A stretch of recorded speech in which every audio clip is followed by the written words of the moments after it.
an acute tornado risk in one of the biggest, most densely populated areas of the country at night. Not a great recipe for travel. The good news, though, it's Sunday. Commute not quite as bad as it.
Stop it right here! Stop right here! We gotta back up! Back it up! Back it up!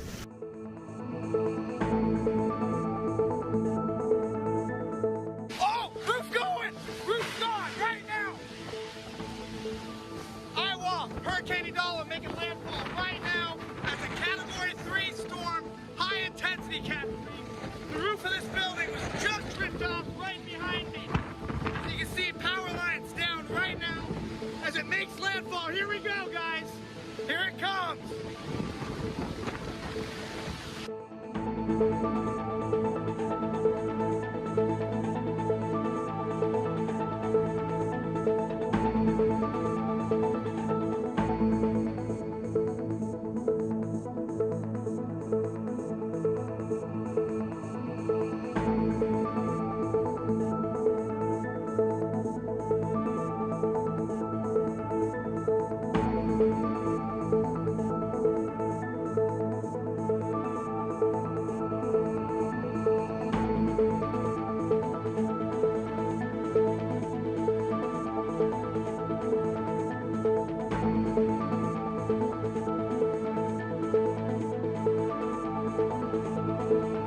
From a scientific standpoint, from a communication standpoint, this is a master class in meteorology. All the air is rushing in. We're basically in a vacuum right now. All the air is rushing into this area. Can't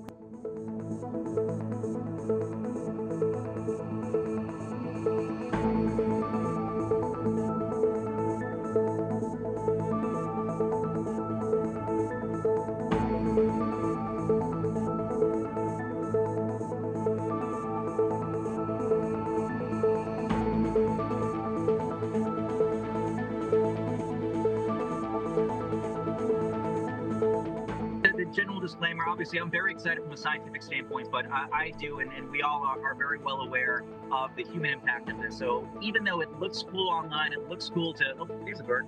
It looks cool to sort of see all this science in action. We do want folks to know that getting to this point was dangerous. The first out of the eye, I mean, look at all the damage just on this little stretch of highway.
farther to my south. But when you have that and an acute tornado risk in one of the biggest, most densely populated areas of the country at night, not a great recipe for travel. The good news, though, it's Sunday, commute not quite as bad as it.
We're getting inside of it!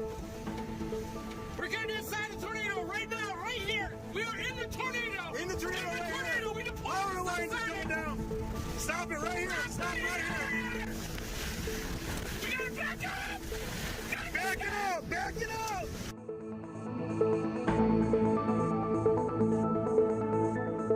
Oh! Roof's going! Roof's gone right now! Iowa, Hurricane Idala making landfall right now as a Category 3 storm, high intensity Category. The roof of this building was just ripped off right behind me. As you can see, power lines down right now as it makes landfall. Here we go, guys. Here it comes.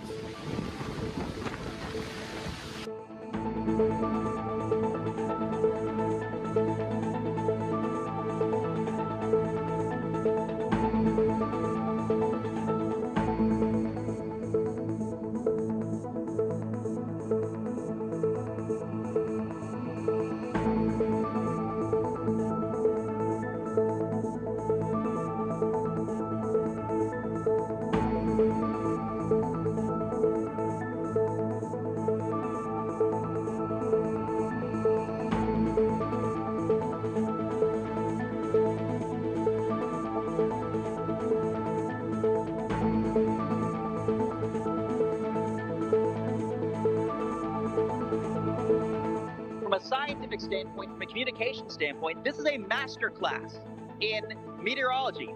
All the air is rushing in. We're basically in a vacuum right now. All the air is rushing into this area. Can't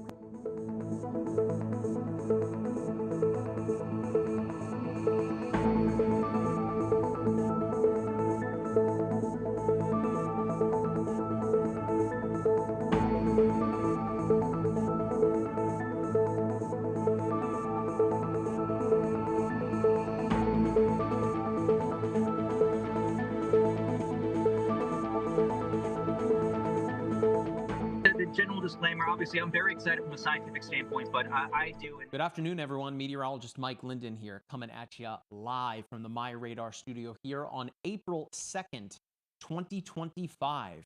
And what another busy day of severe weather it looks to be once again here again on Wednesday, April 2nd.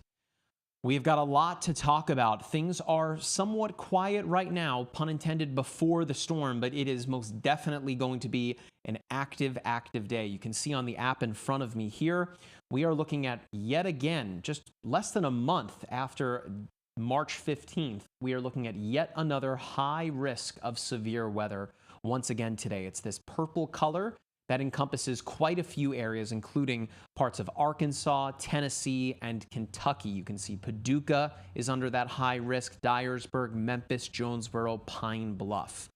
Now, the threat that we are looking at today looks to be a fairly significant one, one of which the Storm Prediction Center is most definitely not holding back here. Jack, if you want to go to the web browser here, I'll be able to show some folks So we're looking at the convective outlook here. I can zoom in just a little bit here. And I'm going to hover over tornado. Now you guys can see this, right? Now, when you see those hatched lines, so that means a 10% or greater probability of an EF2 to EF5 within 25 miles of a single point. Effectively, it means that everything within that hatched area is up another degree. Now, the high-risk area, a 30% likelihood of a tornado of any strength touching down. And notice that is very significant. That's a very high-end tornado risk, let alone the fact that it is hatched as well. So effectively, the Storm Prediction Center calling for a full-blown tornado outbreak today, particularly for that high-risk area that does expand. The moderate risk area is fairly large as well. You can see that high-risk area covers roughly 2.7 million people. Memphis, Jonesboro, Pine Bluff, Bartlett, South Haven, Mississippi even in there too. Now, for the 15% high or moderate risk, that's that red color there, that encompasses, encompasses Indianapolis, Louisville, Kentucky, Little Rock, Arkansas, Evansville, Indiana, Clarksville, Tennessee. So it is a big-time severe weather outbreak today that we are anticipating. You can see here again on the map that enhanced risk goes all the way north into parts of Michigan and as far west as Texas. So there are quite literally millions upon millions of people that are under the gun today for severe weather. We are streaming live across all of our platforms. Of course, we are streaming live in the MyRadar app across social media. So we are going to be here for as long as it takes. So please, if you guys have any questions for us at any point, get them into the chat. I'll try my best to answer them. I've got the TikTok chat up in front of me here. I've got all of the social media chat, whether it be on Twitch or YouTube, Facebook, X. We are everywhere. So feel free to chime in. I'm going to be joined throughout the evening by the MyRadar Weather team that includes Storm Chaser Jordan Hall. You can see his video up right now if you're watching in the app and on YouTube. So there's Jordan. We'll be joined by meteorologist Matthew Capucci this evening as well. I believe that he is in Arkansas, kind of figuring out where to go. Jordan in Arkansas right now as well, but when I last spoke with Jordan, he mentioned that he was going to be moving to Kentucky and Tennessee. And then we're also going to be joined by meteorologist Erica Lopez. So if we go back to the MyRadar app, Jack, we can see, and let me bring the opacity just a little bit down on the convective outlook. Now, we can see that all is somewhat quiet right now. We did have quite a few severe thunderstorm warnings up in the northeastern portion of Ohio, but things have quieted down here over the past 5 minutes or so. There is right now one severe thunderstorm warning right here, just over the border of Ohio into western Pennsylvania. But that's really about it. Now, that does not mean that this event is underperforming. We are quite simply just getting started here. So much going to happen today. And as you saw from the risk area from the SPC, it's quite high end, let alone the fact that it's a high risk. But let me show you some of the threats that we'll be facing today, one of which I haven't even mentioned, and that is an insane amount of flooding potential. First, let's jump over here. We're going to look at the HRRR. I'm going to refresh here, courtesy of our friends over here at WeatherBell. That is a weather modeling service here. So, Jack, if you switch over to the web browser, perfect. You guys should be able to see this on TikTok and whatnot. Again, I'm going to try my best to answer as many of the questions as they come into us. What'd you say, Jack? Full screen the browser. Yep. Thank you very much, Jack. Appreciate it. Yeah, for whatever reason, the TikTok studio, again, is acting funky where I can't see the chat questions in there. So if you guys at any point give us any gifts or anything and I don't call you out, don't think I'm ignoring you. I have the chat up in kind of in a hacked together way here, but it's all good. If you guys want to see the Storm Chaser live feeds, by the way, I can't show it to you on TikTok. We're a little scared of showing driving footage on TikTok. It gets a little wonky there. So come join us over on YouTube, youtube.com/myradar, and you'll be able to see those chats there. All right, so first thing I want to show you here is if I go to the composite reflectivity, this is how things are going to unfold. So we'll fast forward a little bit in the model run. This is, in fact, from roughly 2 hours ago here, or an hour ago. This model run, the latest one, is still coming in right now, so I can only push it out a couple of hours. So I've just got to go back to the previous model run here. And The reason for the high risk isn't because of this big scary line right here. The reason for the high risk are these guys out here. These little supercell thunderstorms. Notice that we have this one big line, of course that's linear storm mode, but out ahead of it are these discrete or singular supercell thunderstorms. It will be these storms today that are the reason for that high risk. Of course, this line will bring with it some potent, damaging winds, but it's these individual storms here that are ahead of the line. They don't have to share with that big linear storm mode there. So it's these little individual storms that are going to be very, very problematic. That right there is a very problematic looking model. That's going to be later this afternoon or later this evening. These little guys off by themselves over western Tennessee, western Kentucky, to me, that jumps out at me rather significantly. And I would imagine the folks at the SPC agree in that sense. Now, again, this main line behind it, you can almost see the bend kind of showing up there on the HRRR.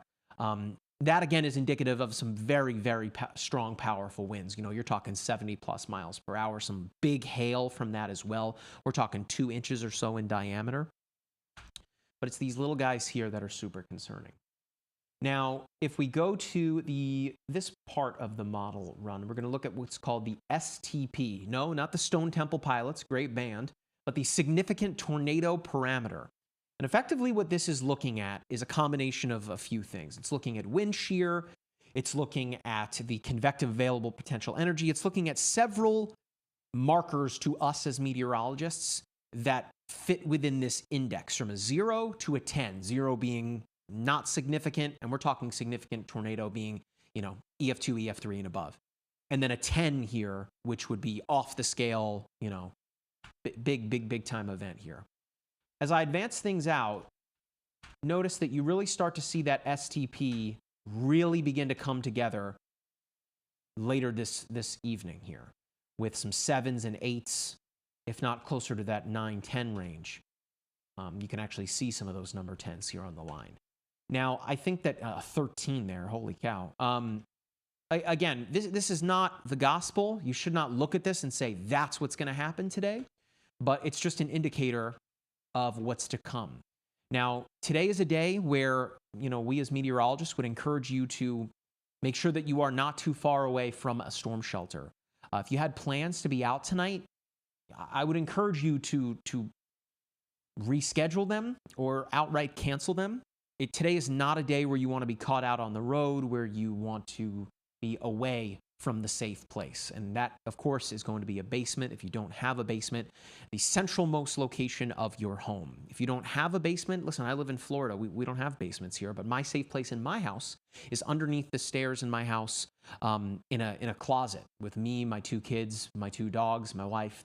That's our safe place. You need to know where your safe place is today in case you are under a tornado warning. Make sure that you're not wearing open-toed shoes in case anything falls. I mean, let alone to hurt your feet. I mean, if you have to climb over debris, you want to make sure that you have, you know, that your feet are protected.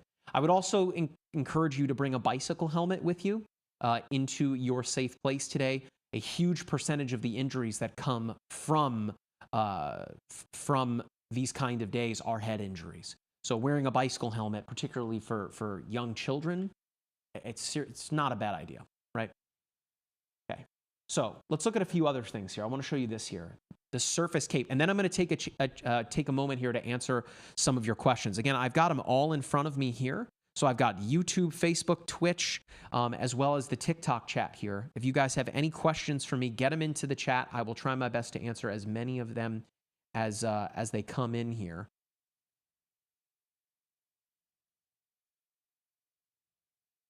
Okay. Just the weirdest thing right now with TikTok. I don't know why it's not working for me. But either way, we progress. Okay.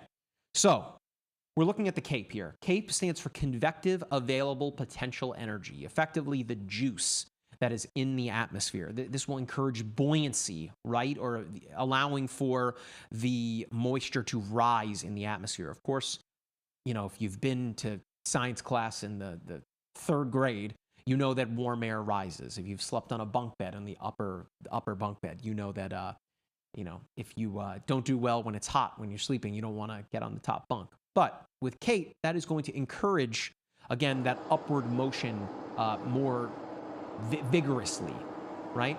And so we look at the Cape here as I advance things out. Stand by, I just got to zoom out just a little bit here so I can see. I think I might have to zoom out just a smidge here. I want to make sure you guys can see this. So the Cape here, if I advance things out, anything above like a 3,000 joules per kilogram is a fairly significant reading. And you can see here that you got a couple 4,000s in there, higher end 3.5s, 3679 right there over Western Kentucky. You guys can see my mouse cursor, right? It's right there. You guys should be able to see my mouse cursor. But as I keep advancing things out, notice we lose that juice. That's because, again, things will begin to quiet down a little bit later tonight. But there will definitely be enough to get going today. There are certainly some fail modes to this. You can see on Jordan's camera there, if you're watching in the app, or of course, if you're watching on YouTube, you can see that there is some, I don't want to say blue sky, but it's not like completely overcast, right? So these storms are about to enter a somewhat favorable environment for them to really explode and develop. We'll get Jordan on the line here soon, and we'll talk to him about his thoughts, and then we'll bring Capucci in as well. He's going to be out in the field. But Jack, for now, let's switch back to the model run. I want to show you guys this. This is helicity. Now, helicity is talking about spin in the atmosphere, okay? But in this instance, helicity is effectively talking about the horizontal spin in the atmosphere. Imagine if you are rolling a pen or a pencil along a desk. That is effectively what we're talking about when it comes to helicity. But when you get that wind shear, in this instance, the wind's coming in from the south, that line is coming in from the north and west, but then you have the winds coming in from the south. You have winds that are differing with height and speed. That is wind shear. And so when you get that shear that's that sharp, it will cause that available helicity in the atmosphere, that spin that is horizontal, to turn vertical, right? And that is where you get effectively what you need to connect the cloud to the surface in layman's terms there. And this is showing you updraft helicity. So, of course, the vertical here, the updraft, it feeding into the thunderstorm as opposed to the downdraft, right? And you can see that we have effectively what this is showing you here is where the most favorable locations are for the spin. And to say that the model is kind of maxed out, it's pretty maxed out here. I see so many questions coming in. I will be answering as many in a moment. I just want to walk through kind of the forecast, kind of set the stage, and then we'll start to talk about, I'll start to talk through some of your questions. We've got another severe thunderstorm that's, looks like it's blowing up there over western Arkansas. We're just now getting going here, folks. It is 2 o'clock here in the Eastern time zone. So I would say we're about 2 hours away from showtime. And at that point, from 4 o'clock to 8 o'clock Eastern, things are going to be gangbusters. And then from 8 to midnight Eastern, it could be rather significant. And then things after midnight to about 2 o'clock in the morning begin to calm down. We'll be with you as long as it takes. Now, one thing I have not talked about in terms of the big threat here, and that is the flooding. We're talking this is likely to be a very significant flooding event. You can see that the Storm Prediction Center, the Weather Prediction Center, I should say, has issued this moderate flood risk for today. Look at day 2. That's a high risk of flooding, and that is right in the same area where you guys should be able to see this, right? That we are dealing with rain, where we will be dealing with rain today. So that's tomorrow, Thursday. Here's Friday, a moderate flood risk. So for the next several days, a significant flooding risk. And if you are a geography buff, I'm sure you're cluing right into what's going on there. That is the Ohio and Mississippi River valleys. So look at this. We're going to look at this. This is the National Blend of Models, or the NBM, okay? This takes into account the GFS, the European model, the North American model, the HRRR, the High Resolution Rapid Refresh, all of them. Takes into account all of the models available and blends them all together, the ones that are available here in the United States, right? So look at these numbers. This is the total precipitation that we're going to see. And I can push this out 264 hours. But look what happens here. Okay, and this is in inches, okay? So this is through tonight-ish. That's 2.5 or so inches of rain. I keep pushing things out here. You see those numbers? I mean, that's now through tomorrow afternoon and evening. And then look at this, folks. That's into the weekend. Now, again, this is a model run, right? Through Sunday night, that little bullseye right here for northeastern Arkansas, western Kentucky, western Tennessee, that is 10 to near 15 inches of rain. Okay? Let me show you this. Let's go to the Ohio Valley here. Okay? Let alone the fact that parts of western Pennsylvania will see 3.5 inches of rain, that northern Ohio, almost the entire state of Ohio, will see anywhere between 3 to 6 inches of rain over the next couple of days. It's this big area here. Now, you're talking about a landmass that is on par with Texas, seeing a staggering amount of rainfall over the top of a major river basin in the Mississippi, right? So the Ohio River Valley is here as well. So you're talking, you know, elevation where you have peaks and valleys, quite literally.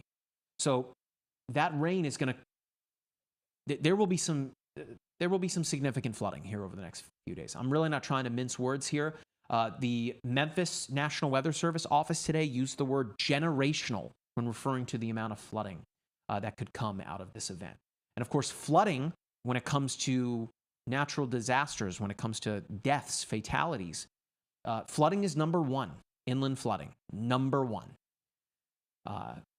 Whether it be from flash floods, whether it be from people trying to drive through flooded roadways, water's dangerous. To not mince words here. So understand that the tornado threat is significant today. The damaging wind risk is significant. Shoot, even a 2-inch hailstone, that bonks you on the head. That's not going to feel good. The flooding is really, really concerning, right? Let's not forget that parts of Kentucky and eastern Kentucky particularly are waterlogged, just completely soaked, going back to hurricane season of last year. So that is kind of a general run through of what the forecast looks like for today. Again, that high risk is in place for today, this hatched high risk for tornadoes. Okay? So, Jack, let's, I guess if you want to leave that up for now, I think the folks on the vertical platforms should be able to see that okay. I guess real quick, Jack, let's go to the iPad app here. I want to show folks, if you could. We do have a couple of tornado watches that are in effect. Actually, forget that, Jack. Let's take the web browser here. Where did it go? Or you know what? I'm sorry, I keep jumping all over the place. Take the PC here. I've got it pulled up. All right. So I've just got to beef it up a little bit. Can you guys see this yellow box here? These yellow boxes, I should say.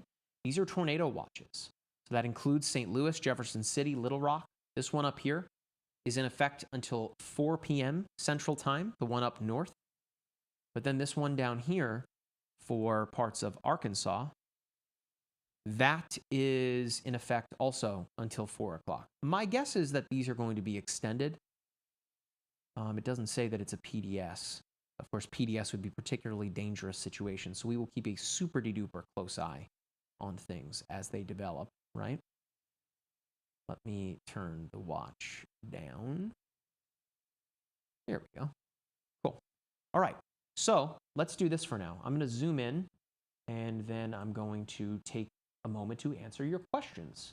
So get your questions in no matter what platform that you are watching on, and I will try my best to answer as many as we can. We've got plenty of time. So if you're watching, by the way, on TikTok, we'd really appreciate it if you help us get to 150,000 followers. We're at almost 115,000. Again, if you're new around here, we'd really appreciate it if you were to follow us. It's totally free to do so. If you're watching on YouTube, hey, subscribe to the channel. Let's get those likes up. hit that like button. It just really helps us break through the algorithm and gets us seen by more people to get this information in front of as many people as possible. Again, if you're wherever you're watching, you should not be seeing any ads. We are coming at you live and uninterrupted to make sure that critical information is delivered to the folks that need to see it most. Okay. All right. So I've got all the chat here pulled up in front of me here. I'm going to try my best to answer it as much as I can here, okay? So we've got Caitlin here watching on Facebook that says that they live near Paducah. Yeah, Paducah is under that high risk today. In addition to Cape Girardeau, Jonesboro, Memphis, Pine Bluff, all under that high risk. India on YouTube says, worried about the level of rain for Tennessee. I mean, listen, you don't want to be worried. You want to prepare. Being prepared is the key here. Okay? India now saying the sun is coming out in Murfreesboro. Yeah, Murfreesboro, that's eastern Tennessee, right? I would say that once things get to about Nashville tonight, that we'll see things downtrending pretty significantly. You're right there on that eastern edge. So Murfreesboro on the slight risk. So when it comes to the upper bound limits of the tornado potential out there over eastern Tennessee, yeah. Okay. Let's look over here on TikTok. What do you guys got for me? Someone says we had a slight risk in Kansas yesterday. 3 tornadoes within 20 to 30 minutes of me. Yeah, I had a buddy who lives in Oklahoma, and he had a tornado touchdown. There was a tornado touchdown in Owasso last night, down the block from his house in Tulsa. Scary stuff, folks. I mean, 'tis the season.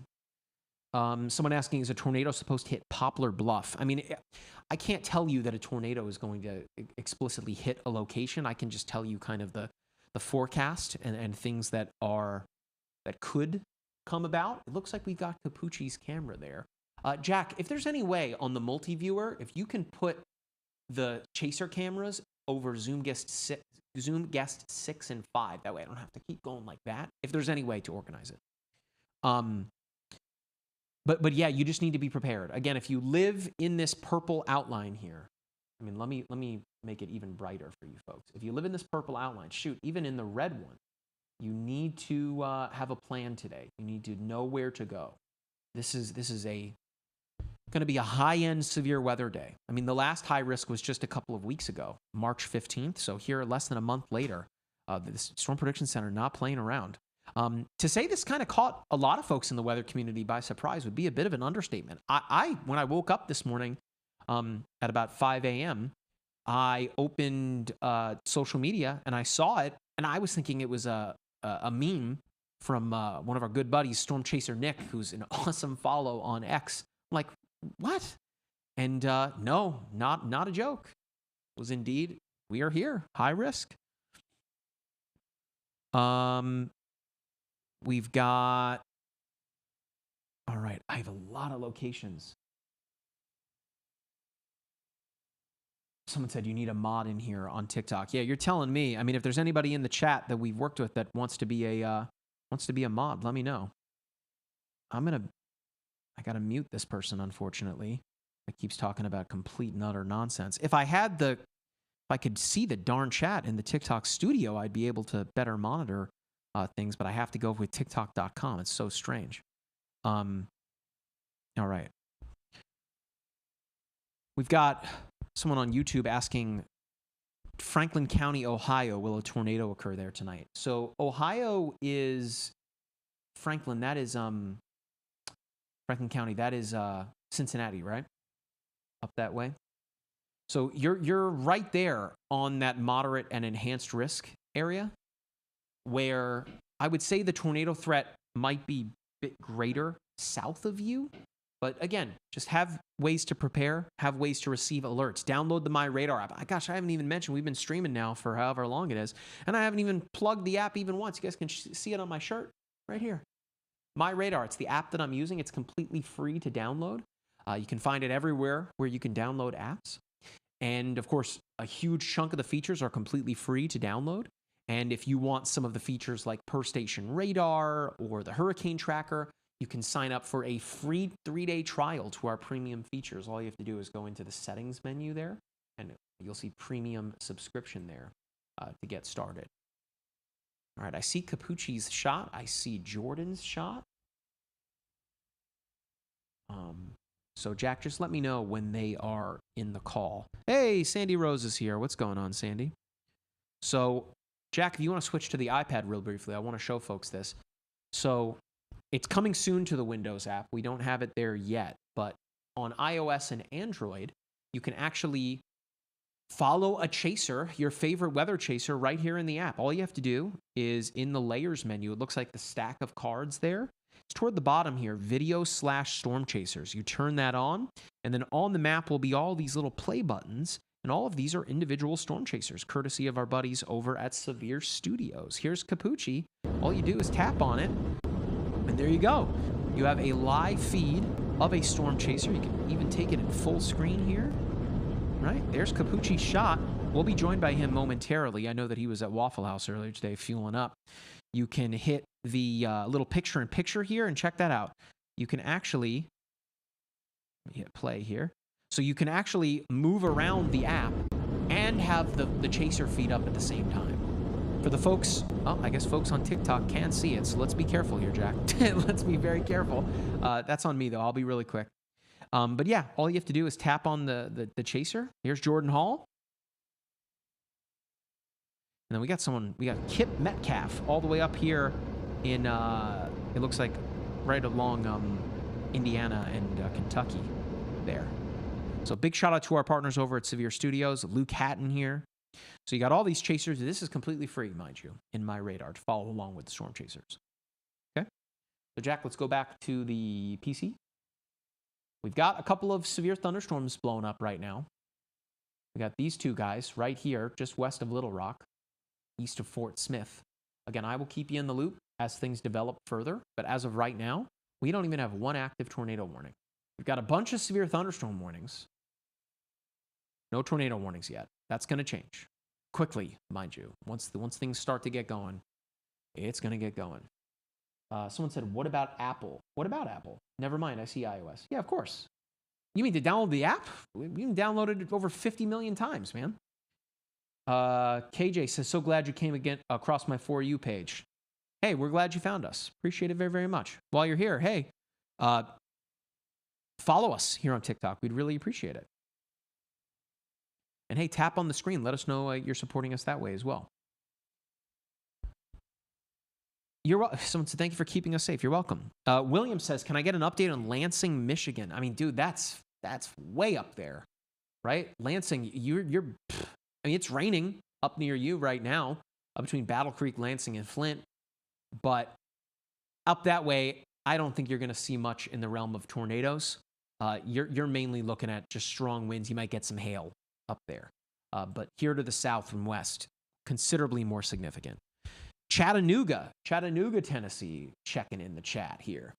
So Chattanooga, same thing, but far eastward. Now, tomorrow, you will likely be dealing with some stronger storms. But as of right now, Chattanooga not really under that severe threat as it stands. Ryan on YouTube says, how does Cincinnati, Ohio look? Cincinnati, similar in the sense where you're on the border of the moderate and enhanced risk. Of course, again, that tornado risk is going to extend your way. You are under a hatch tornado risk, kind of on that 15 and 10%. Again, the Storm Prediction Center is pretty bullish on the fact that there will be EF3 tornadoes and above today, some of which that could be on the ground for quite a long time.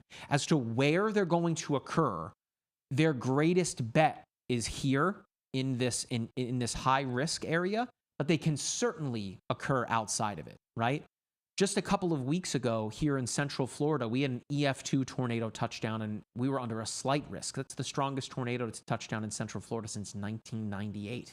In fact, I was driving back from soccer practice with my daughter yesterday, and we stopped in that neighborhood because, my daughter asks about weather, about what her dad does for a living. So we went and we looked at one of the houses that was destroyed by an EF2 tornado.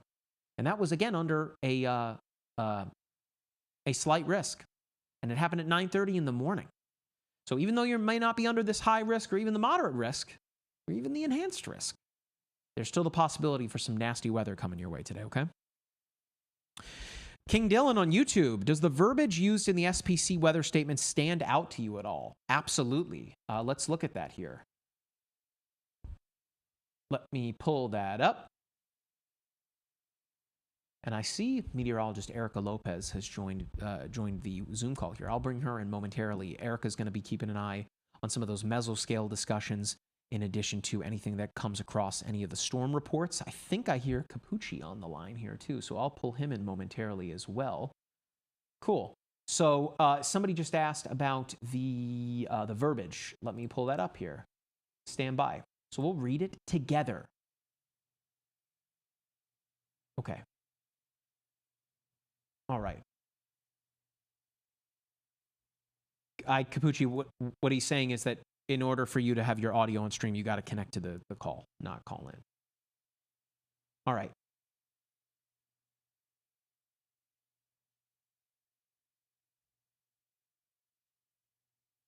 Okay. So we've got numerous tornadoes along with multiple EF3 plus tornadoes appear likely. In addition, tornadoes, significant severe wind gusts, and large to very large hail will be possible, right? Those are all big words in the weather world, right? The words significant, shoot, even multiple, right? Let's see what else we got here.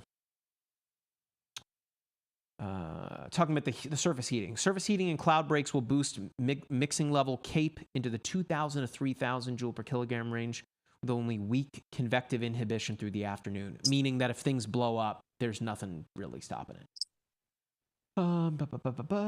Convective mode is expected to be somewhat messy, with embedded supercells within an increasingly extensive band of storms through the afternoon and evening. That's that linear line, that linear storm mode we were talking about. Convective inhibition will be sufficiently weak to support some potential for a few supercells ahead of the band in the open warm sector. The tornado threat will be maximized for the more discrete storms within or ahead of the main band where a few intense tornadoes will be possible. Otherwise, evolution into an extensive squall line is expected with an accompanying threat for damaging winds 60 to 80 miles per hour with occasional large hail as big as 2.5 inches in diameter. Those are the things that jump out at me for sure. Okay? So I want to at least welcome in some other members of the team here to let them chime in, just to let you guys know that they are here. What'd you say, Jack? Oh, okay. I couldn't tell it was frozen. Well, I think we got Capucci on the call, right? Yeah. Hey, how's it going? There he is. All right, Capucci, I have you. We've got your camera up here. Again, for the folks that are watching on TikTok, I cannot show you driving footage. We've done it in the past, but for whatever reason, TikTok gets a little scared when they see that kind of stuff, even though Capucci's following all the laws of traffic here. I mean, you can see his shot right now if you're watching on the other platform. So if you want to see Capucci's storm chasing camera feed, you can either view it for yourself in the app for free, of course, or you can come join us on YouTube, youtube.com/MyRadar. So with that, meteorologist Matthew Capucci, how you doing, man? I saw that you were at Waffle House earlier today eating a waffle. I feel like that's quite rare for you. I know you're more of a grilled cheese guy. You know me well, Mike. I figured it was going to be a long day in many respects, so I might as well stock up on food and calories and get ready for a long day. But yeah, one thing I want to mention, we've been trying to cover sort of both elements of this, but we're under both a high risk for significant weather, including tornadoes, and then tomorrow and Friday, a high risk for flash flooding and excessive rainfall. The National Weather Service using words like once in a generation or recurrence intervals of once every 25 to 100 years.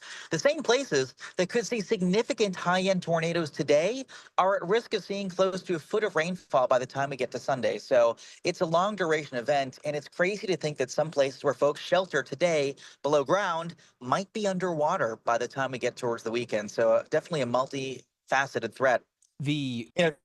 Capucci, we were looking earlier at the NBM, the total precipitation through like Sunday night. And, we're looking at upwards of, in some bullseye spots, 15 inches of rain. And, Yeah. of course, geographically speaking, it's the Ohio and Mississippi River valleys, right? So you dump that much water on top of a region like that, for a landmass like the area the size of like Texas, right? We're talking a considerable threat persisting well beyond just today when the tornadoes are likely to come. Yeah, and I think it's worth mentioning too that when we talk about high risks for heavy rainfall and excessive rain and flooding, they're only issued about 4% of the time, but they account for 40% of all flood related fatalities and financial losses. So basically, you're like 10 times more likely to be impacted by flooding and high risk. And this is a high risk situation in multiple regards. The other thing, too, far more people are killed each year by flooding compared to tornadoes. I know that tornadoes make for more viral footage, they get all the headlines, but we want folks to be aware that even after the severe weather threat ends today, we'll have that flooding threat persisting for quite a while. And the reason is very simple. This boundary, the instigating boundary responsible for all the severe weather, the approaching cold front, that thing sits and stalls and doesn't go anywhere. So all the Gulf moisture that we have to generate storms just pools along this front. And it's like you're wringing out a washcloth, dunking that washcloth in water again, wringing it out again, and so on and so forth. And you do that for days on end.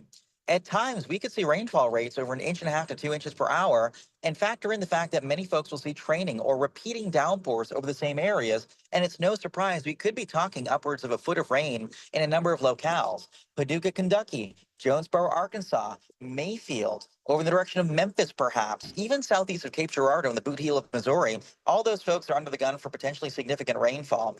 And so we really want to make sure folks are aware that, yes, today they can shelter below ground, but when the water starts rising the coming days, if you find yourself under severe weather warnings again, you're going to have to find a sheltered location that also isn't susceptible to heavy rain and flooding.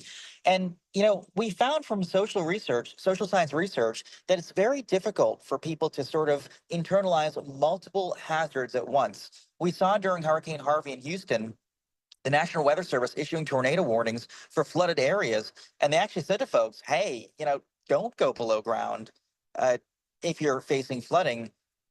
Try to mitigate both hazards simultaneously. We're obviously not to that point yet, but it goes to show you that it can be very difficult when you're juggling both of these hazards at once.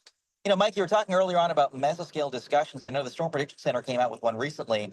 You might be able to see in my shot, it's looking a little bit brighter ahead of me. If we take a look, Yep. definitely a little brighter. Jack, if we can take that full, you'll be able to see the overcast is definitely there, but it's not super dark. There's a little bit in the way of almost blue sky far up ahead. I'm a little bit west of Little Rock right now, heading towards Memphis. The National Weather Service is monitoring the Memphis area for potential convective initiation, or the first seedlings of thunderstorms in the next few hours. They're getting a little more daytime heating, and it's likely some convergence or the gathering of air ahead of our big slug of moisture coming in from the cold front may touch off a couple discrete, more lone, isolated storms across a high-risk area. Interestingly enough, I'm still technically just crossing into the western part of the moderate risk. I'm near Conway, Arkansas right now, a little bit north of Little Rock, but very soon I will be in the high risk territory. And, Mike, high risks are only issued about 1% of the time by the Storm Prediction Center. We've had 67 of them since 2000.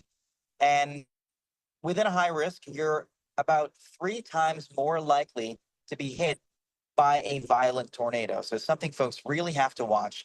Later on today, we'll likely see a number of PDS, or particularly dangerous situation tornado watches issued.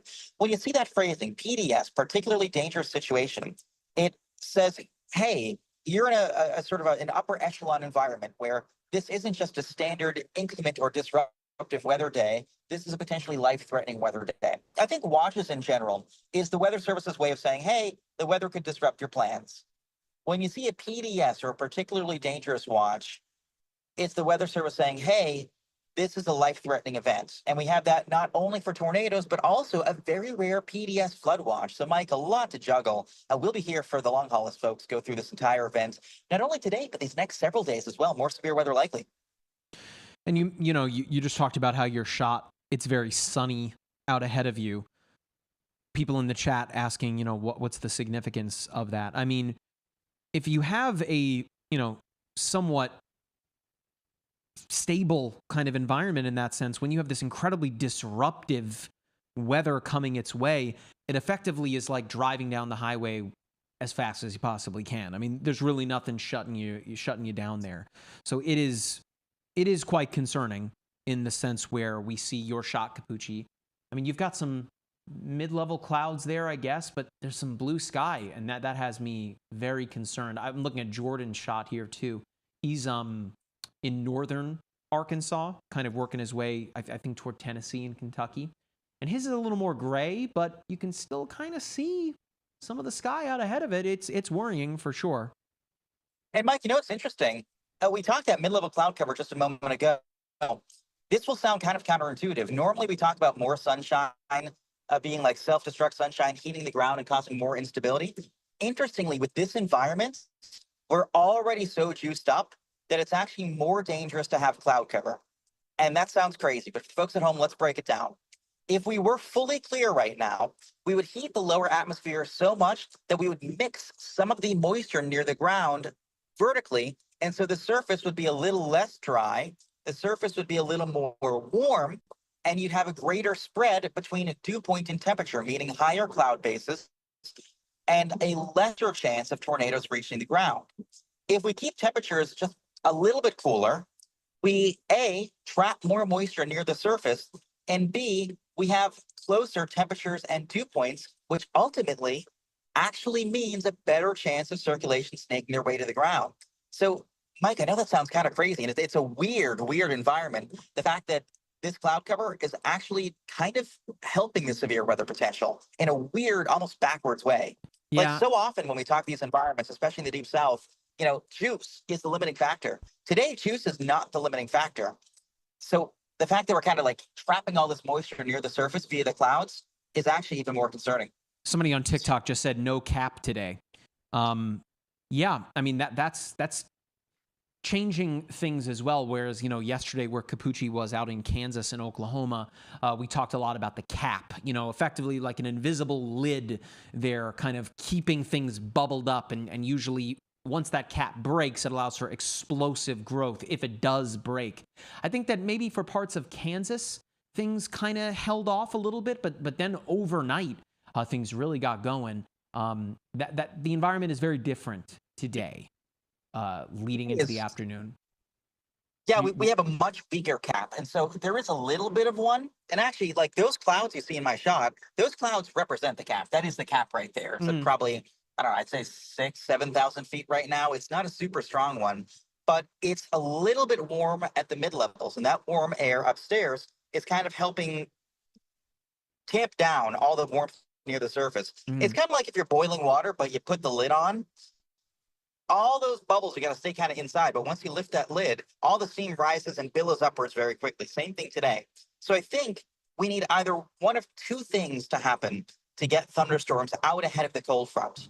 We need either a little bit more warmth without degrading moisture, and that would come in the form of filtered sunshine, which we're getting right now near Memphis, and I'll be getting shortly east of Little Rock, or we need convergence, or the gathering of air near the surface. And that comes from just little teeny bands of gathering air called confluence zones, which sometimes happen ahead of cold fronts. And that's kind of the concern today in western Tennessee and eastern parts of Arkansas. There could be a little sort of sweet spot overlap where you get just the right amount of gathering air, the right amount of juice, and the right amount of a breaking cap to cause a small, narrow, but lengthy corridor where you get repeated episodes of supercell development. And so that's sort of the possibility today. Already, and it's tough to tell if this is related, already in southern Arkansas, we're seeing a couple light showers. I think that's a sign not of the cap breaking soon, but a sign of there being some sort of bubbling in the lower atmosphere, if you will. You need more bubbles to get those bubbles to poke up and generate bigger storms. So, you know, nothing yet. I don't think the cap breaks, and I don't think storms fire for at least another 2 hours, hopefully. But I'd say 4 Central Time is the point at which things will really start going to pieces. And I wouldn't be surprised if in the next couple of hours, we see the issuance of a tornado watch farther east, because I don't believe, and Mike, correct me if I'm wrong, I don't believe we have one yet for Western Tennessee or Eastern Arkansas. There will definitely be one later today. Yeah, I mean, there I'm looking at it right here. I'll pull it up. The only ones, you have the one for, where is it? Right here. Yeah, nothing in Tennessee just yet. You guys can see those yellow boxes. So St. Louis, Jefferson City, Little Rock. That's set to expire at 4 o'clock Central Time. So, I mean, I'd be shocked if they did not extend them farther to the east. It's just a matter of time, really. We do have a couple of severe thunderstorm warnings now. Let's say a couple. We've got 1, 2, 3, 4, 5 of them here over parts of Missouri, Arkansas. We've got 3 up in western Pennsylvania right now. But when it comes to where we are more likely to see the tornado warnings, they're down here. We're not there just yet, but we should be momentarily, as Capucci alluded to. I think we're about 2 or so hours away from things that are really get cooking here. Now, I see a ton of people asking questions in the chat. We're going to try our best to answer as many of them as we can. Michelle, I see you on TikTok. Spam in the chat about Louisville, Kentucky. We will talk about all locations, but if you keep spamming the chat, I'm going to have to mute you. So, you know, just hang on. So what I'm going to say, first of all, if you are new around here, download the MyRadar app. It is completely free to do so. That is what I'm using here on my Windows PC. You can also download it for free on iOS, Android, the Amazon platforms. It's great, and it's completely free. If you want to use this per station radar feature here, where you can look at the level 3 radar products to be able to track storm velocity and vertically integrated liquid, the hurricane tracker, all sorts of good stuff. That is a premium feature, and you can activate a free 3-day trial in the layers menu by going into the settings menu, I should say. It looks like a little gear on the toolbar there, and under premium subscription, you'll be able to follow along with us. All right, so I'm going to answer as many of your questions as we can. We've got some time. We've got some time here to answer some questions. Get them into the chat, whether you're watching on Twitch, YouTube, Facebook, X, TikTok. Get the questions in, and we will try to answer them. It looks like Jordan Capucci is he pulled off at a gas station. A lot of blue sky on Jordan's shot there. Man, oh man. Okay, so someone said, tried to tell y'all, just watch. He's going to cover the bad stuff. Yeah, we most definitely will. Cheese Crisp. what a name there. Cheese Crisp McKitten Face. Downloading the app. Thank you very much. Appreciate it. What a name there. All right. Dylan says, is there a chance nothing happens? Think that's... Capucci says yes. I don't know about that, Capucci. Well, it depends on what you define as nothing. We're definitely going to get some quick-hitting tornadoes and widespread damaging winds today. That's a certainty. Right. When you have a cold front moving through a juiced-up atmosphere, you're just plowing into all that warm, moist air, kicking upwards and generating storms, and you're going to mix down strong winds to the surface. So we know that a lot of folks will see 60 to 70 mile per hour gusts, and a mean line of storms will come through later on tonight. That's a guarantee. Leon on YouTube says that he's watching late from the UK. What up, Leon? How are you doing? All right. All right. So Mac asking what Capucci? Were you saying something? Oh yeah. So I was going to say, like, we're guaranteeing a line of destructive storms, but the biggest wild card, if you will, is whether or not we get supercells ahead of that main line. And models really struggle to simulate supercells that form ahead of a line of storms. We're expecting a couple to fire in eastern Arkansas or western Tennessee, and that's where that long track tornado risk that the Weather Service has been advertising comes from. But there's also a chance that that doesn't happen, or there's also a chance things remain too messy. So that's kind of the off-ramp with this setup. We have to plan for the worst and hope for the best. So is there a chance nothing happens? I mean, something's going to happen. Is there a chance that we obviate the risk of high-end tornadoes? Yes. Do we want to plan for that? No, we need to plan for the worst and hope for the best. Mike? The towns that are in the pink, that being the high risk, someone was just asking. Pine Bluff, Arkansas, Jonesboro, Arkansas, Memphis, Tennessee, Dyersburg, Paducah, Kentucky, Cape Girardeau, all here in the high risk. The moderate, the red color, that extends way farther to the north, all the way to Muncie. Shout out to Ball State, Muncie, Indianapolis, Terre Haute, Evansville, Louisville, Hopkinsville, Jackson, as far south as El Dorado in Arkansas.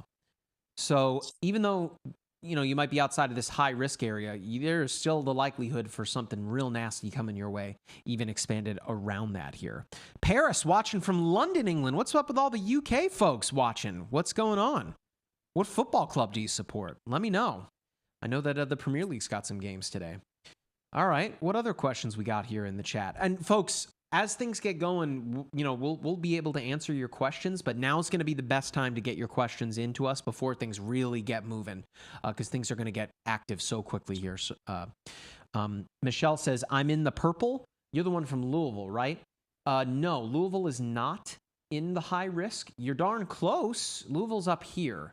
But I would expect the threat for Kentucky, particularly up that way, Louisville to Lexington, will be much later tonight. You're talking between about 8 and midnight Eastern time, if not a little bit after that.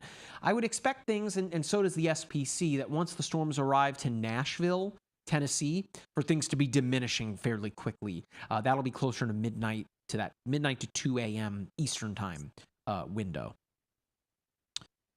All right. Someone said it's only 7:45. Oh, you're ahead. You're ahead. You're in London, right? Strong chance of an easy EF2 there.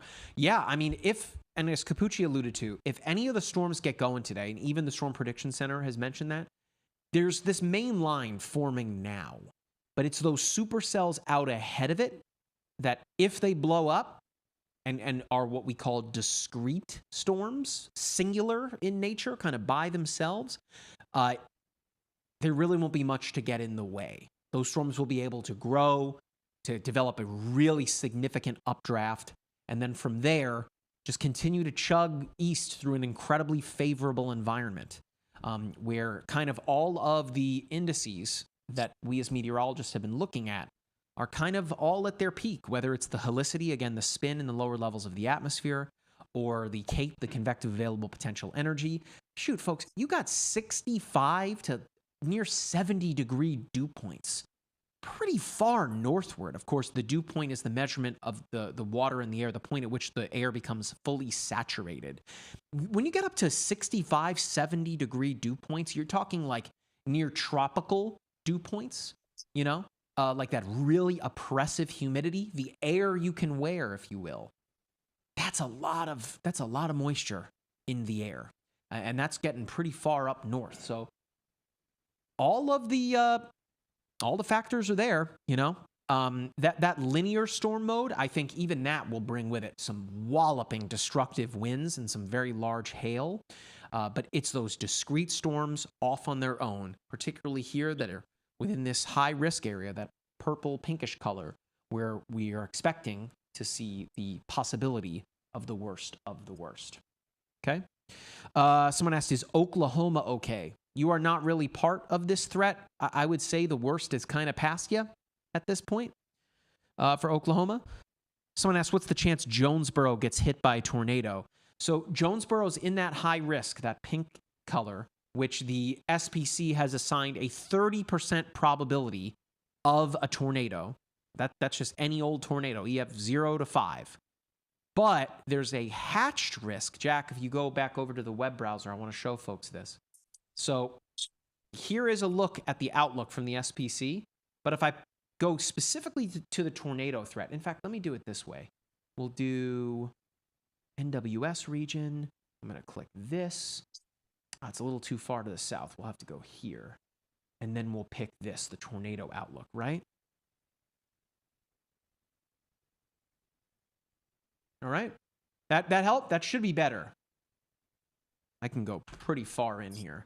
So this hatched line, right? The little lines, that effectively indicates the potential for, you can see it right here, a greater than 10% or greater probability of a significant tornado, that being EF2 and above. Notice that hatched area is the entire risk area. So let alone the fact that we have the high risk here, a greater than, or a 30% probability of any tornado occurring. You add that hatched, kind of like a little asterisk on top of it, and that effectively tells you that the likelihood, if you do see a tornado here, that they are likely to be rather significant. The SPC already calling for multiple tornadoes at and above EF3 intensity, right? Those are significant, right? I would argue really any tornado deserves your attention, but if an EF3 is down on the ground, that is most definitely enough to cause some major, major damage, okay? So that's kind of the way that things shake out from the SPC. Jack, you want to take it back to the app here for a moment? We have got quite a lot happening now west of the risk area. You can see we have got numerous severe thunderstorm warnings. I can count 1, 2, 3, 4, 5, 6, 7 of them west of the main line here.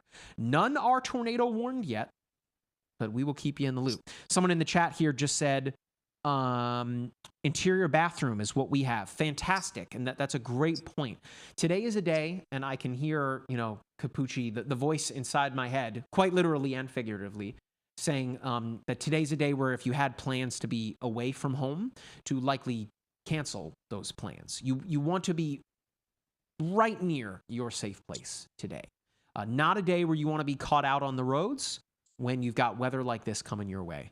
And when we're talking a safe place, the way that they work in terms of the best to worst, right? The best place that you can go would be an underground storm shelter or in-ground storm shelter, right? Not everybody has those, totally understood. Next best option for you is a basement, right? Because that is, again, you want to get as low as you can here. Not everyone has a basement. Folks, I live in Florida. There are no basements here. The water table is too high. And I know for a lot of folks that live in the South, you don't have basements either because, again, the water table is too high. So it's all good. So where is your safe place then? Your safe place would be an interior room in your home. You are in a room and you have a window and you can see outside, you are in the wrong room. If you're in your garage, you are in the wrong room. If that garage door were to become damaged, that is the largest opening, usually the largest opening of any house from the outside to the inside, particularly during hurricane season. That's where things get really nasty. You can actually have something called the balloon effect, where so much air rushes in through the garage, it puts a pressure differential on your roof and causes it to rip off. So garage is most definitely not the safest place to be. Again, that interior room. For me, in my house, the best place for me is underneath this. I have a 2-story home, so it's underneath the stairs in a closet. And it's cramped, sure, but it fits me, my wife, my 2 kids, and our 2 dogs. That's what's most important to us, right? Everything else is material, but that's the most important. You want to be wearing closed-toed shoes in the chance that, you do have to traverse any kind of debris. You don't want to do that in flip-flops or bare feet. If you have bicycle helmets at the house, bring those with you. A humongous percentage of the injuries that occur from days like these are head injuries. So protecting yourself with something as simple as a bicycle helmet couldn't hurt, right? Can quite literally hurt if you don't have them, right? And again, that is the safest place to be. It could be a bathroom, a hall, closet. That's your safest place to be. And then those are some of the best places to be. Without a doubt, outside of being just outside in general, the worst place to be in if you're under a tornado warning is in a mobile home. The key word there is mobile in that phrase. Mobile homes become mobile, let alone to just get tipped over by a crosswind, which could be enough to hurt or even kill you. Doesn't take much to lift one of those suckers up, right? This is an instance where you want to be in a place that has a firm foundation, like we are in the ground, right? And some of the strongest tornadoes will have no problem sweeping those foundations away. Again, to bring it back to that tornado that touched down in Seminole County here in Florida a couple weeks ago, that was a slight risk, an EF2 tornado that destroyed 2 to 3-ish homes. No one was killed, but the home that was easily the most impacted, the people were hiding in the interior room in their house. And I'm not kidding. The entire house was completely leveled by this EF2, except for that interior room. And that's where they were. They survived, unscathed, not hurt at all. Of course, their house, little worse for wear. They were completely safe. So that's the best place for you to be, that interior room, and you need to be prepared to act. And with that, we have our first tornado warning of the afternoon here for the Mid-South. So let's jump right in and take a look at things, okay? I am going to turn the outlooks off just for a moment, and we're going to take a look at our first tornado-warned storm. So here we go. Oh, wow. All right, so we have got 36 minutes to go on this one. It's until 2:30 Central Time. This is, for right now, radar indicated rotation. If I zoom in here, it is west of Pineville, Calico Rock, Mount Olive, Norfolk, Briarcliff, and Salesville. Western Grove and St. Joe are in this. So let's take a look at things. Right now on the reflectivity scan, you can see that the radar site we're using is here in Little Rock. But I'm going to switch over to the velocity. Let's take a look at that radar indicated rotation. And boom. I hear Capucci in my ear here. Capucci really doesn't take so much of a keen eye to spot this rotation here. I mean, it really stands out. Yeah, I mean, one thing I'm worried about too, you know how all the storms are kind of going southwest to northeast? This thing is turning right a little bit more.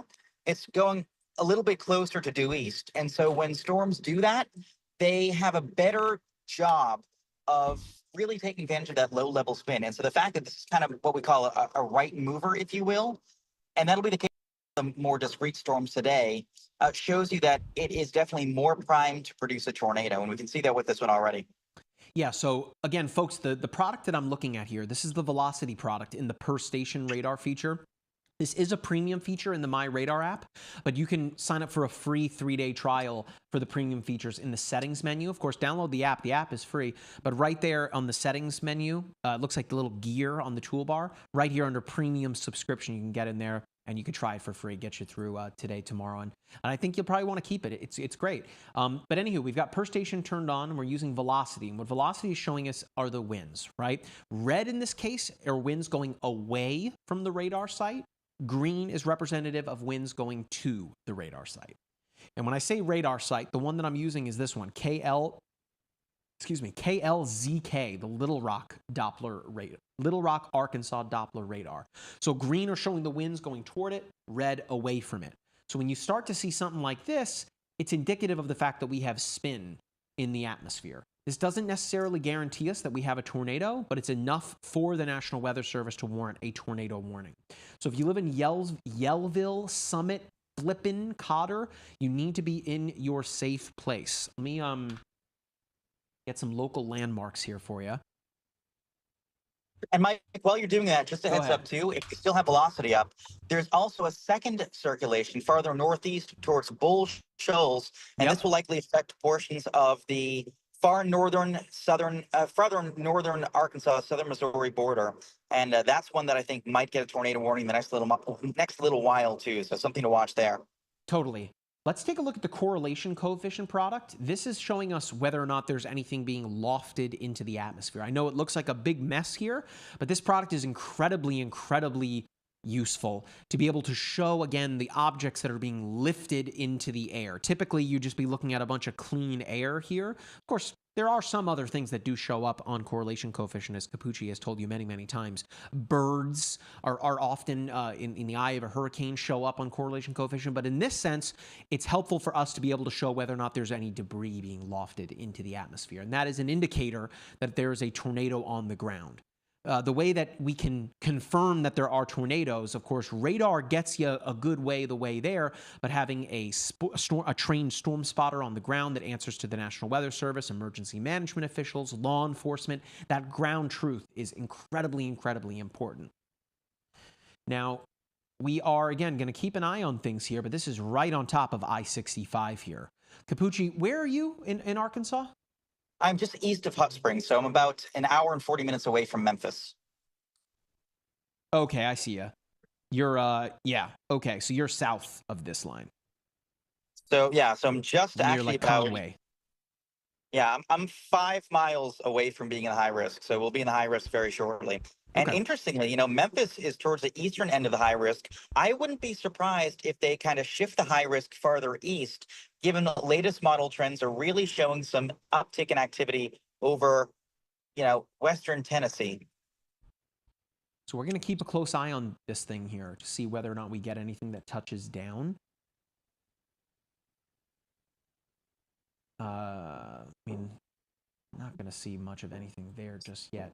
And we do have meteorologist Erica Lopez standing by as well. She's going to be with us through the evening too. So Erica, whenever, if you have anything, if you want to chime in, we're here. Oh, we got the folks in the UK saying they're watching from Stoke and Essex. How about that? All the way from the UK, watching the severe weather here in the United States. All right.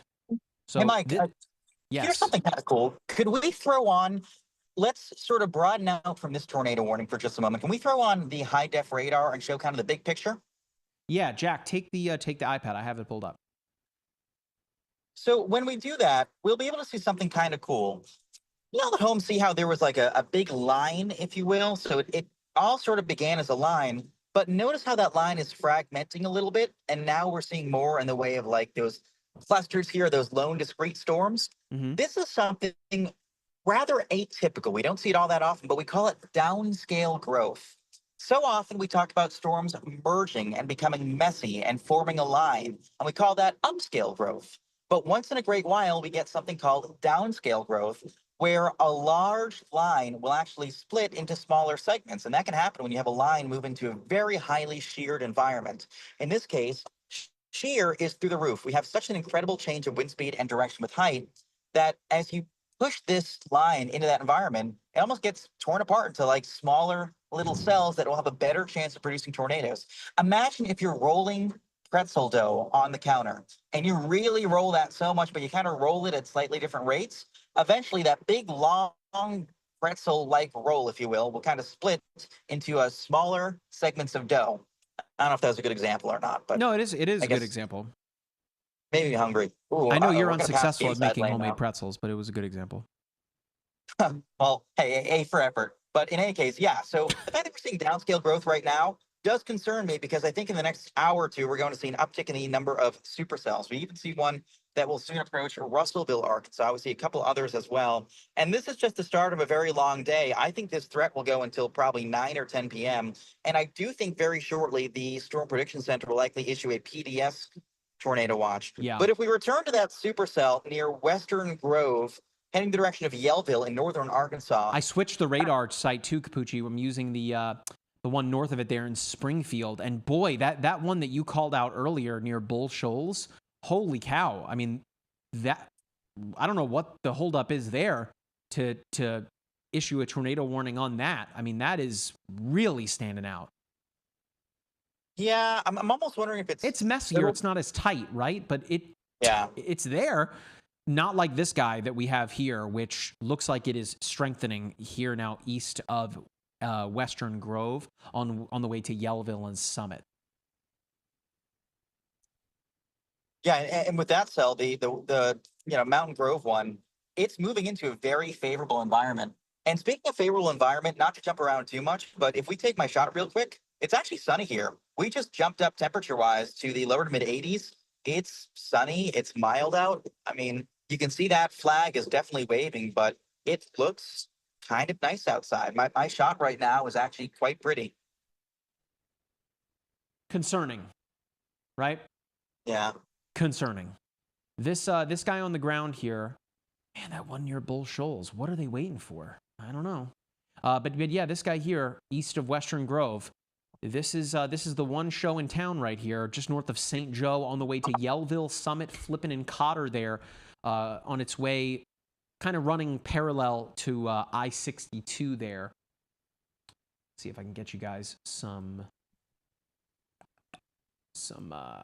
local landmarks. Why am I not seeing I-62 there? Is that 412? Yeah. So that's going to be on its way toward Yellville there. Pyatt? So kind of crossing, is it Route 125 there? Phillips Pasture Management, Snow Church, Neptune's Farm and Dairy. It's kind of over top of you right now. It's starting to get a little elongated here in terms of its, in terms of the tight kind of couplet there. Which, again, this is not an indication that there is a tornado on the ground. This is simply radar-indicated rotation.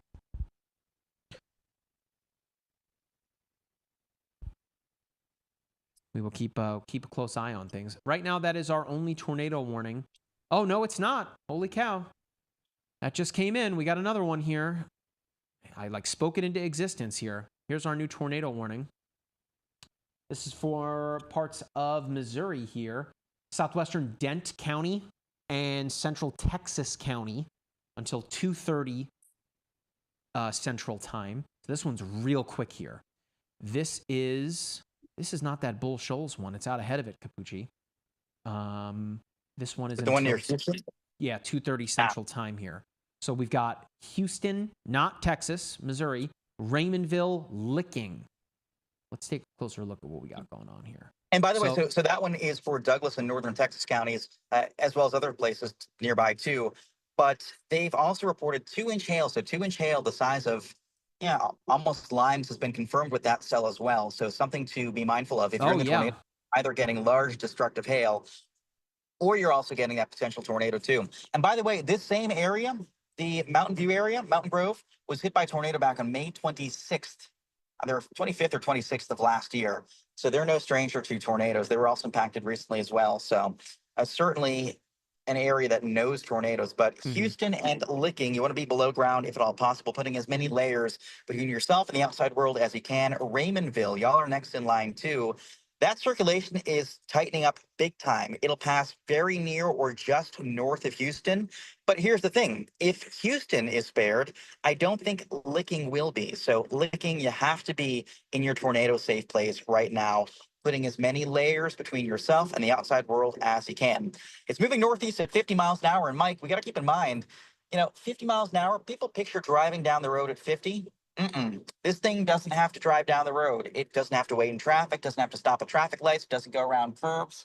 It is barreling straight through. So it'll be here before you know it. So don't hesitate to take action. Seek shelter now. This is for southwestern Dent County and central Texas County. Goes for another 25 minutes. So that's all you have to do. 25 minutes. We ask you to shelter. Go to your tornado safe place. We'll give you the all clear after. But for now, big hail, possible tornado. They're on the way, and that circulation quickly increasing in intensity in the town of Houston.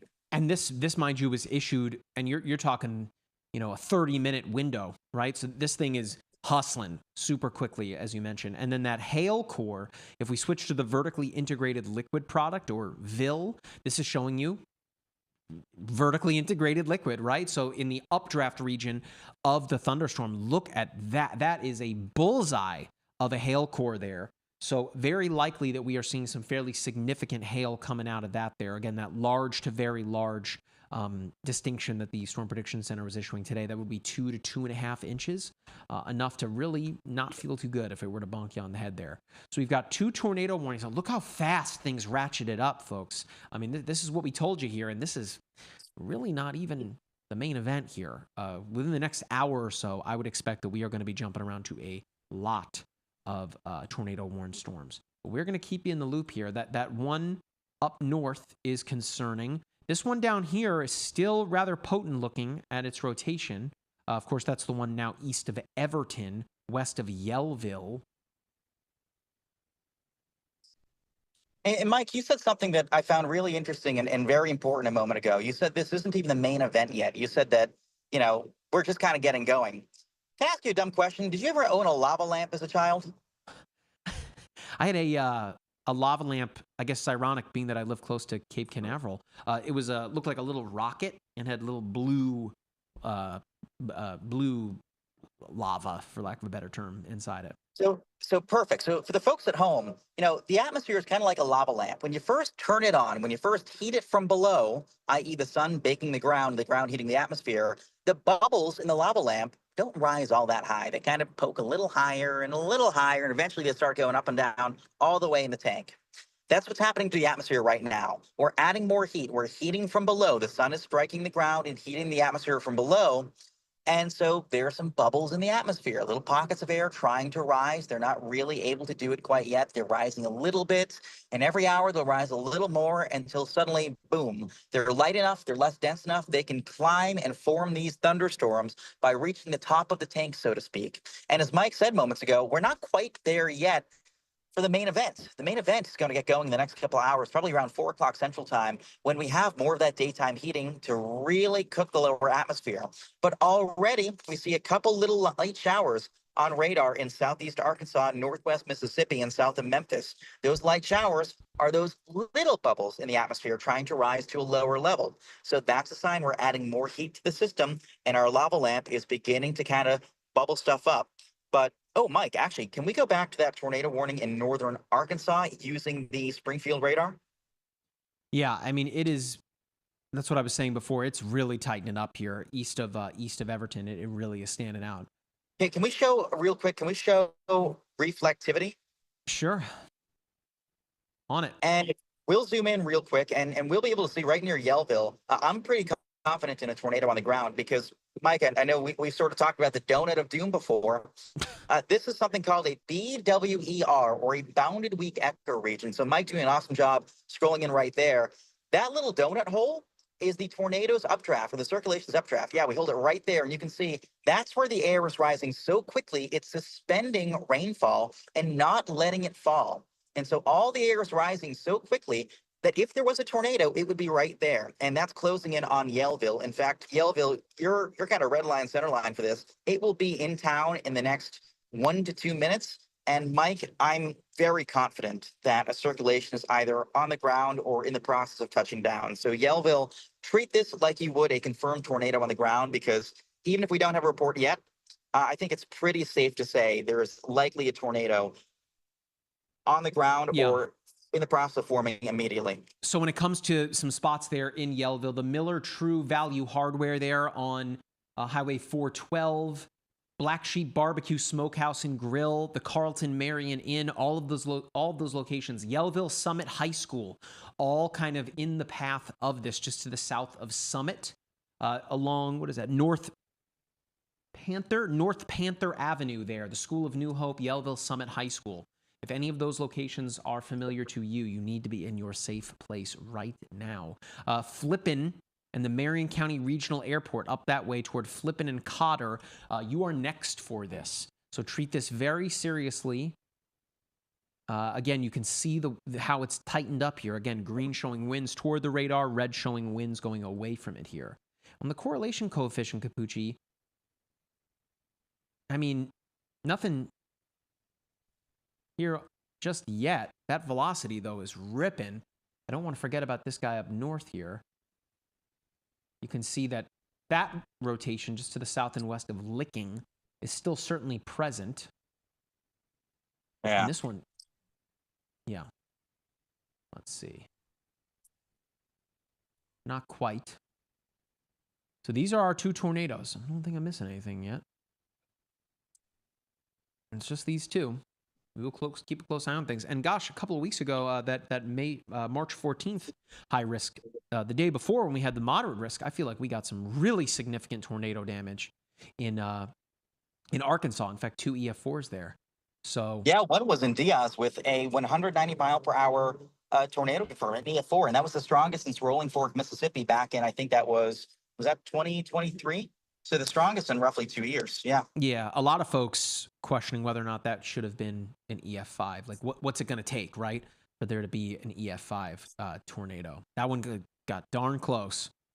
Yeah. All right. We have so many people watching us on social media. Hey, thanks for joining us, folks. If you're watching on TikTok, we'd really appreciate it if you were to follow us. We are almost at 115,000 followers. So, hey, if you'd be so kind as to follow us here, if you're enjoying the content that we have produced, we will be bringing so much more to you over the course of these next couple of months and into hurricane season. It's free to tap on the screen as well. Show your support that way. If you're watching on YouTube, hey, we're really trying to get this information out to as many people as possible. Hit that like button. It really helps us out really significantly. And subscribe to the channel. It's totally free to do so. And if you're watching us from wherever you are, whether it's Facebook, X, follow us there too. And hey, if you're watching the MyRadar app, we love you. Thank you so much. And again, if you haven't downloaded the MyRadar app, it is completely free to do so. You can download it on iOS, Windows, Android, the Amazon platforms. It is totally free to download. All right. So as of right now, it's just these two storms, both of which are radar indicated. I'm not seeing anything in here yet to suggest that it is confirmed by the National Weather Service. That being said, this guy here, the one that is set to expire here in 16 minutes, just over the top of Yellville, Arkansas. Meteorologist Matthew Capucci, who is storm chasing for us in Arkansas. He's not on this particular storm. You can see his shot if you're watching on YouTube. Again, youtube.com/myradar. He's fairly confident that this one here, that there is a circulation of some kind on the ground. So again, for folks in Yellville, Summit, Flippin, you need to be in your safe place right now. Michaela on TikTok asks, are these sporadic storms coming toward Ohio that serious? Ohio kind of not in this here just yet. It's going to be raining up your way, of course. And I would think more of a straight line wind event up your way. But right now, the more significant storms are well to your south and west. Amber just said, was on the app. Just heard you say there was a TikTok. Of course. Listen, wherever you want to watch us, we are streaming on all of our social media platforms, in the app as well, wherever you want to join us. Although on TikTok, I can't show you the storm chaser footage. We're very concerned about showing, TikTok is weird about showing driving footage. And then, hey, after here on Saturday on the 5th, who knows what the state of TikTok's going to be in the United States. So that's not for me to say, though. Who the heck knows? All right, so it is still these two tornado warnings. We will continue to keep a close eye on things. Again, meteorologist Erica Lopez is here as well. She's going to be keeping a close eye on anything as it develops. That being on the mesoscale discussions from the Storm Prediction Center, or any of our storm reports coming in to the National Weather Service. All right. And then, Jack, I think for our push notification for the app, we'll probably do that. I would say probably closer to 4 o'clock. We've got the 2 tornado warnings right now, but we probably want to wait until we have something really significant coming. Okay? Just keep me in the loop with the viewership there, okay? And by the way, Mike, we have if I may, real quick. So no, you're good. For that whole batch of storminess in northwestern Arkansas and south central Missouri, a new mesoscale discussion has just been issued. So for the folks at home, a mesoscale discussion is basically the Storm Prediction Center's a way of highlighting something. And they're saying, so far storms have remained semi-discrete, which basically means, hey, the storms aren't sort of, all lining up there. They're kind of staying by themselves. They're saying the tornado threat will remain and large hail will continue as well. They're thinking that eventually in the next 2 or 3 hours, there will be kind of some mergers, but the tornado threat is going to be maximized with that batch of storms in the next hour or two. So what we're seeing right now is kind of indicative of the fact that, hey, they're remaining semi-discrete. Once they merge, they think the tornado threat will wane a little bit. So that's why we really have to key into this area for the next 2 hours before the area farther east near the Mississippi and Ohio rivers sort of steals the show. Folks, so what we've talked about many, many times, but it's certainly worth mentioning again. When storms are off on their own, that's what we call discrete storms. When they're more linear, of course, they can still pack a really significant punch, but these storms that are by themselves, the discrete thunderstorms, supercell thunderstorms, that is, they want to be by themselves because in that sense, they don't have to share with the other storms that are around them. They can just keep chugging along, get nice and tall, and become incredibly destructive. The reason for that high risk, a large reason for it, is that discrete storm mode ahead of the main line, okay? If we take the web browser here for a moment, Jack, I want to show folks how they can read the mesoscale discussions for themselves. You can impress your friends. All you have to do is go to the SPC's website, spc.gov or .noaa.gov, and then right here on the homepage on the right-hand side, you'll see all products, watches, and then MDs. You can see it pulsating, right? That is your mesoscale discussion. You can see this one was issued 19 minutes ago. You can click into it. And this is exactly what Capucci was talking about. They provide a graphic, of course, the map. There's wind barbs and all that information on the graphic itself, but then they effectively give you the reason for the mesoscale discussion right here. So as Capucci alluded to, large to very large hail and isolated severe gusts could also occur. With time, increasing storm interactions and greater eastward push from the front will promote upscale growth. So they are most definitely not giving up on things, right? They're just trying to tell you that, and you can see it in here. Storms have so far remained semi-discrete. As long as this continues, a tornado is possible, Okay? Semi-discrete, meaning, again, some of them off on their own. So that is how you can read the mesoscale discussions for yourself. Jack, let's go back to the app here. We're still tracking this storm that is right over the top of Yellville right now. The tornado warning has got 11 minutes to go. We'll see if they extend that. But again, Flippin, Cotter, and Gassville, Arkansas, you need to be in your safe place. Those are all the locations out ahead of that circulation right now. The tornado warning up north has been extended. That is for Licking, Salem. This one here for the next 41 minutes for Dent County in south central Missouri until 3 o'clock Central Time. So again, 41 minutes to go. You can see the radar indicated rotation right here over the top of Licking right now. Again, it is just radar indicated as it stands. So as of right now, we don't have anything to tell us whether or not there's anything on the ground just yet. But it is, it's most definitely there on the rotation. You can see it right there. So we're going to keep a very close eye on both of these storms here. We'll come back to this one here. And not seeing anything in correlation coefficient, which is good, but still signs point to this being worth watching.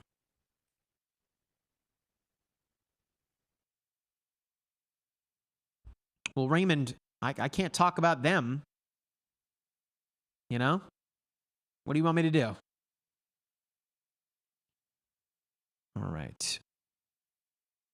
Someone said, do I report this to the National Weather Service about the rotation? They most definitely know. They should. They most definitely know.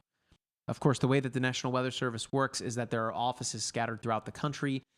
All of those radar sites, well, not all of them, because MyRadar, we have the terminal radars, which comes in from some of the airports. But the National Weather Service Doppler radars, pretty much all of those radars have an office where there are a team of meteorologists working around the clock, watching conditions as they come into their what's called county warning area. Okay? So it's just a network of coverage across the United States. So they're most definitely keen on the rotation there. They're not perfect, but they are the best we got here in the United States. Anything severe near Detroit tonight? I mean, you guys are so far north of what's happening right now. You're not even under, it's like a 2 to 4% tornado risk. More so of the strong damaging winds tonight. Someone said, what about Paducah, Kentucky? Paducah is in that high risk area. Nothing just yet. Although this is kind of the appetizer, if you will, to dinner. We're not there yet.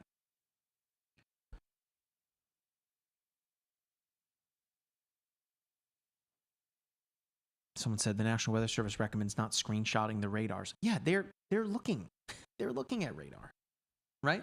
That would be like going into a restaurant and walking into the kitchen as the chef is working, say, "Hey, look at the food I made. Look at it." Yeah, I see.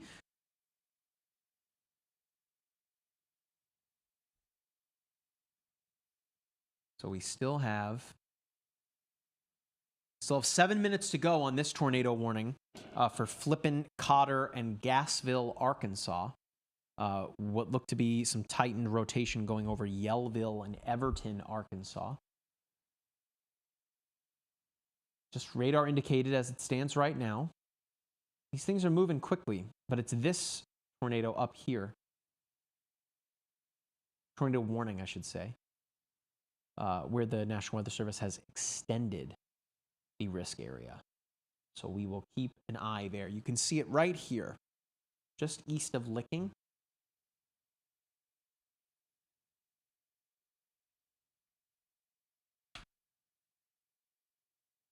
It sounds super familiar. We might have just been talking about this.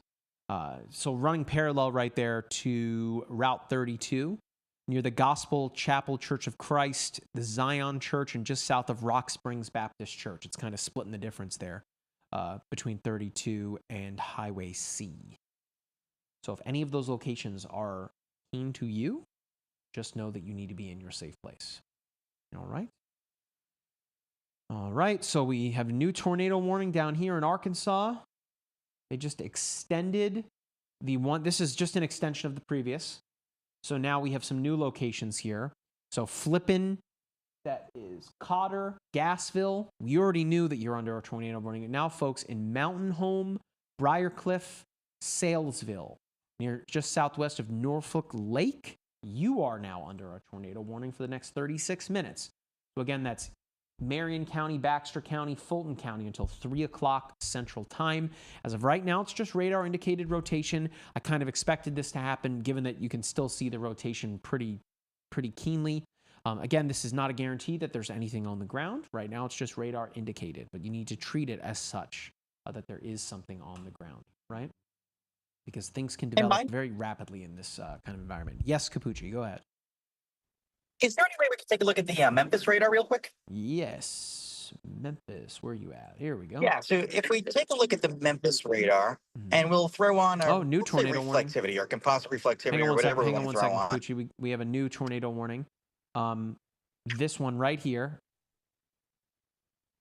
It is this one here just over the border there for Missouri. Ozark County, Howell County. We're talking South Fork, just to the north of Bakersfield here. This is in effect for the next 35 minutes. Radar indicated as it stands right now.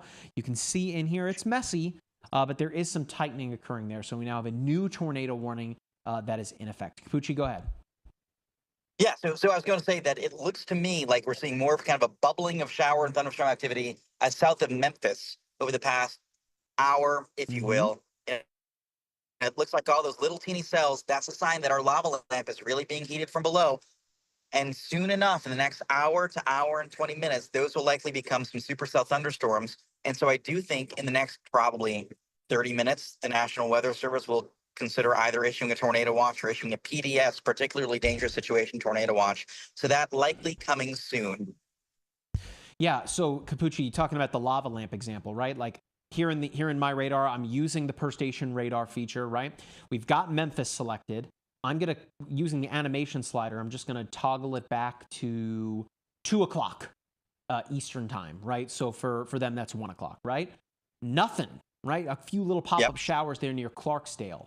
But then over the course of the hour, I mean, you go from nothing to something real quickly, right? And that is really filling in, particularly this line back here, and then all these little individual storms. So that's, again, that discrete storm mode that we keep harping about that is going to be increasingly problematic. Ahead of this main line, the line that we're seeing right now that has produced these tornado warnings, this is what is going to become our really dangerous squall line, or a QLCS, a quasi-linear convective system that is effectively just a wall of wind tracking its way in from the west. Of course, you're going to have the winds coming in from the north and west. But what Capucci has alluded to, these storms bubbling up here over Memphis, this is being driven by our wind coming in from the south. So there's our wind shear. But it's these storms that are by themselves that will eventually become the more problematic storms, being that they are by themselves as it stands, away from the main line. Okay? I hope that makes sense.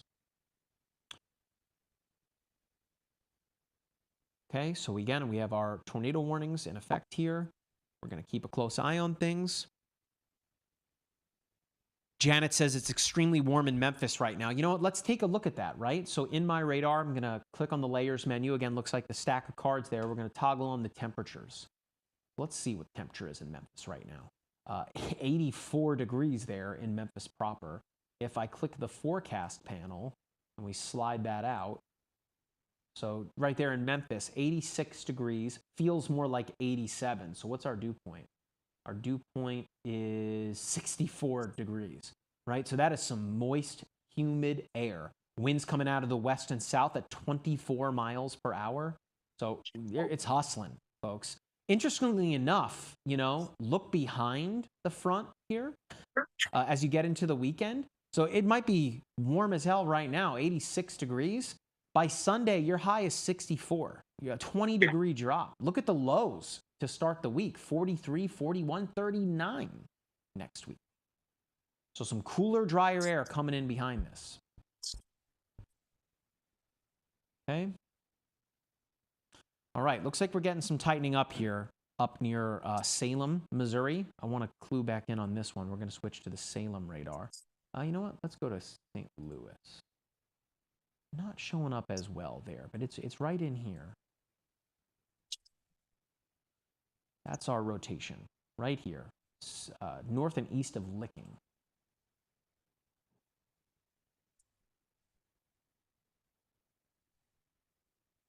A lot of these are kind of getting swallowed up by the main line, so you're going to get that spin along the line.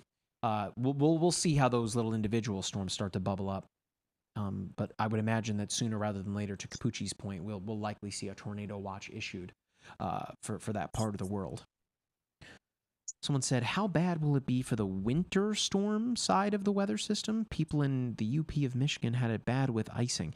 Yeah, I mean, there is some winter weather, particularly up into Canada, right? But again, for the folks up there in Michigan, it's not even going to hold a candle to what you're going to see today for parts of Tennessee, Kentucky, as you're seeing right now in Arkansas and Missouri.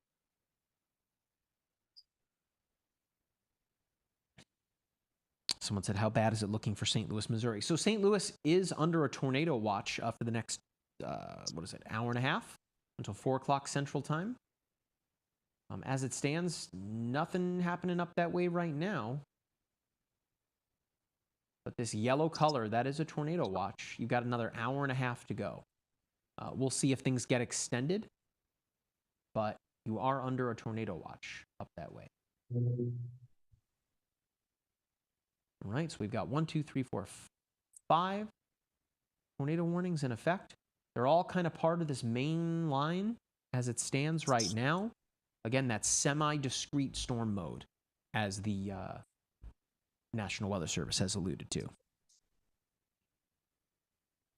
Someone asked, can you touch on the Murfreesboro, Middle Tennessee area when it comes to 4 p.m. supercells? No one's covering it, and I'm worried.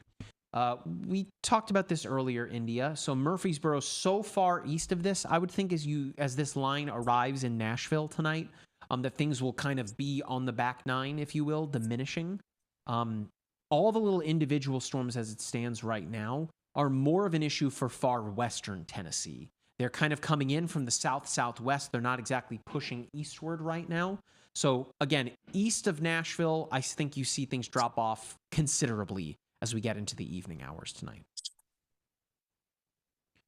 Blake says, pretty wild how hot and sunny it is here of Nashville. Yeah, I mean, listen, when you have this kind of environment where it's like driving down the highway with no one around you, no police to pull you over, you're just flying.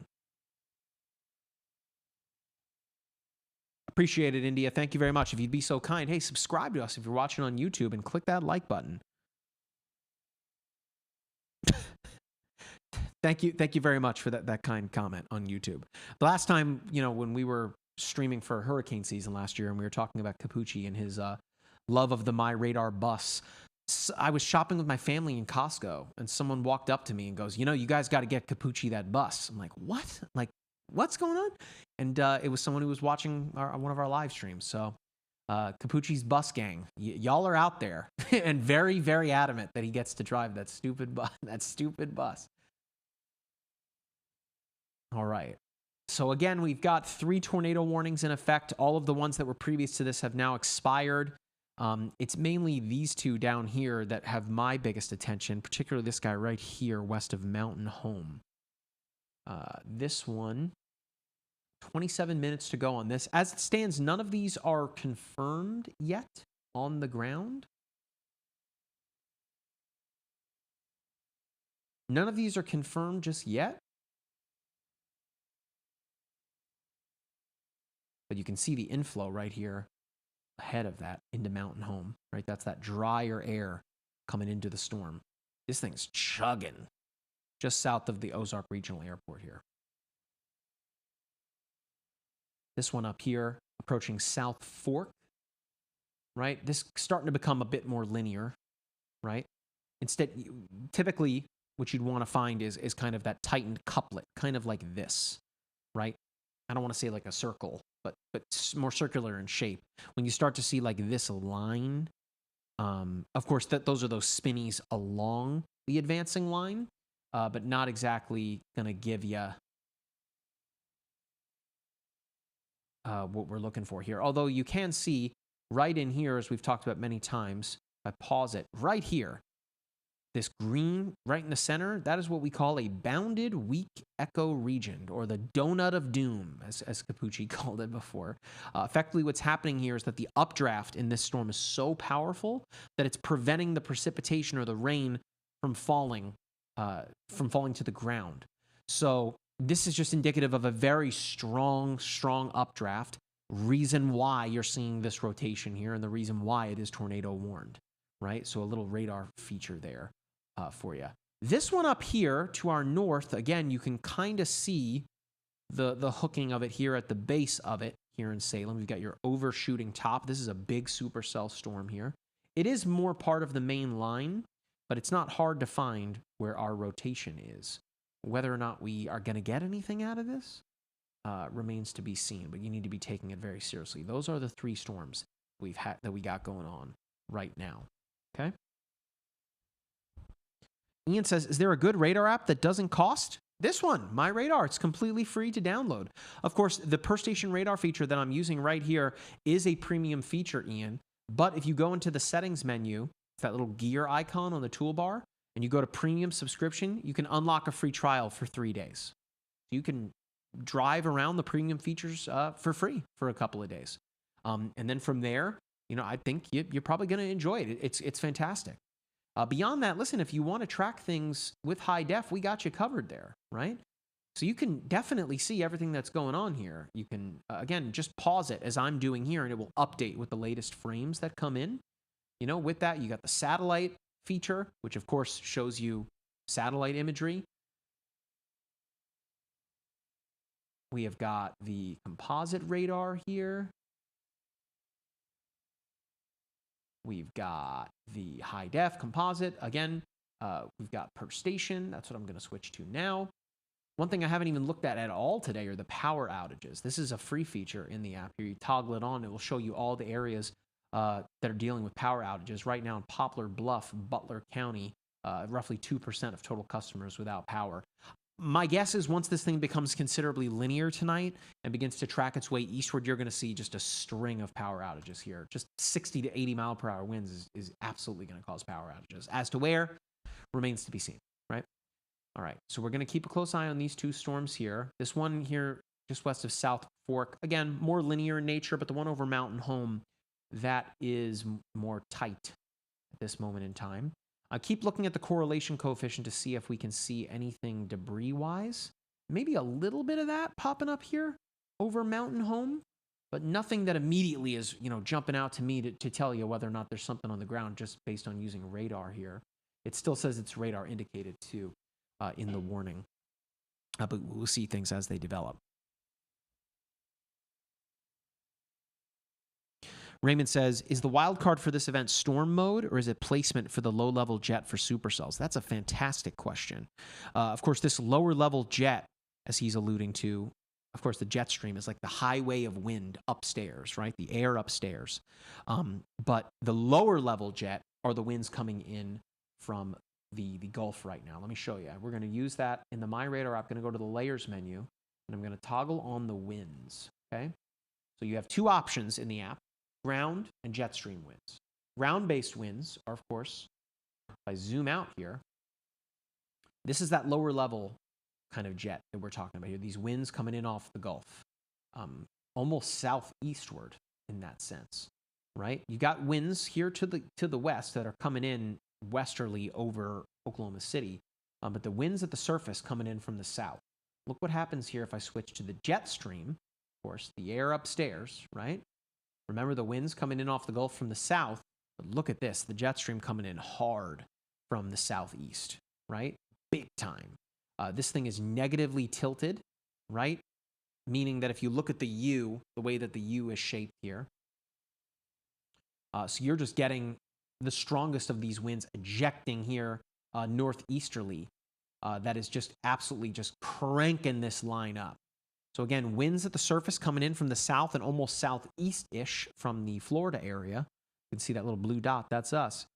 And then the upper level winds coming in real hard from the southwest. Okay? But to answer your question about storm mode, it's these discrete storms. If I go back to, Let me turn the winds off here.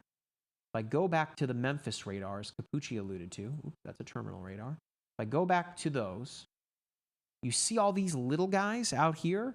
These are the concerning storms. The main line right now where we have our tornado warnings, don't get it twisted. There's tornado warnings in there, right? I mean, this is absolutely worth paying attention to. That is not what I'm saying here.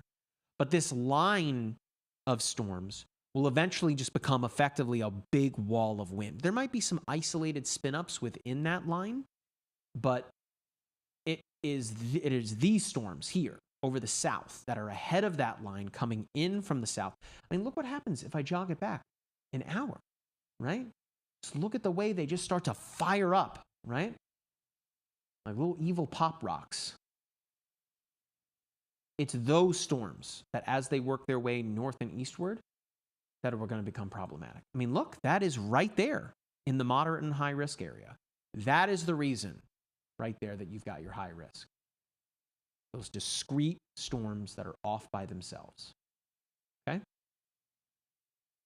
Hope that answers your question. Corin says, how do I go about chasing for MyRadar? Why don't you send us a DM on X or just reach out to us. We can chat. Okay? Yeah. Okay. We still do not have that tornado watch yet for like the Memphis, Western Kentucky, Western Tennessee area.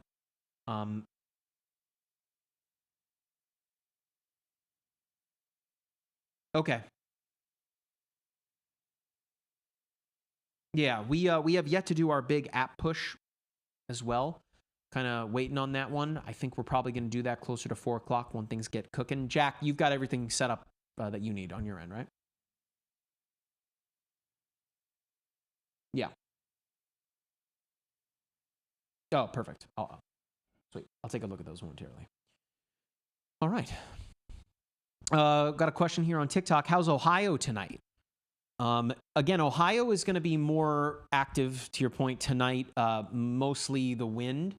There's still a tornado threat up that way. Don't get it twisted, right? But more of Ohio is on that western side. You know, Dayton, Cincinnati, upwards of a 10% hatch risk. So you're not out of the clear, right?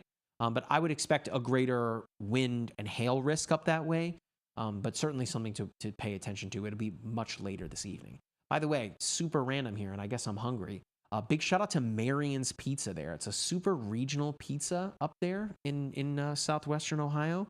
The sausage looks like, Capucci, it looks like, the only way I can describe it is like rabbit food, like little pellets of sausage on the super thin pizza. It's great. I haven't had it in years, but big shout out to the pizza up that way. Regional pizza is so interesting in the United States. There's so many places that has a super unique and interesting food, like Skyline Chili up in Cincinnati. It's got to be one of the weirdest things ever, but it's great. So let me know in the chat what your favorite regional pizza is. God, I am hungry. Got to eat something. All right, it looks like a new tornado warning here. This one right here. No, that's not new. Sorry. Rambling on about pizza. All these are pretty much set to expire here. It is this one. 47 minutes. It's kind of covered by a pre-existing tornado warning. I got to switch to Springfield radar here. Yeah, it's still that one that went over South Fork. They're just not willing to give it up just yet. That being South Fork, Missouri, just over the border of Arkansas and Missouri. All radar indicated as it stands right now. I have not seen anything to indicate yet that we have anything confirmed. No PDS yet. Of course, PDS stands for particularly dangerous situation. DM on TikTok says, what's happening? Well, a severe weather outbreak. That is what is happening. Another person asking about tornadoes in Ohio. I would say you have a roughly 10% chance for the western side of the state. Jack, if you want to take my PC here just for a moment. This is the outlook from the SPC. You can see that this yellow color here for Ohio, that is a 10% risk area. The hatched lines represent a 10% or greater likelihood of a significant tornado, that being EF2 and above. But of course, the greater likelihood of tornadogenesis is likely to occur down here in the far southern Mississippi Valley. Okay? Anna Marie, tell us about St. Louis, another part of the world that has a super unique regional pizza variety in Emo's Pizza and St. Louis style pizza. St. Louis is under a tornado watch. Let me show you. So this yellow box here is the tornado watch that is in effect for the next 1 hour and 16 minutes. We shall see whether or not that gets extended beyond this. But as of right now, you need to be effectively under the mindset that a tornado could occur over the next hour and 16 minutes for St. Louis, Greensville, Centralia, Hillsborough, Carlinville, Carrollton, Jefferson City, Columbia, Rolla, Salem, right? All of these areas here listed in yellow. We don't have one yet for Memphis, Paducah, Cape Girardeau, Jonesboro, Dyersburg. I think it's only a matter of time. And what Capucci was alluding to before, a PDS tornado watch is effectively, or what that exactly means, is a particularly dangerous situation, meaning it is reserved for the highest end. Think about it like a tornado watch plus, right? It is effectively telling you that not only are you likely to see tornadoes here, but some of which could be particularly dangerous, right? The way that you can differentiate between the watch and the warning, right? If we think about it, we're talking about pizza, I'm going to use that as the example here. A pizza watch, if you will. You've got flour, you've got sauce, you got cheese. You got all the ingredients for the pizza. Is it a pizza? Not quite. But it could be, could easily be. Now, a pizza warning means the pizza is ready to come out of the oven. It is a pizza now, right? There's your difference between the watch and the warning. Use any example you want. You know, I've seen taco, watch and warning, cupcake, cake, whatever. Again, the watch means that the ingredients are there. Warning means it is imminent. It's here now, okay? Oh my gosh, I just like was snacking on some stuff earlier today. I am hungry. Holy cow. If I'm hungry, I know Jack is hungry back there. All right. So we're still watching this line here right over the Missouri-Arkansas border here. Capucci, I don't know if you're seeing anything that I'm not. I mean, it looks like this circulation here that we were watching earlier just to the east of Mountain Home seems to be our more significant rotation. I got to stop using that word. The rotation that really stands out most. It's kind of that kink in the greater line here. But this is all starting to become fairly linear in this sense right now.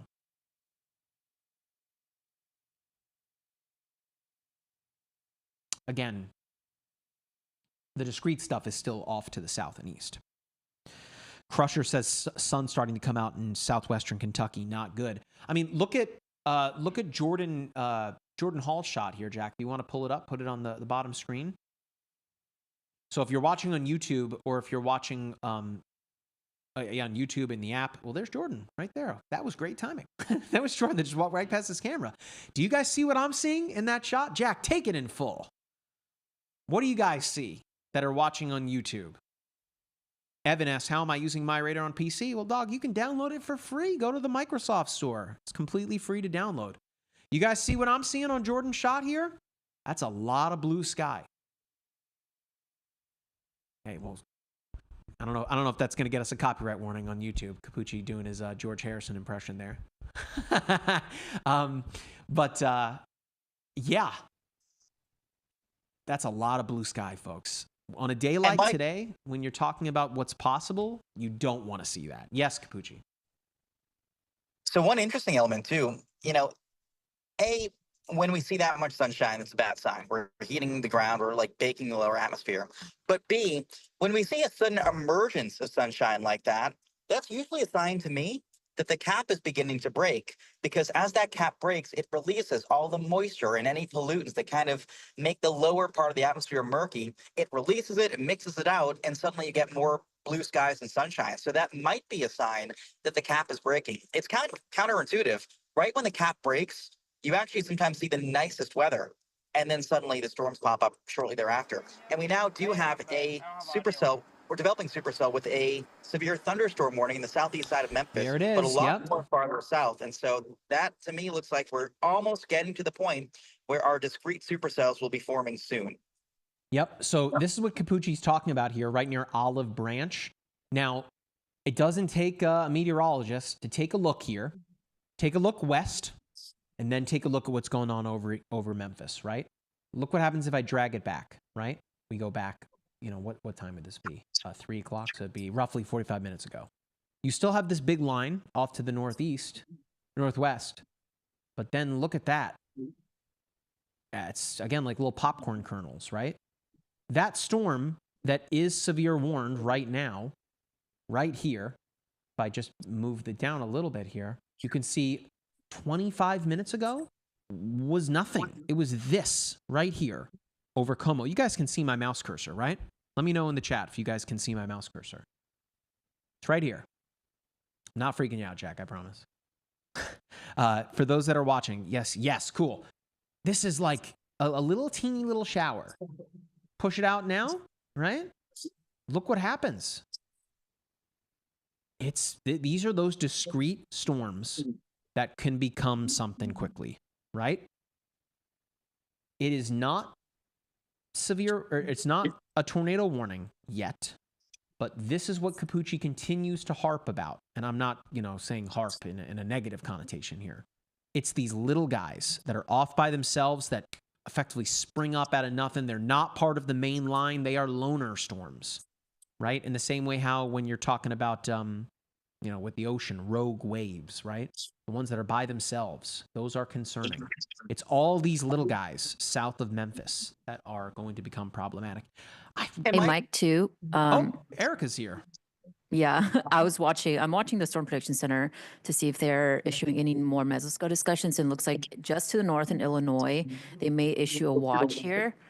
So that's not really in the region where you're tracking the storms, but just a little bit more north. And there's actually a severe thunderstorm warning over Springfield, but around that vicinity, looks like there will be a tornado watch issued. I'm still waiting to see if there's any sort of discussion for a tornado watch in Tennessee, but I've not seen much yet on that. Jack, if you want to take the iPad here, we'll be able to show folks. One thing I haven't mentioned here in quite a minute, Erica, thank you for that. If you look at the iPad here, you can see all of these little icons on the map here. Those are all individual storm chasers. I can't show you folks on TikTok. We're really nervous about showing any of the storm chaser footage there. TikTok's real weird about showing driving footage, even though, of course, they're doing so completely safe. They've got their dash cams mounted to the windshield. It's not like they're moving around, but I can't show you that. What I can show you here is if you go into the layers menu on iOS, Android, it's coming soon to Windows. Right here at the bottom of the layers menu, see video storm chasers. You toggle that on and you can see all of these cameras, all of these little icons on the map. And those are individual storm chasers. All you got to do is tap on them. Courtesy of our partners at Severe Studios. There's Chelsea Dahlman here east of Little Rock. There's Matthew Capucci. In fact, check this out. I can take it in full screen here. There's probably a delay, but if you guys were hearing the sound in the app, you'd be able to hear Capucci speaking if his mic isn't muted. He could even wave to you there. Of course, we want to make sure that he is driving safely, of course. But... And Mike, if we can take my shot real quick, actually. Oh, I want to show folks a couple things. Can we take it full? Oh, yeah. Okay, great. So I want to show folks a couple things. Number one, we got some blowing dust across Interstate 40 right now. Earlier on, the National Weather Service had issued an advisory for some blowing dust in this area in eastern Arkansas. That's definitely the case right now with, looks like, assuming recent dryness.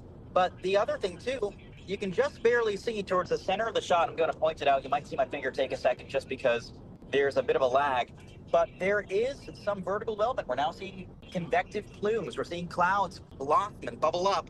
That's a sign the lower atmosphere is mostly cooked, and we're getting to the point soon where we will likely have those rotating supercells forming. And so for that reason, I'd say within the next hour and a half, we got a lot of action coming to western Tennessee and eastern Arkansas. But you can see that right now out of my camera shot. We're just beginning to see thunderstorms blossom in this area. All right. So what's really neat too about the Storm Chasers layer is you can click this little guy right here and it takes it picture in picture. So then you can effectively track storms in the app while also playing in the corner or wherever you want to put it. So you can shrink it however you want to put it. The picture in picture of watching a storm chaser. Isn't that awesome? So there's Capucci's shot. We got Jordan Hall out there. I think he's one up here. Yep, there's Jordan. So there's Jordan's shot, right? Totally free in the app to download. Just turn on the video storm chasers layer. All right. Jack, let's jump back to the PC here. Again, I want to remind everybody, for those of you that are watching, my name is Mike Linden. I'm a meteorologist with MyRadar. We're coming at you live from the MyRadar studio here in Orlando, Florida. It is Wednesday, April 2nd, 2025. It is just short of 4 o'clock Eastern, and we are tracking what looks to be some rather significant severe weather tracking its way eastward across the Mid-South here in the United States. For those that are unaware, there is a high risk of severe weather today. The last time we had one of these issued was just a couple of weeks ago on March 15th, but the National Weather Service not wasting any time issuing yet another one here. You can see this purple color here. That's Paducah, Cape Girardeau, Dyersburg, Jonesboro, Memphis, Pine Bluff are all under that high risk. We are looking at a high-end tornado event today where several significant tornadoes are likely. That's an EF3 and above that the Storm Prediction Center is calling for. We do not have a tornado watch in effect for that high risk just yet, but I've got to imagine that's coming here sooner rather than later. Again, if you're watching in the MyRadar app, fantastic, but you can also watch us across all of our social media platforms. We are live on TikTok, on X, we are on Twitch. We are everywhere nowadays, and if you'd be so kind as to follow us on whatever platform you're watching, that way we can continue to grow and make sure that we can continue to grow our audience, so that way this information gets in front of as many people as possible. Of course, wherever you're watching, we're coming to you commercial-free as well, so you don't need to do anything in order to get the coverage. It's coming to you free and live. And yeah, it'd be really great if you were to also, if you wanted to track along with us, to download the MyRadar app for free. You can do so on Windows. That's what I'm using right here. It's really great with a keyboard and mouse. We are on iOS, Android, and just as of a couple of days ago, you can now download the iPad version of the app on your Mac computer. That's brand new as of 2 days ago, I think. So that's been a much requested version of the app. It's here now. It's not a native Mac version just yet, but it is the iPad version that you can bring onto your Mac computer. All right. I should also make mention that if you would like to track the level 3 radar products along with me here, I'm using, of course, the per station radar feature. That is a premium feature. And if you go into the app and click on the settings wheel, it's right at the bottom of the screen, and you see premium subscription, you can unlock a free trial for the next 3 days. So you can follow along with me here. There's going to be plenty more severe weather these next couple of days. We are looking at what the National Weather Service is deeming a generational flooding event occurring over this portion of the United States over these next couple of days. Some spots may see upwards of 15 inches of rain. It's a lot, right? Mind you, there's a pretty big darn river that happens to run through this part of the United States, that being the Mississippi. So, going to be a rough next couple of days, let alone for the tornadoes, but for the flooding as well. Okay? New tornado watch now. Okay. Oh, I see it. Yeah, it's through It is midnight. a PDS. Yeah. It's a PDS? Yep. Yeah, it makes sense, especially with all these supercells blowing up. So it's right here. It's this yellow, this yellow box from Jonesboro to Dyersburg, Jackson, Tupelo, up into Clarksburg. This yellow border, it's for the next 9 hours. So that is until midnight Central Time. Oh, and they just issued another one. You guys just saw it live. It's now extended northward up into western Kentucky as well and into parts of southern Indiana. So is this a PDS? Yes, it is. You can see it right here, if you guys can see my cursor. And that is also for the next 9 hours. Yep, so through midnight Central Time. Evansville, Indiana, Cape Girardeau, Paducah, Kentucky, Hopkinsville, Kentucky, Clarksville, Tennessee, Dyersburg, Jackson, Mississippi, Jonesboro, Arkansas. This is a lot, covering a lot of ground, all the way down as far south into Tupelo, Mississippi. under a PDS tornado, or PDS, particularly dangerous tornado watch. And of course, they are calling for several tornadoes, a few of which could be intense, widespread damaging wind gusts up to 80 miles per hour, and scattered large to very large isolated hail 2 inches in diameter for the next 9 hours. So again, as we've alluded to, even though we've got several tornado-warned storms right now, that is really the start of what is going to be a very long day. So make sure you have numerous ways to receive alerts, whether it is, of course, the MyRadar app, which will deliver you critical information as it happens, but also make sure if you have a no weather radio, make sure that that is turned on. Of course, local media is going to be a fantastic resource as well. But it's one thing we continue to talk about are these isolated thunderstorms, right? The ones that are by themselves. And go figure that as soon as we've started to see the development of these isolated thunderstorms here, that the National Weather Service has followed suit in issuing those tornado watches, the PDS tornado watches, all the way into southern Indiana until midnight tonight. Both of those storms that are severe warned right now, just south and east of Memphis, are just that, severe warned. They are not tornado warned just yet. I'll take a look here at the velocity to see if we're getting anything spinning in them. Not quite yet, although this guy here to the west of Collierville piques my interest a little bit. This may be one to keep an eye on here. You can see the dry notch right in here, maybe trying to form a little BWER. You can see the tightening right there over Tennessee 385, just to the south and east of Germantown, west of Collierville.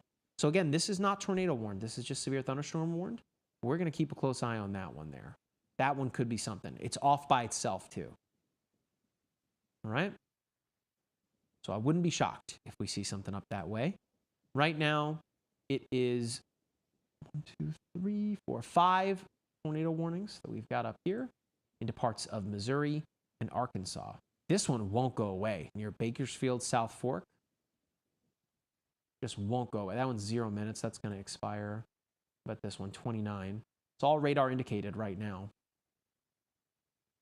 Holy cow. Jack, pull up Jordan shot. I got to show folks what we're seeing on Jordan shot here. I mean, looks like a beautiful summer day. Just blue sky. Like big blue sky. Golly. And with folks, with what we are telling you that is coming, you can see it on radar. Not great to have blue skies like that.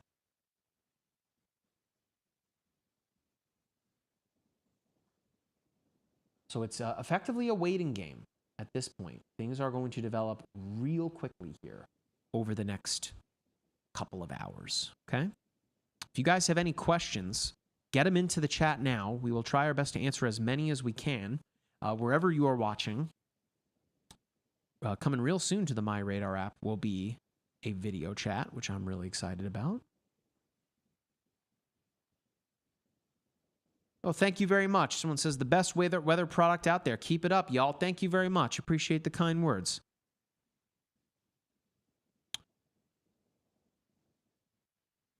Someone said just coming back from grabbing a drink. Yeah, I got to go get some water here momentarily. Someone said I live in Cape Girardeau. What should I expect?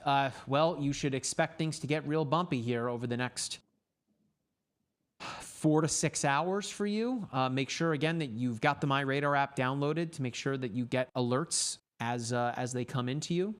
Things are going to get real interesting here. Going to be a rough evening. Diesel on Facebook says, how bad do you think it will affect Kentucky? Far western Kentucky, including Paducah, is under a high risk today. If I pull that up here in the app, and to do that for yourselves, if you go into the layers menu, it looks like the stack of cards, and we go to the outlooks and turn it on, you can see that this pink color, that's the high risk that extends into western Kentucky. So Paducah and the Paducah Metro up into Elizabethtown, Princeton, Hardin, Murray, Wingo, Clinton, Hickman. And then moderate risk, that's this red color, that extends all the way east to Louisville, and then it becomes enhanced for Frankfort, Lexington, Richmond. Just as I said that, Another severe thunderstorm warning just popped up for one of these guys south and west of Memphis.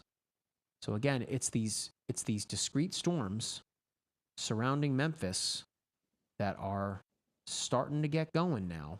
Nothing quite just yet in terms of any kind of radar rotation, but wouldn't be shocked to start to see that really develop sooner rather than later. This is just the start of it. It's a marathon, not a sprint. Okay.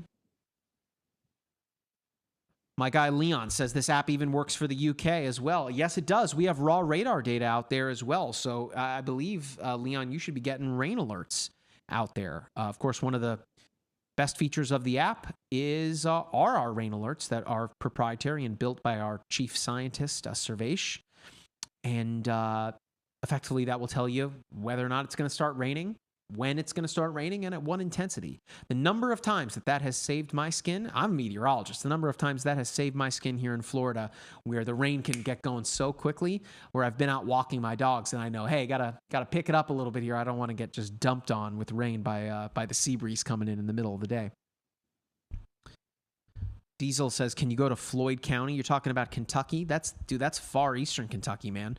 We've got to be looking at the storms right now that are that have the tornado warnings on them. I'm sorry. Again, Kentucky, not until later tonight. And where you live in Floyd County, far eastern Kentucky, much later tonight. Okay? Let's use the Memphis radar. Nah, we'll stay on the Springfield radar for now. So that gets us the storms in Memphis. It gets us these tornado warning storms, just 3 of them, as it stands right now. Okay? TikTok, what are you saying here? Starting to see the hook echo near Germantown. Yeah, I mean, it's those discrete storms near Memphis that are really going to become something here real soon. Little Rock, Arkansas, same deal where you are all the way down here. Little Rock, more so that embedded line, although you do have a few storms that are blowing up just to your east, so we'll see. Why are discrete storms concerning? So the storms that are off by themselves don't have to share the energy with the main line. Supercell thunderstorms are very selfish. They don't want to join up into that line. Of course, you can get very strong winds that are part of that main line, but it's the storms that are by themselves that don't have to share, that are just chugging through a favorable environment without having to give anything away. That CAPE, the convective available potential energy, it has it all to itself, right? There's nothing kind of bumping in the way of it, so to speak. That's why discrete storms are concerning. Debris signature in the Bakersfield. Thought I noticed one a moment ago. Okay. I hadn't seen one yet. Nah, you actually might be right. It looks like there is a little something there. Now, it just says radar indicated, but this right here, good catch there. We've been jumping around. Shout out to Leon's mom, Natalie.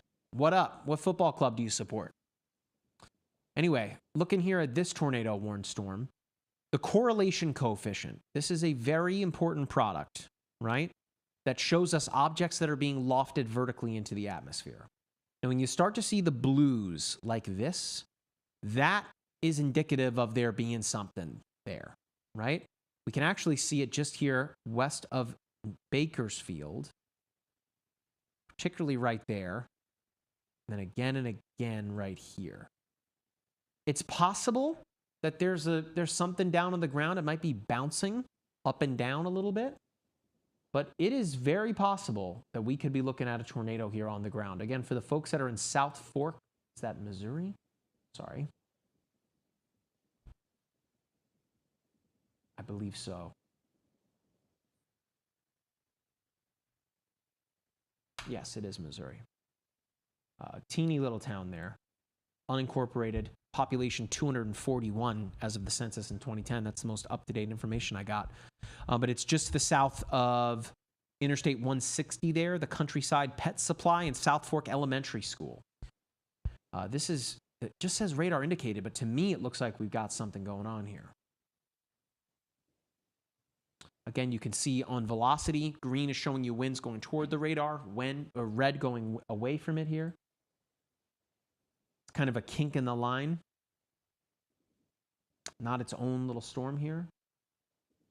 But it's very possible that here on the correlation coefficient that we're seeing something. Capucci, Erica, you guys see this storm here? Yeah.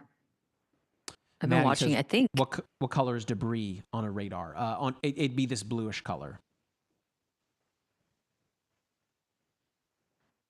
Erica, sorry about that. What were you saying?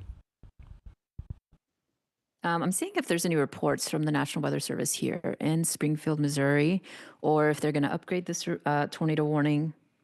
Still not seeing much, but there's a lot of lightning with the storm as well. Yeah. And sometimes, again, the correlation coefficient isn't able to discern exactly what it is, right? It's very possible that sometimes when you do have a tornado, that you'll even see correlation coefficient signature out ahead of it. And effectively, that's what's showing you is that there is debris, but it's being lofted into the air and pushing so far ahead of it, right? That happens quite frequently in these severe thunderstorm outbreaks where you do have a tornado that touches the ground. It lofts. I mean, it could literally be whatever. It could be parts of a building. It can be whatever. The radar's not able to discern what that is. But it could be lofting it and pushing it outward, which is possible what's happening up here, too, just to the north of South Fork.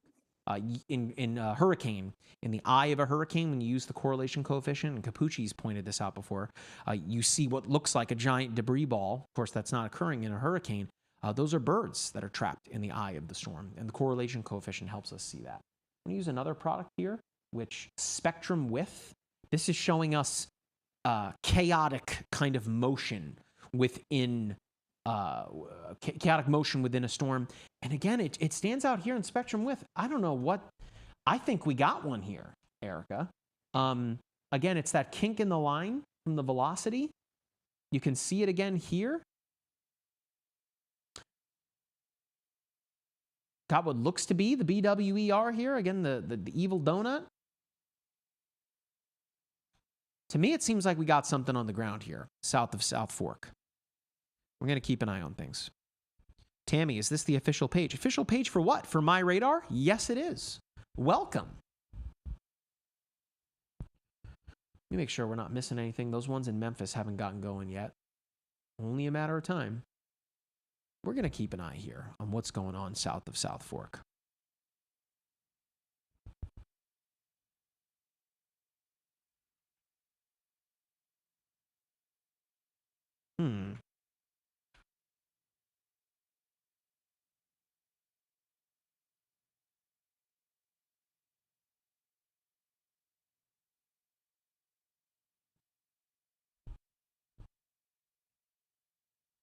Guys, I have a funnel cloud.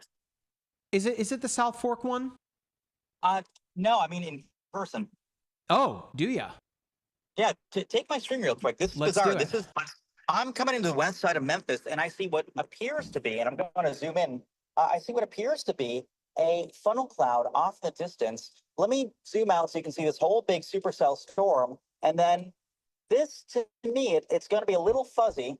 You're going to see behind the trees in a sec. There's definitely a funnel there. It looks like it's about halfway down. It's to the right of the truck. Can y'all see that? Now it's blocked by the truck. It's a little tough to see, but I kind of see generally what you're pointing at there. Oh, now there's a truck in the way, but that whole thing is the supercell. I'm coming to Memphis on the west side, and even from this far away, I can see there is a funnel cloud. So I'm hoping to get closer to it and potentially see what it's all about. But yeah, definitely a supercell that is already rotating pretty quickly. And on a day like today, what we see in real life might be outpacing the radar. Mary just asked, where's the funnel? I can't show you Capucci's shot as he's driving on TikTok. If you guys want to see the Storm Chaser feeds, head over to YouTube, youtube.com/myradar. Anyway, sorry, Capucci, go ahead. Yeah, no worries. And so I'm closing in on this cell from the west, but there's an even stronger cell to the south that is coming up as well. And there are a number of quickly intensifying rotating supercells near the greater Memphis area. It's going to be very challenging to figure out which one to, track, which one to hop on, if I should race north, if I should wait for some to come south or come up from the south. But yeah, I mean, you see this supercell pretty prominently. You see that pillar of looks like a cauliflower billowing updraft. That is our rotation. And earlier on, there was a funnel. Looks like it's kind of since dissipated, but we may see something emerge again soon as I race up towards the storm from the west. The one north of Collierville, east of Cordova, they just altered that. That guy looking pretty impressive. Yeah. No, well, I mean, from a there's rotation something. standpoint. There's something in there. I mean, and again, you want to talk about a discrete storm? There it is. I mean, it's got this guy to its south, but it is on its own. Look out ahead of it. Not much, right? So we've got the trio of severe thunderstorms there. We still have the trio, ironically, of tornado warnings up this way. Boy, this one here near South Fork. I am not ready to give it up on this one here. Again, you see just that little bit of blue in there. Erica, were you saying something? Oh, maybe I'm going insane. Possible. Very possible. Yeah, I'm noticing on the storm, the tornado warning just outside of St. Louis. It might be hooking right now from reflectivity. Still nothing confirmed with that one yet, though. So I'm watching to see if they're going to upgrade that or you're talking not. about the one east of Herman? Yes, I think that's... not severe warned at all. You're talking about this guy right here. Oh, no, I'm talking about the most northern tornado warning. Oh, gotcha. Oh, yeah. Okay. So that's this one right here. That is the one for... It's got 15 minutes to go. It's just radar indicated. Yeah, if you put on reflectivity, you can see the hook really well. Oh, yeah. So, as Erica alluded to, this is what we would call a hook echo, right? It gets its name because, boy, what does it look like, right? Looks like a hook. Out ahead of it here is the V notch. So if you draw a V there, that's that overshooting cloud top, right? That's the bulk of the storm, but the real potent stuff is here on the backside. When it begins to wrap around and hook around the rear flank downdraft here, this is where you would find a tornado back in here. This is your drier air inflowing into the storm. This is something that Capucci's talked about a lot, a BWER, or a bounded weak echo region. Effectively, what this means is that the updraft of the storm, you have updraft, downdraft. The updraft is so powerful that it's suspending the rain mid-air. It's so powerful, which could also indicate here that we have a developing hail core. And wouldn't you know it, here on the vertically integrated liquid product, this is showing you, again, the potential for some large hail in that area, too. So, to Erica's point, we'll keep an eye on this one here. You can see, again, on the velocity scan, green showing wind going toward the radar, red showing it going away from it. This is a little something there. Someone said, where is this storm? It's to the south and west of St. Louis right now. West of Bonne Terre, Mineral Point, Potosi, east of Steelville. Oh, someone said, can I share our live stream onto your YouTube channel? Don't have an answer for you there. Sorry.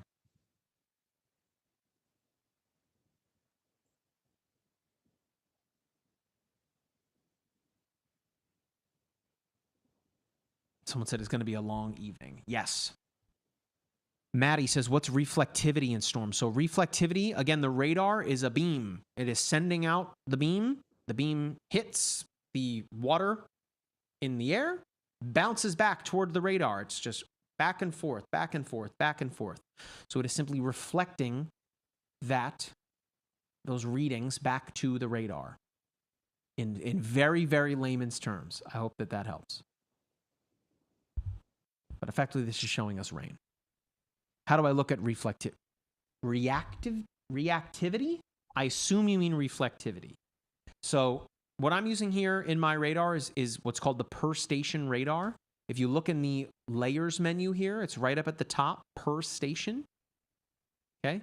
It is a premium feature. You can still look at reflectivity here in high def radar and composite radar, But if you want to do this, where you can select all of the individual radar sites and look at individual products within them, like reflectivity, velocity, correlation coefficient, vertically integrated liquid, something I haven't even talked about at all, storm total accumulation. Of course, this is looking at rainfall, which we're going to see a lot of this over the course of the next couple of days. Well, that is all available in the per station radar, all available in the premium features. For that, if you click on the little settings icon on the toolbar, it looks like the gear, and then under premium subscription, click on that. You can get a free trial. Use everything there. So we'll keep a close eye here. Those ones over Memphis, well, we have a fourth severe thunderstorm warning down that way. But as of right now, nothing tornado warned. Over Memphis, I should say, or near Memphis.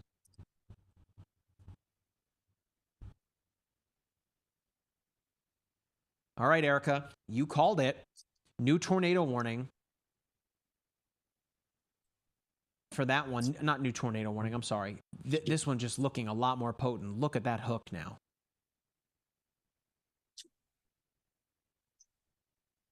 Which radar am I using?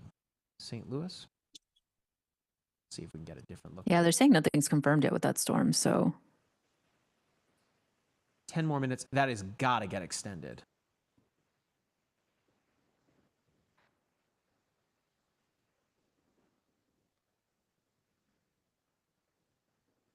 And Capucci, for those of you that are wondering, he is on his way toward the Memphis area right now. You can see his shot. Actually, if you're watching on YouTube, you can see his shot right there. Look at that storm out ahead of him now. Whoo, that is a tall thunderstorm. Holy, look at how that is blowing up. Is that his accurate location there, Jack? Or do we have to update it?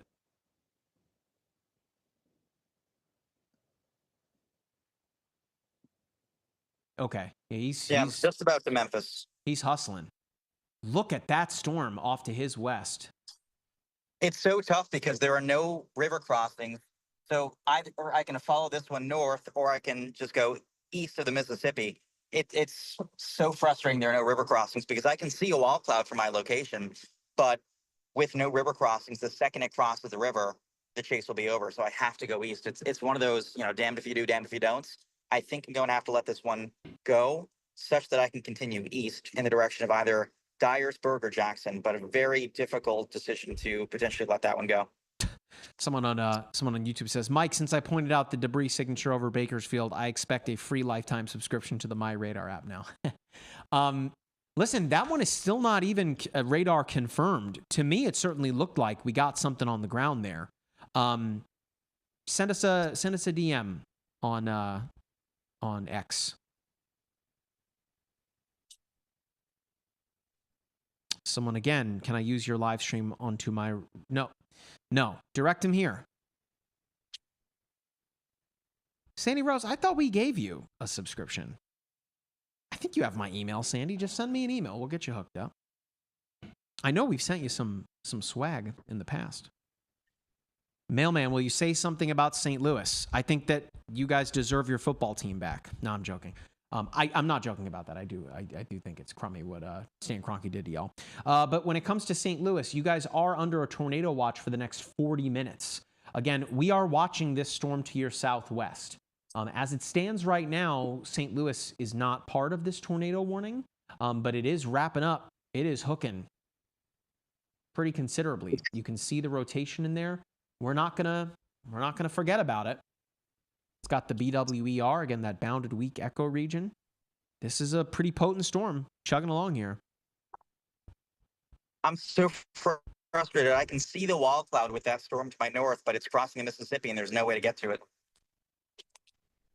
Swim. All right. I would. It'd be very difficult to see on stream, but there's some trees in the way. But yeah, near Jericho, it's crossing, I think, 55 or 155 right now. But that's going to be the bane of Chaser's existences today, the dreaded Mississippi. There's a new storm near Helena, which I may try waiting for a little farther east. And that one may cross precariously close to Memphis. But yeah, so that's the one I'm going to be in position for. Jack, I know for the folks that are watching on TikTok or rather on Facebook and in the app, they can see this, but let's just take it in full. Take the app above my head, Jack. I want folks to see kind of the tale of two storm modes, if you will. Okay? So once that comes up, we'll take the iPad, Jack, right above my head. Excuse me. All right. So this is effectively what we've got going on right now from a big picture here. Off to our west, off to the west, I should say, we have this line of storms that is advancing eastward. Jack, you've got it, right? It is? I'm not seeing it here. Unless I'm losing my mind. The PC is still up in full. No, sorry, take it in full if you can, just so people can see it. Perfect. There we go. All right, so we've got this big honking line off to our west, right? Gonna bring a lot of wind, right? 60 to 80 mile per hour winds, large hail. It's produced some spin-ups already. But it's these little bubbly little storms off to the south that Capucci is on right now in the Tennessee area that are the supercells that could produce the quote-unquote big one. They are more discrete. They're by themselves. They're not part of that main line. Notice as well, you can see that kind of yellow outline. Those are our PDS, or particularly dangerous situation tornado watches, in effect until midnight tonight. That includes Memphis, Clarksville, Tennessee, Hopkinsville, Kentucky, Owensboro, Evansville, Marion, Cape Girardeau, Paducah. Right? That is until midnight tonight. So again, we have these two kind of different storm modes going on. The linear stuff off to the north and west. Now, that's going to bring not only the wind, but one thing that I haven't mentioned yet is the training effect, just like train tracks, right? These storms are going to follow the path of least resistance along this confluence band, and it's just going to continue to just dump rain over the next couple of days, right? Just carving out a path. Some models are spitting out upwards of near 15 inches of rain from now until Sunday afternoon. The Weather Prediction Center today has a moderate risk of flooding, tomorrow a high risk of flooding, and then the following day another moderate risk. So tons of rain coming on top of, or along with, I should say, the tornado threat that is present today. So just a super duper active next couple of days of severe weather. Capucci and I had a conversation yesterday when he had arrived to wherever the heck he was, Kansas or Oklahoma, wherever the heck he was out there. And it looks like the pattern could become a bit quieter into the next couple of weeks, but boy, April has come in fast and furious. Erica, this storm that you pointed out here, a new tornado warning in effect. It looks like they are continuing this tornado warning to now include DeSoto, Missouri, the western portion of Hillsboro. Olympian Village is not in this, but it's darn close. They're along Highway 67 or Interstate 67. That's until 4:15 Central Time. Again, folks, that is south and west of the St. Louis Metro. Hey, Mike. Yes. Just so y'all know, I'm going to pull off momentarily and grab gas, but I want you to look, if you can, at the radar southwest of Memphis, that pretty good rotating cell near North Tunica. Mm-hmm. I'm going to be intercepting that in about 15 to 20 minutes. So I'm going to grab gas. I may disappear briefly, and then y'all will see me hopefully intercept that cell, maybe along I-40, about 15, 20 minutes. All right, just hit us up. I mean, listen, man, we're going nowhere, so be safe. By the way, folks, look at this. We've got 1, 2, 3, 4, 5, 6, 7 severe thunderstorm warnings. When, if I jog the radar back here to about an hour ago, all was pretty quiet, and then bang, business has picked up considerably. So Capucci's going to go grab some gas, and we will see him momentarily. Erica, let's keep watching your storm here near St. Louis. This one is has got that look, right? We'll keep a close eye on things.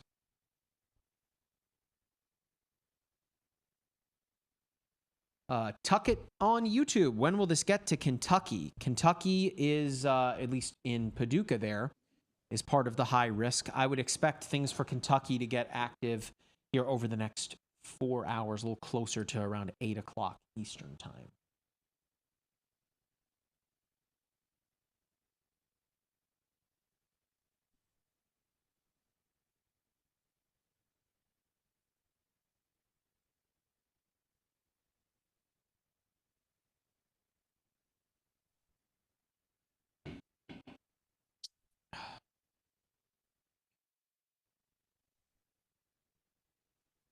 So the rotation is there on this storm south and west of St. Louis. We'll keep an eye on things. Someone says, how's things looking for Toledo? Boy, that is way far to the north. That is not as much of a concern. Website name, this is an app. It's MyRadar. You can download it for free on all major mobile platforms. Hope that helps. Looks like a spotter might have confirmed a tornado with that storm you have on screen, so we'll see if they upgrade that. It's west of Potosi. I hope I'm saying that right. Potosi But and Mineral Point. yeah. Let's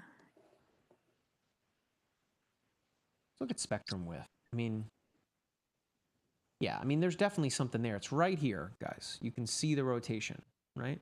The twist. And this is it, right here, right?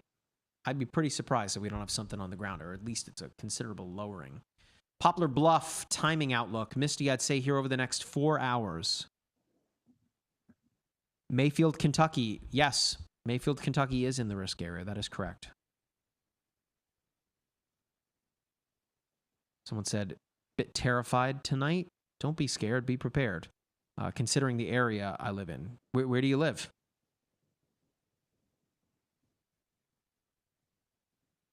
Someone on Twitch says, my coworker is in Mountain Home. Right, we saw something pass by that way. She already went to her shelter as precaution. Listen, that's the move, right? That's the move. You want to be able to tell people that you did that, as opposed to not being able to tell them for a more grim reason. Clarksville, Tennessee. Yeah, you're under the high risk there in Clarksville. You need to, again, have ways to receive alerts. The MyRadar app is a great resource. Of course, it's free. Make sure that your phone is charged.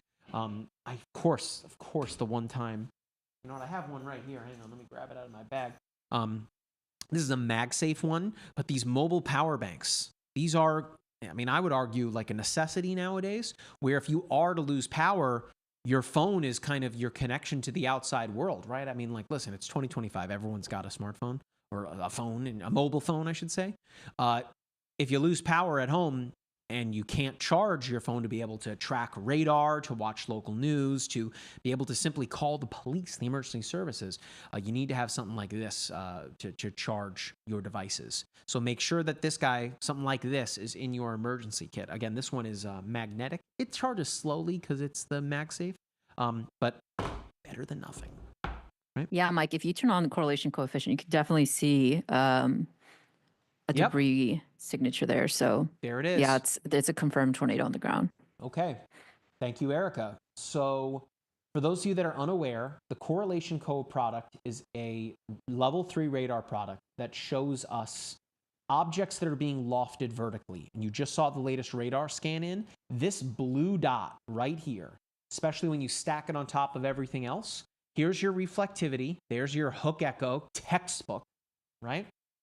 Your velocity, that's showing you, again, green toward the radar, red away from it.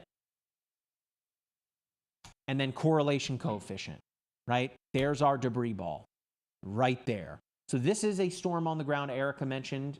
Let's see if they've updated it in the app. Yep, emergency management confirmed tornado. So we've got a tornado on the ground. It is northwest of Potosi. It looks like it is super duper rural here, but let me get some of the smaller communities listed out. So stand by. I'm going to grab those for you now. It is likely passing over Laddie. Looks like there's a Yorkie breeder out that way. Nana's Yorkies. The Fellowship Missionary Baptist Church. The Bluff View Farm Rocks. Again, this is on Highway 185, the Little Learners Academy. It's right here on 185, just west of State Highway F. This is a confirmed tornado on the ground. Jack, we've got to do the app push here at some point. I think that I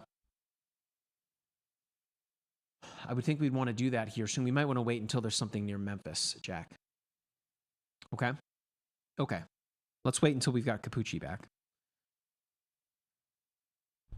Okay, so this guy's lifting north here. Erica called this tornado pretty early here. Mineral Fork now. You need to be in your safe place.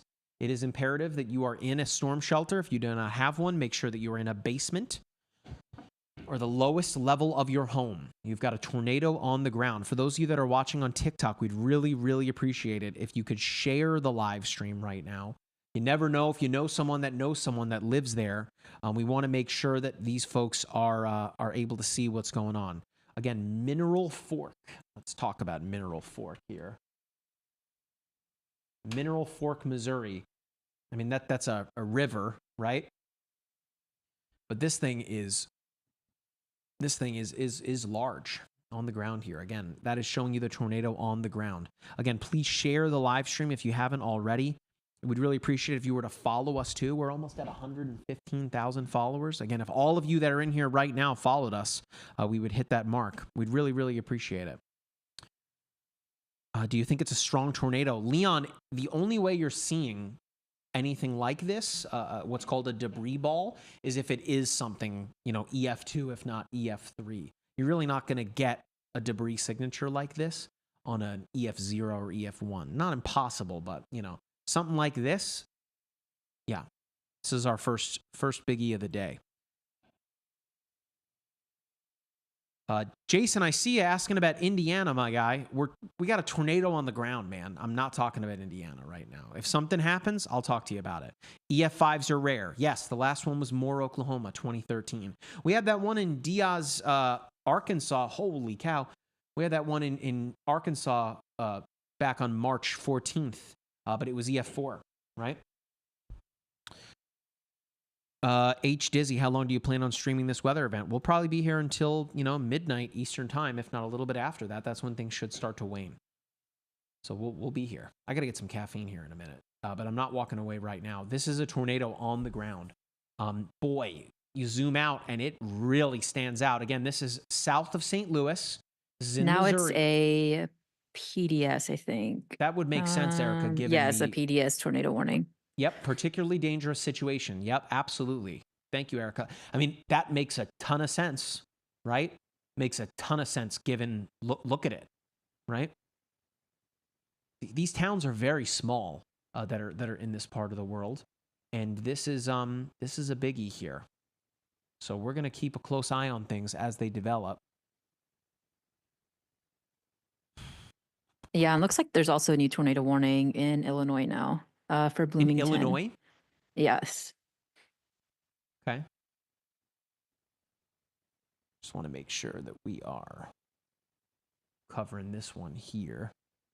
So, all right, making sure. So right now, this thing is kind of over the Brown Hollow kind of area as it stands right now. It's working its way up toward, so there we go. It'd be kind of the 4721 interchange. That's right here, right? There's 47, there's 21. So that would be near Johnson Auto Repair. Holy cow. Johnson Auto Repair, the Wolfhead Outfitters, Rabbittville Branch Creek there. Double B Road. Decker and Sons, the Kingston High School. These are all little local landmarks I'm trying to call out. If you guys know anybody, hey, never know. We know someone that knows someone. We need to let them know there's a particularly dangerous situation. This is a strong, dangerous tornado that is on the ground right now. Okay, so Jason, I told you, man, I got to put you in timeout. We'll talk about Indiana later, okay? We have a PDS tornado warning. I'm not seeing anything else. Erica, if something creeps up that I'm missing, let me know. There's that one in Bloomington. We'll look at it real quick here. yeah, I mean, you can see that it's part of this line. It's hooking for sure. Shout out to our friends up at IU. You guys had an awesome football season this year. Couldn't get it done against Ohio State, but, you know, there's always next year. Shout out to Curtis Rourke, though. That's my guy. Anyway, we're back here to this guy. And this isn't even one of those discrete storms, right? This is part of the main line. So that's our storm here.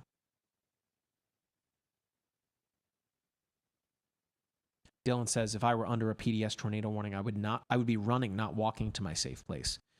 Yeah, I mean, this is the real deal. Absolutely.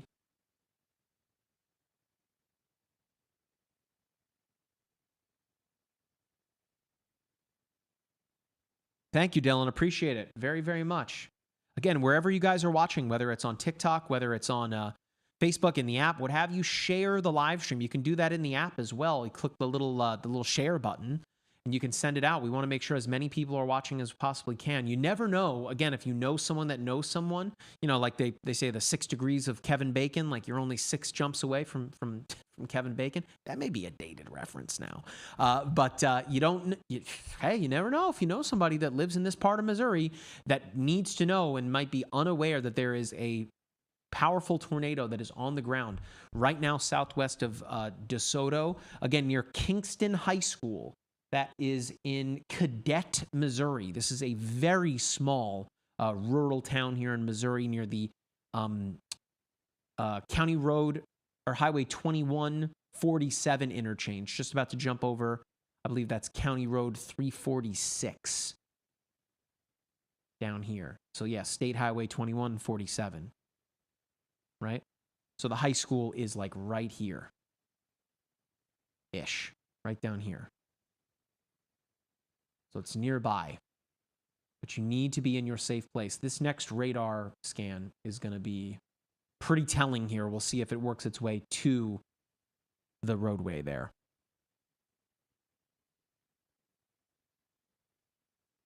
Yeah, so it's creeping its way toward 21 there. Again, this is the interchange right here where it connects. Kingston High School is right here. Right? If you guys can see my mouse cursor, it's right here. This is the high school right here. Okay. Lawson Animal Hospital just down the road.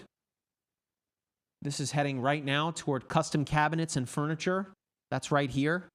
You need to be in your safe place immediately.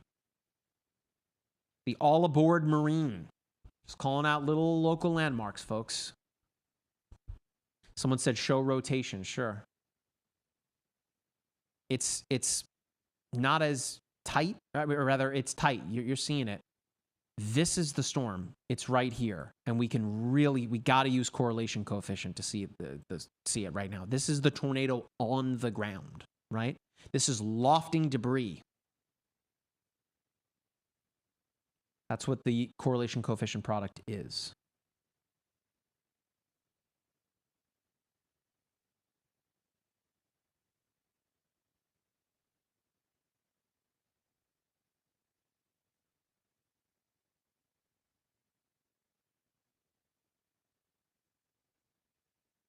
Yep, so it is pretty much right over the top of custom cabinets and furniture right now. Boyer Home Improvements, that's right here. Lawson Animal Hospital and the Kingston High School are right here on the map. You guys can see my mouse cursor. It's right here.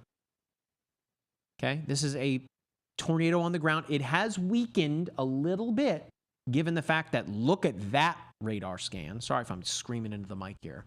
Then to that, right? So it's weakening. It's good. But that's a tornado for sure. Sandy says, hope the animals are safe. Yes, absolutely. We hope everybody is safe. I've wanted to bring one of my dogs to one of these streams, but I don't know. That's not fair to him. He's going to be 13 years old. He'd have to go to the bathroom. Although Andy, our founder and CEO, big dog person.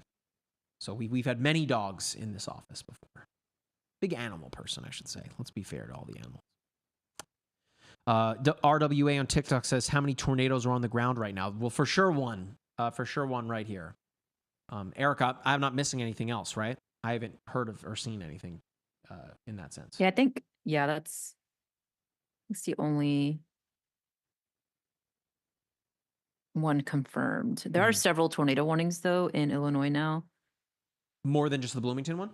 Yeah, there's one just south of that. It's a radar indicated, nothing confirmed.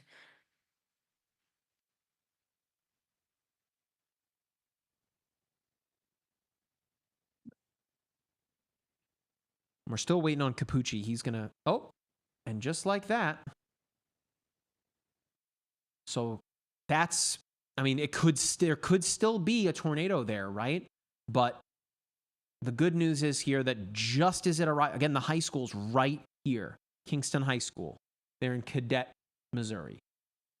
That's It's some right good news, there. too, because I think the cities down the line from that warning were a little bit more populated. Yeah. Like DeSoto It might have just lifted.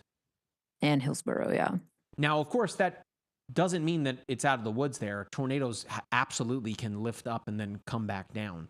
So we'll keep a close eye on things. But the good news is here that things have improved. I mean, look just a few radar scans back, right?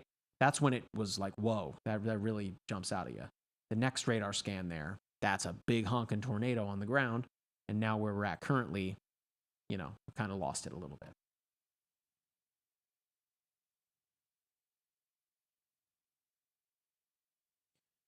We've got this guy coming in on the backside of this tornado warned storm.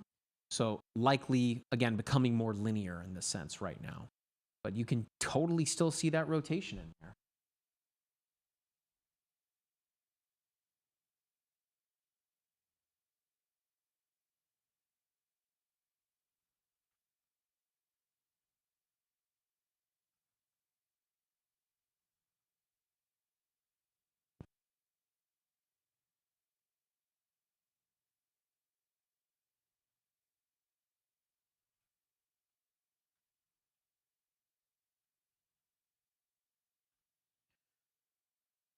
All right, so we're going to keep a close eye on this one here. Well, Erica, I'm going to take a look at those Illinois storms right now. Oh, yeah, look at that. 2 of them up there now. And these are way ahead of the high-risk area. I might have to use a different radar. Those are a little too close. Got to use Indianapolis here. So they just issued this severe thunderstorm warning because of this guy down here. Just to the west of Maroa, north of Warrensburg. But these are our tornado warned storms, just to the north. As to why, I mean, it's certainly possible there was rotation. There might be a little something there now on that severe storm down south. But let's go back down here. Oh, new tornado warning. Just west of Poplar Bluff. I don't think we missed this one. This got 13 minutes. Yes, this must have popped up, Erica, or just popped up here. It's just radar indicated as it stands right now. There's the rotation in there. To the south and west of Birch Tree and I-60, Winona.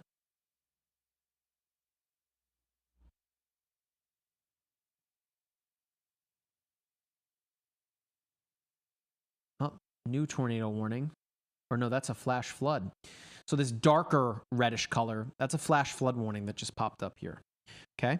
We talked about the flooding threat and how the Memphis National Weather Service office has been referring to that as generational levels of flooding these next couple of years. Now, if you've heard, a 100-year flood, that doesn't mean that, the last time a flood like this happened was 100 years ago. What it means is that the likelihood, statistical probability is 1 in 100, right? It can happen, a 100-year flood could happen every year, right? You could win the lottery every year, right? It's just the odds of that is going to change, right?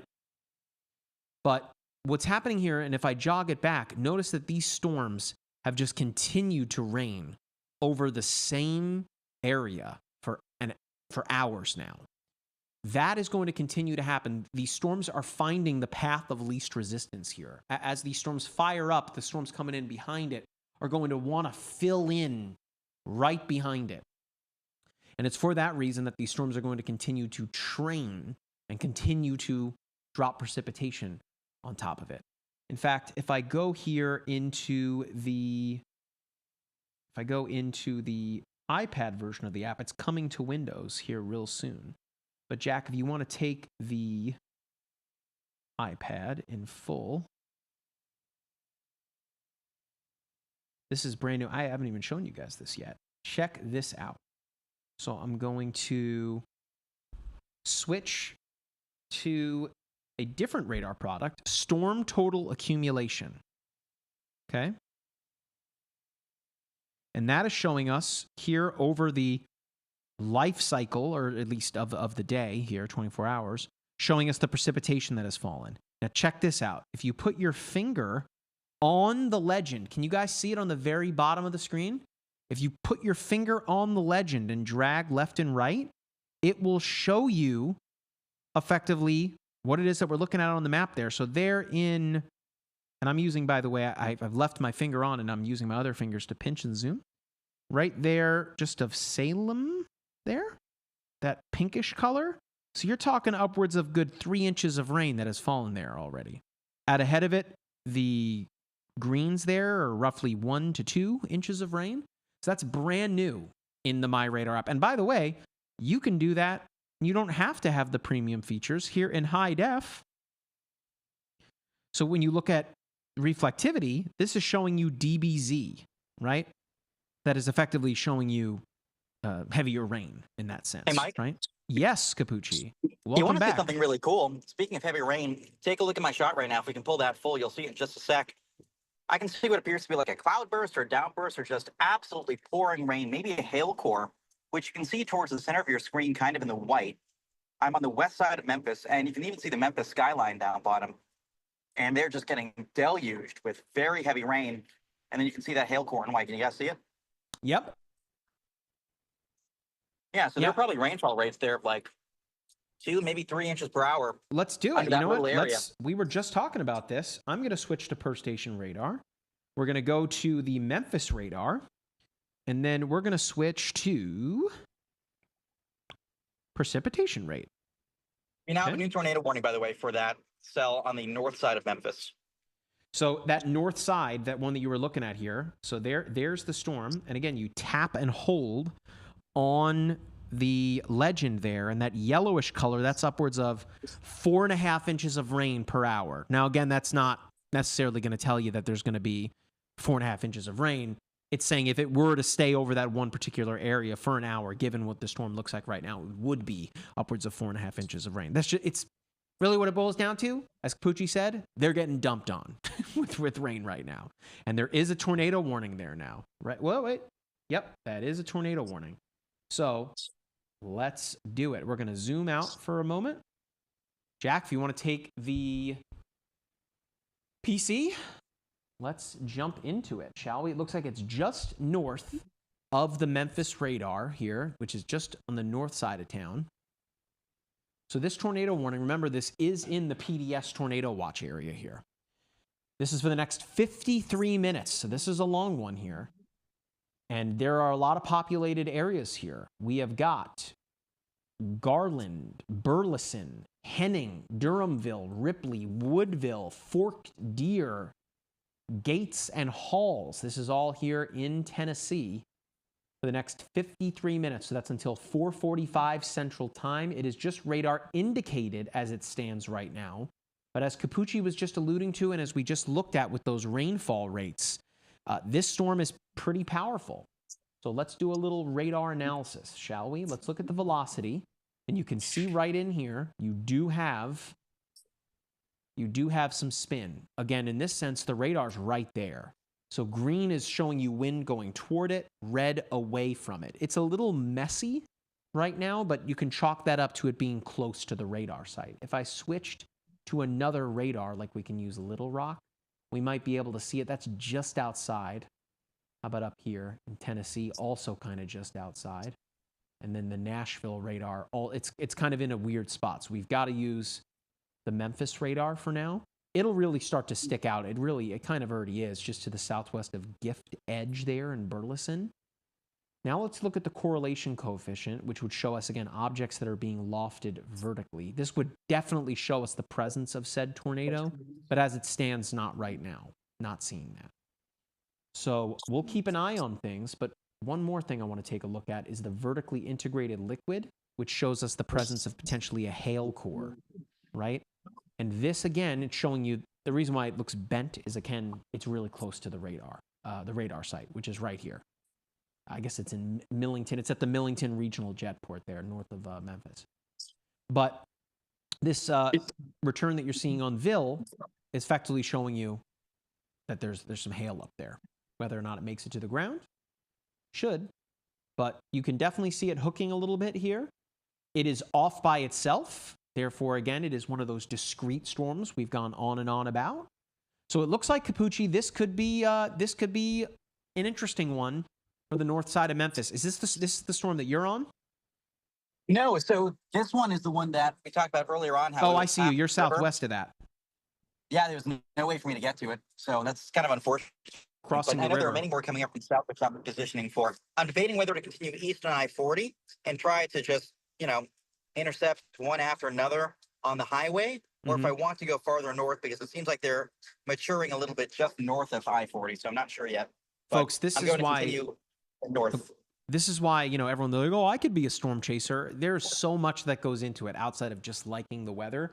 I mean, there's logistical decisions that you need to make, and of course, you need to know what you're doing. This is not something that even though you like weather or you enjoyed the movie Twisters, that you should get out on the road and go face to face with Mother Nature. Capucci is a second tornado warning now for Jackson, Tennessee. Yep, just to the east of the one that we're looking at. This is right to the southwest of Whiteville. We got an hour and 5 minutes to go on this one here.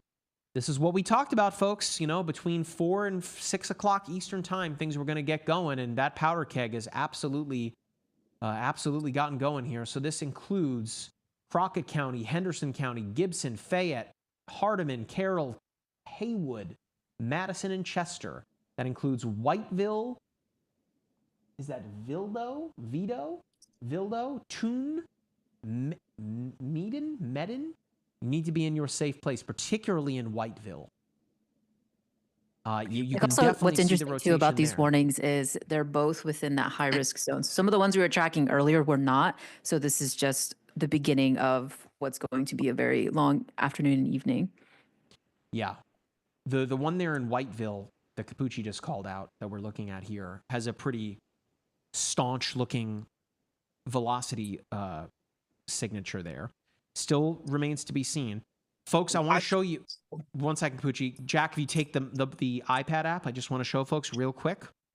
If you are tracking this at home along with us here, I can't show you this in Windows. It's not out yet. That feature is really close. But on iOS, Android, you can do this. If you click on the Layers menu and we go to the bottom here, you can see Video Storm Chasers. This allows you to be able to look at the storm chasers in real time. Here's Capucci back here. You tap on it, and then bang, we're looking at a live stream. You not only can take it in full screen by tapping on it, just like that, but you can also make it picture-in-picture here. So that way you can not only track what's going on the radar, but you can actually have Capucci up right there. You can resize it everywhere. You can put it wherever you want to on the map. And what's really neat about this as well is, let's just say you want to look at another storm chaser. We have this group of 4 storm chasers out ahead of this. All you have to do is tap on them. There's Luke Hatton. Here's Hunter Hurley, CJ Ziegler, and there's our good buddy Jordan Hall, MyRadar Storm Chaser. There he is, again, courtesy of our buddies over at Severe Studios for this feature. And bang, there you go. You can watch the storm chasers. Gosh, a lot of blue sky out ahead of that tornado warning there in Whiteville, as you can see on Jordan's shot there. But just wanted to show you guys that is a free feature in the app to be able to follow along with your favorite storm chasers as storms develop. Capucci, go ahead. Yeah, so I think we might see a new area of rotation form and possibly a new tornado warning coming south of Memphis near the town of Sledge. So if you look on velocity, you'll see way down there, there's a new cell north of Marks, north of Lambert, south of Crenshaw, south of Sledge.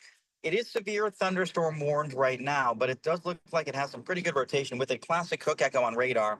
And it is definitely something that I think in the next half hour to an hour could become eventually tornadic as well. What's really interesting about that particular storm is it's within range of this radar site, TMEM. That's what we call a terminal radar. So their reach is a little bit narrower. It doesn't go as far. But we can get a really neat radar image there. This is at the airport there. And you can use these in MyRadar, again, as part of that per station radar. So it's within view of that radar as it stands right now. So we'll see as things develop. Again, we don't want to forget about the pair of storms that we've got off to the northeast of Memphis, the one for Covington, Ripley, Vildo, Whiteville, Medon, and Jackson. You all need to be in your safe place. And then we also have that storm off to the west of Paducah, east of West Plains, where we have the trio of flash flood warnings for that part of the world. You can see the rotation here. This tornado warning has a minute left to go. We'll see whether or not they expire that. There is still a little rotation there of Birch Tree south of it. And then now coming up on St. Louis. So we got to clue in on this here. This is about to enter the St. Louis metro. Look at that rotation just north of Hillsborough there. This tornado warning has 45 minutes to go. You can see Imperial, Arnold, Valmeyer,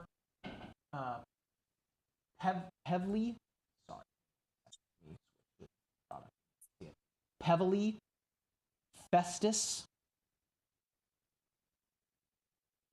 and that's using the terminal radar there in St. Louis. So this is on the south side of the metro. You can see the rotation there, just to the south and west of Imperial. And let's take a look at correlation coefficients, see if we can see something. I've got to use the other radar site to do that. Not quite. But this is outside of a major metropolitan area, and boy, it sticks out like a sore thumb, right? Look at that. So again, we've got meteorologist Matthew Capucci and meteorologist Erica Lopez here on the live stream. We're all watching things that are going on. So guys, if anything jumps out at you guys, please shout it out. We're going to keep a close eye on this one here, given its proximity to a major metropolitan area. But this is right over the top of County Road 21 north of Hillsborough, south and west of Imperial and Pevely, Missouri here, just south of St. Louis. So this is the St. Louis metro suburbs. Get some locators for you guys. Yeah, there's a lot up this way. This is our most populous tornado warning, I should say, as it stands right now. Capucci's on the south side, so he's still riding that high risk zone. You can see his shot up right now if you're watching on YouTube. Again, youtube.com/myradar. TikTok, I can't show it to you. We're nervous about showing driving footage on TikTok. But if you head to YouTube, youtube.com/myradar, you can see Capucci's shot right now. A whole bunch of blue sky on Capucci's shot, it looks like there. It's funny. If you were here, folks would never know that there was a nasty severe weather outbreak coming, and yet we have multiple rotating thunderstorms south of the city of Memphis right now. All right, so we're going to keep a close eye on this one. Erica, can you take over here momentarily? I just want to run and use the restroom real quick. Yeah, sure. All right, I'll be right back, guys.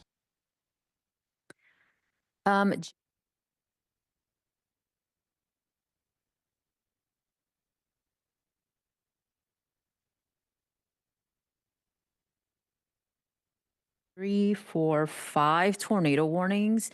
2 of them are within this high risk zone of tornadoes. And I'll try to answer some of the questions that I see here, but let's see if I can get, and Jack, I don't know if you're talking to me, but let's find a way to share my screen so I can track the radar and move it around. But yeah, we're tracking, and the one that you're seeing there on your screen, I think he is zoomed in on the south side of St. Louis here. And let's see. Yeah, so that is, and not confirmed yet, but it does have a pretty prominent signature that it's rotating from what I'm seeing on the screen there. And not seeing any, not yet, Jack. Hold on. The transition from the radar in the studio into my radar here. The studio's in Orlando, Florida, and I'm in Jacksonville. So let's get this going, Jack, and then we can track these storms. I think we should get one really long extension cord from Jacksonville to Orlando. Yeah, that'd be great. I always end up having some sort of tech issue because technology does not like me. But okay, Jack, so I'm about to share my screen here, and let's do this. And actually, what you're going to see on your screen is the Windows version of our app. Super useful. And we like to show this too because what we're showing, what Mike uses is the iPad version, and so we're using the Windows version. It's super helpful. So something that we can show you here, and let's zoom out because right now you're not seeing radar. You're seeing where all the warnings are, just to get a wide view because a lot of you are asking from all over, from everywhere. And also let us know where you're watching from. I'm curious to see what information we should focus on, especially if you're in any of these tornado warnings, just so you can get some of the most accurate information and live. We're here live. So take opportunity to ask any of us meteorologists. And I hear Capucci in the background, what's going on. So let's turn on that radar. You can see several tornado warnings have been issued. Right now, at least so far, I'm not seeing any reports that these are confirmed, but I really am concerned for the ones just on the east side of Memphis. And you can see how quickly these storms are starting to ramp up. I also have the lightning on. So these storms picking up pace, and there's several severe thunderstorm warnings. And then as these storms are pretty much discrete, that's where we're going to see the tornado warnings. And that's where we're seeing both of them. So let's see. I'm trying to zoom in here. I have my mouse. So yeah, let's zoom into these tornado warnings. So the first one that we're zooming in on is just on the southwest side of Jackson, Tennessee here. And you can see a lot of lightning associated with this. I'm going to turn on the per station radar. And I'm getting my bearings here with the radar. So let's turn on the Memphis radar. And I think I'm going too fast for my mouse. It keeps jumping back. Let's turn on the reflectivity here. And so you can see where that tornado warning is. And let's turn on the velocity. And there's so many cool features on how you can paint the picture here. So I'm just trying to make it more visible for you guys so you can see what's going on. And I think this is, okay, there we go. Let's see if this turned on. So yeah, there's that tornado warning. Right now, I'm not seeing too much a clear indication of rotation here with that storm. This is for, let's read out some of these counties. And again, we're tracking tornado warnings in Tennessee. Oh, so quite a few counties. We're talking about Crockett, Henderson, Gibson, Fayette County, Hardin County, Carroll, Haywood, and Madison County, Chester County. So that's quite a bit of counties there in Tennessee. This tornado warning goes until 5 o'clock. Again, nothing confirmed on the ground, but still something to watch, especially as a lot of you guys are in this tornado warning. Now, on the western side of this one, let's see. Oh, I don't know what that was. Yeah, so up here, this is, let's see, this tornado warning just on the north side of Garland, and it has an interesting, actually might be hooking here a little bit on radar. Yeah, so let's see what the latest scans have it as. And I'm seeing if anything is confirmed with this storm yet. Looks like right now it's just radar indicated, but it looks like it is tightening up pretty fast and intensifying here with some of the latest scans. So this is definitely a concerning tornado warning. And we can read out some of these counties as well. So we're talking about from South Central Penobscot, Crockett, Tipton, Dare, Lauderdale, and Haywood. This is just on the northeast side of Garland. That's a city in Tennessee. Heading into Henning and Ripley here over the next 10 to 15 minutes. And then eventually down the line, if this keeps intensifying, it could be concerned for areas like Dyersburg, Friendship, Halls, Amari City. And I think, correct me if I'm wrong, I think Capucci, you're just south of these current tornado warnings. So we'll have to see if we Correct. get any I'm stuck in inactive traffic in issues. Memphis. Okay. Yeah, so Capucci, you're in Memphis. I'm trying to target the cells mainly to the south. Yeah, mainly to the south of Memphis. Okay, yeah. let's see. So yeah, that one I'm going to keep an eye on. That one's definitely very concerning, but there's several other tornado warnings. And let's go up to Missouri here. And looks like they just issued a new tornado warning as well, just as I was panning over. And this is for,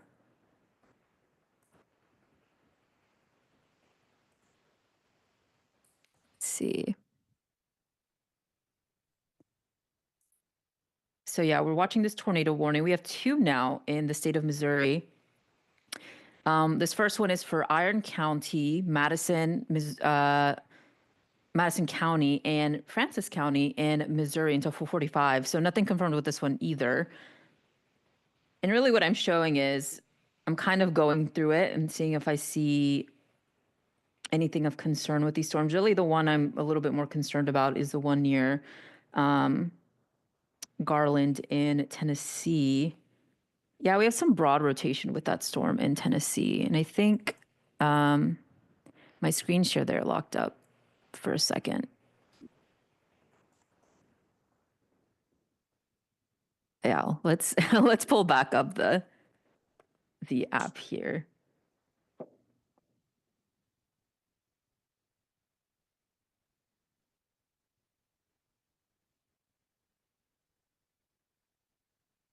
See, as we wait to load. Let's okay. Yeah, so let me get some, let's see. Okay, so I have radar here, so I'm watching in front of me. I have my iPad and then I'm seeing the one on my screen, but the one, so that one's just south of St. Louis. Broad area of rotation, but the one closer, just on the south side here, I'm a little bit more concerned about. So let's toggle on the per station radar in St. Louis here. And you can see some heavy rain, but over this area, I am noticing it is tightening a little bit, and it might cross here into. Ooh, I'm going way too fast on this. Yeah, it'll cross into Illinois over the next several minutes, and then so we're talking about the cities of Barnhart, Peverly, Valmeyer, Waterloo, Columbia. This tornado warning, you're in the tornado warning, but this area of rotation will be over you in about 10 to 15 minutes. So a little bit concerning. It could be tightening up here. I'm not noticing anything where I'm seeing that it could be confirmed. But again, with tornado warnings, things can change quickly. So if you're under a tornado warning, that's why it's important that you need to be seeking shelter. Go into the most interior portion of your home. If you have a basement, that is the best location to seek shelter. And so again, that is just on the south side of St. Louis, about to cross into Illinois here over the next several minutes. Now let's go north and talk about some of these tornado warnings that we're seeing in Illinois. So there's about 3 of them now. And let's toggle on the radar that's closer to here. So let's see, you can zoom out. That's one of the great features of MyRadar is we can show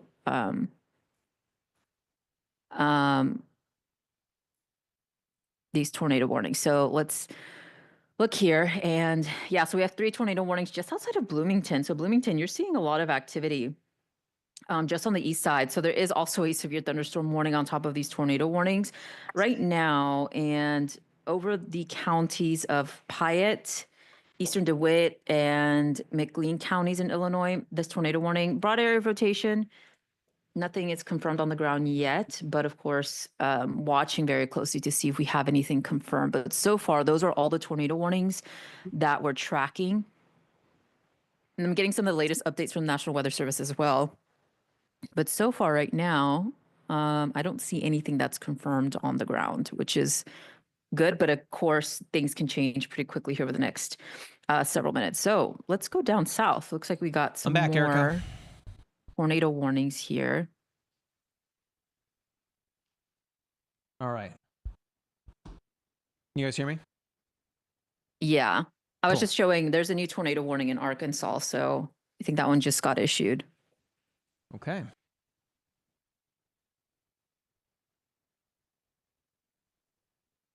Man, and oh, I see it.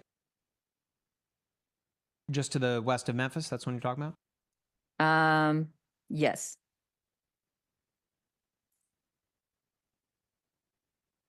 Oh, yeah. And this guy's completely off on its lonesome.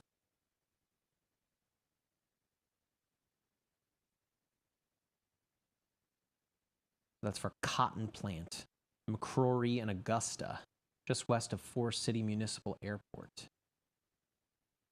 just outside of the terminal radar.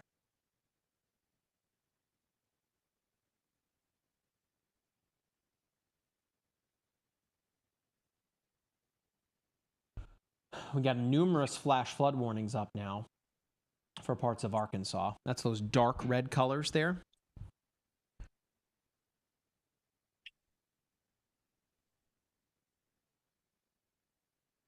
And then, yeah, these guys just to the northeast of Memphis, they are not going away. How we doing up in one south of St. Louis?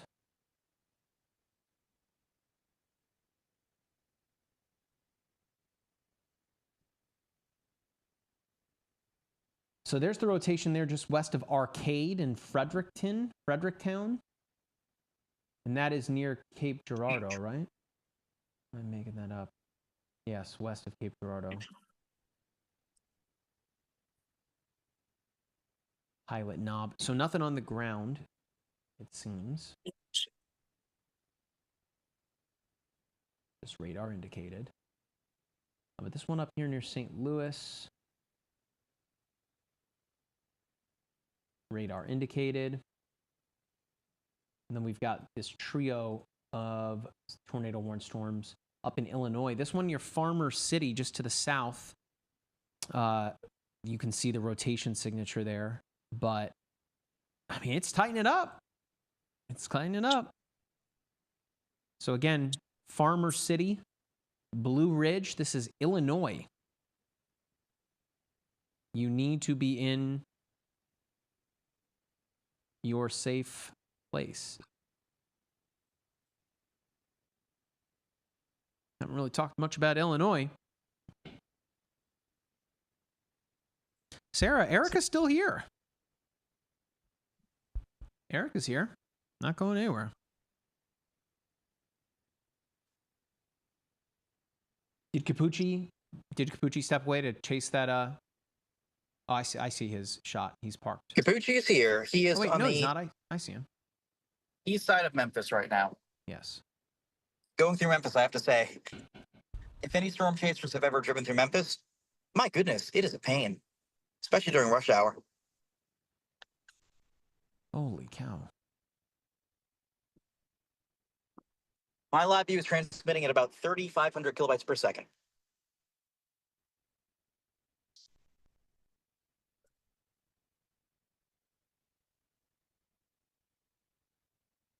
Would you like me to stop and start again? No, I think it's the PC on our end.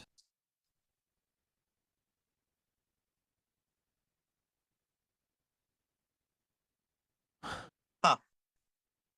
Odd.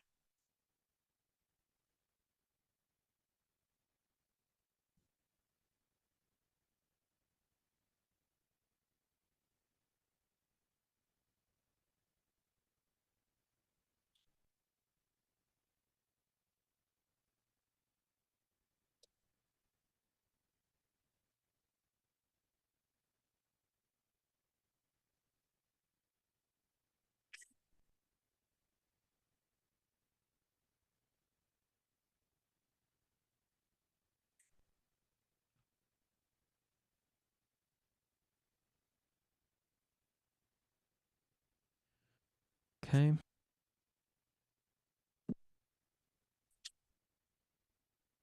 Yeah, these guys up north, that is near north and east of Memphis, they're the ones that are off by themselves. They're just around that high risk area there. One is riding the border of the high and moderate risk. And then that one near Dyersburg is in the high risk. That doesn't necessarily mean that it's of greater significance. This is just the drawn area by the SPC where we might see the greatest incidence of these storms or ones that could be quite strong, but they're all worth watching, right?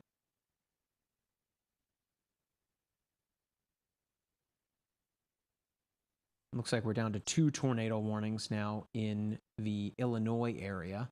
to the north and west of Urbana. Yeah, this one here near Farmer City. Look at that inflow there west of Mansfield and Interstate 74, southwest of Blue Ridge. You need to be in your safe place.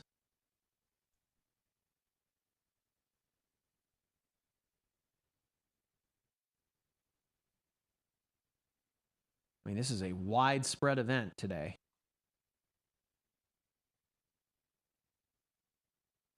Using a Chicago radar to look at this one. A little less pronounced over there, but the rotation is still there, right near Farmer City. Let's go back to St. Louis now. We're just going to work our way from north to south.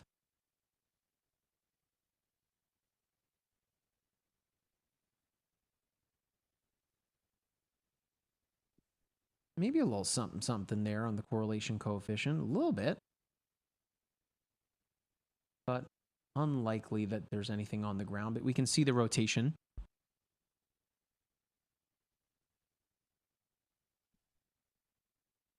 Okay, now let's head back down to Memphis.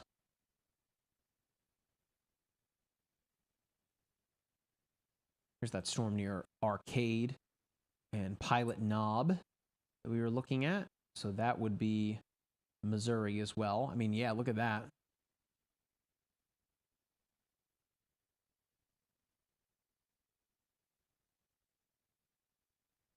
Just going to be doing a lot of, checkup here on all of these storms to see if anything is putting down anything. We've got Erica looking as well. This one tightening up a little bit. This is in Arkansas, I believe. Got another 25 minutes to go on this one here for Howell and Oregon counties. Radar indicated, but again, you can see the rotation signature in it. It's not a super tightly wound up couplet there, but you can see why the National Weather Service would put a warning on it. Let's jump now to the Little Rock radar. We'll take a look at this one. The teeny little tornado warning.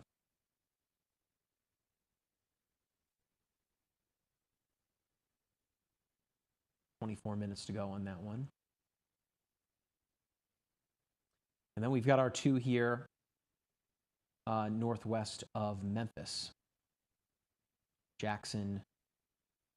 This one here, the more western one. Yeah, we got a little something south of Ripley here, southwest of Woodville, west of Toulon, and Forked Deer here. I mean, we can definitely see the start here of what looks to be something nasty. We're going to keep a close eye on here. Henning, Durhamville, I mean, particularly Henning there near South Washington Street, and Tennessee 19. It's now beginning to lift toward Ripley, Woodville, and Toulon. Mike, I don't know if you see that new tornado warning in Mississippi now. I don't know if that's the one you're on. I think Capucci's actually might be closing in on that one. It must be here. Correct. Oh, wait a minute. You mean the one for Jackson or just west of it? North of Sardis. So it's, yes, let's see. It's the southernmost tornado warning. Southernmost one. I was looking at the in Mississippi. Yeah. Yeah, so I think they just issued it.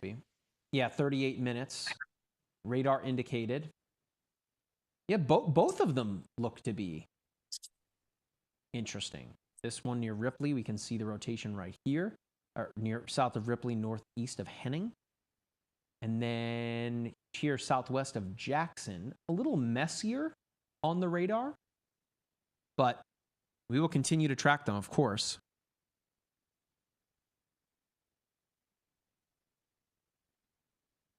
Remember, folks, if you are watching on our social media platforms, you can engage with us, ask us some questions. For those of you that are watching on TikTok, hey, thank you very much for joining us. We really, really appreciate it. We are so close to 115,000 followers. Hey, if you guys have enjoyed the coverage that we've been providing, we really appreciate it. If you guys would be so kind as to follow us, tap on the screen as well. We really appreciate it. We've 23,000 likes so far. That's awesome. Thank you very much for your support. And hey, while you're at it, share the live stream. No matter where you're watching, we want to make sure that as many people that could be in the way of any of this severe weather are able to become aware of what's going on.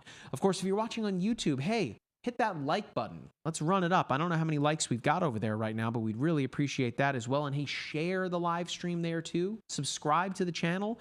It's all totally free to do so. This broadcast is being brought to you live and uninterrupted. So we want to make sure that, again, as many people are up to date with things that are happening. And hey, if you're watching on Twitch, we really appreciate you there too. Thank you. All right.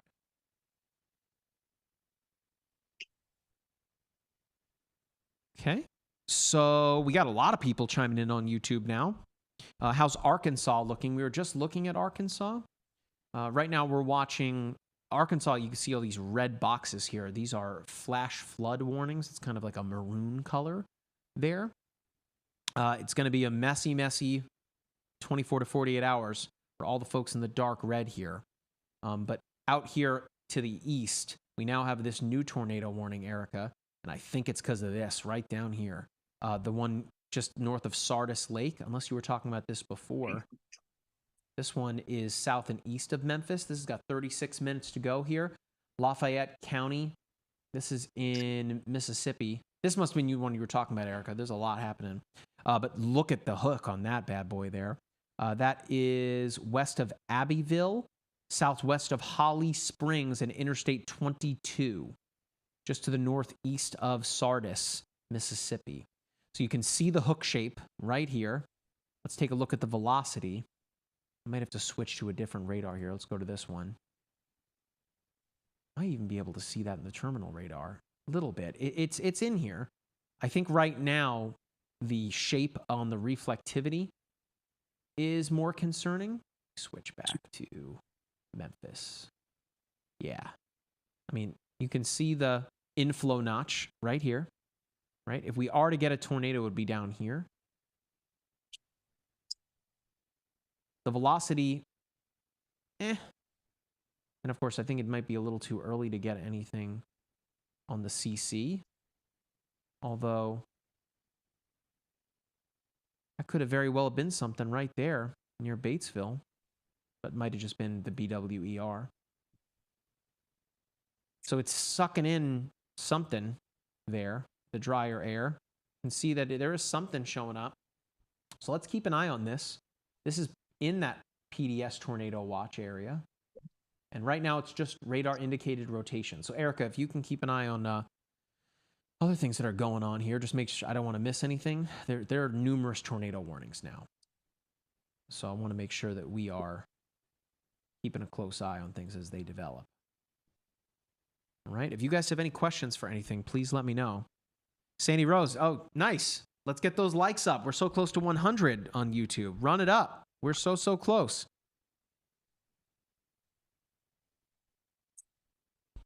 Someone asking about Erie, Pennsylvania. Cameron, we're not talking about Pennsylvania right now. I'm sorry about that. We're focusing on areas that are being impacted by tornadoes right now.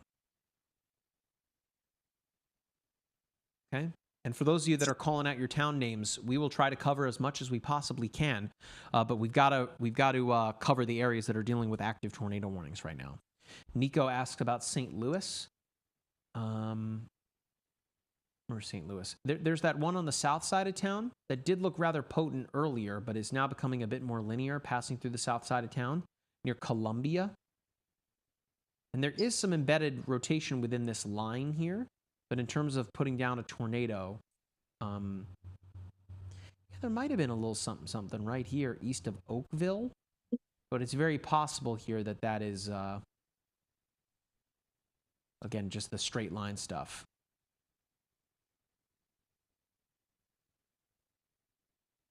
Jack, I realized when I used the restroom, I didn't grab any caffeine. Nothing. That was a mistake. I will grab something here. Let's keep an eye on these storms here. The trio of severe thunderstorm warnings we have around the Memphis area, one that's heading into Jackson right now. That'd be Jackson, Mississippi. Yeah, the tornado warning south in Mississippi is looking interesting. I think it's tightening up a little bit more. Agreed. Jackson I'm or the heading in one that direction. south and east of Memphis? Yes. The Sardis one? Yes. I think I heard Capucci in my ear saying that's the one he's going towards, right, Capucci? Yeah, I'm trying to. The traffic around Memphis is just abysmal right now, given it's rush hour, but I'm hoping to be there in the next half hour, give or take, or at least dropping into position. You're moving. I mean, I see your shot here. More blue sky out ahead of you. Yeah, and there's like just north of that with that severe storm I can't speak. That storm to the north, it looks like it is also starting to tighten up a little bit. Yeah. Just south of Rossville, south of Moscow and Williston. This one she's talking about, folks, right here. So we'll keep a super duper close eye on that. That is not tornado warned, mind you. It's severe thunderstorm warned, but certainly developing that look, so to speak, right? Remember, this is a going to be a pretty significant evening here. You can see if I zoom out here, the outlook from the Storm Prediction Center. The pink color here, this is a high risk of severe weather. That is as high as their scale goes. We're looking at EF3 tornadoes, potentially numerous EF3 tornadoes, some of which could be on the ground for quite a while. So we're going to keep a close eye on things. Outside of that, that red color, that would be pretty significant in and of itself. That moderate risk, this is large, right? This is all the way south and west into parts of Arkansas and as far north and east as Indianapolis, Indiana, close to Cincinnati. So going to be a long evening, and we are kind of just now coming into the thick of it a little bit. I would say that we're still kind of not in the thick of it. We're just now kind of arriving when we should start to see things really blown up on us here. And Mike, as the sun starts to set, we'll see that low-level jet stream really ramp up, and that low-level jet is so vital in adding extra shear, extra changing winds with height to these storms. And so if the low-level jet really gets cranking, I think we'll see our main line, the ULCS, the squall line that will be forming to the west, start to ramp up appreciably as well. Which I guess could be a bit of a switch in the storm mode, right? Where instead of these discrete storms, we start to see things go a bit more linear as part of that main line. Walk us through, Capucci, what we could be looking at in terms of potential off-ramps here for some of these discrete storms. So one thing we've seen so far is a number of, where am I going? Sorry, we've seen a number of outflow boundaries or pockets of cool air exhaust exiting storms. And I think that's cut back a little bit on the activity around Memphis proper thus far. I also see the storms to the northeast struggling. I wonder if there are still some lingering capping issues. But the fact that we have more storms blowing up to the west, to me, tells me this is just round one of several. So I think it could be a very long evening. Yeah, I mean, the timing of this for the folks in the high-risk area, we're looking at, here now until midnight, right? That's when this PDS tornado watch expires. Let me show you that. Go into the app here. Let's go to weather alerts. I'm just going to fill in the shapes, and we're going to crank up the watch. These yellow boxes here, which, by the way, we missed this, goes all the way up into Indianapolis now, all the way up to Gary, just south of Chicago. So this tornado watch here for central and eastern Illinois, that's in effect until 10. That's not a PDS, that being particularly dangerous situation. We then have the same one here for Indiana, that's until 10 o'clock. Indianapolis and Bloomington is also under a tornado watch until 10 o'clock tonight. That includes Terre Haute. But as we start to get more south here, Paducah, Hopkinsville, Owensboro, Evansville, Cape Girardeau, this is a PDS tornado watch, or particularly dangerous situation. Notice that's until midnight Central Time, right? PDS meaning the tornadoes that we may see develop here could be, again, rather intense. And you can see here in the PDS, they talk about them being EF3 plus with widespread damaging winds. The further south that we go, or farther south that we go, into portions of Tennessee and Mississippi, same thing. Until midnight tonight, PDS, tornado watch. You already have 3 tornado warned storms there right now. The main line is still off to the west. Of course, that's going to create numerous flooding issues where we already have 1, 2, 3, 4 flash flood warnings in effect there. There will be many more of those. And there should be many more tornado warnings as well. This is kind of just the start of it here. Let me bring that back down. So we're keeping an eye on all things as they are developing. If you guys have any questions for us over the course of the evening, we will be here. Meteorologist Matthew Capucci, you can see his camera there. If you're watching on YouTube, he is driving in Tennessee right now. And then we have storm chaser Jordan Hall joining us as well. He is more north of Capucci. Jack, where is he? It's hard for me to see his locator. He's north of Memphis? Medina, Tennessee? Okay. And then, of course, I'm also joined by meteorologist Erica Lopez. So we are, it is a team effort here tonight. Hey, Mike, yes. One thing, too, folks are going to have to be on guard again tomorrow. All the storms today will put down an outflow boundary or a pocket of cool air exhaust, and that outflow boundary tomorrow will initiate new storms and potentially encourage rotation within those storms. So I think anything that happens today might feed into additional storms tomorrow. So I want to confirm this before I just shout it out. Someone just said something about this Como tornado, or the one near Como. Tornado warned storm, I should say. Yeah, it has an interesting, it's almost hooking on radar too. It's just radar indicated here, although they said tornado on the ground. I'm not seeing anything to indicate that. Yeah, there's no reports from the National Weather Service either yet.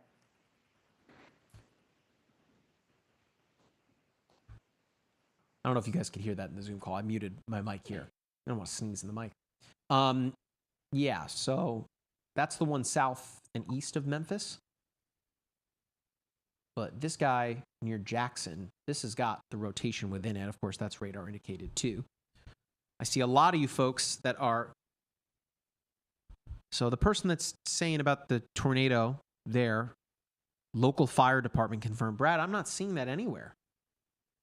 Yeah, and if it is confirmed, they will update the warning. They do it so pretty quickly. Because Erica's keeping an eye on all of the storm reports as well. And Erica, are you seeing anything from I'm not seeing anything from National Weather Service here. Usually local law enforcement is in this chat as well, but I'm not seeing that. I could look and see if there's any posts on social media here.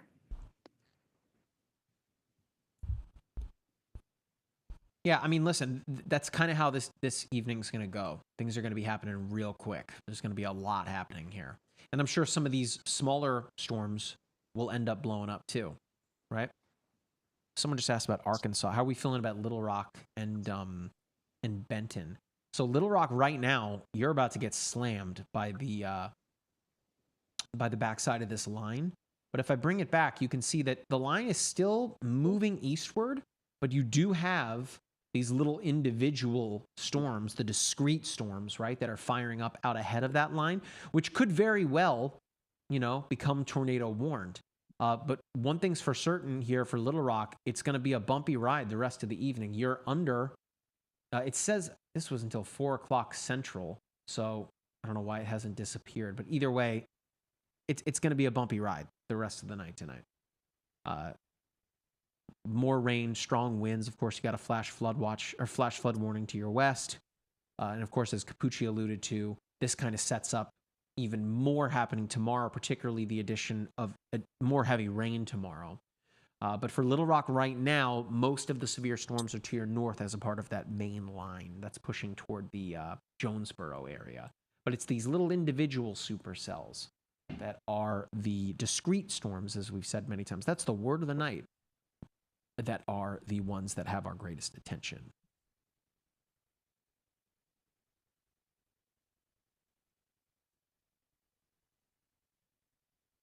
Yeah, the one there near Sardis, Erica, that one is looking real interesting here on radar.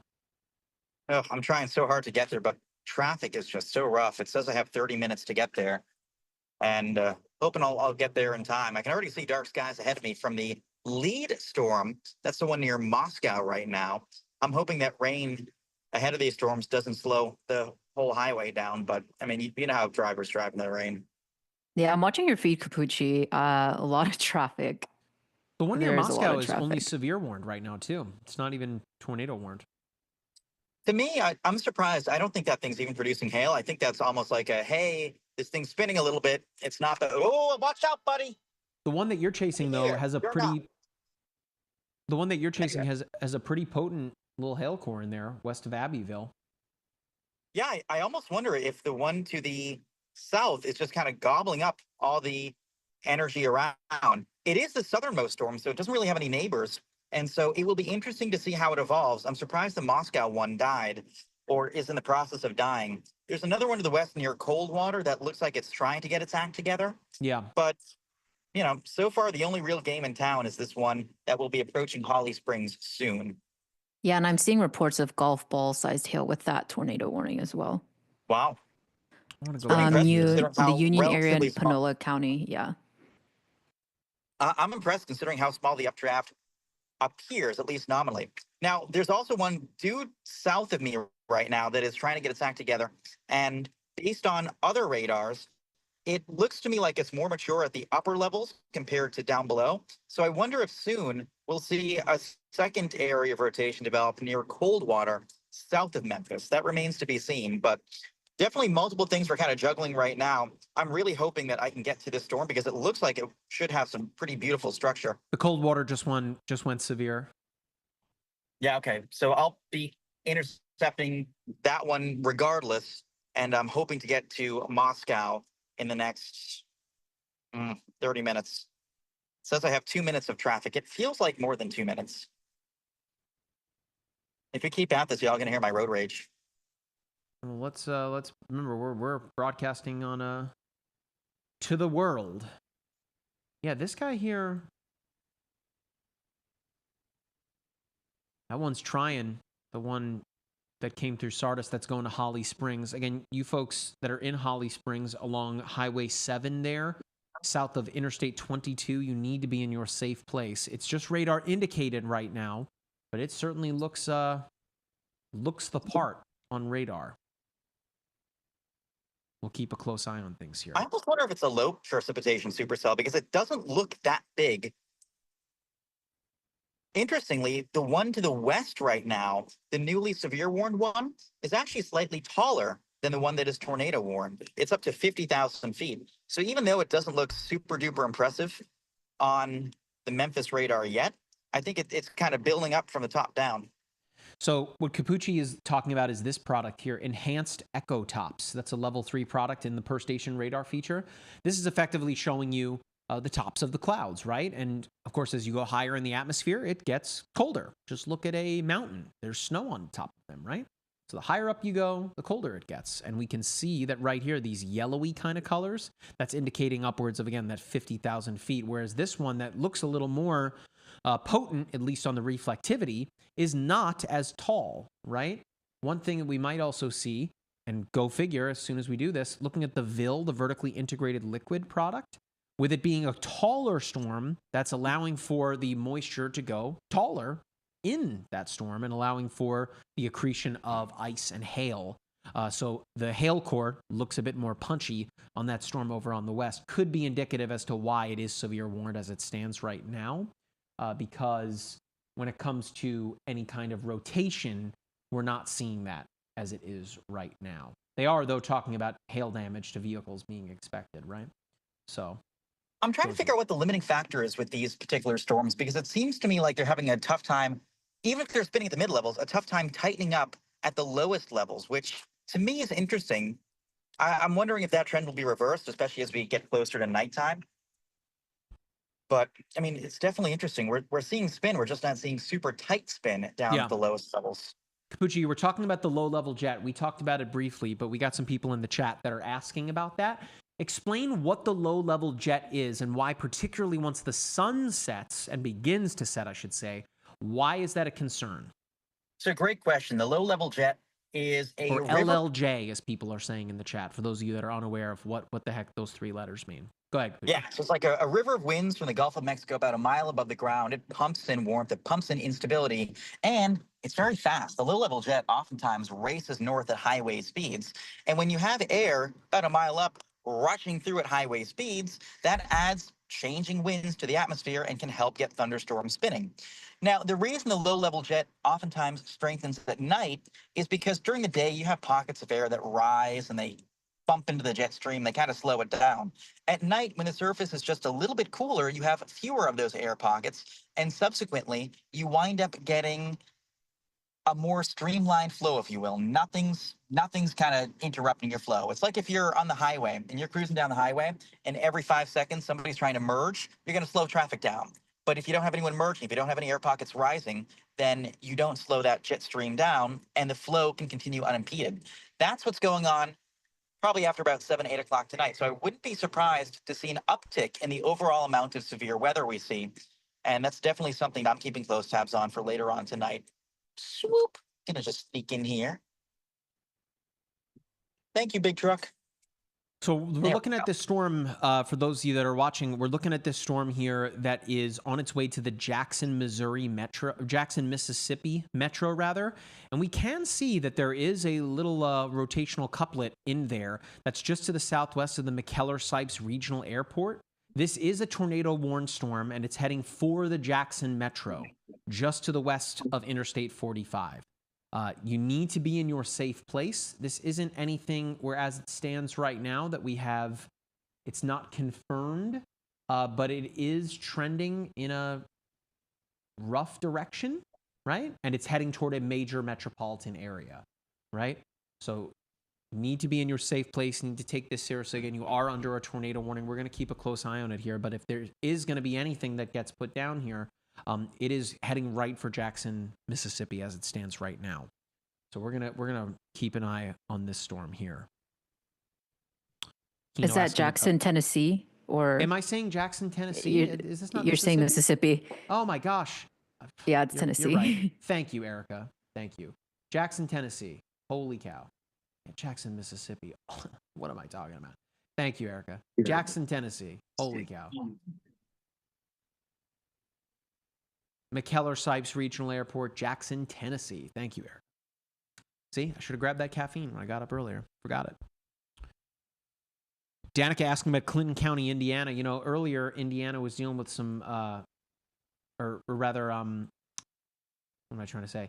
Illinois was dealing with some thunderstorm or tornado warned storms, but right now nothing so much in Indiana. Everything is to your west. Indiana looks like more of an evening threat, like into the 8 to midnight range.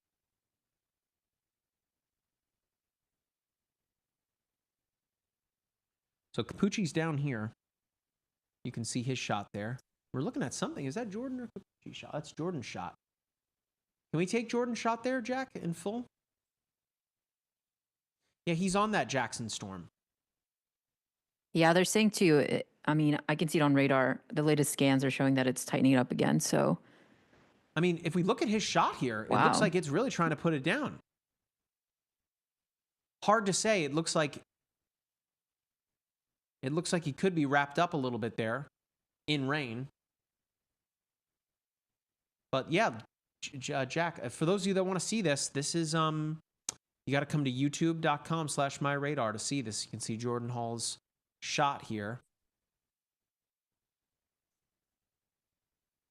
You know, at some point we'll get Jordan in the live stream here.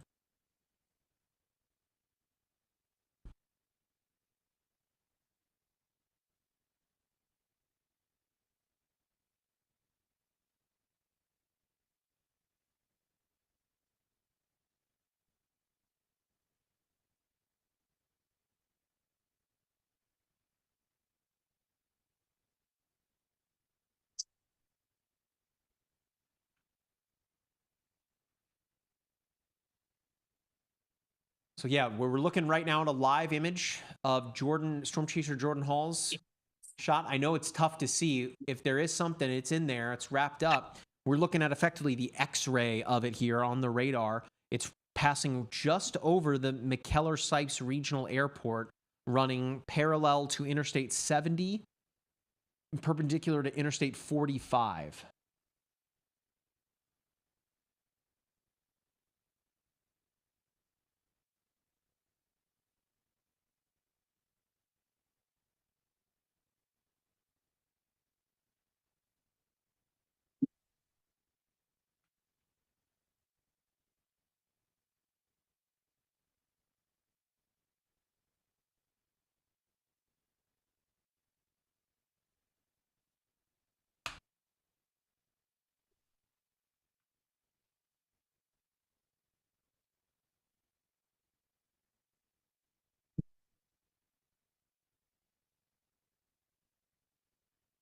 All right, so Jordan's shot, we're looking up at it. You can see it's tough in this sense.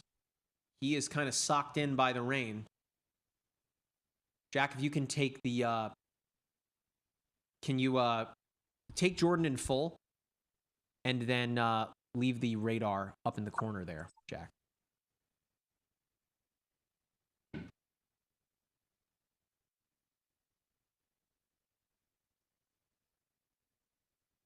Oh, did we lose Jordan? Nope, there he is. And Jack, if you can take the radar up so we can see that as well.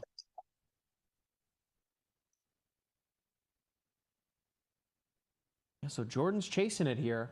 It is on its way to Jackson, the metro. Again, that's Jackson, Tennessee. Let's see if we can get something here.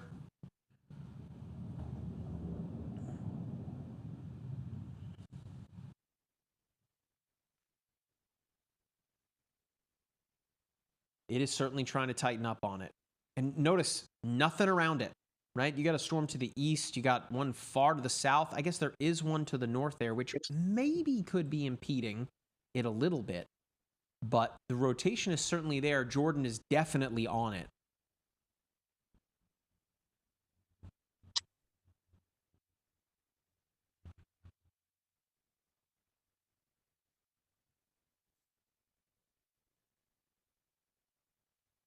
All right, and this is good timing here. Jack is our director. Of course, he's going to run and use the restroom. So we're just going to keep it right up here. We're going to watch this storm.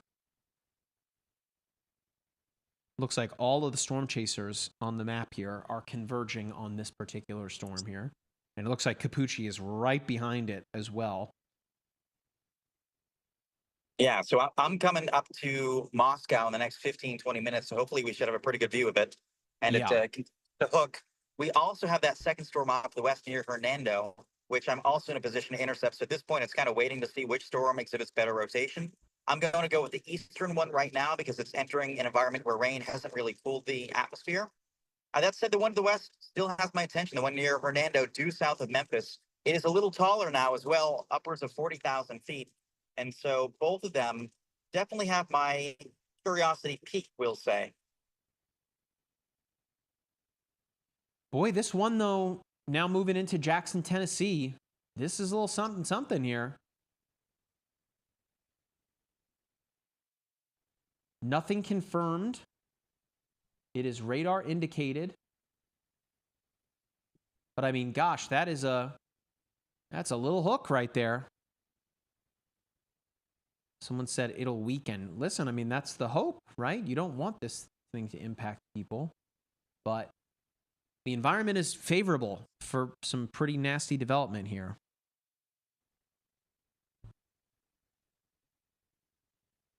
And this is one of our bigger population centers. Of course, I was saying Jackson, Mississippi. Of course, that's wrong. Jackson, Tennessee.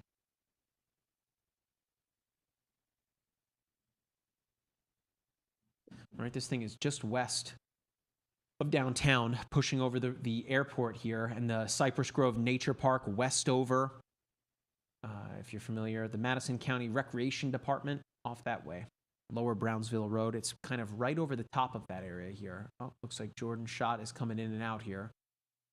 But I know Jordan is bonded with Starlink here, so we should be good. It might come in and out, but we're looking at Jordan's shot here. We've got Capucci as well. He's coming up on the south side of these storms. So here, momentarily, we could get a good look at this. It looks like the rotation is starting to tighten up a little bit now. You can see that on the latest radar scan here, just to the west of North Highland Avenue.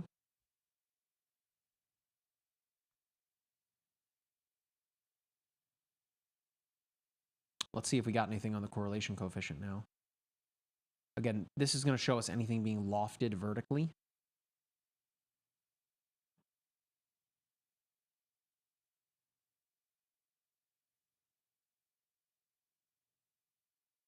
And Erica, of course, is watching things. Well, she'll let us know whether or not she sees anything coming through on the storm reports.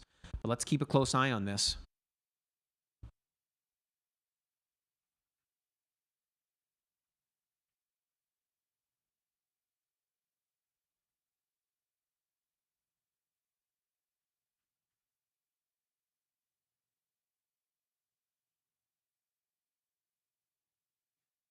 All right. And you can see it's pretty wrapped up in rain here. If there is anything in there, it might be tough for us to get a glance at it. But of course, these rain-wrapped tornadoes, not saying this is one, but I'm saying rain-wrapped tornadoes in general are dangerous, right? In the sense where you can't see them. Not to say you should be out looking at them, but just to, people are visual in that sense, right? This is why modern radar technology helps us to be able to clue in on these things. Again, this is passing over the biggest population center so far this evening. We did have some tornado warning storms pass south of St. Louis early this afternoon. But Jackson here, from the last census conducted in 2020, 68,000 people, there's a lot. So it looks like if there is anything, it's passing south of town right now. But you can see a pretty classic hook here. I wonder if it's the storm to the north that could be preventing it, because it's kind of in a good spot here where it's off on its own. It would be here, right over top of Jackson, downtown. So that's pushing east of Fairgrounds Park along East Chester Street. Just over the Carl Perkins Civic Center. You can see Mifflin and Beach Bluff Road here. State Route 198. There's Jordan's shot. You see, of course, the blue sky. I say blue, the lighter sky, at least around it. That's that, at least on the radar here, you can see kind of the black. That's showing you where we're not necessarily seeing any of the cloud development. This is well and truly a little supercell, discrete, off on its own here. Again, if you guys would be so kind, wherever you're watching on social media, to share this live stream. We want to make sure as many people are able to see it as possible. We're coming at you live and uninterrupted. And remember, you can track these storms for yourself for free, downloading MyRadar. Erica? Yeah, they just extended that tornado warning. And I'm also not seeing any reports of a tornado. But I am seeing reports that a lot of chasers, Jordan Hall, of course, one of ours, they're seeing wall clouds, rotation with that storm. But yeah, they did extend that tornado warning now. So now that tornado warning, to Erica's point, 1 hour to go. Atwood, Trevisan, McLemersville, Huntington, Clarksburg, Rock Springs, Wildersville, Hollow Rock, Henry. There are a lot of suburbs around the Jackson area that are involved in this tornado warning, Erica. Yeah, but let's see. I keep watching it. This is right on the border of the high risk here, too. Yeah, and I'm on the Memphis, Tennessee Weather Service chat. So if I see any reports that something's on the ground, I'll definitely relay it to you. But so far right now, it just reports that it is rotating. So what Erica touched on before with what the storm chasers are looking for, a wall cloud is a sudden lowering at the base of the cloud. It's typically where you find tornadoes, right? Not to say that a wall cloud is a tornado, but it's that sudden lowering at the base of the cloud where, alarm bells start to ring. Looks like Jordan's shot froze up on us here. Jack should be back momentarily. Oh no, Jordan is just parked. You can see it moving ever so slowly and rain. There you go. Thought it was frozen. So Jordan's on it here. You can see the lightning flashes up in there too. Remember, a supercell thunderstorm is a thunderstorm with a deep column of rotation within it. Really powerful updraft. I'm sure we're seeing some hail in here too. Yup. Right over the top of Jackson. That's a mess right there for sure.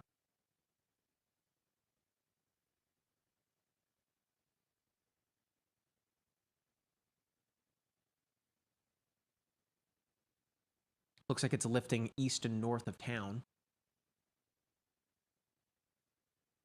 Capucci is coming up south on this storm. So again, for those of you that are watching on social media, we'd really appreciate it if you, for example, you guys are watching on TikTok. I see all y'all. We'd really appreciate it if you guys would follow us here on TikTok. It should be right above my head somewhere. Help us get up to 115,000 followers. That would be awesome. It's completely free to follow us, mind you. And share the live stream. Tap on the screen as well. Let us know that you're enjoying things by sending some likes. We'd really, really appreciate it. And hey, if you're watching on YouTube, run those likes up too. Press that thumbs up button and leave us a comment. You know, we'll try to engage with it. We're going to be here the rest of the evening. Looks like the rotation is starting to weaken a little bit, Erica, on that particular storm. Again, it's still an hour to go on that tornado warning, but it looks like the rotation is starting to give up a little bit. Yeah, the latest scans, yeah, definitely showing that.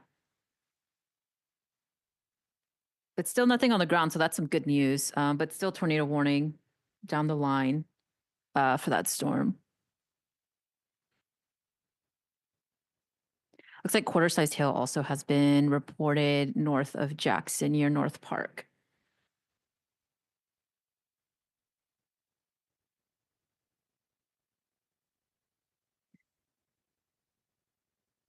The heck?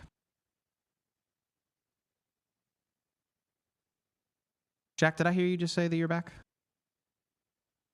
Sweet. Welcome back.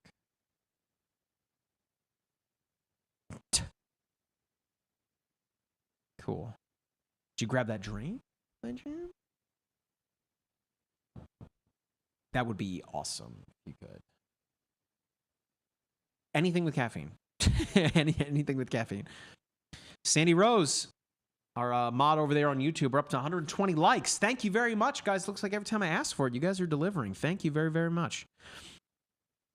All right. Well, now, as I said that, Erica, it looks like it's not given up yet. Right here on Interstate 40, just to the northeast of downtown Jackson, the rotation starting to tighten up a little bit here again. Of course, we've got another hour to go on this particular tornado warning. So, you know, the National Weather Service fairly convinced that this could be something. You again, the word of the night is discreet. This is off by itself. There's really not much to get in the way. There is that storm to the northwest of it, but shouldn't really impede its development very much given that it is moving east. You might see some impingement from this guy out here near Parsons, but... Mike, also something interesting to note is if you zoom out of the map, we only have that one tornado warning now. So that's the one we're going to focus in on. But no, there's right one to the now, south here. There's 3 of them. I think those are now expired. Oh, you're right. Yep. So now the only tornado warning that we're tracking is this one that's in Jackson, Tennessee. And all the rest, so we were tracking tornado warnings in Illinois, Missouri, and Arkansas. All of those are severe thunderstorm warnings. Still going to keep a close eye on those. So if there's any new tornado warnings, I'll let you know, Mike. Thank you. For those of you that are interested or wondering, well, what's going on back here? There's 1, 2, 3, 4 of these red ones. Those are tornado warnings. No, those are flash flood warnings. Thank you very much, Jack. Appreciate it. You guys should see Jack. He looks ridiculous. He's covering up his face so he doesn't appear on camera. My guy. Oh, this is ridiculous. These little mini cans. Look, the coaster completely, or the koozie completely covers the whole thing.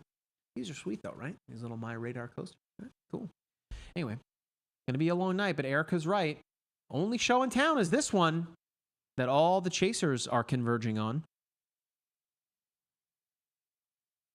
So let's keep an eye on it here. The rotation is still present within it. Crack this open here. Cheers, everybody. Ah, caffeine. Wonderful. Wonderful, wonderful. Someone said, what about Louisville, Kentucky? So you are in the moderate risk area, but Louisville is more of an evening threat tonight. We're talking, you know, you still have another 3 or so hours until things get cooking up your way.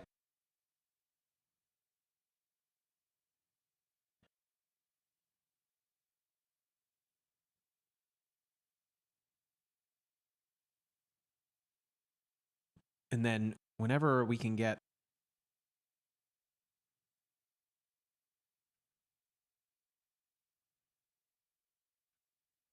Yeah, so it looks like that severe thunderstorm near Hernando in Mississippi might be tightening a little bit. And actually, I'm seeing here from the Memphis National Weather Service, they're actually in the path of the storm. So if they do need to seek shelter, they're saying the NWS Nashville would take over.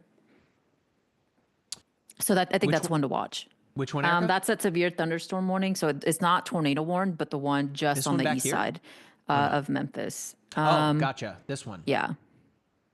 The one coming up near Olive Branch in Germantown? Yes, it's just north of Hernando. Got it. Thank you. Let's see what we got in there. No rotation yet.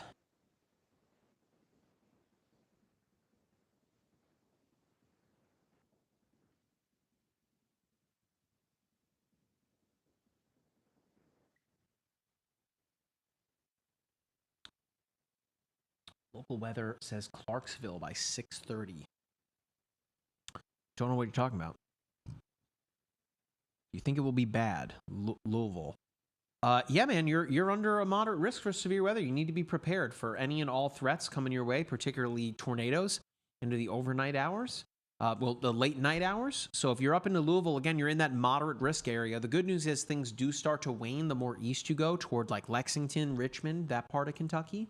But even still, an enhanced risk is nothing to ignore by any stretch. We're seeing additional tightening happening here, again, for this storm north and east of Jackson. You can see, I've got it dimmed down, but you can see that the high risk, that pink color, is right there, and we're here in the moderate area of Jackson. So riding the rail. Is that Capucci? Was near Moscow, or that is near Moscow, formerly tornado warned, now no longer. But I will also be in position to intercept the one that's south of Memphis, because it will be approaching me in the next half hour. So we'll hopefully get 1.5 or 2 intercepts. But if anything goes with that one south of Memphis, so works northeast, I'm there for it. That's the one, Capucci. Erica just reported that the National Weather Service folks are in the path of that storm and are prepared to seek shelter if indeed it does go tornado warned. Yeah, right now it still looks a little messy, but I'm glad they already have their plan in place.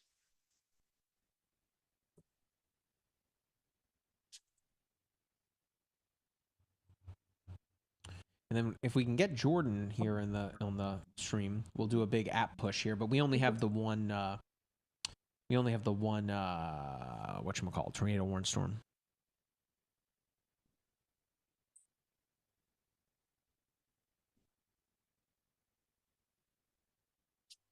How are things looking out there, Capucci? We see your shot.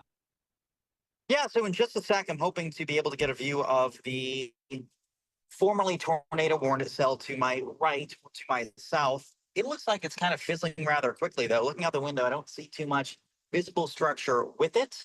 There is some lightning from time to time. The one a little bit closer to Memphis is more interesting. Obviously, there's that one off to my northeast near Jackson, but that's out ahead of me. But so far, it looks to me like there's some sort of limiting factor in the lower levels of the atmosphere preventing these things from fully tightening up. Even when they're spinning decently at the mid levels, it seems like that rotation is having a tough time getting down to the surface. And so it's been almost a game of whack-a-mole, trying to pick which cell looks good for a second, going after that one, and then suddenly that cell doesn't look good, so you go after another, and so on and so forth. And that's just kind of been how the day has been so far. We'll see if things change as the Capucci, hang on 1 second here. Hang on 1 second here. Jack, let's take Jordan's shot. I think we're looking at a wall cloud here on that one in Jackson. He's right there in the inflow notch here.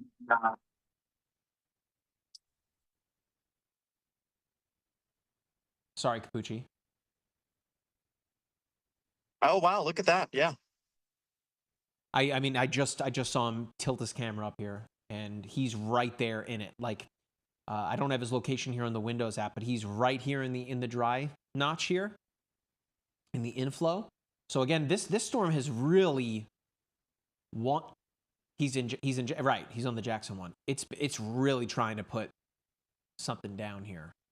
It tried as it pushed through the Jackson Metro.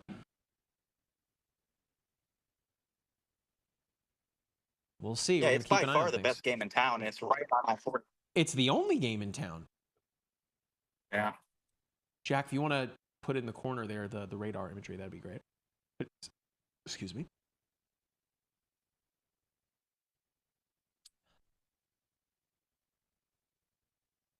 It is 6:07. Every so often, if you look at Jordan, if you look at short shot, every so often you'll be able to see like little scuddy clouds rising into the storm. That's indicative of moisture being condensed in the air, and it's rising so quickly that it's being cooled, and that's why you see the condensation right there. But yeah, strong upward motion, obviously, right where Jordan is. Right over the gas station sign is where that apex of rotation is. So if you're in Jackson, you want to be in shelter right now. Well, actually, Jackson's behind it, but rather if you're in Rock Springs, Clarksburg, Huntington, or Camden, Brewston as well, be in your shelter right now. Lowest floor of whatever building you're in and avoiding windows. Nobody should be on I-40 either. This cell is directly over I-40. So please be in your tornado safe place right now. It looks pretty mean, and that looks, Mike, like it could be a nascent funnel on the right. I see what you're putting down there, folks. It's, you know, I'm sure you're thinking like, what the heck is he looking at here? You want to look at effectively where those little scuddy clouds, you can see a spin. I'm not making that up. You can kind of see it. Remember, a funnel cloud and tornadoes are similar, but there's a key difference. Tornado touches the ground, a funnel does not, right? But it looks like we're looking at right there on the right-hand side of your screen there, just to the left of the tree branches there. You can see that vertical rotation. It's really, really subtle, but it's there.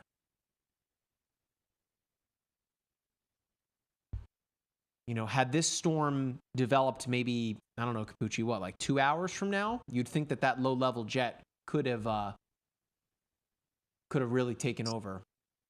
But look out ahead of this storm. I mean, you have this very dark, I mean, that's just indicative of a very tall storm, right? Lots of moisture in there, but it's very tall. And then out and around it, you know, sunnier skies. It's truly one of those days where things could really pop off. But this is the only one we're looking at here that we only got, you know. To the west is that the QLCS, of course, quasi-linear convective system, more of a linear storm. So Jordan is on this thing. There are a bunch of chasers in the area here. Capucci is south of these. Of course, there's many more storms coming from the south side. But quite a few chasers have converged right around Jordan. Who, I don't know if you guys saw on his social media, poor guy hit a turkey chasing yesterday, smashed his windshield, and he had to get that repaired earlier this morning. He's had quite an interesting 24 hours. And then, of course, if you saw Capucci's social media, you saw him gallivanting around with a group of turkeys.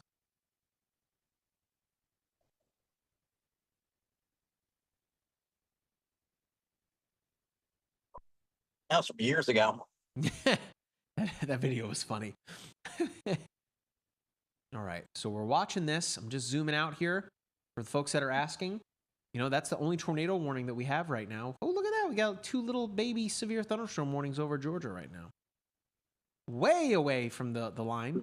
But if you do look at the entire risk area, this red box up here in Illinois, and then down here in Arkansas, these are flash flood warnings. The flooding threat is very serious here over these next several days. Some areas here in the Mississippi River Valley and the Ohio Valley could see upwards of 10 to 15 inches of rain.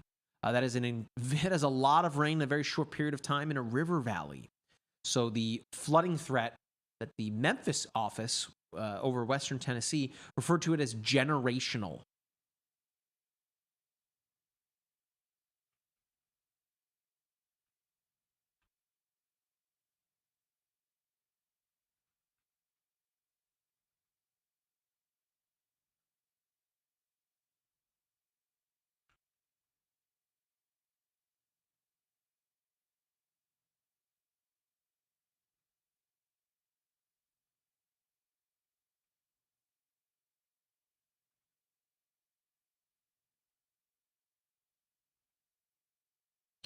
All right.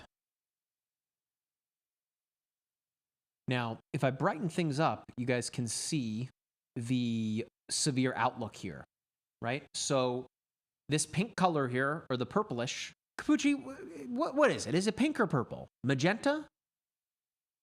The high-risk color. What would you say it is? I'd say magenta. Erica, magenta? I don't know. Yeah. Oh, we lost Capucci. Jack says magenta. Yeah, let me know in the chat. What do you guys think it is? Because it's like pink, it's like purple. Of course, they couldn't pick an easier color, right? They couldn't just make it super pink, but whatever. You know, we're here now. Either way, point is that this, I see pink, I see magenta. It's both. Someone said in the chat. Yeah, so regardless, this color in here, right, this is our high risk area. The last high risk was a couple of weeks ago, March 15th, right?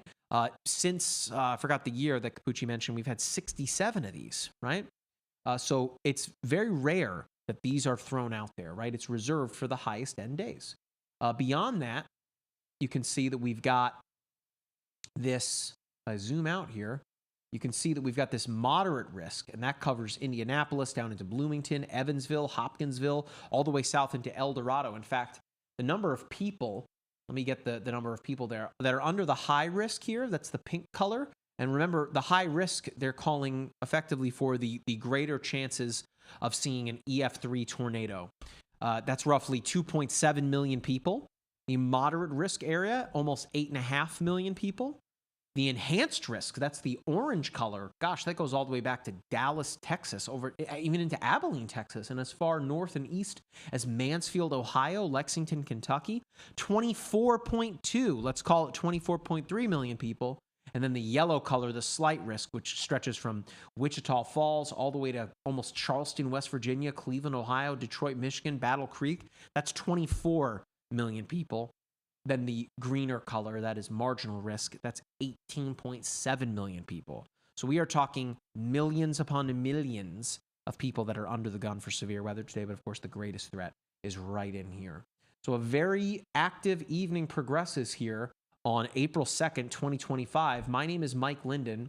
I'm a meteorologist with MyRadar. Of course, I'm joined by meteorologist Erica Lopez, who has been helping us out, call out all the storm reports and keeping an eye on things as they develop. It's kind of whack-a-mole with all of these tornado-warned storms. Meteorologist Matthew Capucci is out in the field. I think we lost his connection on the call there, Jack. Does he know that we lost him? We still have his shot, but maybe he ran to go to the bathroom. It looks like he's parked, so he probably ran to use the restroom.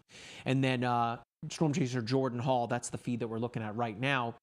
This supercell here they're passed through Jackson, Tennessee. You can see that there is some weak rotation within it here over the past hour or so. We've been tracking it. As it went through Jackson, you can see that it didn't quite put anything down, but it's really trying to tighten up. So we're going to keep watching it here. Storm Chaser Jordan Hall, you can see his shot there. For the folks that are watching on TikTok, I can't show you the footage, the Storm Chaser footage. It makes us nervous that it's going to lead to some kind of a suspension. So if you want to see the Storm Chaser footage, go to youtube.com/myradar. Join us over there. Lenny. Hey, Mike. Yes, with Erica. one of the storms, it's a severe thunderstorm warning just south of Pine Bluff, but it has destructive hail associated with it. So they're saying baseball-sized hail possible with that storm. So that's on the south side of the high risk. yeah, Right here. All right. So this one in Star City, where you are starting to see a little rotation here, just east of Star City. To Erica's point, this is just a severe thunderstorm warning. Woo! Good catch, Erica. Look at this thing, huh? Look at that hook echo, huh? yeah. All right, so destructive hail. First, we're going to look at the vertically integrated liquid product, which is showing us, of course, hail cores within a storm here. This is right over the top of Star City. Baseballs, folks. Darn it, Jack. I left the 3D printed hailstone over on my desk that Capucci grabbed. He'd be so proud if we were showing off, as he calls it, his children that he's collecting. They're behind me. I have them in my set. Oh, Erica's got one. Yeah, so again, we're talking almost the size of your fist here, right? Oh, Erica's gonna grab it. See? All right, let's take it on camera. Look at that thing. That was I think 4.34 inches in width. That's a big honking hailstorm there. Or hailstone. But baseball-sized hail for this one over Star City. That's destructive for sure. Let's take a look though at the reflectivity, and let's take it back a couple of frames. So we've talked a lot about these discrete storms, right? we have linear storm mode, right, where you've got this big line, this big squall line to the west of Hot Springs. But then out ahead of it, as you have the winds coming in off of the Gulf, bringing in all of that moist, warm air, you have these storms that are singular. They're alone, discrete, right? And with that particular storm, if I bring it back to an hour ago, this was it, east of El Dorado, right? Here's the warning where it is now, right? And if I jog it out, look at how these storms have started to come together, and then the hooking begins right there, just to the north of Warren, right? And I jog it out, jog it out, jog it out, and look at that, how that begins to develop. And now, Jack, they're making so much noise above us. Holy cow. We have what could very well be the beginning of a tornado right here, just over Star City. This is not tornado warned. But Erica is on the money tonight with pointing these storms out. So we've got, Mike, of course, there's also 2 other tornado warnings in Illinois now. So just newly issued, I think. Oh, I see. We've Yeah. got one here over Poplar, just to the west of Poplar Bluff in Arkansas too. Oh, they just issued that. Yep, so that's a brand new one. This one down here, though, Erica, we'll have to keep a close eye on it. This guy, for those of you that are in the chat, if this tornado warning pops up, for Star City, Grady, Gould, know that Erica called this before anyone else. So we'll see. Okay. Armando said, I love your app. Thank you very much. All right. So let's go look at this one here near Poplar Bluff. We're going to have to switch to the Paducah radar. And let's look for any kind of rotation. Not quite. I mean, I would imagine that it's just radar indicated at this point. So there's another 40 minutes on that particular storm. We'll have to wait and see there. Meanwhile, up here in Illinois, kind of the part of the northern portion of the line, these are what you'd call kinks in the line of this main linear line of storm, linear mode of storms, linear line. We've got rotation right here near Greenville, Illinois, just to the northeast of Pocahontas, west of Pleasant Mountain, and southwest of Mulberry Grove. Just going to switch around to a bunch of radar products, see what we can see. Not quite. Again, I see why this is tornado warned. So for folks in Smithboro, Mulberry Grove, Shafter, Vandalia, you need to be in your safe place just in case. You need to be prepared to act. And then meanwhile, Erica brought up this one up here near Milford. We got to switch here. This is south of Chicago. Messy. But you can see what they're putting down. We got to switch to this one out here. It's messy. But let's go back down here. Yeah, it looks like there's a new one in Shreveport. Ooh, we got Louisiana has entered the chat. Let's check it out. We got to switch to the Shreveport radar. Oh, yeah. Another one of these discrete storms. Folks, look at this. I mean, there's nothing for miles. Right? You got to go to Texas to see the nearest storm, right? So this guy's off on its own. And this guy is on the, it's dim. Let me turn it up. There's the moderate risk area, the red. So we're right outside of that, right? It's very possible, right, given the environment, that if this were to begin to put something down, that it's very likely it could remain on the ground, right? So let's take a look at this one here. It's really close to the Shreveport radar. You can see the rotation over Houghton on its way to Doyline, pushing northeast toward Minden along Interstate 20. Nothing on the correlation coefficient product, which of course would show us debris or anything being lofted vertically. Jack, I'm going to step just aside here for a moment. You know what? I'm good. I was going to put on my my hoodie. It is chilly in here, but I'm good for right now. I'll take a moment. Next bathroom break, I'll take care of it. BRG Randall says Memphis? ? Shout out to the 3-6 Mafia. Let's go look at Memphis. A pair of tornado warnings in effect there now. Those just came in. So we've got this guy here north of Lexington, Tennessee, that is, not Kentucky. First, we've got this one that is in effect for the next 37 minutes. This is radar indicated just to the southwest of Clarksburg and west of Rock Springs and Wildersville. Folks, you thought that there was a bit of a reprieve there, and then all of a sudden, poof, bunch more tornado warnings, right? Now let's look at this one. This one has a little more oomph to it. Southwest of LaGrange, southwest of Hickory Valley, and west of Salisbury. You can see again, this sticks out like a sore thumb in there. What is that? That is the wind. Green is representative of winds going toward the radar, which in this sense is this one up here near Millington. And red is representative of winds going away from it. So when you start to see that kind of signature popping up, it's showing you that there's spin, that there's rotation, that there's winds in opposite directions, right, at different intensities. So if we look here, correlation coefficient, this would show us anything being lofted vertically, not quite just yet. That would indicate there's a tornado on the ground. But if we look at reflectivity, you can see that there is a line kind of behind this, a little hook back here too, mind you, that is not warned. But this guy right here is out ahead of this line. It's very possible, though, that the storm here near Moscow, that this could kind of catch it a little bit, and then it begins to blobify a little bit, right? So it's possible that we start to see that, and this storm kind of gets its energy sapped away from it.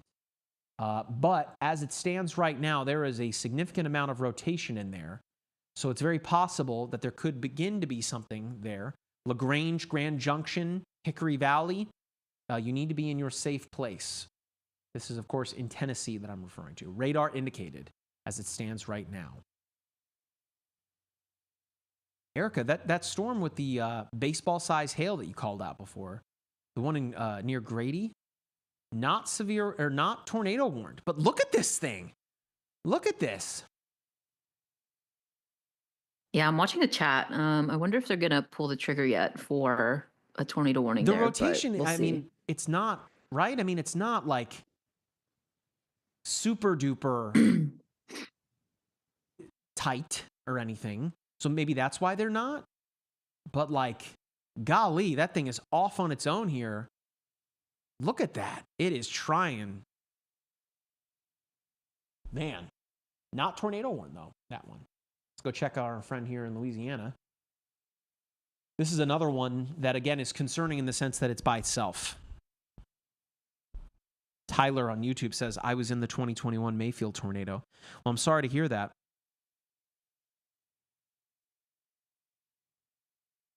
That was, of course, a incredibly significant tornado. A lot of folks forget that tornado in Kentucky, Mayfield, of course, that hit an Amazon fulfillment center. You know, and those are big, like, warehousey structures. Not, I mean, of course, they have safe places to go there, but I know that there were a lot of fatalities related to that storm. Terrible, terrible.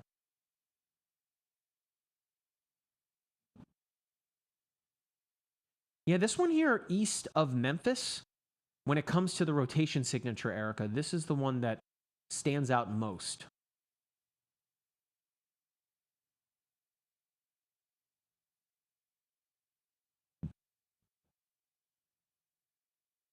Leon, saying it's on the ground, looks like a stovepipe. I'd be curious as to where you're seeing that, right? Yeah, I think Capucci's on a storm, Jack. I don't know if we can bring him in. Hey, can you guys hear me? Yes, We can hear you now. Can you hear me?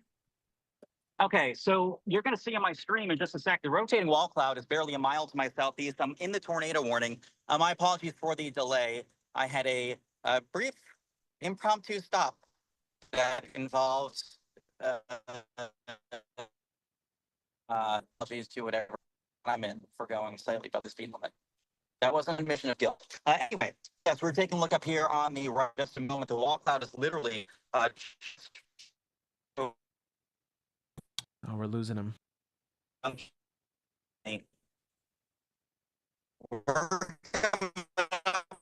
Capucci, we're losing you. Very soon. So I wish there weren't so much rain in the way. But this is directly in town of Grand Junction. So we're having a tough time my here in stream- Capucci. Of course, he's in the thick of it, right?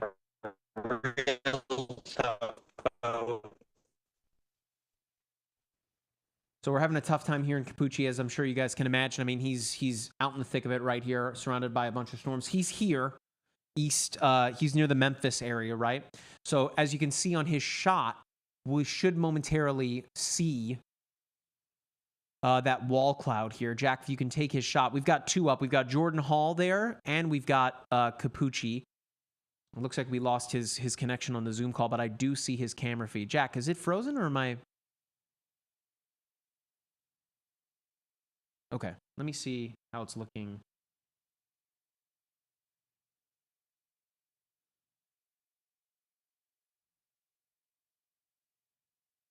Did we? No, there he is. Yeah, it looks like even in the... No, I see his signal coming through into Severe Studios. It's going in and out, though.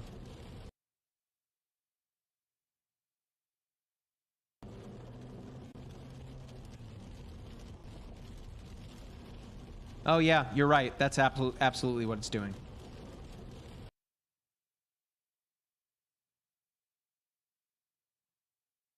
Mm-hmm. Okay. Okay, thank you.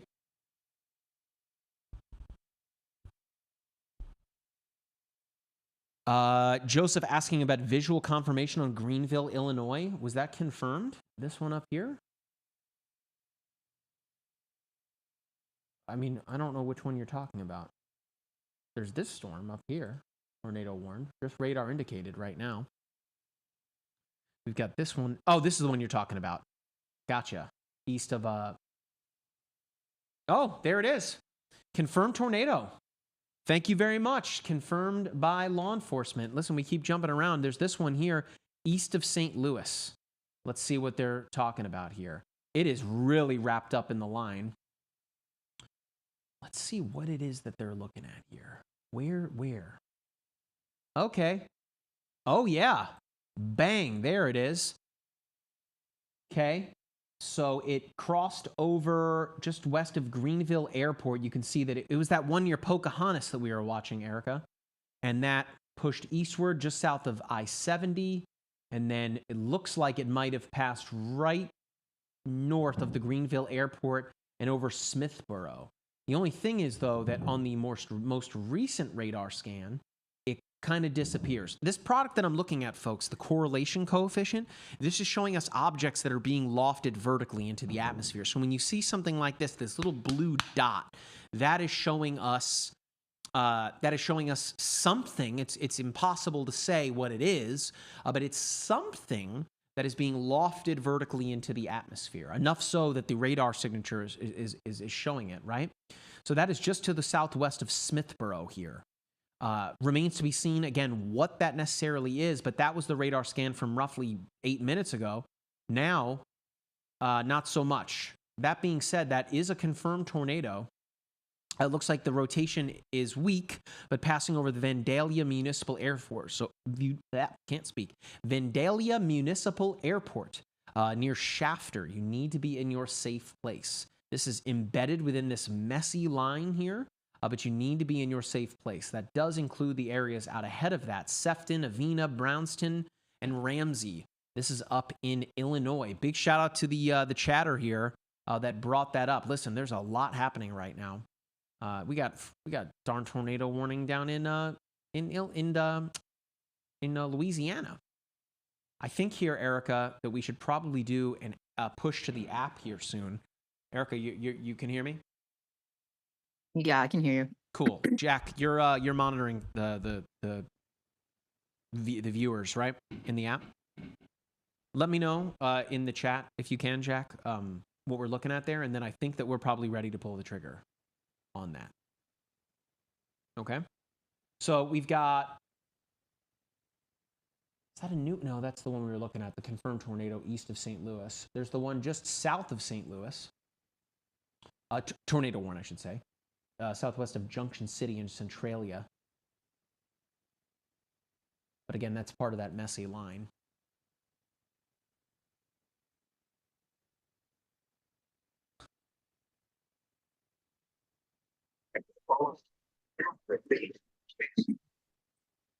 I hear Yeah, Capucci. that storm in near just south of Jackson is looking a little bit more interesting. Guys, can you hear me? Yeah, we Yeah, can we hear can you. hear you. Okay, you're going to see in a sec. I am now transmitting, and you're going to see it beautifully. I'm going to take a left in 1.3 miles, and I can see a beautiful rotating wall cloud and classic supercell structure. You'll see it momentarily. Great. Hang on just a sec. We're coming out of a thicket of trees. No, you're good. We're going to do a push to the app here momentarily, so stand by for that. What'd you say, Jack? Oh, I thought you did. Sorry. All right, so it looks like the storms east of Memphis now, both of them are tornado warned now. Guys, take my shot.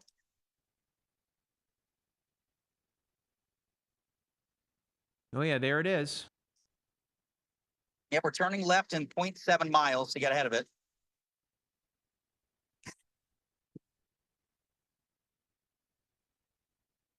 It's a nasty storm. Southwest.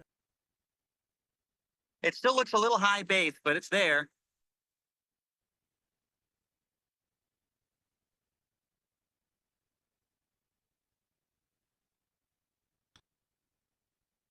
I'm trying to find Capucci on the Storm Chasers layer. Capucci, you sending your signal to Severe Studios? Yes. Okay. I am transmitting. Gotcha.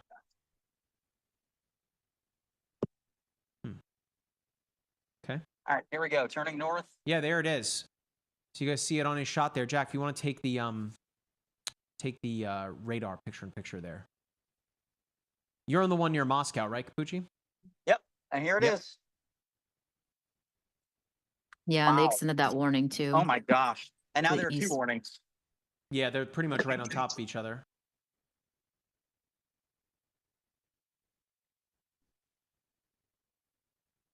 All right, so let's do a Jack, let's do a push to the app here. We'll go with this because it looks like that thing is rearing up to put itself on the ground there southwest of Moscow. Capucci is on his way there. Golly, that is a supercell and a half there.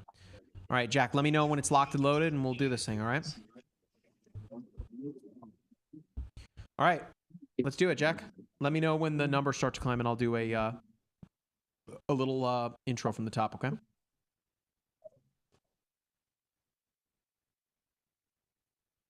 All right. Wow.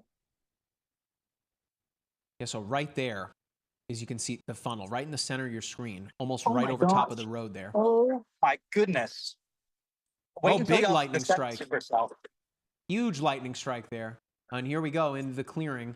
You can really see a big lightning strike there as well.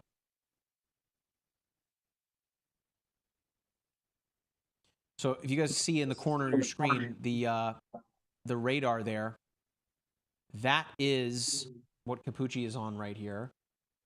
And the second one behind it has an even crazier structure. The one that's now over Moscow, which, by the way, Moscow gave me a speeding ticket. Oh, well. All right. So, Jack, is that thing out? Okay, cool. What's going on, folks? My name is Mike Linden. I'm a meteorologist with MyRadar. We're coming at you live here. It is April 2nd, 2025, just after 6:30 Eastern Time, 6:36 to be to be specific, rather. We have been streaming live this afternoon, and we are going to continue to bring you live, uninterrupted coverage of this severe weather event that has continued to unfold across the Ohio and Mississippi River valleys.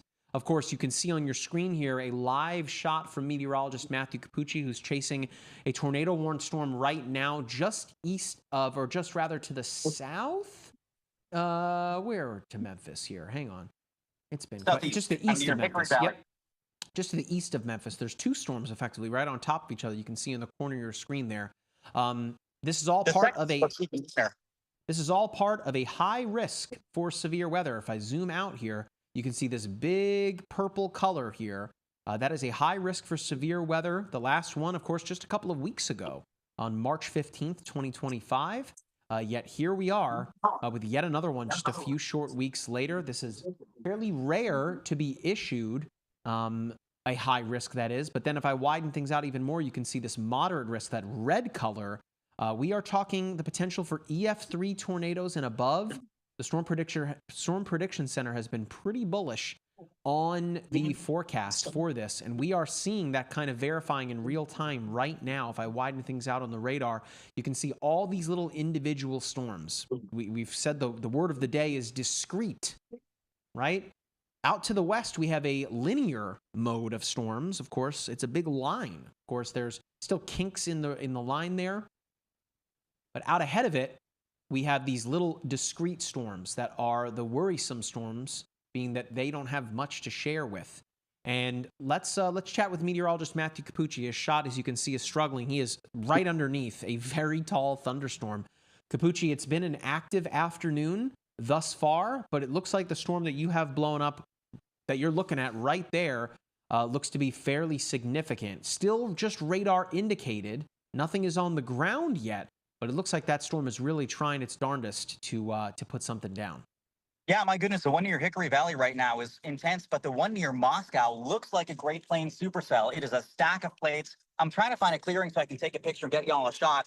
It is incredible to look at and how quickly things ramped up.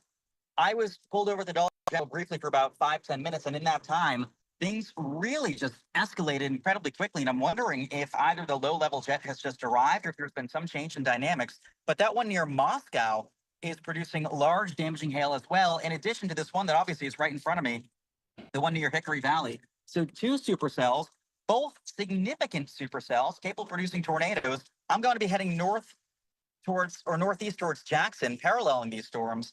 But for the time being, this is a very interesting sort of development because we now have these 2 tornado-warned storms, and both of them could produce at any moment.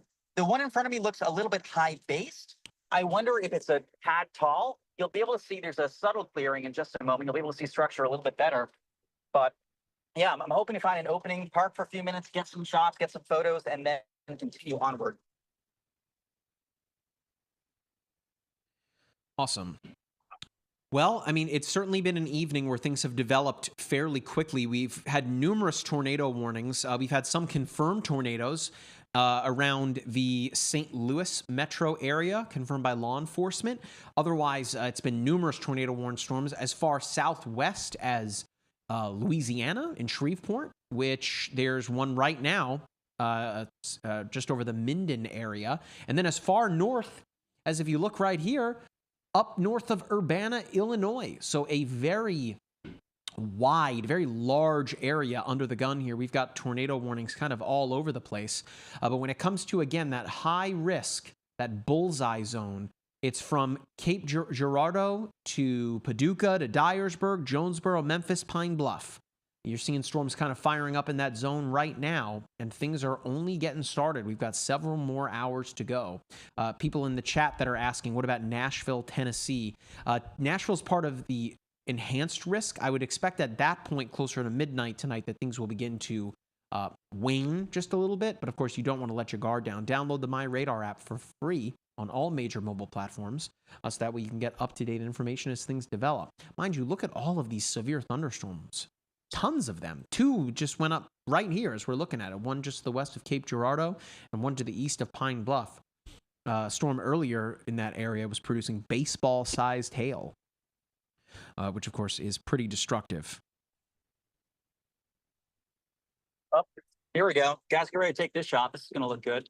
Yep, we have it up. All right, there's a rotating wall cloud directly in front of me to my left. Y'all see it right there? Mm-hmm. Mass rotating wall cloud about halfway down to the ground. And the second storm behind me is like a stack of plates. So I'm hoping to pass this vehicle momentarily so we can get you a better view of that rotating wall cloud once I can do so safely. It's unfortunate there are no clearings here, but periodically you'll hear sirens in the distance too. Obviously, tornado warning is in effect, for which reason the sirens are blaring. And the concerning part, Mike, these are riding right back into Jackson. Jackson just dealt with a tornado-warned storm. Now they have another one coming in. But for the time being, the first circulation near Hickory Valley, the second circulation just passed over Moscow. And they're both heading towards Jackson. I think I said Mississippi, Jackson, Tennessee, once again. So very busy evening, unfortunately, for the folks in Jackson. It seems like sometimes you get picked on by the atmosphere, and tonight's one of those nights. But yeah, incredible supercell structure that I frankly did not expect to see in the Deep South. Memphis, Tennessee, over-delivering. But, I mean, we're just getting started here. It looks like we have a new tornado warning off to the west here.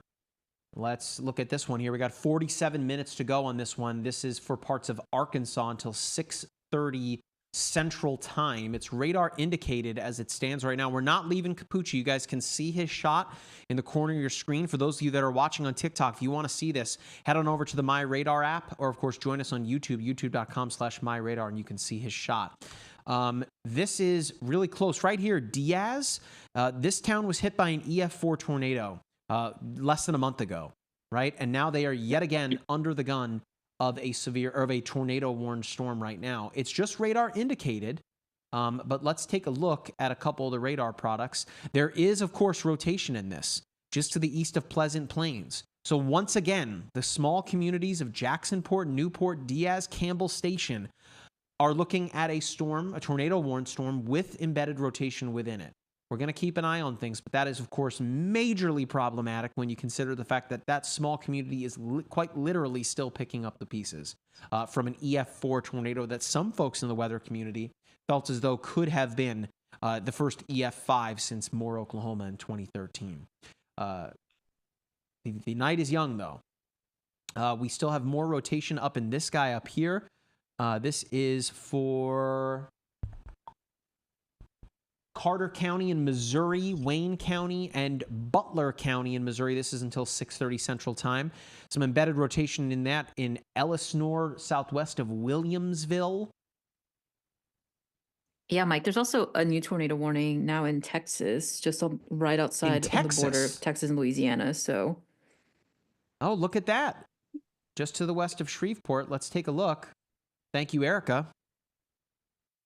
Texas has entered the chat, folks. This is the time in the evening where the low-level jet coming in off of the Gulf could start to really ramp things up quite considerably and make things quite problematic for the zones under moderate and high risk. The first rotating wall cloud is directly in front of me right now. Yep, let's take it in full there, Jack. Let's head back to this tornado warned storm just east of Memphis. Yeah, so this is approaching the city of Bolivar. I'm more interested in the one behind me to my left, so southwest near Moscow, but this is the one that is tornado warned near Bolivar, approaching Bolivar, and that is the wall cloud right in front of me. Obviously, it's rotating. It is about halfway down to the ground. It still has a ways to go. But I almost wonder if the cell near Moscow, that second cell, is going to kind of usurp some of its energy, because that second cell is now warned for 2-inch hail, and that will be approaching my location somewhat soon. Of course, I'm in an area where it's going to be pretty difficult to see too much of anything. I'm in a place called Hickory Valley, so I may try to turn around and find a clearing so we can get you a shot of that second cell, because that second cell is that which is all the more impressive at this point. And we now have another, obviously my phone is going off the tornado warning. So the storm that Capucci's on is right here. It's the one near Bolivar that you can see is kind of starting to run. The storm behind it is catching up. But meanwhile, that one behind it there near Williston, that is looking real nasty. Let's take a look here at that rotation. You can see it's beginning to tighten up. Green again represents winds going toward the radar. Red is representative of winds going away. The correlation coefficient would show us whether or not anything is being lofted vertically yet, but if we don't have a tornado down on the ground, we're not going to see anything there just yet. But needless to say, that is one heck of a hook there, just to the south of Williston. Oh, that could very well be the next. Yeah, it looks like a Great Plains supercell, just visibly. I'm kind of gobsmacked by what I'm seeing. I'm going to try to find a clearing soon, but it has all the hallmarks of a stacked plate mesocyclone from the Great Plains. It's crazy to see.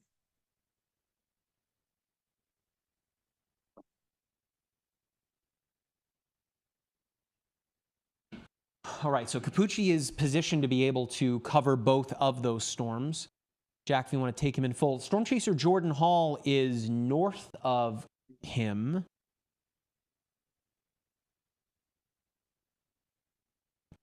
Where is Jordan? Yeah, Jordan is in Lexington, Tennessee. Not to be confused with Kentucky, of course. So Jordan is on this storm.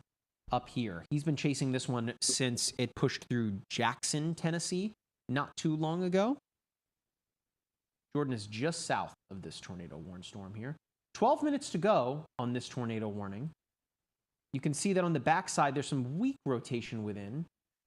But let's switch to another radar site that might give us a better clue. They Yeah, it's also right. just warned that tornado warning from that storm that produced that large hail just on the eastern side of Pine Bluff.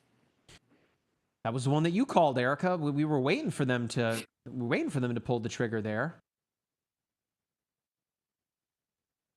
The one near Pine Bluff. Where did it go? Where did it go? Pine Bluff. There it is. Yeah, that was the one, Erica, that we were waiting for them to warn. And now we can see it spinning. By the way, another tornado warning in Texas, as I just went to go down here. Yeah, and the storm south of that was also looking Look at interesting on the eastern side of Pine Bluff. So Texas, a pair of tornado warned storms. This one right over the top of Linden right now. My last name. I didn't know there was a Linden, Texas, but now, hey, you learn something new every day. There's an Atlanta up there, too. Is that Louisiana? No, that is Texas and Arkansas. But let's head back up to Pine Bluff here. Erica keeping me on my toes. Yeah, look at the here with these reflectivity storms. from the storm just south of that. Like, yeah, this is that same path here. I mean, look, if I zoom out, let's take a look at both of them as they developed, right? This was the storm that as it passed over Star City, right there, Erica, we figured would be tornado warned. Just look at it, right? And now as we advance it out, it's now tornado warned, and now you have one behind it that looks exactly the same. yeah, I'm reading the chat here.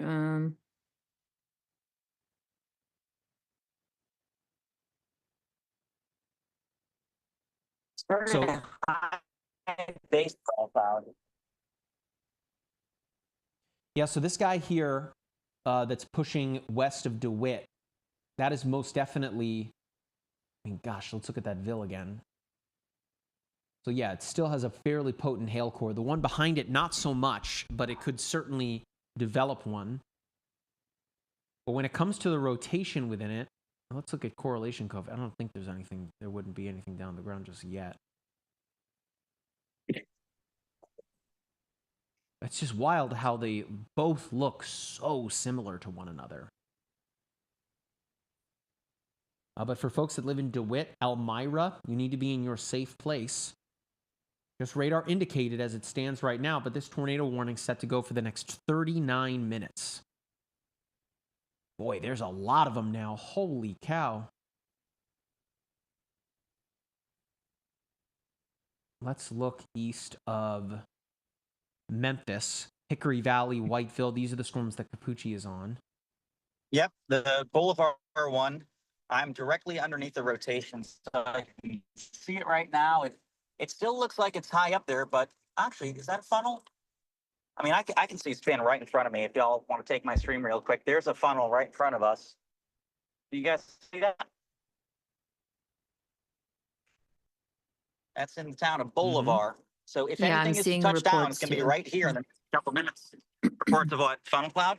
Yeah, just where you said it. So obviously you're reporting it, but there have been other chasers who've seen it too. Yeah. Rotating. Yep, directly over me in Bolivar. And at this point, I mean, it's definitely spinning. It's spinning at a pretty decent clip. I mean, it's still high up there, but at this point, guys, it's kind of a waiting game to see if it touches down. It's right here, though. Yeah, so Capucci's on this storm here near Bolivar along I-64. You can see within it, again, that rotational couplet that he's talking about. It's not textbook, right? But any moment now, the structure of it most definitely is. We'll see whether or not it ends up putting anything down. They're teasing you. This one up here that Jordan is chasing west of Dixon, up near Camden and Hollow Rock, west of Kentucky Lake, is another one that has that look, so to speak, but maybe starting to fold in a little bit on itself. And then we have 4 tornado warned storms, excuse me, up here in Indiana, approaching Toledo, Ohio. So this is kind of part of this larger line here, but no, there could be some embedded spin within this, but as far as anything going discrete, unlikely at this point. But Toledo, Ohio, you're not in that warning just yet, but just to your west here, Cowden, Clarksburg, Strasburg, Stewardson, all under a tornado warning as it stands right now. We don't have anything going on in Illinois. We did. Wow, Capucci's shot looks incredible. Oh my gosh, that's not Toledo, Ohio. Guys, I'm I sorry got about that. it. There it is. Toledo, Indiana. Let's go back to Capucci's shot. Yeah, the amount of lightning that we're getting too is pretty impressive, but this is the apex of rotation. There's a funnel trying to get going on the left. You can see that right there. But look at all the cloud to ground lightning. You'll see it better in just a second. I am right now in the town of Bolivar. You're in, okay, so Capucci's on this one out ahead of it. Yep. I'll be chasing a second one soon. The second one to me looks almost more impressive, but at least in Bolivar proper, there is rotation. I am directly underneath it, and it is directly to my left. And in just a sec, we're going to pass a clearing with some trees, and you'll be able to see it pretty well. I'm surprised the sirens aren't going off. They were moments ago. Once we pass these trees, it's going to be just to our left here. So we'll see what we can see. And okay, yeah. There's the rotation. So again, for the folks at home, we're watching a rotating wall cloud. This is where any possible rotation, well, not possible rotation. I mean, we can see it right here. I'm going to pull over for just a sec and try to let some of this rotation figure out what it wants to do. But we're seeing, look at that lightning. Wow. Obviously, a rotating wall cloud is passing directly over Bolivar as we speak. The next one is near Hickory Valley, and that one looks even more intense. But Toon is next up, Silerton and Maydon. Toon, Silerton, and Maydon. That right there is the rotation. You can see clearly it's about halfway to the ground. It's spitting out a ton of lightning. And the next one is just so folks can see, there is some pretty obvious rotation, pretty obvious motion in there. And it's one of two circulations that is going to pass by very soon. So if you're in the path of the storm, you want to be in shelter now, lowest floor of whatever building you're in and avoiding windows. If you're in a mobile home, vehicle, outdoors, you want to be in a site-built location, protecting yourself from flying debris. It's even lower right there. So that might be a rugged funnel. It's difficult to tell exactly where that sort of lowest protrusion is, if you will. We are, of course, in the town of Bolivar. The circulation is passing north, and then there's another one that is coming in behind it. So multiple mesocyclones, multiple areas of rotation, and we're going to pass through this town, hopefully get a better view. If you're in Bolivar, you still want to be in shelter. I mean, I'm looking around and folks are still carrying on business as usual. That should not be the case. I'm even more concerned about that second storm coming in. So we'll see what happens in about 0.9 miles when I turn left. Hopefully we'll get a better view of it. So folks that are asking on TikTok, we can't show the footage of Capucci driving on TikTok. So come and join us over on YouTube, youtube.com/MyRadar if you want to see the shot of this tornado. You can also download the MyRadar app and follow along by watching Capucci's live stream. Jack, if you real quickly can take the iPad just above my head here, I want to show folks this feature here, and then we'll get back to Capucci real quick. So again, all you have to do in the layers menu, looks like the stack of cards, you turn on the video storm chasers layer. Then all of these little play buttons appear on the map. All you got to do is tap on them. There's Capucci. We'll tap on it and boom, there's a shot. Now what's really neat about this is you can click this little picture-in-picture button, and then we can put Capucci wherever you want to on the map, and we can keep tracking storms all the while the shot is right there. Completely free, by the way, to download this version of the app, or to use this feature in the app to be able to follow your favorite storm chasers. I'm going to step away for just a moment to use the restroom, but Capucci and Erica are going to take you through here the next couple of minutes. Let's take Capucci's shot back up here, and Erica can drive the radar. But it looks like we could be momentarily looking at something happening here on one of these two supercell thunderstorms here just east of Memphis, Tennessee. Yeah, I'm very tempted to let this first one pass me by to go after the second one, because the second one does look tighter right now. And I may try to do that. We'll see. It's very tricky because, I mean, obviously there are two tornado warnings, but that one to the southwest does look more impressive. It's very tricky to tell. Obviously right now I'm in kind of an area where you can't see much of anything. but we are tracking multiple tornado warning circulations, one near the town of Bolivar, the other is northwest of Hickory Valley, where I was moments ago. And yeah, I mean, oh, look at that cloud of ground lightning. Again, incredible cloud of ground lightning with this. We sometimes see an uptick in the amount of lightning before a tornado touches down. This would certainly be no exception. And soon we'll hopefully be able to see rotation from the second storm. So 2 storms, one right after the other, both are going to impact the town of Tune. So I'm heading to Tune, and I might let this first storm go so we can see the second one. But Erica, very busy sort of sudden uptick with this. Yeah. So Jack, if we can use my screen share here, because I just zoomed in on those locations that Capucci was in. But Capucci, great shots, by the way. Great tracking on the storms. Hopefully you're obviously staying safe, and let's see what we can see out there. But let's take a look, a wide view, because there's actually several tornado warnings as we're getting here closer to the 6 o'clock hour Central Time. We have several tornado warnings, not just in Tennessee where Capucci is right now. He's tracking the one just right outside, and see, we zoom in here, just southeast of Somerville. But there's several tornado warnings all across from, we're talking about 1, 2, 3, 4, 5 at least in the state of Arkansas. Right now, it looks like they did just issue, and this is a storm we were talking about earlier, a PDS tornado warning. I'm seeing it here. This is for, and this is in Arkansas, Capucci, so I don't know if you heard me. We do have this PDS tornado warning just issued. Let's see if we can get the latest here. And this is for that storm that we were watching in DeWitt. And considerable here. It is observed. Yeah, so large and dangerous tornado located over Elmira, 12 miles southeast of Stuttgart. So let's take a look at some of the products here.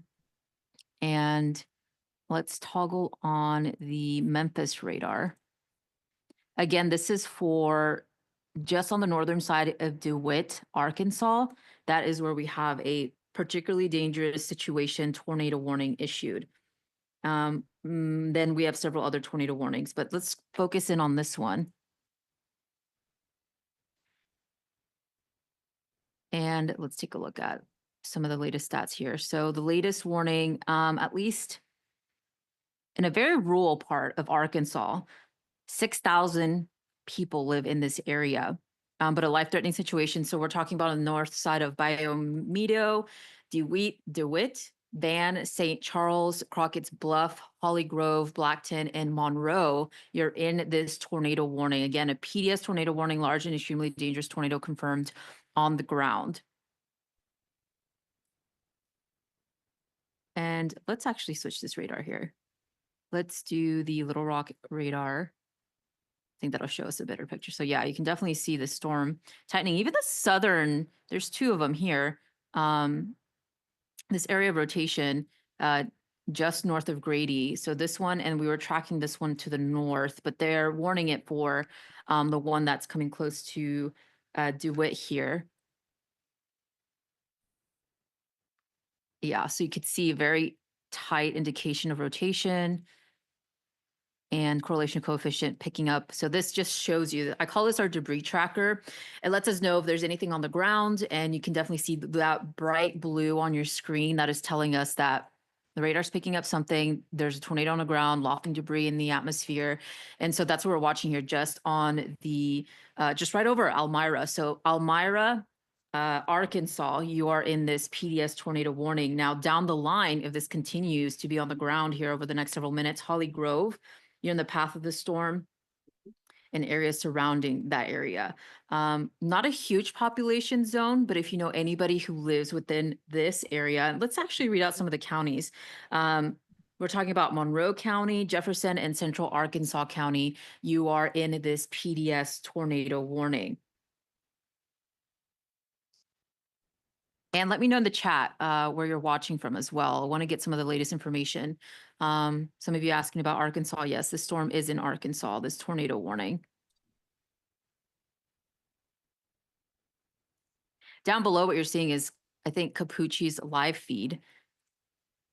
And he is on this tornado warning this tornado warned storm just on the outside of Jackson, Tennessee. Reported a funnel earlier.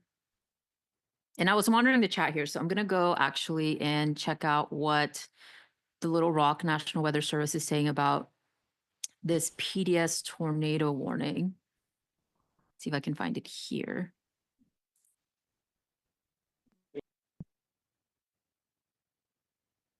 Yeah, so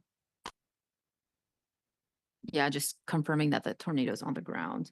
Otherwise, we are still tracking several tornado warnings. So if you're curious about ones that are occurring in, let's say, East Texas, there's 2 of them coming into the Texas, Oklahoma, Arkansas border there. There's a tornado warning on the Louisiana and Arkansas border. And I'm just doing a quick little preview because I am seeing questions about several tornado warnings. So if you want more information on a specific one, let us know what city, what state, and I'll try to give y'all the latest information. There's just so much going on. And really, this PDS tornado warning is the one that we're more concerned about in a rural area. But something concerning that if this keeps going, keeps cycling, it could come close to Memphis. So just maybe on the east side. So something that we're going to be tracking very closely. But again, this is a large and dangerous tornado confirmed on the ground, just right outside of Elmira. Yeah, and you can definitely see it here. Tight rotation. Yeah, so I'll keep monitoring the chat, the National Weather Service for any updated reports, but it does look like it's on the ground right now.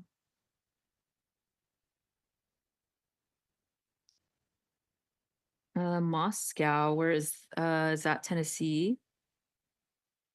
Yeah, so Moscow. Oh, Capucci, I think you're coming in very laggy. Yeah, we can't hardly hear you, Capucci. No.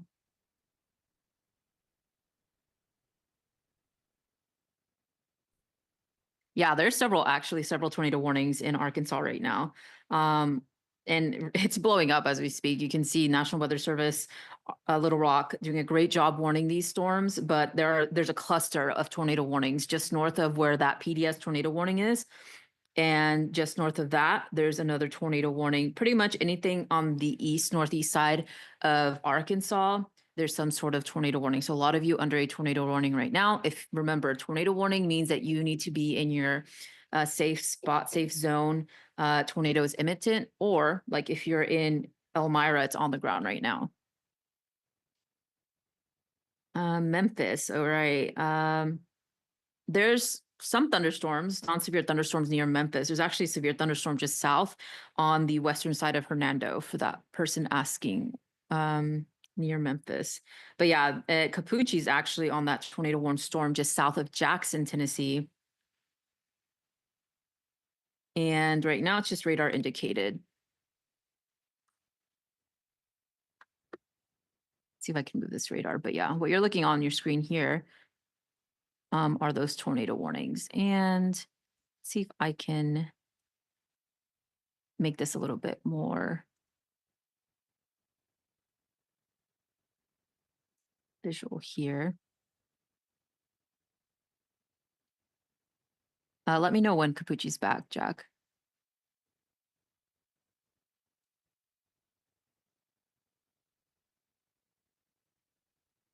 Okay. I'm back. Yeah, so you could see cluster of tornado warnings on the eastern side of Arkansas. Tornado warnings continue for just north of, just right over Boulevard, Tennessee. Boy, it's like that Anchorman meme, like that escalated quickly. Holy cow. Yeah, we actually have a PDS tornado warning too, Mike. Where's that, Erica?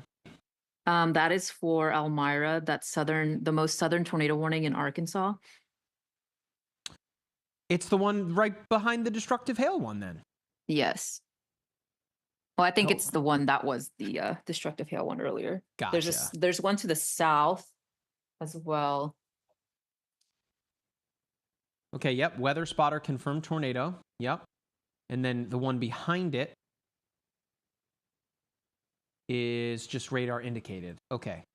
So which one is the PDS? The southernmost tornado warning in Arkansas.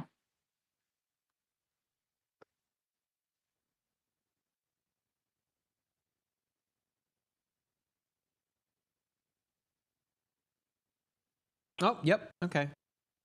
Yeah, that one. That's pushing on its way toward Holly Grove. Let's take a look. So here it is, right? Let's get some locators there for Holly Grove.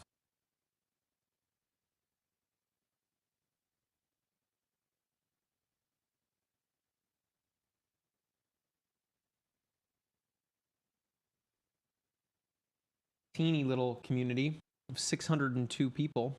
Sorry, 460. Smaller. Right here, east of Stuttgart, southwest of Holly Grove. Okay? So this would be, let's see if we got, so the tornado's right here on the correlation coefficient. That's it. And we can see right, so it went right through Elmira. So there's the tornado. Again, the correlation coefficient product. This is showing us objects that are being lofted vertically.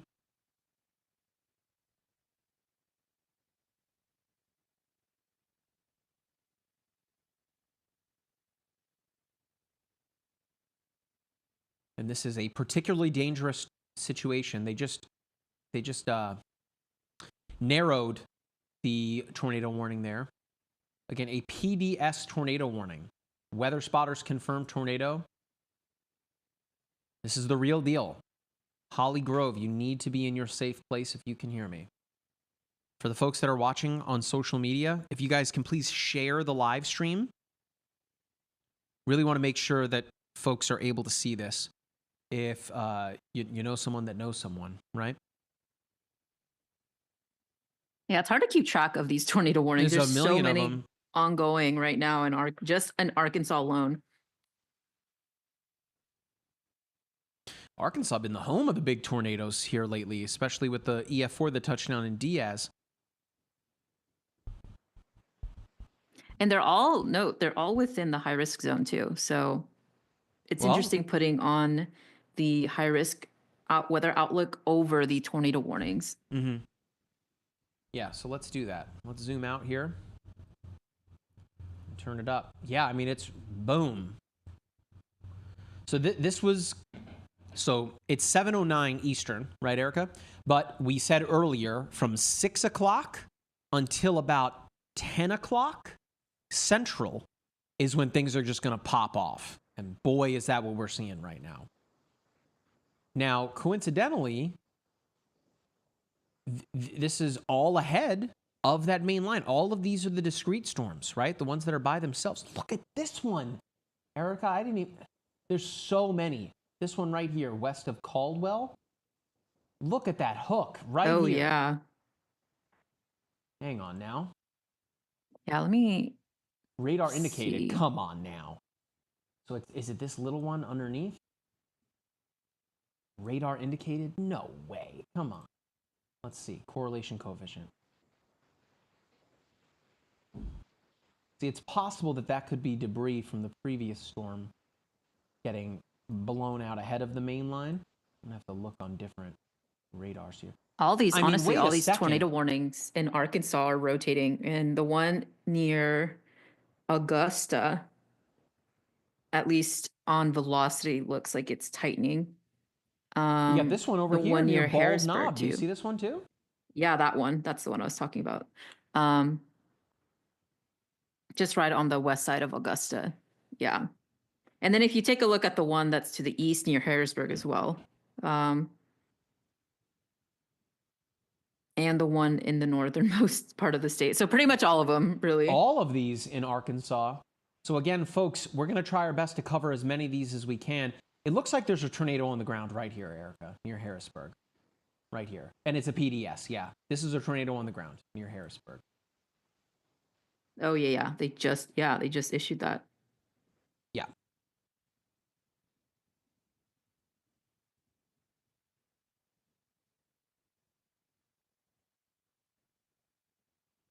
Yeah, so southwest of Harrisburg, right here on the correlation coefficient, this big dot.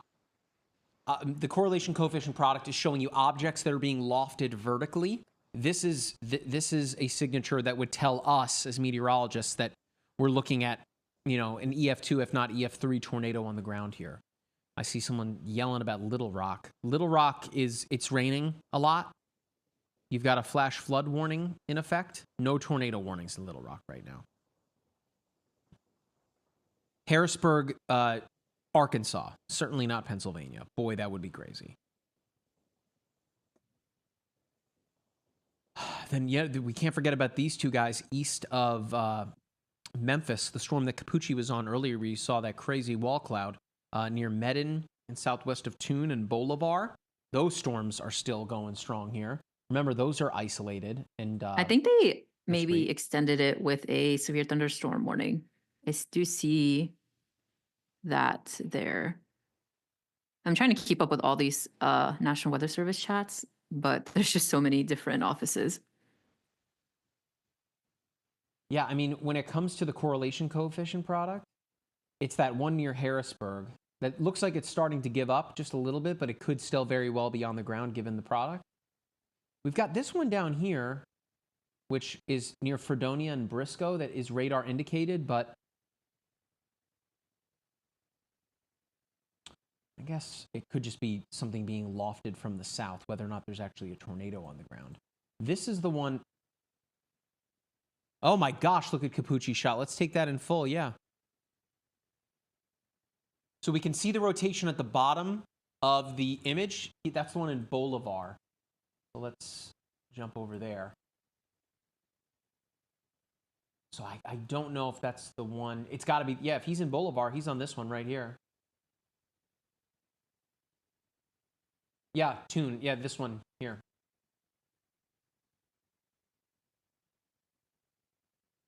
Both radar indicated, but we're looking at it right here. It's very possible that this thing comes down right now. Yeah, it has an interesting signature there. Almost hooking. For those of you that are asking on TikTok how you watch Capucci, come join us on YouTube, youtube.com/MyRadar, or you can download the MyRadar app and you can watch Capucci's live stream in there, in our live stream in the app, everywhere across social media. I just cannot show it on TikTok. I'm very concerned about that. Well, I guess, Jack, he's not driving right now. Can you take Capucci's shot for YouTube or no? Or for TikTok or no? All right, stand by, TikTok. You're gonna get a look at this here. All right, you guys should be able to see it now. There you go. Look at that sucker. If you can take the the radar picture-in-picture, put it up in the bottom right or wherever you think.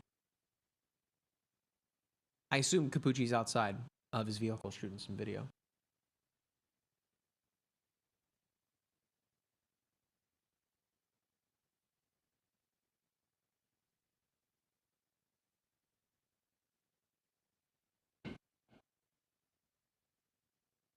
Now that right there is a supercell thunderstorm.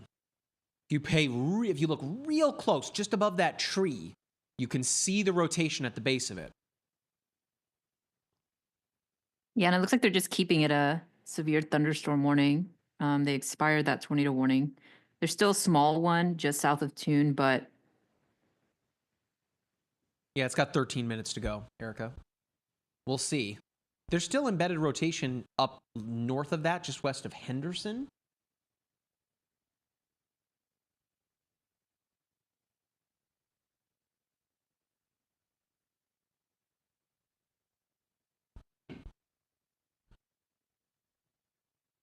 Yeah, Lakin on YouTube says that thing is really wrapping up. Yes.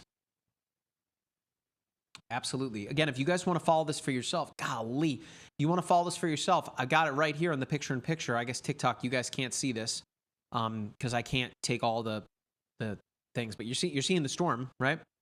If you guys want to follow along for yourself, download the MyRadar app. It's totally free to download. I'm using it here on Windows PC. I've got it right next to me on an iPad. Jack over behind the wall over there has got it on his Android phone. You can download it for your Amazon devices. You can take it in the car with CarPlay and Android Auto with Google built in. We're everywhere. Apple TV. And now you can download it on Mac. You can take the iPad app and bring it onto your Mac now. That's literally as of 2 days ago. Man, look at all that lightning on Capucci's shot.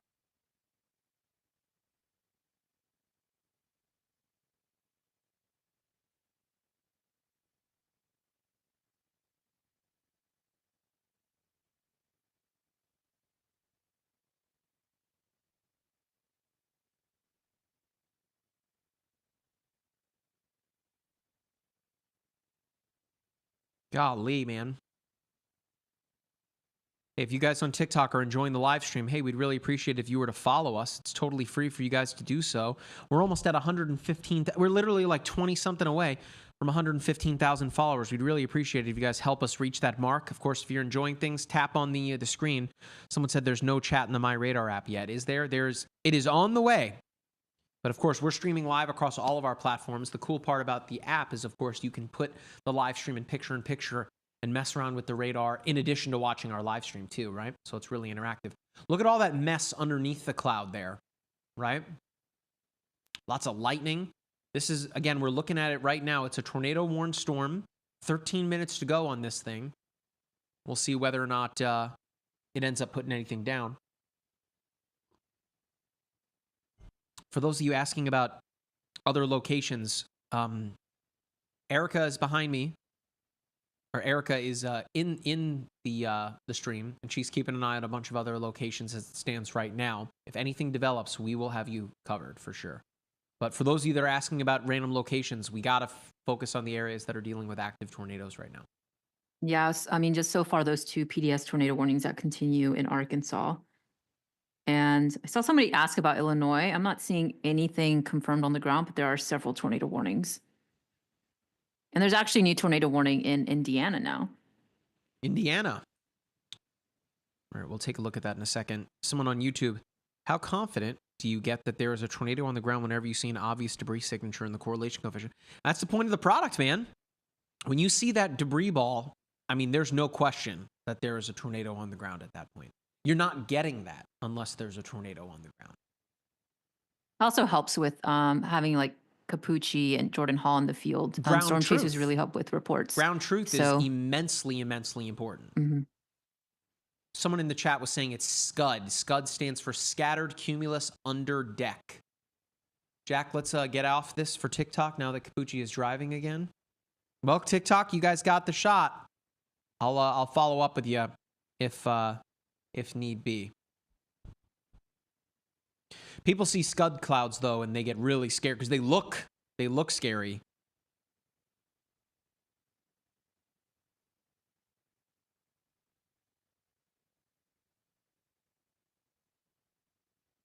I got some coffee. We're rolling, Erica. Good stuff. I needed some coffee. Let's zoom out here. Folks, there's a lot going on right now. This main line is a big mess. Of course, we got tornado warnings up near Cape Girardeau right now. Bear in mind, Paducah, Kentucky has yet to even really get in on anything, but we fully expect that to be the case. Let's go check on those Indiana storms right now. Okay, I see what we're looking at. West of Fort Wayne. Well, far west of Fort Wayne. Hey, look at that. North Judson, you need to be in your safe place. You've got right here. That is rotation. Let's take a look at the reflectivity. So it is embedded, right? It's not like it's not like a hook echo from a supercell like we're seeing down south of you. But it is embedded right here, that rotation. Of course, I'm using this radar here, which is between South Bend and Fort Wayne. Green is showing us wind going toward the radar. Red is showing it going away from it. So when you are seeing this in here, it's winds at opposite directions, right? It's rotation. Now, if we see something on the CC, I was going to say I'd be shocked. Of course, CC, correlation coefficient, that'd be showing us if there's anything on the ground. Yeah, I think really the one tornado warning I'm super concerned about is the one just south of Jonesboro, Arkansas. It's still PDS. It still might be on the ground. Jonesboro, or rather PDS for those that are unaware, stands for particularly dangerous situation. Usually that is reserved when it comes to a tornado warning, and that's this one right here, for when there is a damaging tornado on the ground. So let's take a look. There's the rotation. Boy, near Truman. Get some locators for you guys.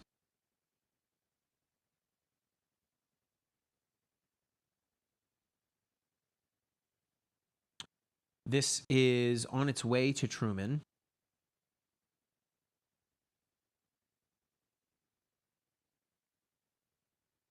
It looks like there could be something in there, but I'm just outside of radar. Let me switch to this one.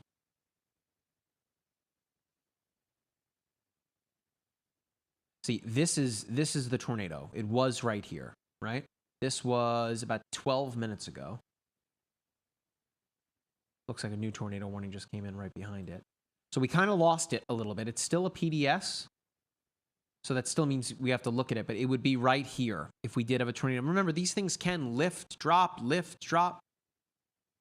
Someone said, could the EF5 drought break soon? I mean, listen, there hasn't been one since 2013. Since more. Diaz, Arkansas, from March 15th, just a couple of weeks ago. Boy, that was close. I think there's some folks in the weather community that figured that would have been an EF5. Given that the foundations of the home were like wiped clean, right? So we've got this rotation behind the one in Harrisburg that is wrapping up pretty tightly right here. North of Wynn, southwest of Cherry Valley. It is just radar indicated right now, but we'll see whether or not anything comes out of this. What you're seeing here, you know, I know you're looking at the CC going, Mike, that's blue. That's it, right?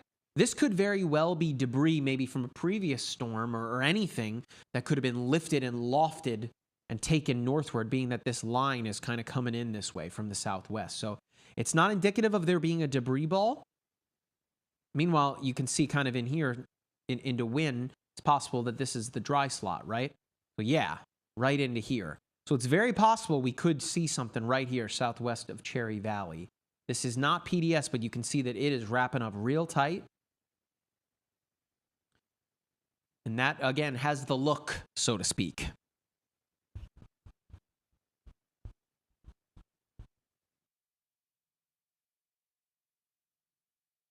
Got another one behind it, another one behind it, another one behind it. It's just a conga line.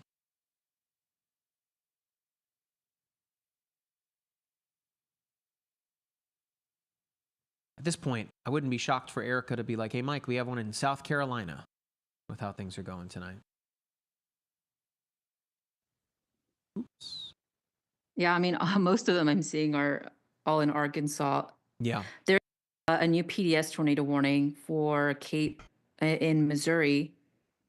Gerardo? For just, yeah. Let's head on up there.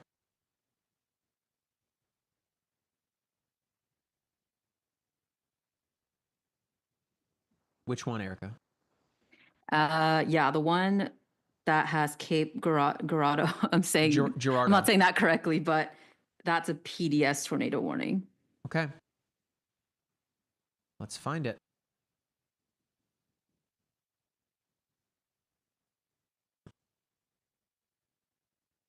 So it's this polygon right here. It's a large one. And so you got 33 minutes to go. A confirmed and extremely dangerous tornado near Advance.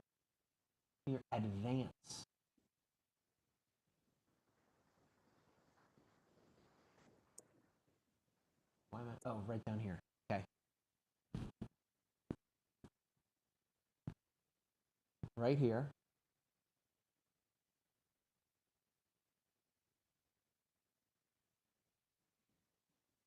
Moving at 50 miles per hour. That thing's chugging along.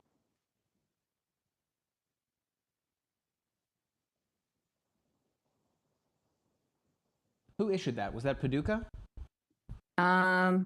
Let's see. There's so many offices. I have like this map up of what office. Yeah. Let's see. Cape, Missouri. I think it's Quad City. Is that correct? Oh, St. Louis. St. Louis? Thank you.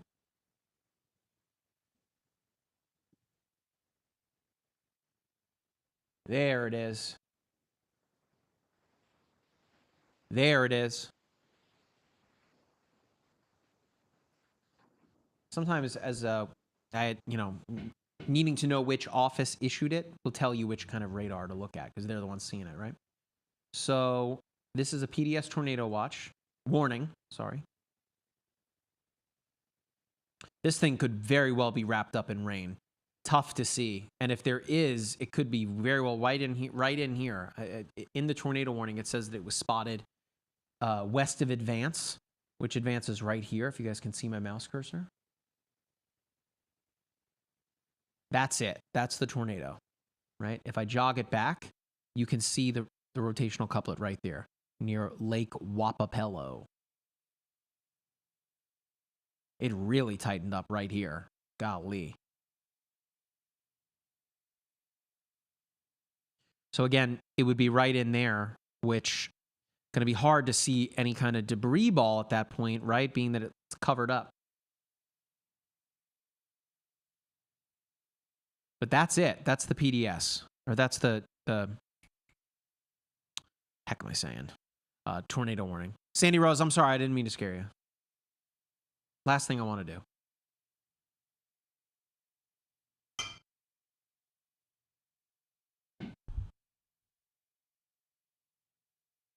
You're good out in South Carolina. You're good.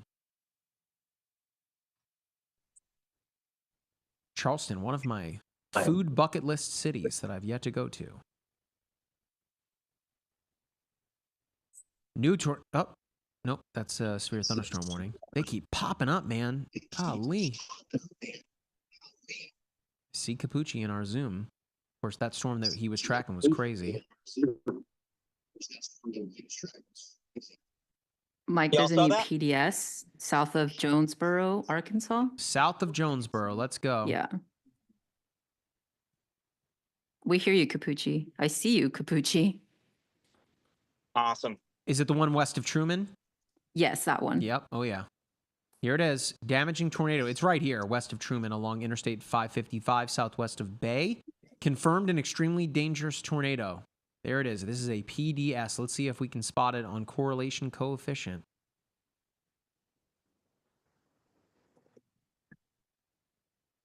Well, we know from velocity that it's wrapped up in here.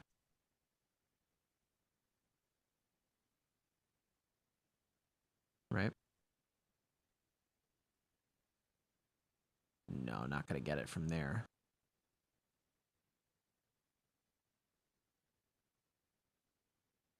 So yeah, it's right in here. So Truman. There's a decent population there. 7,000, let's call it 7,400 people. You need to be in your safe place. Up toward Bay as well. Bay, 1,800 people. So splitting the difference here on Interstate 555 between Truman and Bay. This is near Bailey's Paint Shop and the Truman and Bay Storage Facility right here between these two communities here. Oh, Mike, they just rewarned that tornado warning in Jackson, Tennessee. I think that's where Capucci is. The one that, no, isn't Jordan on that one? Jackson, Tennessee? Yeah, I think Jordan's on that one. I think Capucci rode that one. Yeah? Yeah, I was on that one. They dropped it. Now I'm heading west, hoping to intercept some stuff near Memphis. Golly, man, had you just stayed in Arkansas? Sheesh. Hindsight's always 20/20. Oh, well, I know, of course. Yeah. But, man, this has been Arkansas's year for tornadoes. It's been there a month. What am I talking about? It's been less than a month. So we've got this one. The same place is affected again and again and again. And I'm sure y'all saw, but the Weather Service just put out an MD saying basically these things probably won't slow down for the next few hours. Here's southwest of Tupelo. There's rotation here, northeast of Hunter, Arkansas, southwest of Cherry Valley. It's just Yeah.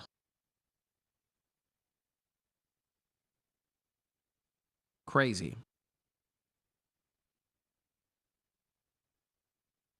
And you said Jackson. Let's go check it out. So Jackson, pretty discreet. These two guys looks like they're coming together a little bit. It was earlier that we saw them both kind of more individual, right about here. This was about an hour ago. And then look where they're at now. You didn't say that was a PDS, right, Erica? No. No. Radar. Okay. And I have video of that storm just posted to the MyRadar Twitter. So just east of Jackson, southwest of Jackson. 2 areas of rotation that just will not stop, will not go away.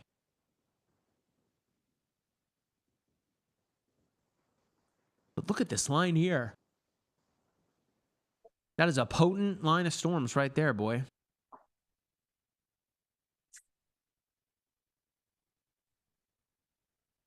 And we have several of these that are PDS. Let's head back down to Truman. This one is really sticking out between Truman and Bay. See if anything comes down here. Looks like it is right here. The tornado would be right here, just south of Bay. So this is, again, pushing right over the Truman and Bay storage on Old Highway 63 and Main Street. South of Jessica's Bridal and Formal.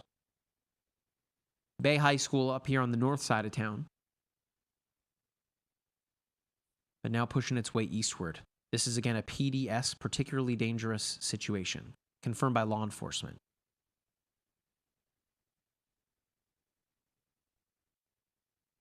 This is why having tools like radar to be able to see these things are obviously incredibly important, but ground truth is very, very important, whether it be a trained storm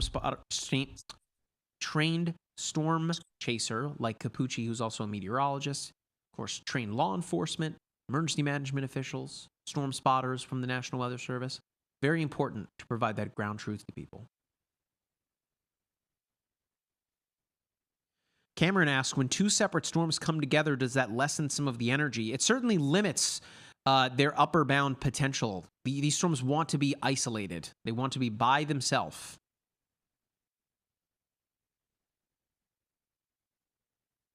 Thomas says it's also tough because it's a pretty decent clip away from the radars. Unclear, I guess, that was a minute ago, well, what you're talking about there, because there's so many of them.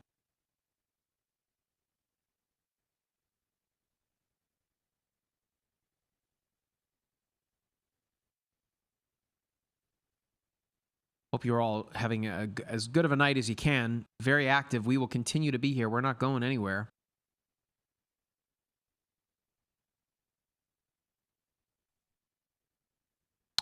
Someone said, can you zoom out a bit? Sure.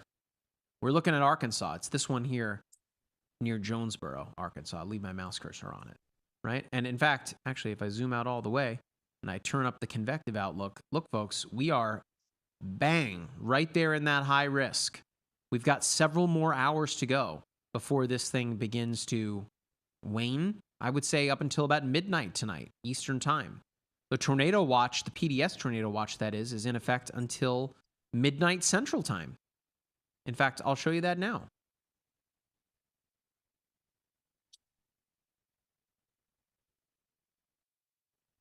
You've got this that goes all the way up into Fort Wayne. This is not a PDS. That's until 10 p.m. Central. Bloomington and Indianapolis are also under that tornado watch. Louisville, Kentucky, and Elizabethtown and Bowling Green. I think this is new. There you go. Not a PDS, but this is in effect until 2 a.m. Eastern time. Okay. Nashville, Tennessee, now under a tornado watch. A PDS tornado watch until midnight tonight. Midnight, let me make sure that was Central. It is Central, so 1 a.m. Eastern. Then you've got down here into Memphis. This is also a PDS until midnight Central. And that extends all the way south down here into Shreveport and Longview, Texas, until midnight Central time. Not a PDS, but the PDS is right up here. Let me make sure again that it's not Louisville. Is it back here in Hopkinsville? It is. So from Evansville to Hopkinsville, Clarksville, Dyersburg, Jackson, Memphis, all under that PDS. And of course, that is right where our high risk is. Look at all those tornado warnings. Yeah, there's just new ones that keep popping up. So it's hard to keep up. The one just north of the PDS, Jonesboro, looks like got extended. This is all Arkansas. And then this line pretty much in Missouri into Illinois. Okay, so here's the tornado on the ground. Again, this is the PDS that just passed through Bay, right? There's the signature we've been looking for, right? So it's hard to say, but if this thing did indeed hit the community of Bay, what you're seeing here is debris being kicked up. This could be anything, right? Unfortunately, this could be anything. The radar does not disseminate what exactly the objects are that are being lofted vertically. It could be parts of a tree, it could be parts of a house, it could be a car, who knows? But this is right here, tornado on the ground, a PDS tornado warning. For the folks that live out ahead of this in Lake City, you are up next. You need to be in your safe place immediately. You've got a small community of Bowman and Lunsford also. Elms Grove is more down here to the south. But for the folks that are up here between Lake City and Bay, again, that's Lunsford, Bowman. Bowman right about here is my my also mouse extended cursor. that PDS, by the way, Mike, into Monette, A ways out. Manila. Black Oak, Dell, Blytheville. Is that Cooter, Holland, and Steele. So a lot of communities here. And what's dangerous about this particular storm is that it's out ahead of this line as it is right now. So nothing really going to get in the way, unfortunately, of this. And again, boy, does that stick out like a sore thumb there on the correlation coefficient. We're going to keep watching this here. Again, for the folks that are watching on TikTok and watching on social media, we'd really appreciate it if you guys could share the live stream. We want to make sure that people are aware of the situation that is unfolding right now. This is a particularly dangerous situation. Tornado on the ground right now in Oklahoma, or in Arkansas, right here southwest of Bowman, Lunsford, and Lake City, Arkansas. This PDS in effect until for the next hour. And given the favorable environment, it's very possible that this thing stays on the ground for quite a while. One thing that's kind of telling, too, is how long the polygons are. When they issue very long polygons, it's a sign of confidence that these things will hold together. We know based on mesoanalysis, looking at the ingredients ahead of these tornadoes, there's not really much to slow them down, as you said. And so there's a pretty good chance a lot of these things will stick around into the first part of the overnight. That's why the National Weather Service Storm Prediction Center has issued a mesoscale discussion and why the Weather Service is drawing polygons that are so long. Meanwhile, on my shot, I actually have a low precipitation supercell right now, just this weird little disk floating through the sky. It's hardly even a thunderstorm, but it goes to show you how everything's spinning. I don't know if you guys can see that, but you'll see it in just a sec behind this clearing. There's literally an LP supercell, or a little, it'll be about 15 seconds before you can see it, or this column of rotation that's just kind of self-contained right here. Can you all see that? Yes. So yeah, really quite remarkable to see one that well in this part of the world. So we're still tracking this tornado here on the ground southwest of Lake City. We're going to stay with this thing as it's on the ground. This is, again, an extremely dangerous tornado on the ground approaching. It's right over top of Lunsford Highway. Velocity scan? It's crazy right now with that storm. Yes. I mean, look at the CC, Erica. It's big. Yeah, that is very nasty tornado on the ground. I mean, look how far out I can zoom, right, east of Jonesboro, and you can still see it, right? So this is approaching Lake City. Folks, if you live in Lake City, if you live in Bowman, it is right over top of Bowman, like right now.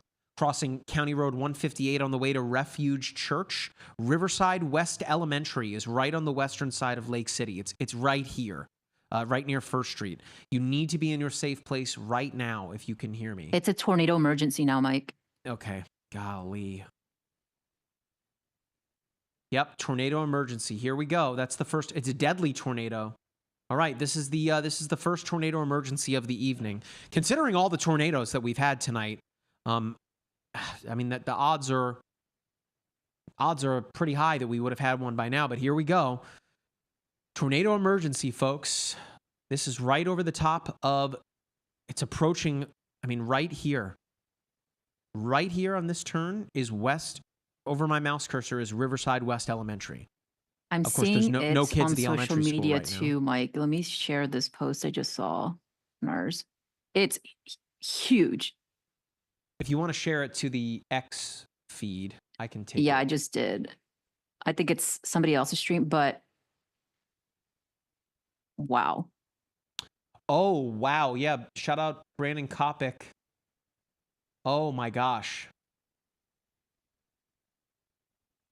Wow. All right, hang on. I want to see the next scan. All right, so it's lifting. Oh, golly. It's right over top the elementary school. Okay. Mm.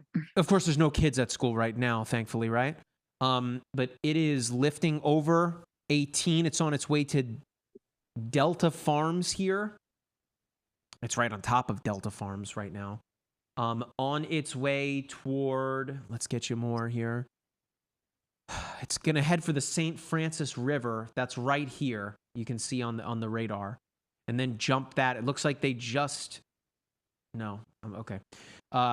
It's jumping the river right now and on its way to Bethabara Baptist Church. There's a flood warning in effect there too. And Cobb Farms lifting right along County Road 18 there and Interstate 78. Black Oak is right here on the west side, although I don't think it's going to head that way, although you are in the tornado warning, so you most certainly need to act accordingly, be in your safe place. Jack, if you real quick want to take the web browser, let's show folks what we're looking at here. Wait, did I close it? No, I didn't. Take this. Folks, look at the size of this thing. That's the tornado that we're looking at right now. Jack, just looking at the radar signature and the look of the funnel, I'd say this has to be at least an EF3 to EF4. You guys can see it here on TikTok, right? Look at that thing. Notice as well, I mean, this thing is not wrapped in rain. It's a big, fat wedge tornado on the ground here. And I also shared a video of it on our feed as well, Mike. Let's check it out. Oh, this is from Brandon Kopic, Storm Chaser. Look at that thing. Oh my gosh. All right. Well, shout out to Brandon Kopic.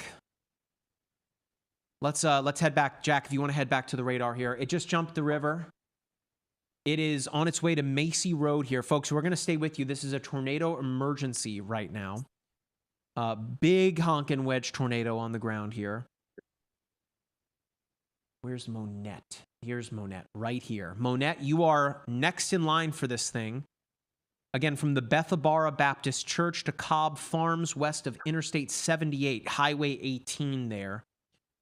It looks like, again, this is a very rural part of Arkansas here. But on its way to Monette, on the west side of Monette here, it's right on the path, is another school, the Buffalo Island Central Senior High School. Folks, again, the correlation coefficient product, when you see something like this, this is showing you that there's objects being lofted vertically. The radar is not able to disseminate what exactly those objects are, right? But it is enough so to show you something like this. This is indicative of an EF3 and above. This is exactly what the Storm Prediction Center called for today. That is, again, a significant tornado. We're not in the business of trying to rate this thing right now because tornadoes are rated not only on their wind speed, but also on the damage that they bring. I'm sure that, when things maybe calm down a bit, we can talk with Capucci more about the Diaz, Arkansas tornado, which just a few weeks ago, a lot of folks within the weather community thought that was going to be an EF5 tornado. It was ultimately rated an EF4. Again, there still hasn't been an EF5 since Moore, Oklahoma in 2013. Not to say that that's going to happen tonight, but we're not in the business of rating it in real time. This thing just fully jumped the St. Francis River and is now on the way to Monette, Arkansas. Again, you need to be in your safe place if you live along Interstate 78 or County Road 18, as it's showing here in the app. Okay, so Monette. Let's talk more about Monette. 1,500 people, according to the last census. So this is not, a teeny tiny little town compared to some of the other ones that we've seen. It is still rural Arkansas here, but it is well on its way to make a direct hit for Monette. This is a tornado emergency. You need to be in your safe place.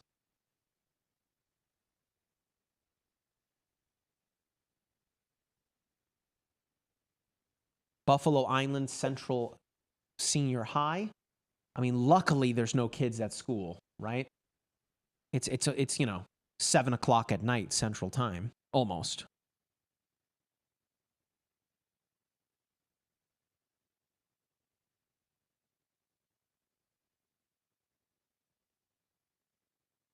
Yeah, Mike, looks like Brandon Kopig is the only one on this storm, and all the footage I'm seeing is from his stream all over social media. Brandon's a good guy. He's good buddies with Jordan. I'm sure Capucci can speak to this. The storm chase community is very, very small, but they all kind of look out for one another. Of course, they're all in the business of making sure that people are aware of what's out there and being able to document it, but everyone seemingly looks out for one another. I know that Jordan and Brandon routinely radio each other like truckers out on the road. God forbid we give Capucci a CB radio, what his call sign would be. That'd be fun. Yeah. All right. So we're going to stay on this thing. This is a tornado emergency here. Oh, boy. So notice, folks, if I jog this thing back, notice that it has been on the ground for quite a while. When Capucci brought up the fact that this tornado polygon is huge, right? It's humongous. They added another one north of it because it looks like it's beginning to lift north and eastward here. Notice that it's been on the ground now. This radar scan is at 7:36 Eastern, so it's been on the ground now for roughly 20 minutes. And notice it's gotten bigger and badder as it pushes. It's right. Oh, boy. All right, so Monette, here we go. Shane said the school could be used as a shelter. Let's see if it is a shelter. Big shout out to our buddy Craig Cece. Findyourtornadoshelter.com. Let's see, is it being used as one? Because there could very well be people inside that right now, the school. We're not going anywhere, folks. This is again, a tornado emergency.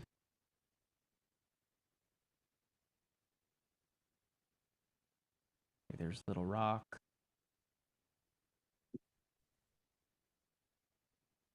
And Mike, from a setup standpoint, this is very similar to April 27th of last year. So you might remember April 26th was that Nebraska Day. April 27th, you had one band of rotating supercells that formed ahead of a line, and it was just one after another as that low-level jet ramped up. And we know, based on history, with that setup, that things persisted well into the night, with supercells lasting until 9, 10, 11 o'clock, even a few tornadoes near midnight. That could be the case tonight. So long as you have a band of gathering air ahead of these supercells, I see no reason why these things won't continue being tornadic unless they merge with the main line, which they will eventually. Mm-hmm. I think that threat will continue for quite a while. Okay, so I got some information here. So it looks like there are several tornado shelters in Monette. Oh my God, it's right over the top of Monette. Mike, so I'm watching Brandon's stream. It's horrifying. It's of course we can't take it being that he's not, we're not licensing with Brandon. But so there's one here on the north side of town at the Masonic Lodge. There is another here at the fire department right downtown. It looks like the high school is not a tornado shelter, but this thing's right on top of one right now. At Monette City Park, and then there's one on the south side of town at the senior center. Folks, there's not much that these folks can do right now other than just holding on. Got to keep these people in your thoughts here. This is not a fun time. There is a very large tornado on top of the entire, effectively engulfing the entire community right now. Again, this is a tornado emergency. This thing remains in effect for the next 52 minutes. You can see that this tornado warning, there's two of them kind of right on top of one another. They're kind of hedging their bets a little bit here, the National Weather Service. You've got this one here that covers the tornado that's pushing toward Holland, Steel, Cooter, Gosnell. But notice that over the past 20 or so minutes, this thing has begun to, has begun to really lift northward. So it's very possible that Leachville here could be up next, if not lifting north of that toward Arbord or Hornersville.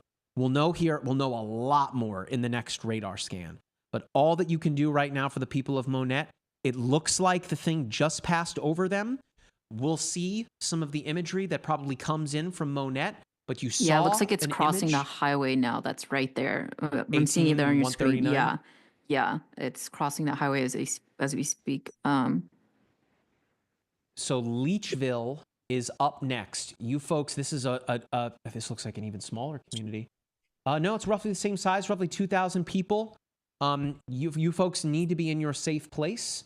Of course, there's Childress, which is another small community. It's right here, Childress. I don't think this thing is going to lift straight to your north, but listen, folks, there is a deadly tornado on the ground. You need to take this very, very seriously. Do not be outside.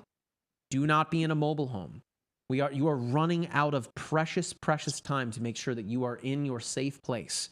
Again, if you do not have a storm... nearly 40,000 people live in this tornado emergency. In the Polygon, yeah. Yeah.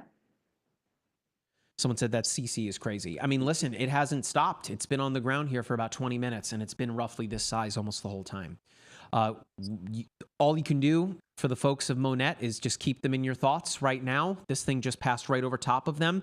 As we just saw, courtesy of our good buddy Craig Cece, findyourtornadoshelter.com. I should say Dr. Cece, mind you. He's amazing, doing amazing work.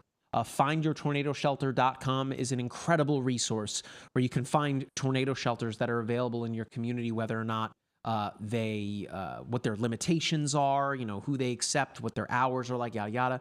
It's fantastic. So big shout out to Dr. Craig Cece for doing that work. And it looks like there were 4 tornado shelters in the city of Monette. One can only hope that there were people that were in those shelters. It doesn't look like there are any in Leachville, though. So again, hard to say if this thing is going to go straight for Leachville. It is really lifting north. If we look at the previous scans here, and it looks like it could very well exit the tornado warning polygon to the south and jump north. Up there it goes. All right, it hasn't slowed down. Leachville's up next. Folks, if you live in Leachville, you need to be in your safe place. It is passing over the Swihart Orchard right now. And Mike, just one more thing to note. As Go the ahead. line of these storms, they're going to feel even more and more southerly flow because that's the low-level jet right ahead of the line. So that's like conveyor belt scooping these things north. It does 2 things. Number 1, yanks them north. And number 2, it adds wind energy.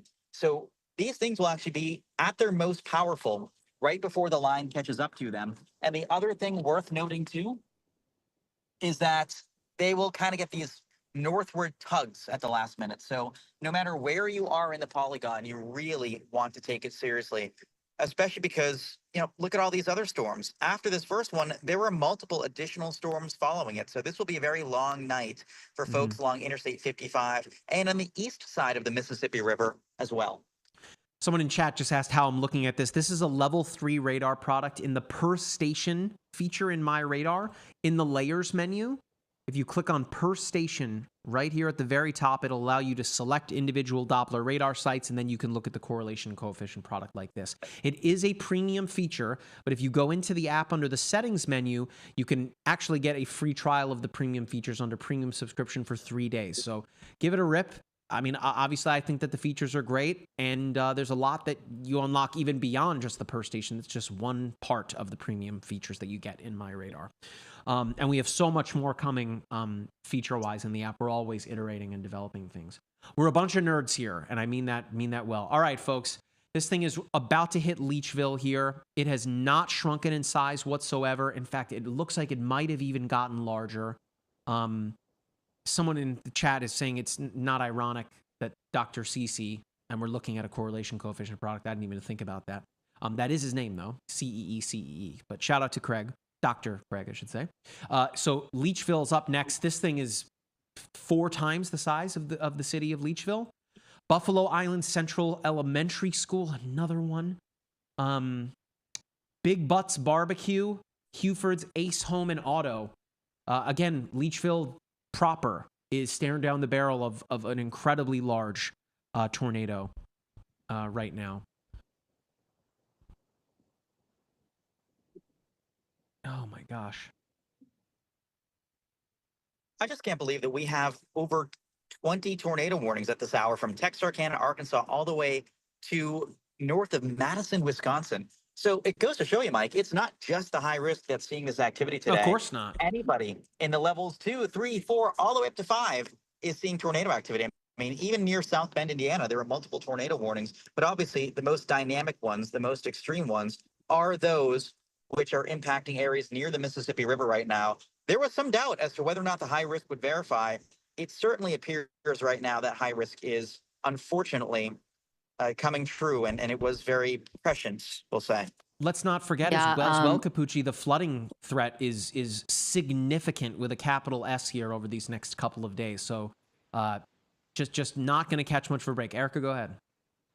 I'm just looking at the population of Leachville, and it's only about 2,000 people live here. So it's that's not some good news there. The next frame is going to be rough, I think. All that we can do is wait. It is, Thomas says the signature is huge. It is indeed, and has gotten larger, which that means that it's hitting things and is lofting additional debris into the atmosphere. Okay, so this thing is right over the top of Leachville now. That's another elementary school. It's another community that is forever changed. I'm not trying to be dramatic, guys. I mean, look at the size of this debris signature here, right? All right, so what's up next here? Out ahead of Leachville, it looks like if there's any consolation here, it looks like it's about to go into some farmland. So if that's any consolation at all, of course, it's terrible right now. Let's look at it on velocity. What does it look like? Yeah, so it's obstructed a little bit, but my gosh, that correlation coefficient signature is so nuts. Let's stay here. Shot is that? That's a Capucci shot. I thought for a second you had some mammatus clouds there. The striations up there are cool.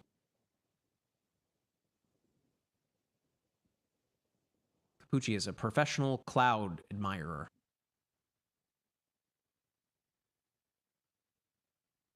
Ay, ay, ay. Kayla asking, how big is that thing? It's large. It's large. Hard to say. I mean, listen, the largest tornado was that El Reno tornado. What was it, 2.6 miles wide, Erica? Right? Yeah, I'm not really sure. Correct. Although on May 3rd, 2.6, 1999, it's theorized that one near Mulhall, Oklahoma, reached 4.1 miles wide, at least in terms of 74-mile-an-hour wind inflow. But officially, in terms of the condensation funnel, you're correct. El Reno was 2.6 miles wide. Just massive. I knew that number there. Yeah, folks, please understand, a 2.6 mile wide tornado, right? That's the record, right? All right. Mike, so, and the tornado warning to the north of that tornado emergency is also a PDS now. So that one, yeah. The one that just crossed into lifting toward Hornersville and Arbord. So again, if there's any consolation here at all, is it looks like it's about to enter some farmland here. It could very well jump the border of Arkansas, by the way, and head into Missouri. Which, if you're playing at home, Missouri, at least a good chunk of it, they're not in that high risk. But listen, you just got to be prepared. Someone said, look at Paducah. And Mike, just so you know what I'm planning, I'm heading in the direction of Dyersburg right now. I'm about 40 minutes away from Dyersburg. You'll see that's downstream of both of those warnings. So if they continue over the Mississippi River, they'll be kind of an area where no one can really track them. If they continue, they will impact areas near Dyersburg. And unfortunately, it's looking like I'll be there right at the same time. So we'll have coverage as soon as these cross the river eastwards. And that will put us in a position to intercept all the ones north to south as this outbreak of tornadoes continues. This is in the high risk too. So, I mean, it is most certainly verifying when you're talking about significant Mike, and tornadoes. the one in Cape Girardeau is still a PDS as well. Cape Girardeau? Yeah, this I don't know why I this said is that. Yeah. It's all good. This is the tornado emergency, though. We don't have any others, right? I'm not missing that? No, right now we just have three significant tornado warnings. Yeah. And then several other tornado warnings. Yeah. This is our There's only also a active tornado warning emergency. in Kentucky as well. That's the first one of the night. Is that yeah, Bowling Green, south of Bowling Green. That's super far western Kentucky. This is the part of the Mid-South and the Midwest where you have so many cities and towns that are like have their another version of them far away. Like I saw Nashville, Missouri or Arkansas, and of course there's Nashville, Tennessee. Bowling Green, there's Bowling Green, Ohio, and Kentucky. It's too much. All right, if there's any consolation again, a little more here for this tornado emergency, it's that this latest radar scan from the correlation coefficient perspective has shrunken a little bit, So like, look at that as it approached and hit Leachville. And then the next scan starting to lessen. If I zoom out here, let's take a look at this thing. Boy, that's a scary sight right there. That's when we saw that picture. I'll pull it up here again because that was just crazy from Brandon Kopic. So this is northeast of Leachville. It's entering into kind of farmland. Of course, there's a lot of roads here. Of course, people could very well live here. Let's not get it twisted here. But in terms of any like population centers, dense population centers, it looks like it's entering into quote unquote no man's land, so to speak. Jack, let's leave this here real quick. I don't want to get away from it. Let me pull up so folks can see it again. Let's pull up social media, the browser here, Jack. Look at this tornado, folks. This is the tornado that we're looking at. That's it in Arkansas. Again, shout out to Brandon Kopic, Storm Chaser. Look at that. Wild. That's a big tornado. Big tornado. All right, let's go back to the app here, Jack. Someone asking where this is. This is in Arkansas right now, about to cross over the line of Arkansas and Missouri.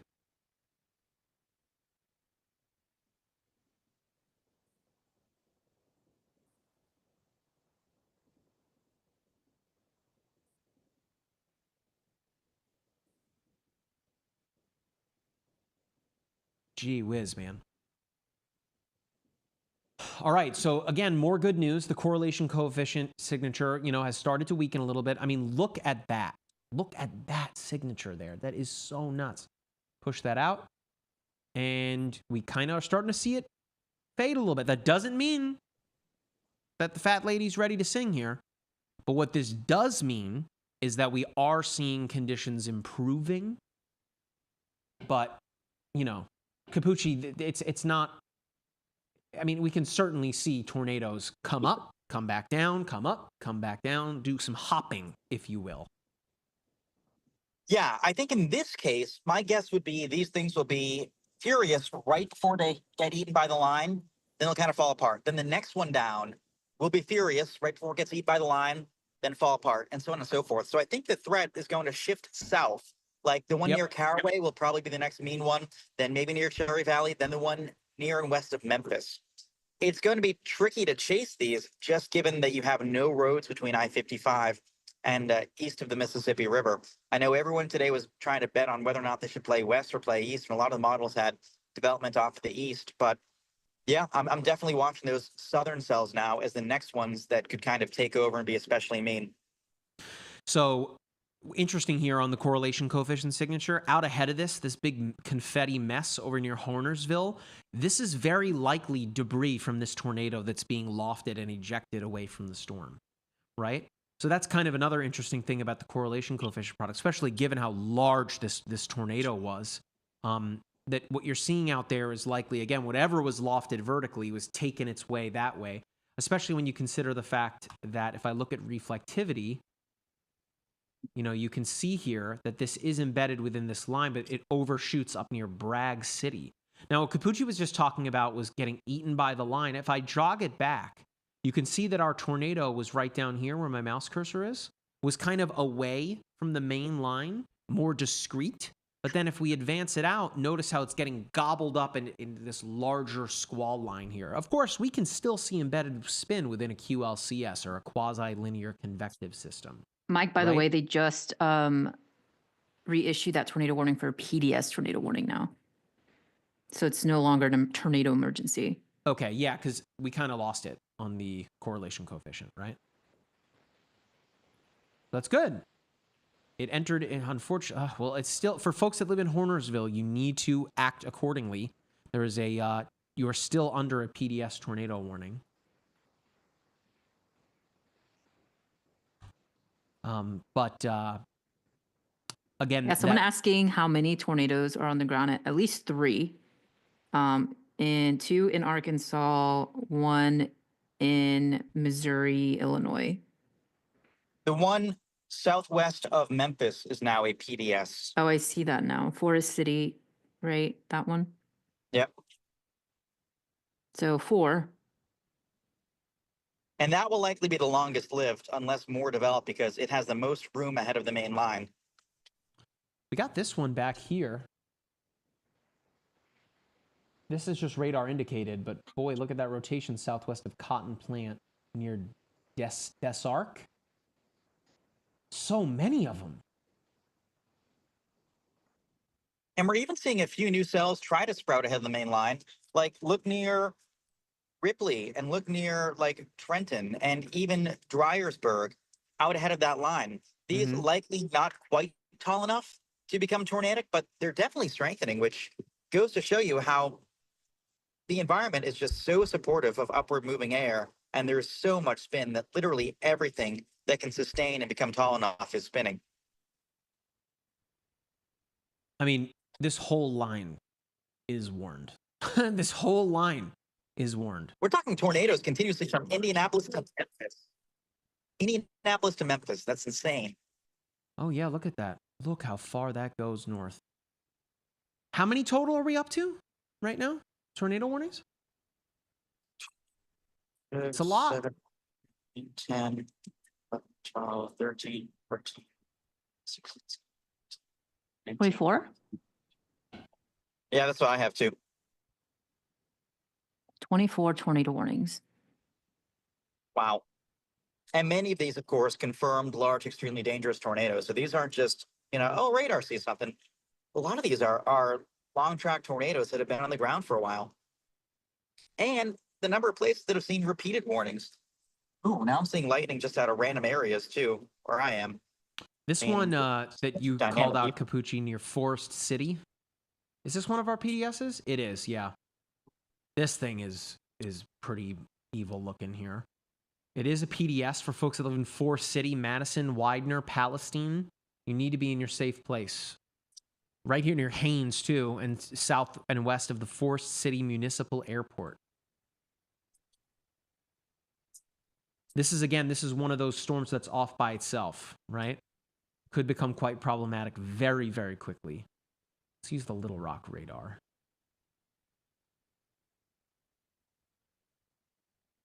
Even that little guy out behind it. Oh, yeah. Look at that.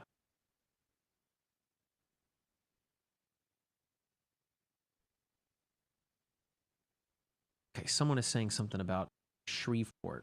There's nothing in... Oh, this one here.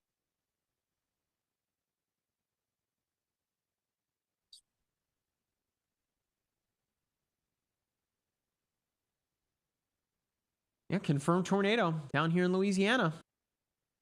Thank you in the chat. Wow. So where is it? Let's find it. I think it's more on the Louisiana-Arkansas border. Oh, I saw it. Yeah. Just outside of Texarkana. Mm-hmm.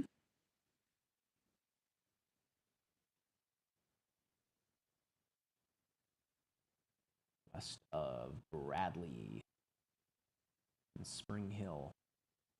Yeah, this one.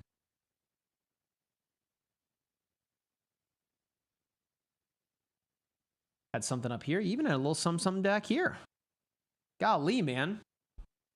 Even Louisiana wants to get in on the action. Crazy. Broyles from forecaster Broyles from the SPC was the one that wrote it. Wrote the high risk, right? Yep, he called it. He was right. Yep. Look at the. I mean, look if I push up the convective outlook. Look at this thing. Nailed it. Holy cow. Nailed it. I mean, it's like literally perfect. So kudos to him. Again, folks, we said it many times. The forecasters at the Storm Prediction Center are the tip of the spear when it comes to severe weather forecasting. The best that the United States has to offer. And really, one could argue the world. So big shout out to the hardworking men and women of NOAA in general. Looks like everything just wants to spin right now. I have a new circulation very close to me that's looking pretty nasty. Where's that? I'm near Ripley. So are you on the one that is not, it's not warned at all? The one north of Covington? Yeah. So That thing are just you kind of popped up. I mean, it's ahead of the main line. I don't think I can position south to get to the one near Memphis in time simply because of the river. I think it's going to go on the west side of the river.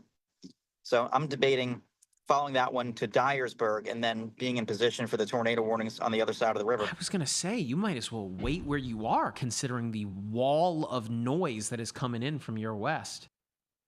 But Yeah. it could lift north of you, I guess. But, golly, man.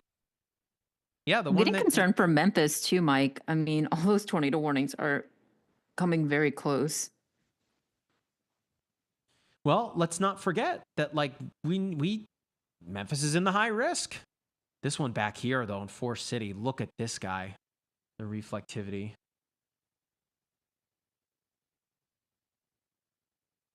Again, nothing on the ground. This is a PDS, right? I'm not getting into it. No, it's not. Okay, I should not even say that. This is just radar indicated.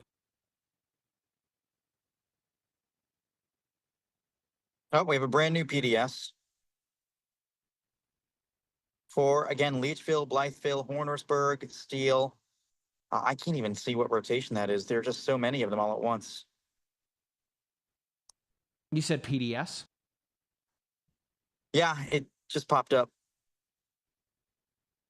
like there's like 4 of them all on top of each other. Yeah, it's this one. It's that one that... So is it back? Wait a minute. Yeah, it's the longer one. That's the storm that we've been following. Yeah. So did it pop back down? Because like there's the storm. Golly, man, look at that correlation coefficient signature. That was earlier, about 25 minutes ago. And then look at all the debris that got lofted. There's a bunch of debris just pushed over Hornersville.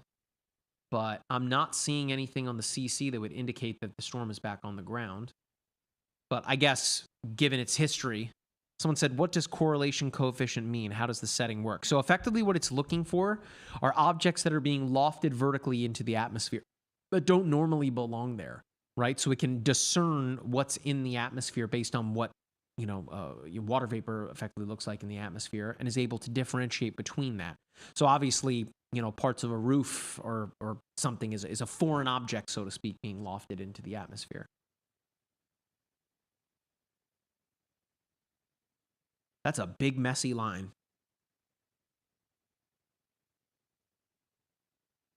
Tommy on YouTube says, this is a super outbreak. Locally. Did you say locally, Capucci? Wow. I'm getting some crazy. Oh, we're losing new baby Capucci. supercell Did you say colloquially or locally? locally.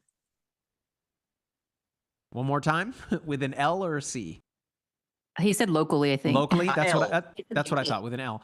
Yeah, Tommy, to say it's a super outbreak, right? You know, that of course compares to 2011 when you had, you know, might be the most insane weather day in the history of weather in the United States. One of. That's a super outbreak, a multi-day, multi-state, crazy system. I was in college. Of course, that was crazy, studying meteorology as all that stuff was happening. I'm getting some crazy lightning with this new supercell that's right over me. And it's funny, it's not even warned yet, but it's just, Someone said tornado on the, someone little reporting. pocket of air right over the main line.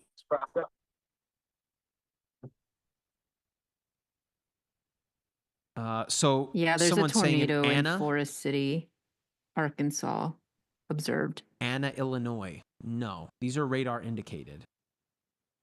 That's Terre Haute. That's Indiana. Anna? I'm sorry, there's just so many of them. This one here is radar indicated. This one here is. Yeah, I'm radar not seeing anything indicated. confirmed but Radar there is indicated. one that's Fake news. just outside of Memphis in Forest City that is an observed tornado warning. Okay. Yeah, I mean, this is that one that we keep looking back at. Look at this Yeah. thing. It's hooking hard. Folks, you need to And the listen to one reliable in sources. outside of Texarkana also has an observed tornado tag with it.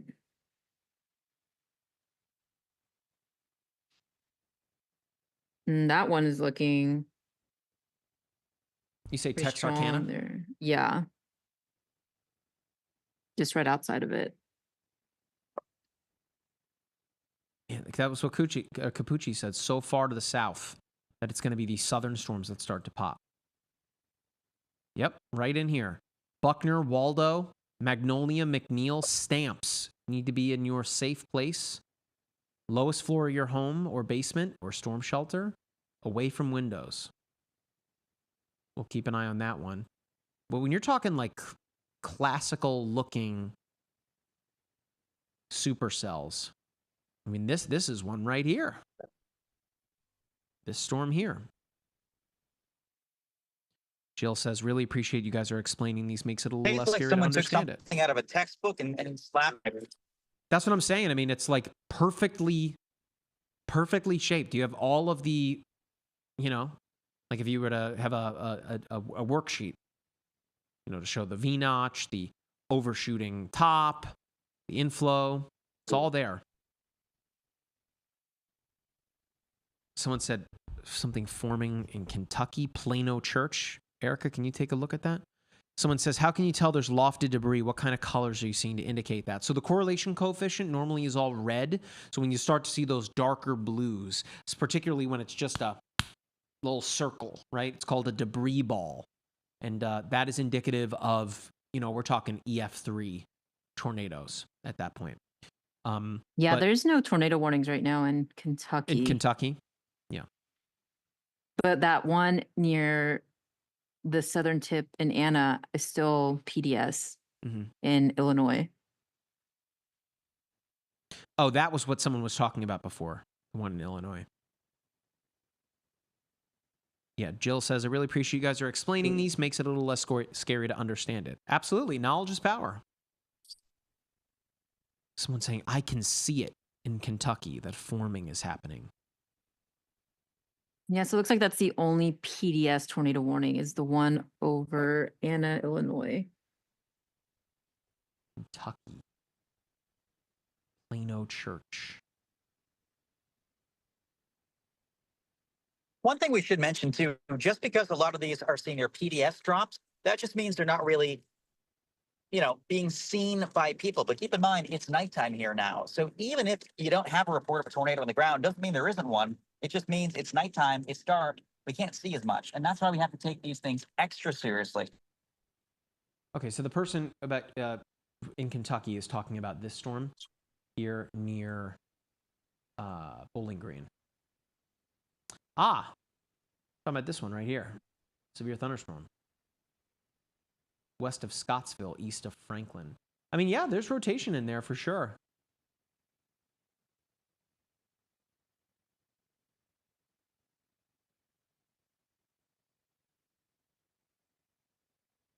It's off by itself. It's definitely worth keeping an eye on. It is not tornado warned. It is severe warned. So shout out to you, Cassidy. Listen, as you can probably tell, there is a lot going on from right now. Saw it on my radar. Hey, shout out. Guys, we now have a downwind warning for that main one on the west side of Memphis that even takes it across the river now, which goes to show you they're expecting this thing to persist for a long time.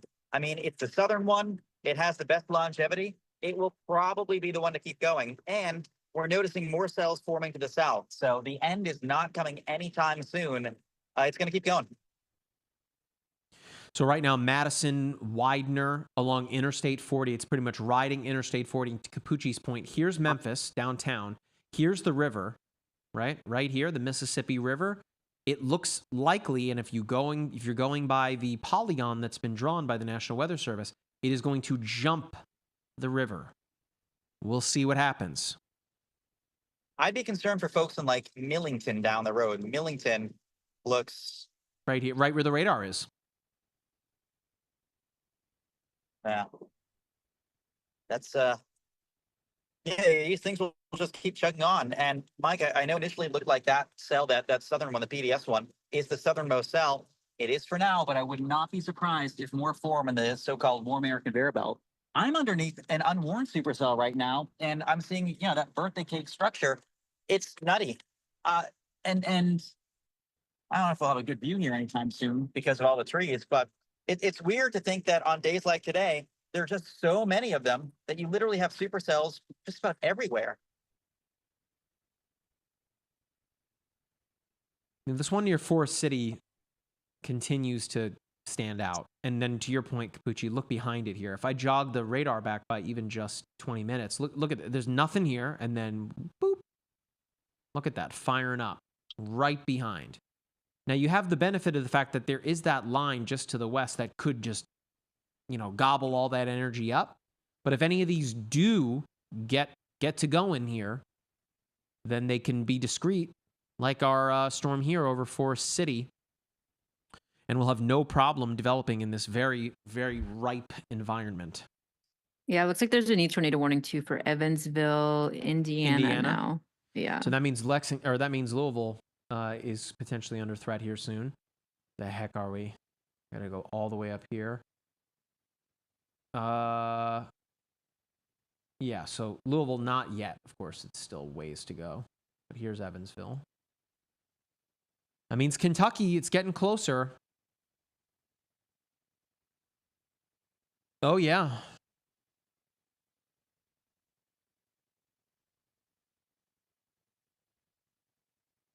There's your rotation right over Shawneetown.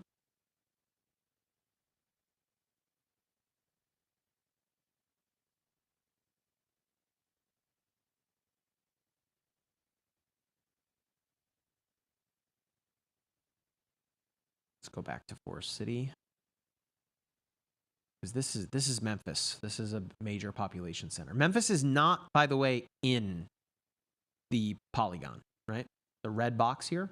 So downtown Memphis, not in the polygon, but some of the surrounding suburbs are. Excuse me.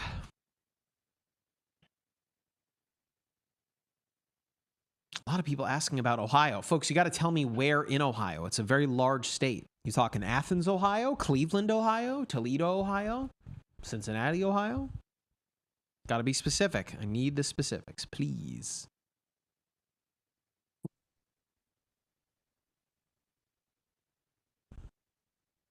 People asking about Pittsburgh, Pennsylvania. We will not be talking about Pittsburgh, Pennsylvania right now. Sorry. Someone said, thank you for saying Louisville correctly. Listen, I lived in Lexington for many years. I got married in Lexington. So go blue for one. L's down, right? But I know how to say Louisville. Could not go on the air working in news and say Louisville or Louisville. Devin on Facebook asks, what's it looking like for Kentucky? So Western Kentucky, Paducah specifically, is under the high risk. The moderate risk does extend into Louisville and off that way. Lexington and like Richmond are under an enhanced risk. Ooh, a lot of lightning. Is that on your shot, Capucci? Yes, I'm seeing tons of lightning. Jack, can we take Capucci in full for a moment and then leave the radar, the PC and the picture-in-picture? Let's take Capucci shot here. We can see some lightning. So the cool thing is, even though we have individual updrafts associated with each of these supercells on the west side of the Mississippi River and the Ohio River, they're all having their anvils at the upper levels merge. And that basically means that we have a huge electric field that is being blown downwind by the jet stream. And so even way far away out here where I am, we're seeing periodic spikes.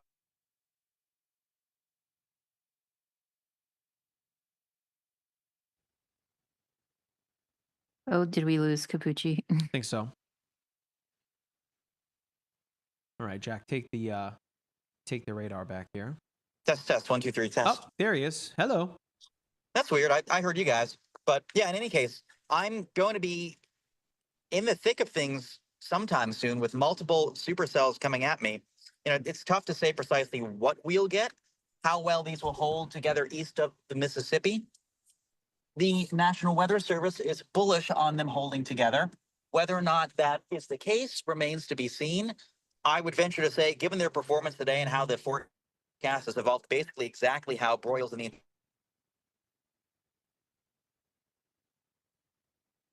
I think we lost Capucci again. Yeah, he keeps going in and out, but that's okay. I mean, he what he's basically alluding to is the fact that Broyles, that's the last name of the forecaster from the Storm Prediction Center who issued the high risk, which when I woke up this morning, Erica, big shout out to my wife whose alarm woke me up this morning way earlier than I expected, but hey, I got up. I opened social media and I saw the high risk. And my first thought was like, oh, this is a meme. This isn't real, right? And then I was like, wait, yeah. That's from the National Weather Service. Like, this is for real. And of course, then at that point, your mind starts racing. I was awake then, you know, and then started looking at all of the models and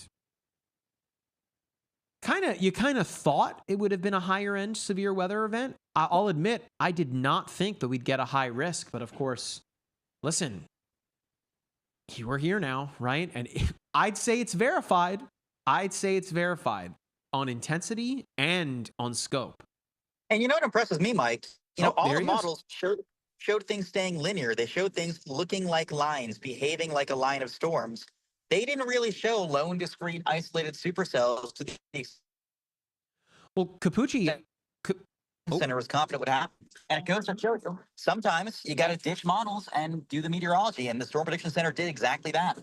Well, I mean, the models are not the gospel, right? You can't just look at that and go, that's exactly what's going to happen, right? You need to take into account a lot of microclimate, physics, and of course, a little bit of your own experience and understanding the biases that the models have. But when we were chatting earlier today, as you were preparing your forecast that went out earlier today, we did indeed see on the HRRR run, you saw the bubbling up of these discrete storms out ahead of this line. I'd argue even now that the actual environment has outperformed even those model runs that had a couple of those discrete supercells. But now we're at the point where there are a lot of them. Yeah, it's April 27th of last year all over again. When things snuck up at night, things went from 0 to crazy in like an hour's time. All when you had that warm conveyor belt, warm moist air, rushing north ahead of the main line. You got like 4 or 5 dominant supercells to sprout. The exact same thing has happened tonight. And it's a setup that is a very tough one to predict. There's a high-end parameter space. The ingredients are all sort of high-end. And all it takes is one supercell to take advantage of that. And tonight we've had like 5 supercells do that. I see all these folks in YouTube piling onto this dude, Ethan, asking about Cincinnati, Ohio. My guy, I will talk about Cincinnati, Ohio if there's something to talk about. Things are crazy, as I'm sure you can see right now. Shout out to Joe Burrow and the Bengals, my guy from Athens. We'll talk about Cincinnati here soon, okay? Douglas on Facebook says he's watching in Napoleon, Ohio. Napoleon, shout out. That's where my wife is from. All my my in-laws. They don't live there anymore. But shout out to Northwest Ohio. Not a lot going on up there. You know that though.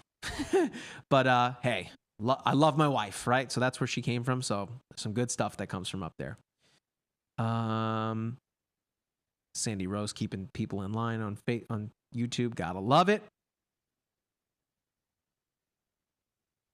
Leah asking, do you think that Richmond, Kentucky will be hit? We talked about Richmond not too long ago. You're way east in Kentucky when I would expect once we get to about midnight tonight, things will begin to taper off of this kind of level of intensity. At that point, it's just the general line. I think, and Capucci, tell me if I'm wrong here, I feel like once we get up to about midnight tonight, that's when you'll start to see that more discrete storm mode begin to become considerably more linear.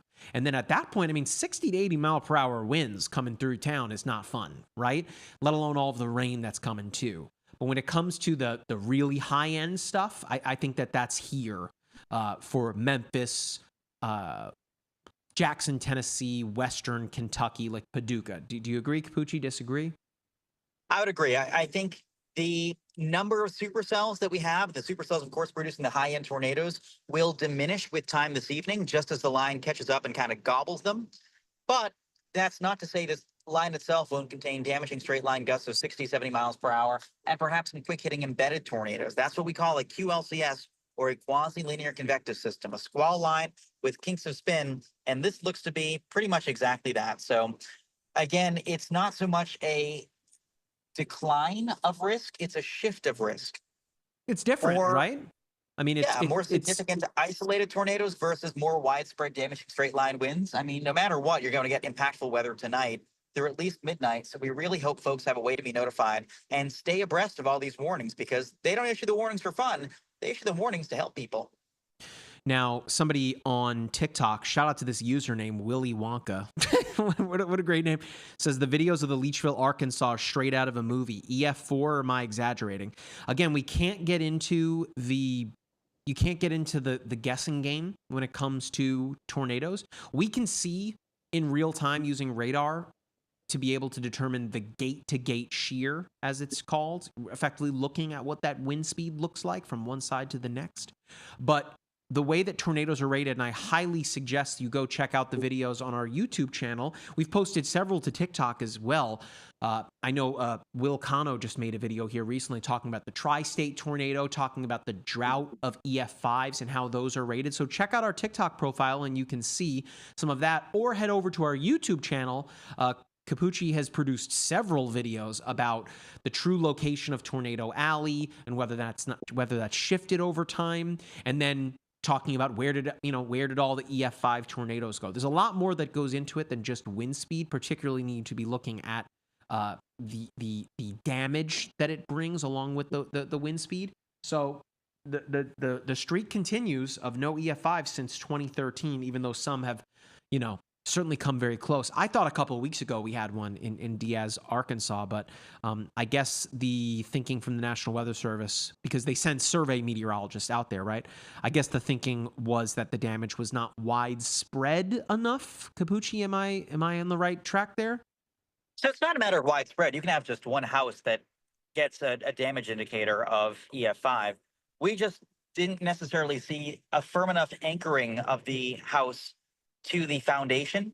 And the other thing too was that the debris, obviously the house was leveled, but the debris was too close to the house. To get a bona fide EF5, you need that debris basically thrown far away.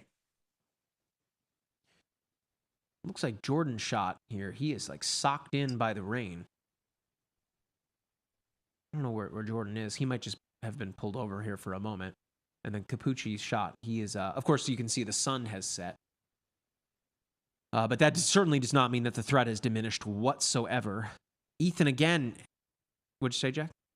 What'd you say? Oh, that's what that is. That is the hood of his car. Hope he's okay. Jordan has been going through it, man, this past 24 to 36 hours. Ethan asking about Cincinnati. My man, We will talk about Cincinnati when there's something to talk about. But again, just to reiterate, if we look here, Cincinnati is not under a tornado watch. You're under an enhanced risk for severe weather. If I crank it up here, right? You're on the borderline of moderate. This would tell you that things are going to begin to diminish at that point. As I reiterated previously, I would expect it to be a mainly straight line wind event for you overnight tonight. We're talking 60 to 80 mile per hour winds. I would suggest if you have anything outside that you don't want blowing down the street or into your neighbor's house, to bring those things inside. Okay? And of course, have multiple ways to receive alerts. I would suggest to download the MyRadar app. That's what I'm using right here on my Windows PC. I've got it next to me on an iPad. You can download it on your phone. You can now download the iPad version for Mac OS. You can download it on your Amazon devices, your Apple TV.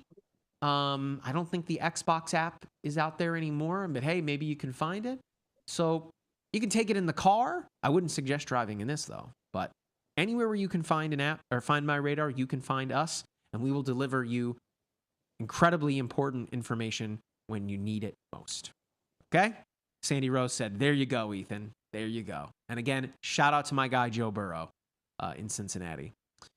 Mike, yeah, so the only tornado I'm seeing that's on the ground is the one in the southern part of Arkansas. It's still observed tag just outside of Texarkana. Just outside of Texarkana, so all the way down here.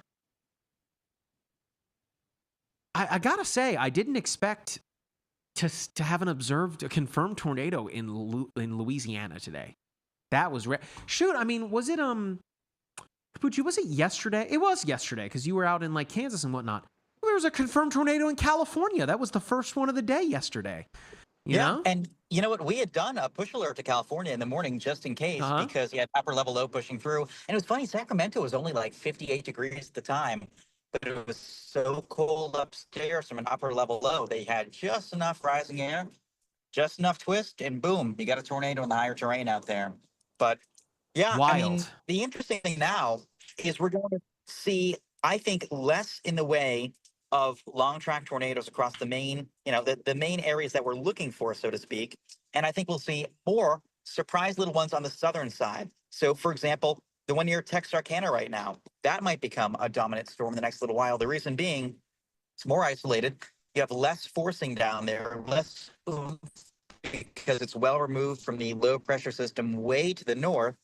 And so because of that, I think you have a better chance of getting strong tornadoes now with those far southern ones. And in fact, it does look like there may be a decent tornado approaching Waldo right now. Yep. It is an observed tornado. That is from the National Weather Service in Shreveport, but that is for areas in far southwest Arkansas, east of Texarkana. That tornado right now near Waldo, a little bit northwest of Magnolia, heading towards Stevens. So Stevens, you're a red line, center line for confirmed tornado. And keep in mind, it's nighttime. It's tough to confirm a tornado.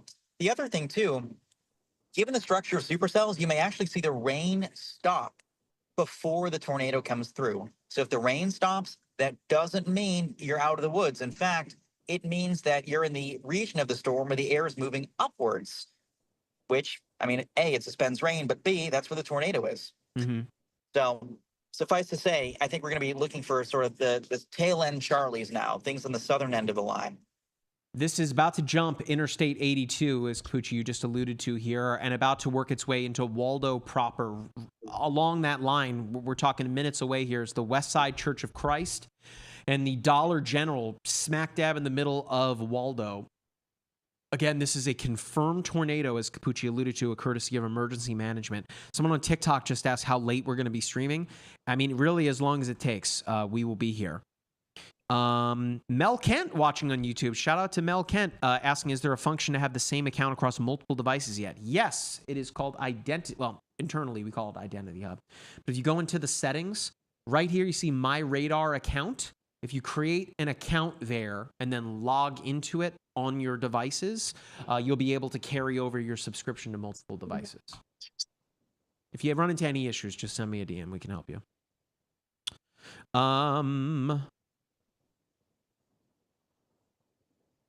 Another question here. Do you think the EF rating system is somewhat outdated and flawed? I mean, keep in mind, it was the Fujita scale. It's the enhanced Fujita scale now. That's a more somewhat, if you want to call it, recent development. Or you think it's an accurate way to measure tornadoes, their strength and significance? Again, I would suggest that you go and you check out our TikTok that we produced about, EF5s. You're on YouTube, H Dizzy there. Check out the videos that Capucci produced on EF5s. The video, I believe, is called "Where Did All the EF5s Go?" It's a great video that breaks down effectively exactly the question that you asked and everything that goes into it. And let us know what kind of content you guys want to see us make. That's pretty important as well. We're here for you. You want to see more videos of Capucci talking about chemtrails? Let us know. Talking about UFOs? Hey, let us know. Erica's got some Spanish content coming soon about tornadoes. I think I would be ceremonially thrown into a volcano if that was the case. More volcano content. When we talked about that volcano that was going to erupt in Iceland, that was fun.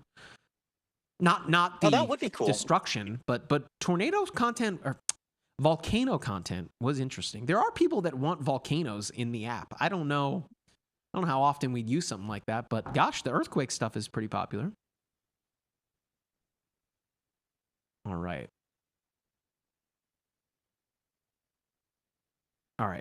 My guy in the TikTok chat saying go to Michigan. Well, go to Michigan if there's something happening, okay? There are a lot of tornado warnings, as you can see. Right? And I believe none of which are in Michigan. None of which are in Michigan. And then the person, your name is Spam and Troll. Well, I'm sorry, my man. You're being muted now. Uh-oh, you got put in timeout. You got put in permanent timeout through the rest of it here because I can't access the chat in the TikTok studio. I have to do it from TikTok.com. Come on, TikTok. I know you're busy with something coming up on the 5th here, but figure out what's going on with the TikTok live studio. It's crazy. Mike, it's interesting. We have only one cell that, to me looks still alone, discrete, and fully free of the line. And that's the one that's passing just north of Memphis. My goal is to hopefully intercept that one near the town of Millington. As long as it can remain ahead of the main line, it's capable of producing a tornado. That tornado is no longer on the ground, but if there was one, it would be right near Jeanette, heading towards Crawfordville. Oh, yeah. And eventually soon to pass over Interstate 55 on the west side of Memphis, a little bit north of Marion. And then eventually that will cross the river. It's probably going to cross the river in the next 30 minutes. That inflow is really significant. Yeah, so for the folks at home, Mike's referring to the little kind of clear air notch, which is that telltale hook echo. That's more moist air rushing in to fuel the circulation. The hook echo itself marks cool air wrapping around on the backside to sort of tighten that spin. And this whole thing is going to cross the river somewhat soon.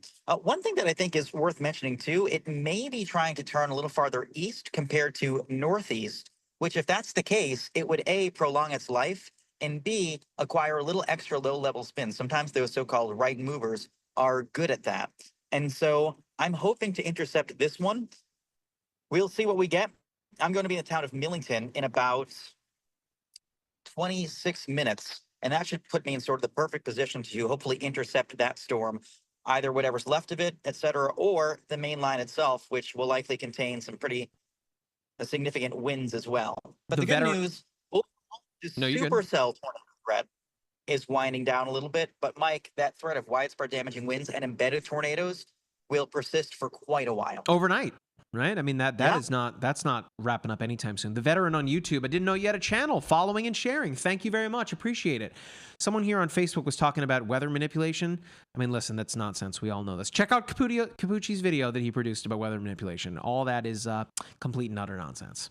Let's see what else we got here. What is the tornado shelter website again? Leah, that's a great question.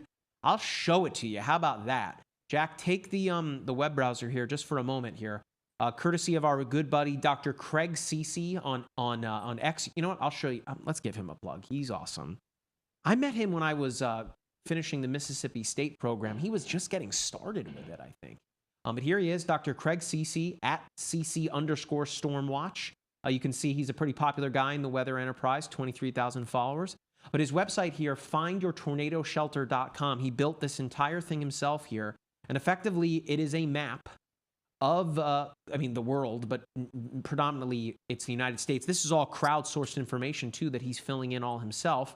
And you go in here and you zoom in, and like here's Memphis, for example, and all of these little tornado icons are storm shelters. And you can click on it here, and it tells you the name of the shelter, where it is, like the description, the address in some cases. There's some that are tagged to say if it's a school. This one says it's not easily accessible from I-40 there, right? So it's off of I-40. So a fantastic website for those of you that do not have a storm shelter. Maybe you start to get a little anxiety-ridden over situations like this. Well, of course, being in a storm shelter is going to be your safest bet. So big shout out to Dr. Craig Ceci for his work putting that together. FindYourTornadoShelter.com. You know, I think I've talked to some folks internally to see whether or not Craig would be, if there could be some kind of partnership there to even get that information into the MyRadar app. Let me know if you guys would want that kind of stuff in the app. We already have so much in there, but if you want the locations of storm shelters, that could very well be something that we add. Let me know in the chat if you guys would be into that. I just saw here on the reflectivity, Jack, if you want to take that back up again, there we had a little BWER there for a second. I lost it on the last frame, but Capucci, it was right there on that storm that you've been talking about that's going to jump the Mississippi River here momentarily, where you saw kind of the inflow here, which again is that warm, moist air wrapping around, but on the backside it's cooler, drier. That's what helps kind of squeeze it at its base, and it makes it nice and tight at the surface. But when you see it kind of close off, it's what we call a BWER, a bounded weak echo region, which effectively means that in a thunderstorm, you have an updraft and you have a downdraft, right? The updraft is what's fueling it and kind of just keeping it chugging along. And then the downdraft where the precipitation comes down and eventually it begins to die out and mature that way. The updraft in this sense is so strong that it's suspending the rain that's trying to fall, but it's keeping it lofted in the atmosphere. That shows up on radar as this kind of void in the radar. And we know that if one of those is present, and holy Toledo, look at that hail core.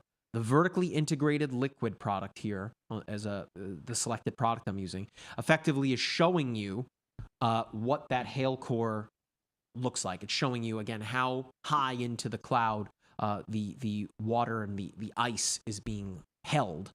So it's very possible here that this particular storm here is producing some pretty monster hail at the surface here. And meanwhile, we haven't looked at that. You know, some of these are pretty big hail producers, like this guy that is severe warned right now, and that's probably why it's severe warned, up near Sharon and Martin, Tennessee. But that particular storm right there looks to be our biggest monster hail core there on that storm west of Memphis, Capucci. Yeah, I mean, that's the one that I'm dropping the position for right now. Even on my screen, you can see quite a bit in the way of lightning. And this is still about 20 miles downstream, and it just looks like strobe lights going off left and right. It's a highly electrified storm, which oftentimes is a sign of hail production. When you have a storm that has two different types of precipitation, rain or snowflakes or rain and hail, you get something called triboelectrification. Basically, all the particles bump into each other. The ice takes on a positive charge, the water takes on a negative charge, the earth is relatively positive, and they all spark static back and forth trying to balance out that charge. That's what lightning is. And so it's no surprise to me, considering Mike's pointing out that hail core quite deftly, that we're seeing so much lightning from my live shot right now. As I continue to drop southwest, I'm near Atoka in far western Tennessee right now, and will soon be in Millington as I prepare to intercept that storm if it does continue to hold together. So we'll see. But soon to be in Millington, that's where the National Weather Service radar site is anyway. And yeah, we're continuing to see a tornado warning with this. It's not quite as tight as it once was, but there's a chance it may actually tighten last minute right before the line eats it. So we'll have to see. But so definitely a banner day, Mike, and we still have tornado warnings in effect. Jack, let's take Capucci and Jordan's shots here and put it on the bottom, just because even though it's dark, to be able to see that lightning is pretty nuts. I'm seeing a ton of it on Jordan. Clearly, he's back out on the road, so things are good there for Jordan. And then Capucci shot. Yeah, so they're at the bottom. You guys should be able to see them there.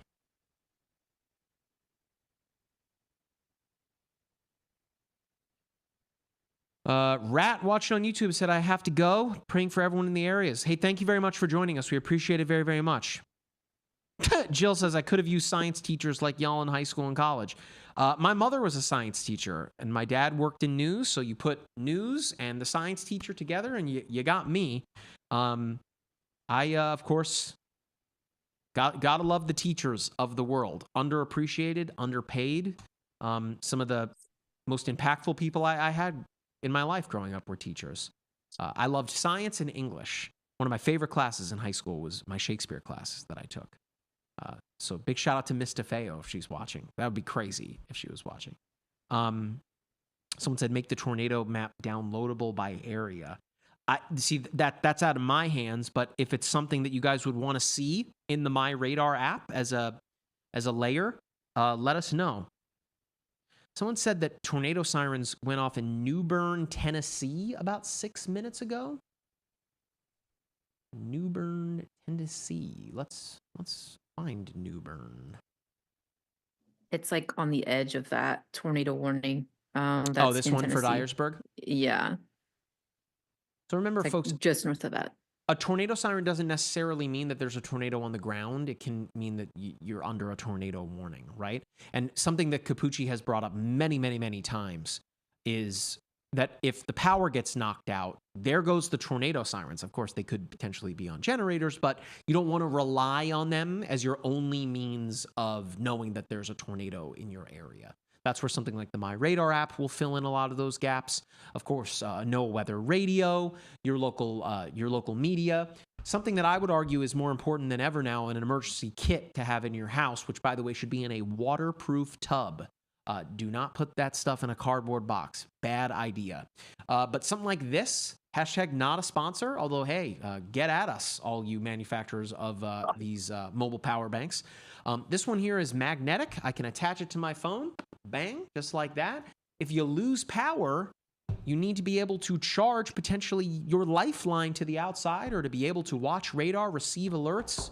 So a mobile power bank, pretty important. There's that bounded weak echo region. You guys can see it now? The BWER. I knew we wouldn't have to wait long to see it. That's the storm that Capucci's on with all that crazy lightning. See this right here? It's showing up as green, but of course it's surrounded by the higher DBZs, right? Showing you the heavier precipitation, but right there, of course, this would be right where that inflow notch would be. That is the BWER, bounded weak echo region, right? That updraft that's so powerful that it's kind of keeping the rain hovering in the air. And in that sense, again, we know that there's a potent hail core there. I know our guy Capucci in the field is probably hoping that he gets a hailstone there. I don't know if he has a freezer with him, but I don't. Oh man, that's a wasted opportunity, right? We have several 3D printed hailstones from Capucci. I know Erica has one behind her. Capucci, we were showing it off before, and those are very popular whenever we go to events. Still have to send one to Will Cano. Capucci keeps asking for one. He's in Italy right now. Lucky guy. Got to clean my glasses. I just put my fingers all over. But we're still watching this storm here as it's about to jump the Mississippi River. That rotation definitely picking up near Clarkdale. It's still kind of broad, but it's definitely picking up a little bit. Near Clarkdale. Yeah, so right at the tip of the hook echo, just south of Terrell. Okay, gotcha. Yeah. You know, sometimes when storms jump rivers, they intensify a little bit because they have less friction with the warm, moist inflow rushing in to fuel the storm along the water because, water is pretty much frictionless. The air is not slowed down by trees, mountains, topography, whatever. And B, you have a slight dropping of the LCLs, or lifted condensation level. Sounds like a bunch of mumbo jumbo. Basically, you add more moisture to the air, the cloud bases come a little lower to the ground, and that makes it easier for rotation to snake its way down if there is rotation. So something to watch with this storm as it approaches the Mississippi River. And unclear if it's going to be able to maintain a tornado. It looks like it's kind of broad. They have not issued a downwind tornado warning yet. But in either case, we're going to be streaming it live here in the MyRadar app, likely from between Atoka and Millington on the east side of the river as that approaches.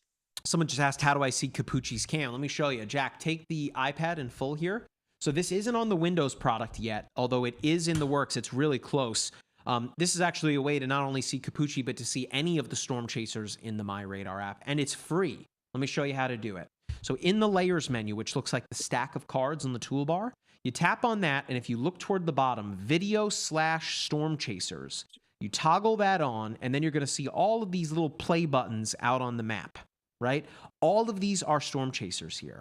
So Capucci, we know, is down here near Memphis. So is that him right there? No, that's Luke Hatton.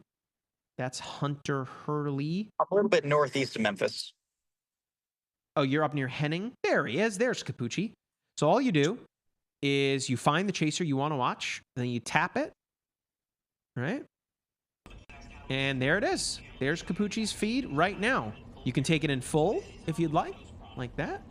You can also press the picture-in-picture button, and this is a really neat feature where, let's say you want to keep tracking things on radar. You can make the window picture-in-picture, and then you can shrink it to whatever size you want, and you can move it around. So that way, if you're watching Capucci and we're doing a live stream where it's just Capucci and he's talking to you guys, he can give you direction as to where he is. You can follow along with him, and all of this is completely free, mind you. You can still toggle all of the other features in the MyRadar app from here. Like, again, I can go in here, I can toggle the radar on and off, right? Whatever you want to do, all while having storm chasers up. Look at that, with all that lightning. Good timing, huh? But that's completely free in the MyRadar app. So if you want to watch Capucci's feed, that's how to do it. Of course, you can see it here on our live stream. He's there too. But it's completely free. It's a great product. And I know that our founder and CEO, Andy, wants to do a lot with that particular feature with the storm chasers. So much good stuff coming, folks. I mean, let alone our company is launching satellites into outer space, but we're doing so much more with the app that I can't wait for you guys to see some of this stuff. I know I say that all the time, but I can't wait. I really can't wait. What else here? Axis on YouTube says, love how the lightning strikes on the app are flashes in the storm instead of symbols. There are symbols too, markers. You can turn that on. Someone says, yeah, he said, very cool and original. It's really neat, right? But sometimes you want to see the location of the markers. And if it's winter and you want to see lightning markers within like snow to be able to accurately see thunder snow. I know Capucci, having grown up on Cape Cod there, he's big into the thunder snow. Tornado warning. You're talking about the one that you're on. Yes. So the tornado has been. Oh, actually, can't tell if it's the one to the north or mine. It might be to the north, or it might be to the southwest of you, actually, Crawfordsville. No, it's 15 minutes. Oh no, it's mine. Okay, because I was gonna say I'm still watching the one you're on. We've got it up this whole time. Yeah, so looks like I'm in Atoka. I'm in that tornado warning, so it's going to be coming in shortly. That BWER is still there 2 frames later. That's a big, beefy hail core in there. Yeah. We'll keep watching. Sorry you don't have your fridge with you. Me too. I'm still ahead of any rain, so it'll be interesting to see what we can see. I'm hoping to mostly skirt the rain and then sneak up and kind of thread the needle in the updraft, so to speak. Hey, one thing I haven't mentioned in quite a while, I'll bring it up to the top here. My name is Mike Linden. I'm a meteorologist with MyRadar. Of course, I'm streaming to you live from the beautiful MyRadar studio here in Orlando, Florida. Good timing. It is 9 o'clock on the top of the hour here, Eastern time, I should mention.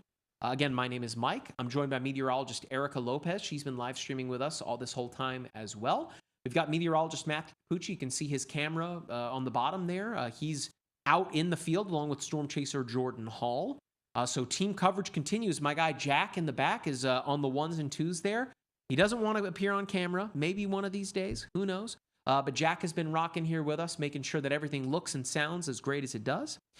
And of course, we'd really appreciate it for you to download the MyRadar app. It's totally free to do so. You can download it on every major mobile platform. New ones coming every single day. Yeah. You may hear in the background, we got some tornado sirens going here in the town of Atoka. Cannot hear it.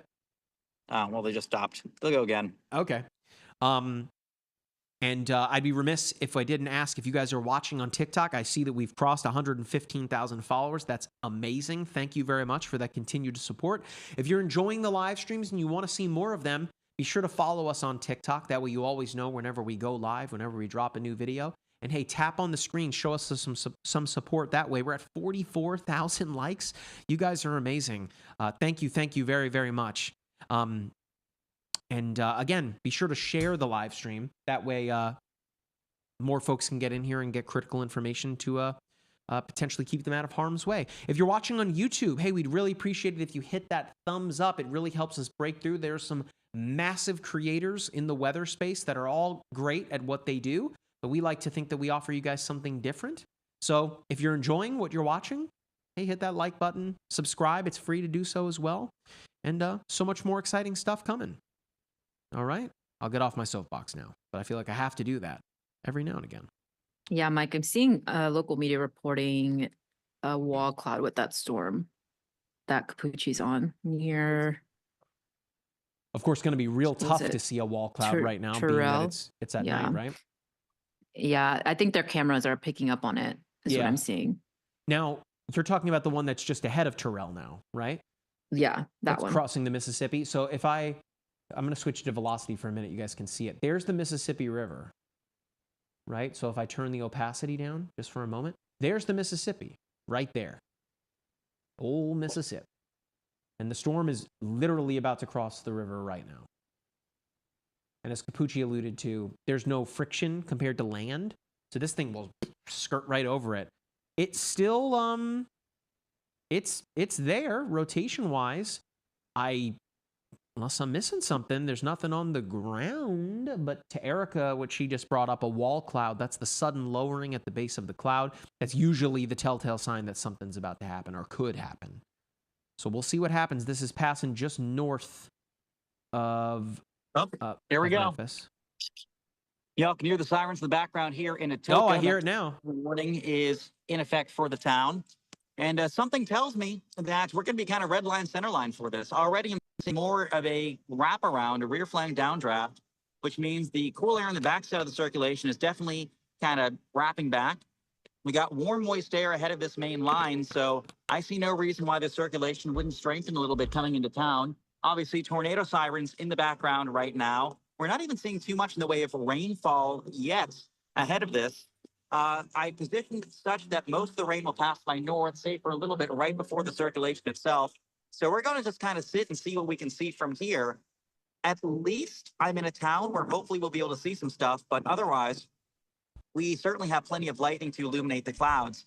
But yes, tornado warnings are in effect for this area for the next 40 minutes. That includes southwestern Mississippi County in eastern Arkansas, northeastern Crittenden County, Tipton County in western Tennessee, Lauderdale County, Haywood County, and north central Shelby County in West Tennessee. So again, this warning covers a lot of real estate, but also covers a lot of intersections of, different counties, different states, different everything. But that tornado warning is in effect, and obviously y'all can hear it behind me right now as that storm barrels into town. We're just beginning to get a little bit of rain.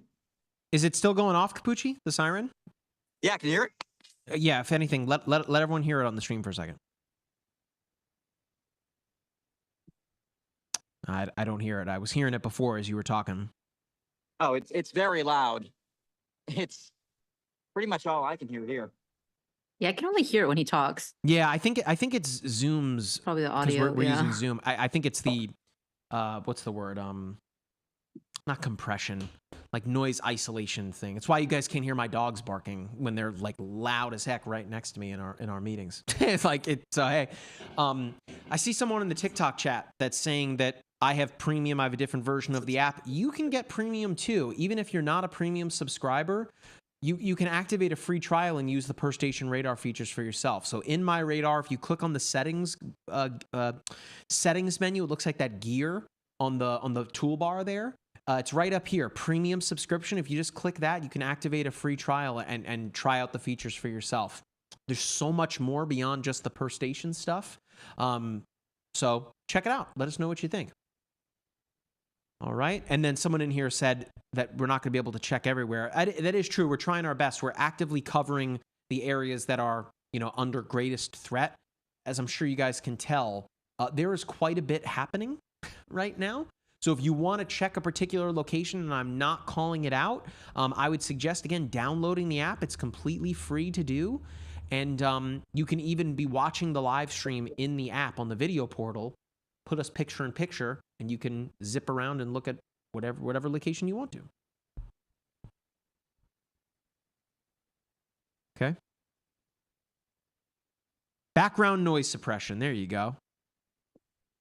Okay, so someone just said Paducah got a tornado warning. Do they? They do. Yeah, they do. They do. Let's check out what's going on in Kentucky. Again, this is the first warning for Paducah proper here, being that they are under the high risk. Now, this is a weird looking, it's probably because it's so close to the radar, this big cutout right here. But let's see what we got here. So certainly becoming more linear, right? We haven't seen as many of these isolated storms. Now, this warning on the backside here is a radar confirmed tornado, which means if it's radar confirmed that we saw it on CC. So I'll look in a moment here, but I want to see the tornado will be near Wickliffe and Bardville. That was 2 minutes ago. So right here, what did they see?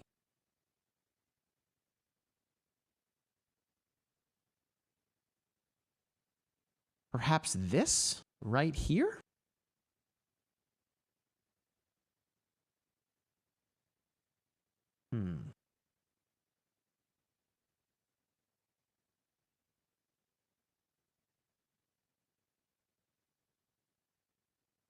It's wrapped up in this line here.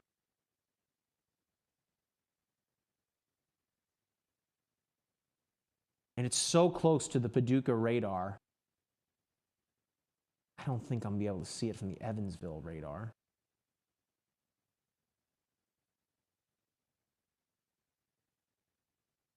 Yeah, it's in a weird spot here.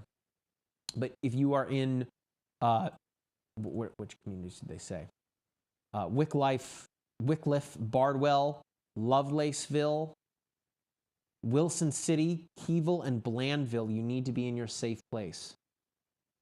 This is for the next 5 minutes, mind you, but I think that's why they expanded it to include Paducah proper here. That might have been a very quick radar confirmed tornado because I'm not seeing anything anymore at this point. But did someone say? Someone said there's two really close forming to each other headed to Paducah. It's the same. The one north of Paducah is a observed tornado warning in Harrisburg. This one up near Harrisburg? Yeah.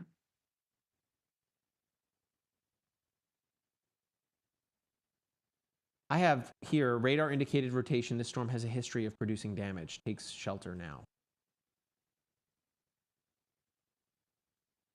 So yeah, right here, to Erica's point, it's just to the southwest of the Harrisburg-Raleigh Airport.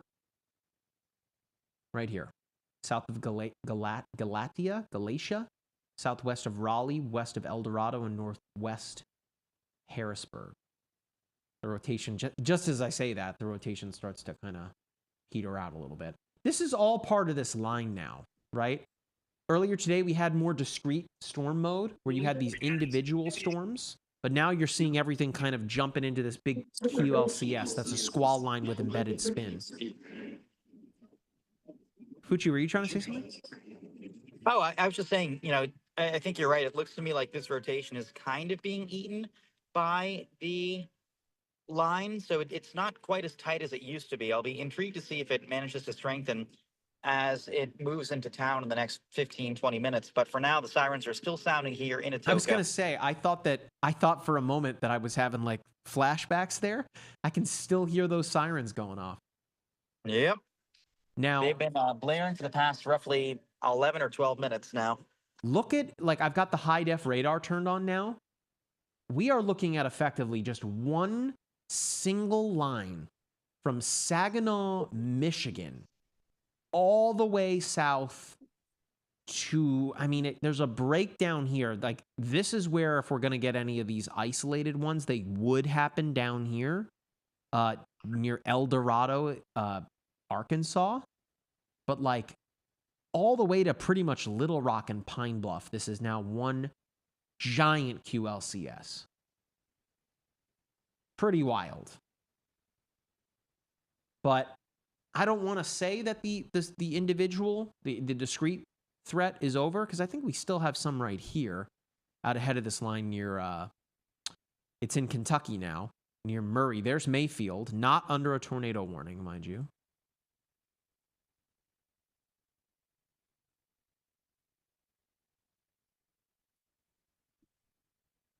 Till 9 o'clock Central here, radar indicated.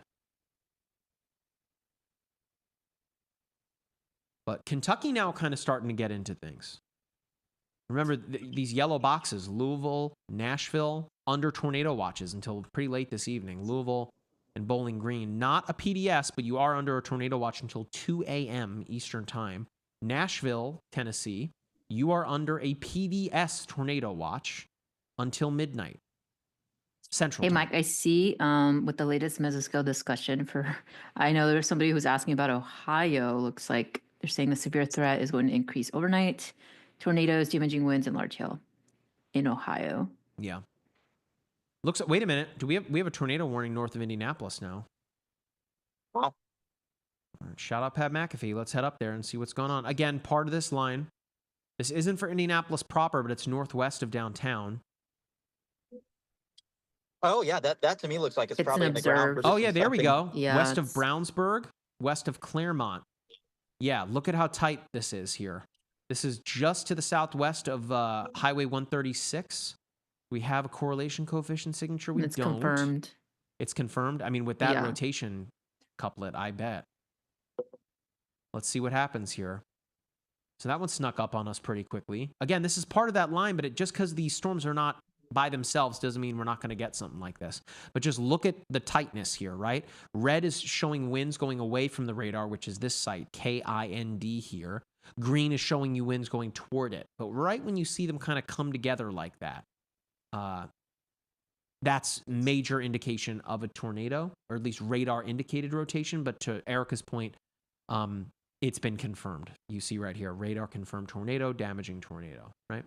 So if you live in Brownsburg, you need to be in your safe place right now. Yeah, so it's one of those kink in the line circulations, Mike, to your point.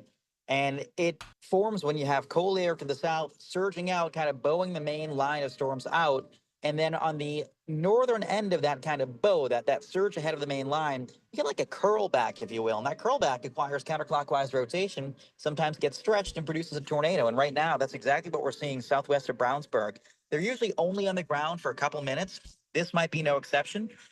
And the other tricky thing, too, these sort of kink in the line circulations oftentimes come on the leading edge of a storm, meaning you don't really get it preceded by any rain, not much lightning, not much thunder. Just suddenly, bam, you're in a tornado warning, and that possible tornado reaches you right away, followed by the rest of the storm. It's almost backwards compared to the environmental cues you typically expect. Yeah, we got 14 minutes to go on this. Mind you, this was confirmed 2 minutes ago, right?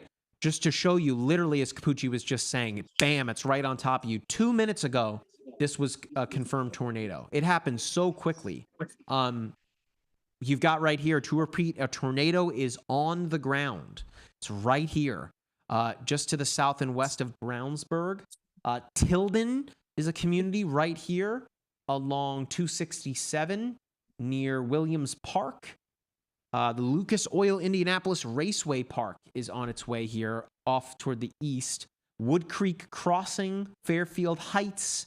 These are small little communities. But right now it's pushing just to the east of Tilden here. Are we seeing anything uncorrelate? Yeah, right there. Ish. This may not be a super strong tornado, but it is one.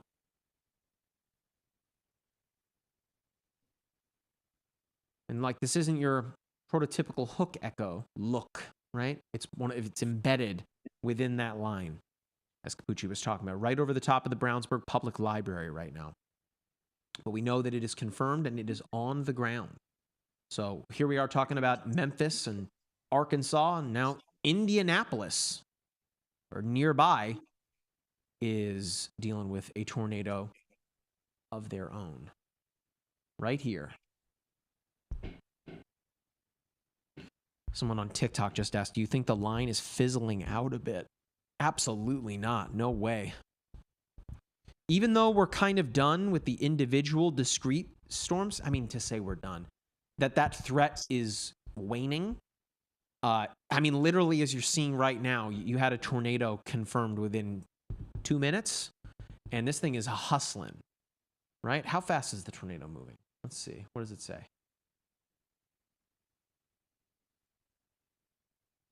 65 miles per hour, right? Moving fast.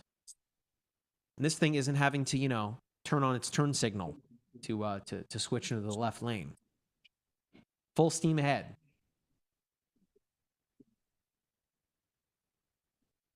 Again, about to cross over the I-74 near Highway 136 and I-74 near the Ronald Reagan Parkway. There you go. It's moving. Northwest Ohio just got a tornado watch, did they? Let's see. Oh, yeah. Yes, they did. So it's this yellow box here. Shout out to you guys. You guys are on top of this, huh? All right. So Cincinnati and Columbus, you are now under a tornado watch until 4 o'clock in the morning. So you need to have multiple ways to receive alerts. 4 o'clock in the morning, folks. It's not a PDS, but I think at this point the National Weather Service is pretty confident with the history that this line has to be better safe than sorry in this instance. So that includes Columbus, Newark, Dayton, Cincinnati. Okay, then up here, this is far northwestern Ohio, right? Like Lima, Ohio City, Ottawa, Defiance, Paulding, Napoleon. Shout out to my in-laws. Again, until 4 o'clock in the morning, right? Sandusky, shout out Tommy Boy, up here into Cleveland. Also under a tornado watch until 4 o'clock in the morning. That does include Mansville, Marion, Worcester, Ashland, Medina, Mount Vernon, all under a tornado watch till 4 o'clock in the morning. That's new. Not surprised. 4 o'clock, though. Again, make sure you've got your phone charging and you've got the MyRadar app downloaded. Erica, just let me know if I'm missing anything as it blows up on the south. We're kind of, you can see here, we're almost on the backside of the high risk, right? You still have a bunch going on within that high risk area. Little Rock, more in the clear. I mean, you got flash flood warnings in effect for Little Rock. Let's head back up to Indianapolis. So much lightning on Capucci's shot. Holy cow.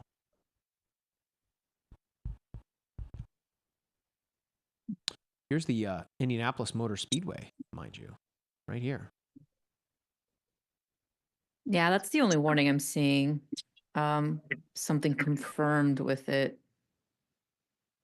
Yeah, I mean, it's outside a major metro, too. Yeah. Oh, Douglas, who's watching in Napoleon. His radio just went off. Yep.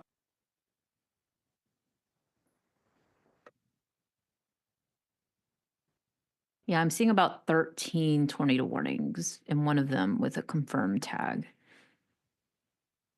Jen is saying debris signature? What are you talking about, Jen?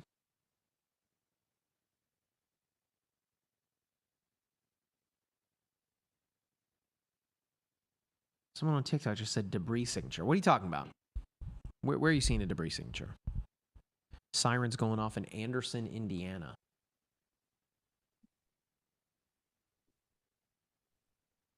I mean, yeah, that's the storm we're looking at here.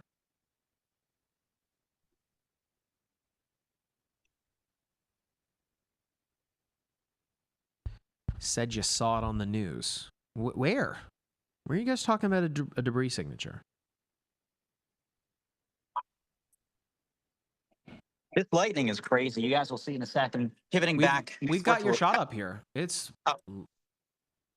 tons of lightning. Jordan shot too. A lot of lightning on his shot as well. Where's Jordan? Jack, I can't really read it. Where in Tennessee?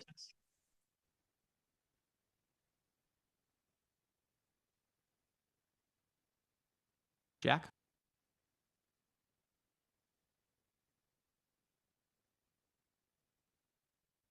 Where's Jordan right now? You say Mumford? Munford, Tennessee.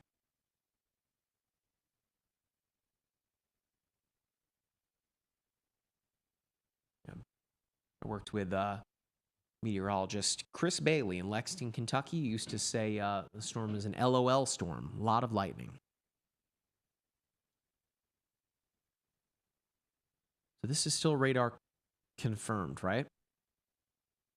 Tornado is on the ground. Pardon? Oh, yeah. Oh. Jordan and I are in the same place.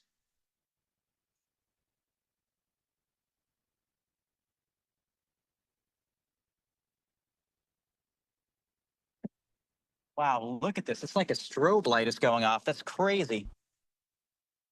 Spider lightning all across the sky. It's beautiful, but also a little bit eerie, showing just how intense it is.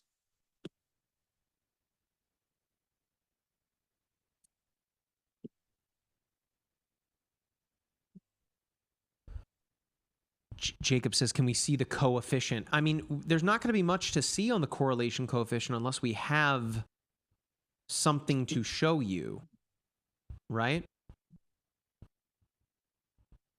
I mean, earlier tonight, we had that tornado emergency in Arkansas. Boy, that stuck out like a sore thumb. That was the craziest signature of the night, I would say. I mean, that's the only tornado emergency I believe we've had of the day so far. Which, again, all things considered, pretty good. You don't want those. They happen. So it looks like that tornado warning up here in Indiana was just extended. This one here. So 20 minutes. This thing is moving. This is until 9:45 Eastern time. So you got another 20 minutes on that.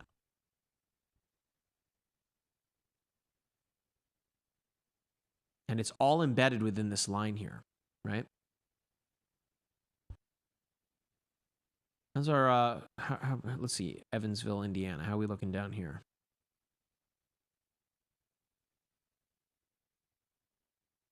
Hobstadt, Fort Branch, right in here.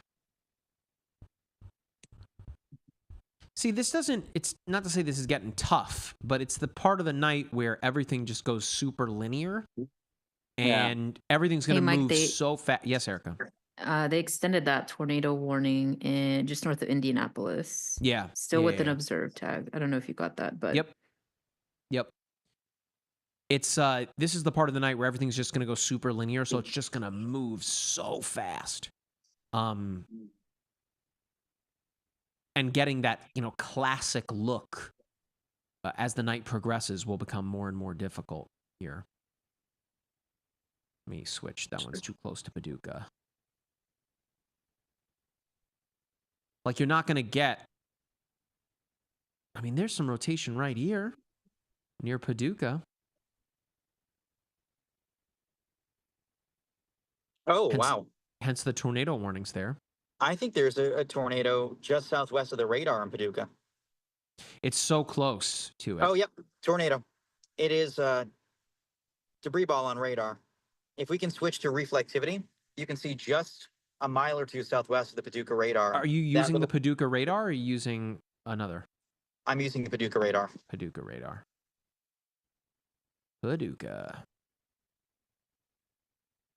It's so close to the radar. Yeah, so if we throw on reflectivity, you'll be able to see there is a very prominent, let me throw on reflectivity, little blotch of purple. That blotch of purple isn't hail, that is the tornado. And even some other colors there. So it's heading right for the radar. Looks like NWS Paducah is also seeking shelter. Yeah, I mean, it's right outside their front door. Right here, guys. Yeah, I'm seeing reports of funnel cloud reported on that storm earlier. Someone who's watching on Twitch just said lightning going crazy here right now. Yeah, I mean you've got a radar confirmed tornado up that way. So hopefully the folks in Paducah at the National Weather Service office are indeed in their shelter. Folks at the Barkley Regional Airport seeking shelter as well, all along Interstate 60 near Steel Road. Right here, this purple splotch here is very likely your tornado.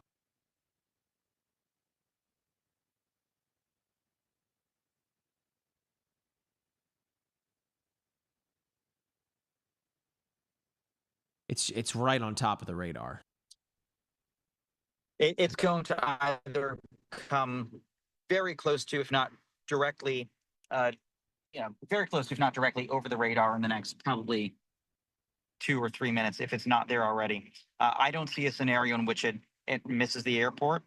I think it's probably almost directly over the radar right now. Maybe it'll pass a couple hundred feet southeast. With my shot, I don't know if you guys are going to be able to see it, but I see, striations from like supercell structure. It's tough to tell, but every so often the lightning flashes, y'all can see like couple pancakes. Y'all see that? Mm-hmm. It'll take a sec, but yeah. So that's the remnant updraft from that tornado warning for the cell that has since crossed the Mississippi and is now on the east side. Yeah, it's helpful that you and Jordan are like in the same place, so we're getting different looks at the same storm here. That's just really a light show right now.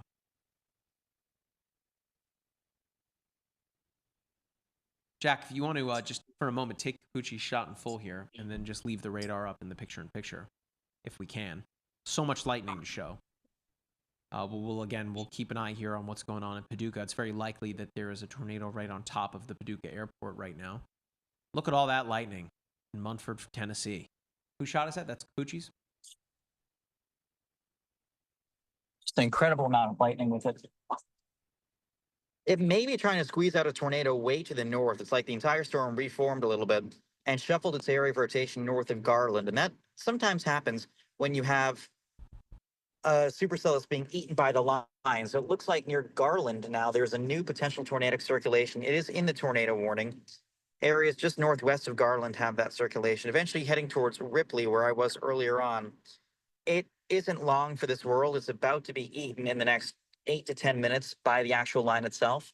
But until then, right beforehand, it might get a little nudge and be able to produce a quick tornado. So I see the rotation in there, north of Garland. You guys can see it on the picture-in-picture there. This is the storm that Capucci is on right now that you're looking at. Is that one about to expire? Did I make that up? 15 minutes on that one. This one has, 0. Yeah, that one is about to expire. So you'll see in a moment, we're just going to have the one. It's going to cover that right there. You can see it moving here, northeast of Garland. Here's Munford down here. So Capucci, they're looking northward at it. Yep. Definitely prolific lightning. There's another storm approaching from the west here near Forest City, which has just seen countless numbers of storms coming through, none of which jump out at me right now. Yeah, you see how they almost look more like, they don't look like classic hooks. They look more like almost bulges or like, bumps. Yeah. That's a really good way to describe it. Bumps. That shows that the storms are becoming outflow dominant, meaning they're putting out more air than they're ingesting. And that kind of surges, that bows them forward a little bit as cool air infiltrates their backsides and gives them a bit of a shove, causing them to take on that backward C shape. And so the fact that they look almost like brush strokes shows that while they could produce tornadoes, most of them are beginning to inhale less air. It's the beginning of a transition to more aligned with damaging winds rather than maintenance of that tornado threat. So at least with that segment of the line, things are heading in the right direction. Farther south, obviously, that's not necessarily the case. A mature supercell continues near Camden in south central Arkansas, with a pretty nasty circulation heading towards Bearden. I wouldn't be surprised if that one was on the ground, just given the magnitude of the circulation. And then obviously we have all those, quick hitting circulations, quick hitting spin ups across the Ohio River Valley, all the way into southern and central Indiana. Yeah, this is definitely developing pretty quickly here near Camden and East Camden along Interstate 79. We'll keep a close eye on there. Someone says it seems to be weakening. Listen, it's just a transition of storm modes here, right? We had the discrete storms. Now things are becoming a bit more linear. That doesn't mean that it's less dangerous. 60 to 80 mile per hour winds showing up at your front door are not fun to deal with. Mind you, all of the rain that's coming along with this. And mind you, it's late at night. I mean, you don't have the sun to see anything. I mean, look at Capucci's shot here. The only way that you're seeing this big monster storm coming to you is it being lit up by lightning. We're talking like monster movie stuff here, right? And if there were to be a tornado, it would potentially be in part of this larger line wrapped up in rain, so you simply would not be able to see it. Or it's one of these ones on the southern edge of the line that is a bit more isolated, is still in that discrete-ish storm mode. Jack, if you want to take the radar in full again and then put Capucci and Jordan in the picture. Looks like poor Jordan is driving through some heavy, heavy rain right now. So again, when you say that it's weakening, Rachel asked, does the app have a velocity radar? I'm looking at it right here. Again, if you want to access the velocity products, all you have to do in the layers menu of MyRadar is right here at the top, per station radar.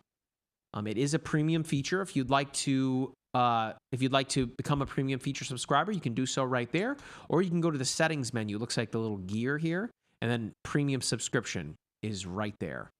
There's a free trial. Highly suggest you check them out. So we're still watching this one. As Capucci alluded to, it's kind of the last isolated supercell that's at least matured enough here. That's not to say that there aren't more coming, right? Look here, near south of El Dorado. We're still, even this late at night, seeing some storms beginning to fire up. Whether they become anything might be a little too early to say, but, the environment is ripe for this. Yeah, and Mike, I'm definitely concerned about the ingredients in the parameter space farther east. As these semi-discrete supercells work into, sorry, my inverter is making funny noise. As these semi-discrete supercells work into a favorable environment in western Tennessee and northwest Mississippi, they could continue to produce tornadoes, perhaps an isolated significant tornado. So yes, even though things aren't looking as discrete as they were, to your point, the night is far from over. Somebody just said, what are your thoughts for Cincinnati? That's been like the question of the night. You're under a tornado watch until 4 o'clock in the morning, so please have ways to receive alerts. The MyRadar app, totally free to download. Confirmed tornado in Carmel, Indiana. Yeah, we were looking at that storm north of Indianapolis. That thing is flying. It touched down, or this was confirmed, I should say, at 9:12, and it's moving at 65 miles per hour. So it is flying. It's part of this line here. So it's, again, wrapped up. It's part of that. QLCS.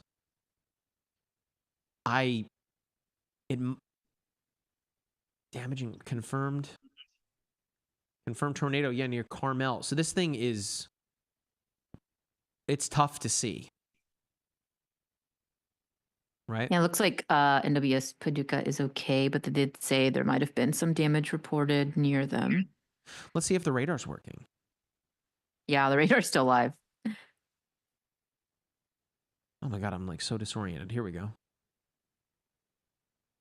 The radar is working. All right. Glad to hear that they're doing okay, though.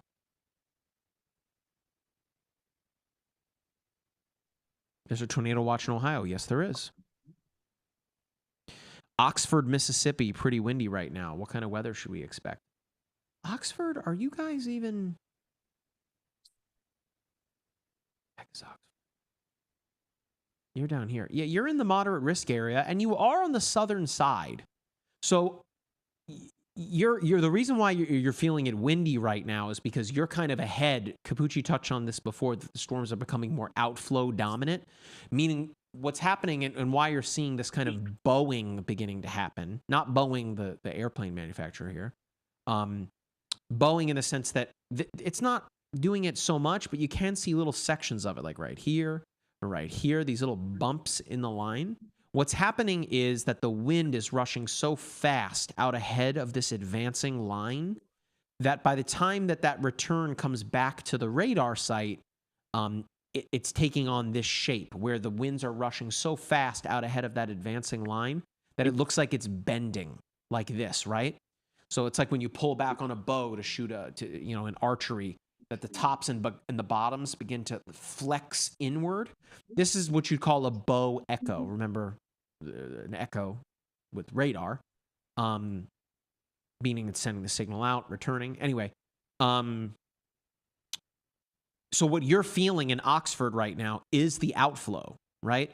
That's why, I mean, if you've ever been outside and you can literally see an advancing wall cloud or a roll cloud, whatever, not wall cloud, sorry, a roll cloud or whatever it is, you start to feel the winds begin to pick up a little bit. Those are the winds rushing in toward the storm and then being forced out through the outflow there. So that's why you're likely feeling the winds beginning to pick up a little bit in Oxford. A little descriptor for you here. I'm going to need to get some more coffee here in a minute. Someone said, stay strong, Doppler radar. Listen, these things are meant to take a beating. Of course, they're not immune to a tornado by any stretch. Or hurricane. Or Hurricane hurricane. Maria destroyed one in 2017 in Puerto Rico, to the point they had to actually bring in little mobile ones to park for a couple months while they rebuilt it. Capucci, Lake Charles, Louisiana lost theirs during Hurricane Laura. I was just about to say, Lake Charles, that thing was walloped. I just remember when I think it was at the time Aaron Jajak, who's an excellent storm chaser himself, he was down there for us, and it was that building. Oh man, I can't remember the name of the building now. But like, Golden Nugget. Was it the Golden Nugget? I thought it was a bank. Sorry, there's a really giant mosquito in here. Smush. It was like a big bank building or something. Like every single window of that building was blown out. And then the radar was pretty worse for wear there. That was scary. I'm good now. Oh, it was one of those giant female mosquitoes. It was like the size of a silver dollar. Someone said Boeing. I work for an airline. Someone on Twitch, Bluffton, Indiana. Bluffton, Indiana. What the heck is that? So before we talk about Bluffton there, that tornado warning continues to get pushed more and more to the east. This is the same storm that pushed northwest of Indianapolis here. So it's part of that Boeing line, but notice that the National Weather Service continues to keep the tornado warnings going. That's because this storm has a history, right? It's still radar confirmed. Doesn't necessarily mean that it's still on the ground or has been this whole time. The good news is I'm not seeing anything on the correlation coefficient, right? So it's not like there's anything incredibly significant on the ground. It doesn't mean that that you're, hey, Mike, in the clear. Yes. I'm so sorry to interrupt. That first tornado warning to the southwest of Memphis. Can we throw the Memphis radar on and take a look at that? Oh my gosh, there's so many of them. Yes. When you say first one, do you mean the one for like the double one? Yeah. Windermere, that one? Palestine? Yes. Yep. That one. It looks to me like that one is pretty decent right now. That circulation right near Morrow, it's tough to tell if anything's on the ground, but it certainly has a very stout circulation with it.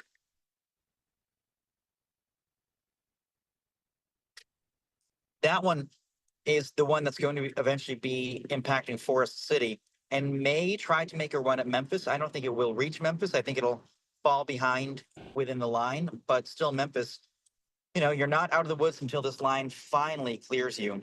And then otherwise, we have that sort of tail end Charlie approaching DeWitt, Arkansas. And ultimately, there's that fully isolated one far in southern Arkansas doing its own thing. And I think that one will be the one that just does its own thing for a long time. And that one's producing some big hail too.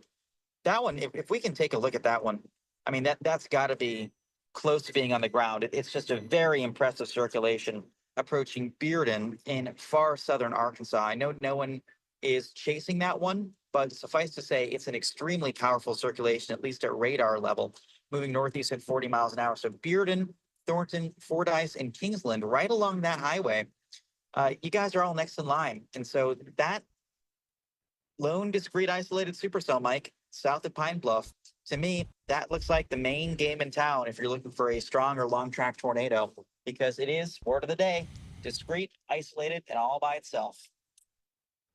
Golf ball size hail warned in that as well. We just looked at the hail core there. It is pretty potent. Yeah, Bearden is up next year. It's pretty much riding right along I-79 here. So again, to Capucci's point, Bearden, Thornton, Fordyce, all next in line there. And the circulation, right, green showing winds going toward the radar, red away from it. It's tightened up right here. This tornado warning, this is the southernmost storm that we're dealing with right now. You got 32 minutes to go on this sucker. So many storms right now, but it's alone, right? There's nothing around it. So if it gets going, there really won't be much getting in the way here. Let's see how it's developed here over the past hour or so. It just continues to tighten up, right? With each return. So wouldn't be shocked if this becomes our next confirmed tornado here. We will keep a close eye on things.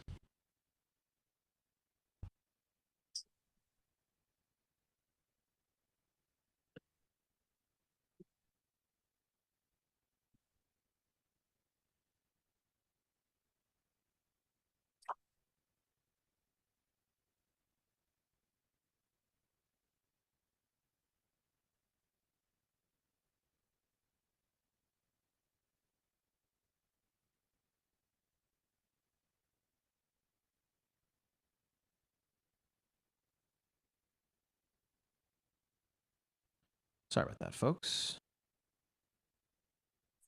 It is 9:43 Eastern Time. Jack, you doing okay back there? You need to use the restroom? Go ahead. I'll cover for you. Oh, Jordan's flying his drone this whole time. The drone is landing.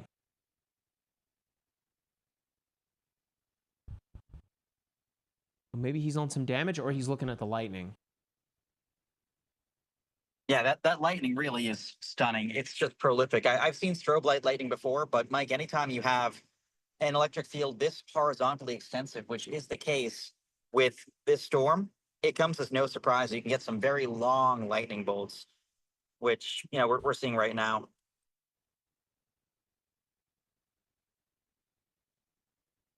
The other cool thing, you know, we talk about mesoscale convective systems, these big, large-scale systems where you have a bunch of smaller thunderstorms that all kind of merge and interact and produce like a big squall line, if you will.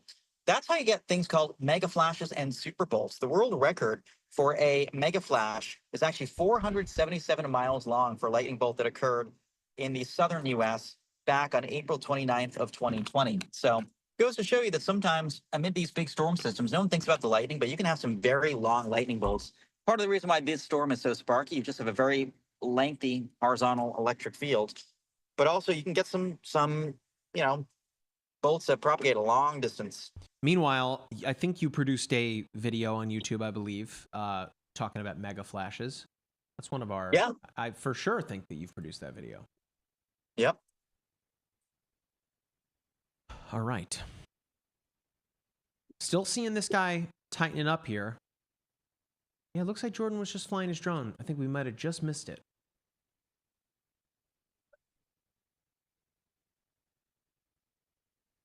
But he's back out on the road, it looks like. Let's see. So we still have these 2 tornado warnings up here in Indiana, but everything has seemingly kind of come together along this crunched up line here.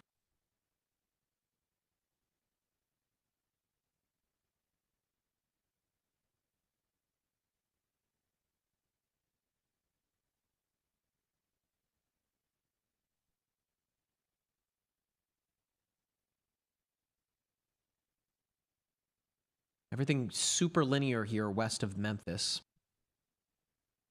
Still remains to be seen whether or not this tornado-warned storm is going to approach the city of Memphis. We'll should know a lot more here within the next... How much more time do we have on this warning?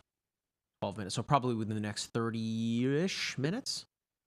But still watching this one southwest of Pine Bluff. That is one of the sole isolated supercells. That, again, it's pretty easy to see that couplet in there. Looks like it hasn't put anything down yet. But could be fairly rain-wrapped here.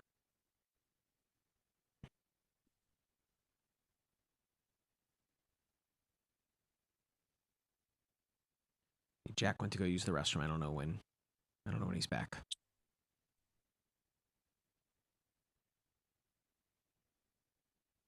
And Mike, one thing that I think, oh no, oh golly.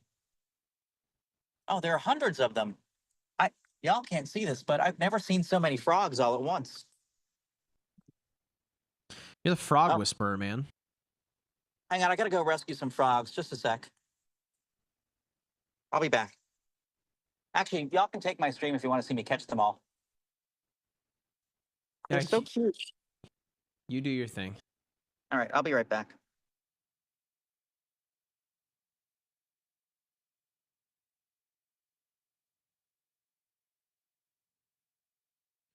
All right, folks. Hope you're all doing as well as you can on this Wednesday evening. It is 9:47 Eastern Time. We still have more to go. Severe weather-wise, of course, we are streaming to you live from the MyRadar studio here in beautiful Orlando, Florida. Of course, a high risk of severe weather today. If I brightened up here, you can see it here. It's this pink color here. We're kind of approaching we're past the midway point, I would say, of the high risk area. But you're still seeing storms even down here, right? You're still seeing storms firing up along the southern side. These will be some spots that are absolutely worth paying very close attention to, given the possibility of any of those storms firing up. Because if you're going to see the isolated cells, they're going to be down here. Whether we see any more of them still remains to be seen. But if you look at the reflectivity, I'll switch to Shreveport here. Look south of Camden. You see all these little guys popping up? West of Monroe, north of Ruston, Spearsville. See how they're firing up? They're nothing super significant yet. This guy here near Lisbon and Spearsville could. But we're coming to I would say that we're 3/4 of the way through the high risk area when things begin to, improve a little bit. Things will go pretty linear at that point, as we're already seeing, right? Like this is all one big QLCS. Other than right here, this is our isolated storm, the discrete one, although I would suspect you're going to start to see this fill in here from Pine Bluff to Camden. But if you look otherwise, look at our squall line here. I mean, golly, the front is huge, right? So this is the warm sector out ahead of it, right? And then the front, you can see that extends pretty much from up here, over Wisconsin, all the way south through Detroit, Lansing, Elkhart, Fort Wayne, Urbana, all the way near Cape Girardeau, Poplar Bluff, Jonesboro, Little Rock, all the way to Tyler, Texas. Crazy. Huge. Thanks, Jack. Now, check this out, too. Look at the temperatures, right? Out ahead of the front, in the warm sector, you've got 79. Lexington, Kentucky, 78 degrees right now. Nashville's 80 degrees. Folks, it is Central Time, 8:50. 80 degrees right now in Nashville. Look behind the front, though. 62 here in Mountain Home, Arkansas. The 20-degree difference. You go up here near Kansas City, 59. So you've got this big temperature differential, cooler air. I mean, you got some spots up here that are in the 30s. Shoot, look at this. It's snowing up here. 30 degrees in Watertown. It's snowing over here, northeast. And Mike, this same front is going to remain parked in place for days, and that clash is going to brew 3-4 more days of severe weather and continue to give us downpours and potentially significant life-threatening flooding. So you're seeing down here on the fronts layer these alternating colors, red, blue, red, blue. This is a stationary front, right? And you're likely going to see this begin to expand, as Capucci was just alluding to, up this way. You're already seeing flash flood warnings right here for Little Rock, right? These are going to stay with you. It's this flash flood warning. How long? Until 9 p.m. I mean, that's been in effect for a while now. It started at just short of 7 o'clock local time. But with this stationary front, what's happening here is you have the cooler, drier air mass coming in from the northwest, the warm air mass that's coming in from the Gulf, and they're jockeying for position like an offensive line, or like the line of scrimmage in a football game. They're kind of fighting for turf. Now, eventually the cold air will win. It always does. But for a couple of days, they're going to fight, which means that if you live down here in the southeast, it's going to be muggy, it's going to be hot. And it will be raining, particularly pretty much right in here through Nashville, Tupelo, angled right in here. Eventually that will give way, and then behind it will be cooler, drier heading into next week. But a long couple of days for severe weather, a very busy period of severe weather here. Let's bring this down. Yeah, I mean, we have an enhanced risk for each of the next, I think, 3 days. Is all in the same area. Enhanced risk too? Yeah, tomorrow's enhanced risk because the outflow boundary, the exhaust from today's storms will actually serve as a focal mechanism for more storms tomorrow, and may also serve as a source of horizontal vorticity or spin for any new storms to swallow and gobble up. So tomorrow could feature either some hailstorms north of a stalled frontal boundary on the cool side, or some potentially tornadic storms to the south in the warm sector, south of any boundary. So, it's not over until it's over, and we have a long stretch of active weather until things finally calm down. I'd say probably Sunday will be the last day of any active weather. And I know it's going to be a sprint to the finish, but Mike, if there's any good news, I think most of next week looks very quiet, knock on wood, from a severe weather standpoint anyway. H on X just asked, did anything come out of the tornado warnings in the Indianapolis area? Yes, we had a confirmed tornado northwest of Indianapolis. Jack, if you can take the PC here, I just want to show folks the SPC outlooks for the next few days. Capucci just talked about it, but I think it'd be helpful to show. So here's the day one outlook, right? You can still see the high risk and the moderate, all of the colors. Here's tomorrow, the enhanced risk, as Capucci talked about, kind of sitting right there. Memphis, Little Rock, Clarksville, Jackson, everywhere that's dealing with rain right now, which we'll talk about here in a moment. But that is tomorrow, right? Tomorrow being Thursday. Friday, day 3, Arkansas again. Little Rock, Jonesboro, Pine Bluff, Conway, right here.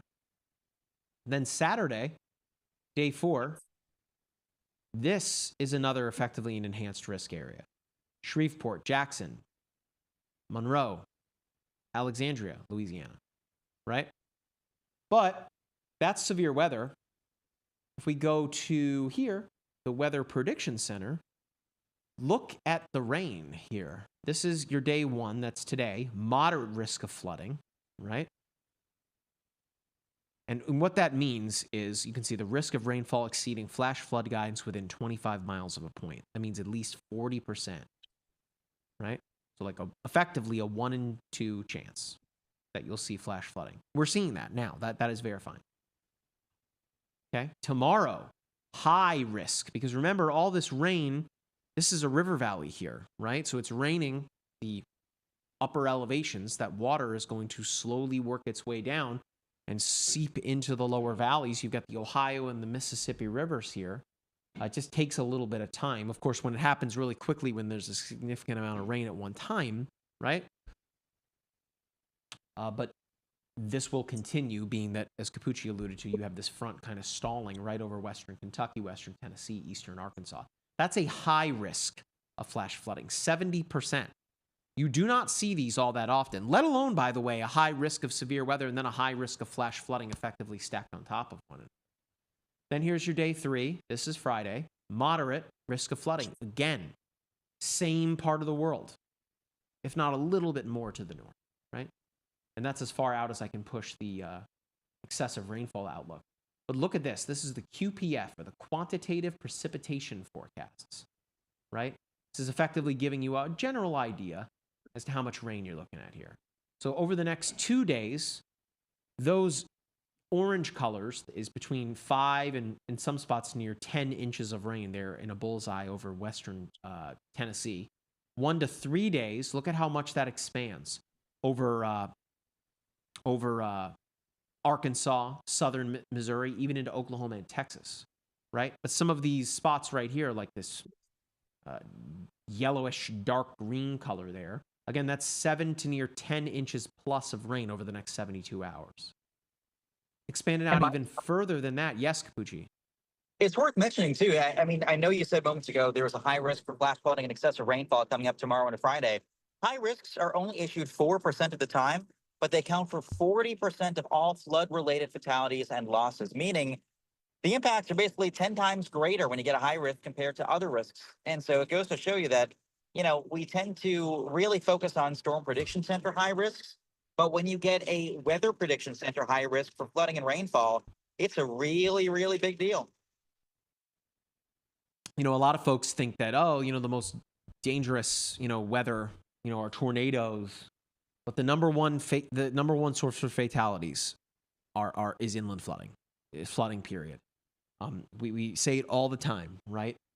Turn around, don't drown. Like, don't take the chances of putting yourself in a really crummy situation here. I mean, look at this, day 1 through 5. Look at that over western Kentucky. That bright yellow color now, that is upwards of 15 inches of rain, if not more. Once you start seeing this like pinkish color, that's 20 inches of rain. And it looks like we don't get there on the QPF. But sheesh, anything above 10 inches of rain in this part of the world, look at the landmass. Look at how many spots are covered in that. I mean, again, this darker yellowish color, that's 10 to 15 inches of rain, let alone this brighter yellow within it is 15 plus. I don't know how much above the 15 we go, but that is a super significant amount of rain. So again, the severe weather threat is present. I mean, we're seeing that now. Jack, you want to switch back to the radar? I think we're done showing that. The severe weather threat is obviously present right now. We're living in this. But it's the rain here that's going to persist over the next couple of days. I mean, whether you see the, as Capucci alluded to, maybe some spin-ups, the hail producers. But I think that what will garner big headlines over these next couple of days will be the significant flooding. I mean, the Memphis office from the National Weather Service in Tennessee is referring to the flooding that they may see there as generational. That is just simply not a word that is thrown around all that often in the weather world, right? And something to understand too. Go ahead, Capucci. Yeah, they said recurrence intervals of every 25 to 100 years. So that goes to show you that, these sort of things have maybe a 1 to 4% chance of happening any given year. So odds are there will be some areas that haven't flooded before in our lifetimes that may experience flooding. And that's why we say don't base what actions or precautions you take on past experience, because there may not be something in your catalog of past experience that matches with what this particular event will bring, both in terms of the magnitude and the specificity. And so anyone from Jonesboro, Arkansas to Paducah, Kentucky, Memphis, Tennessee, Cape Girardeau, y'all are in that level 4 out of 4 high risk for flash flooding and excessive rainfall. And even folks around that too. There will be training for repeating downpours passing over the same place time and time again. Even right now, I'm experiencing a significant downpour, and this same place will get thunderstorms likely for the next 3 days. So it's going to be a very active weather setup, both from severe weather and from flooding. But flooding does kill more people per year than does tornadoes, than do tornadoes.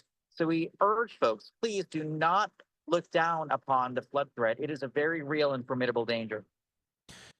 Literally, as you were saying that, Capucci, someone here commented on TikTok, I'm in Arkansas, and all the Mets are saying it will be a 25 to 100 year flood event for us. I mean, bang, Totally correct.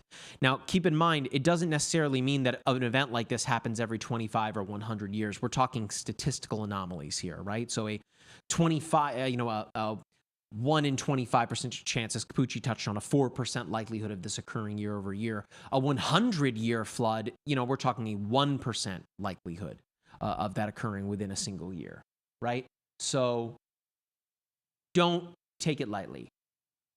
Flooding really, really is crummy, and this is a significant, with a capital S, event that is forecast for that part of the world. I mean, you're talking a landmass like equal to the size of Texas that's going to see upwards of 10 to 15 inches of rain. It's a lot, right? I mean, if you fill up a bucket with 2 feet of rain, put your feet in it, right? It's a lot of rain. Hey, Erica, you're here, right? Yes. Can you hear me? Can you cover just for a moment so I can use the restroom? Sure. Excellent. I'll be right back. Let me share my screen here. Jack. Let's see.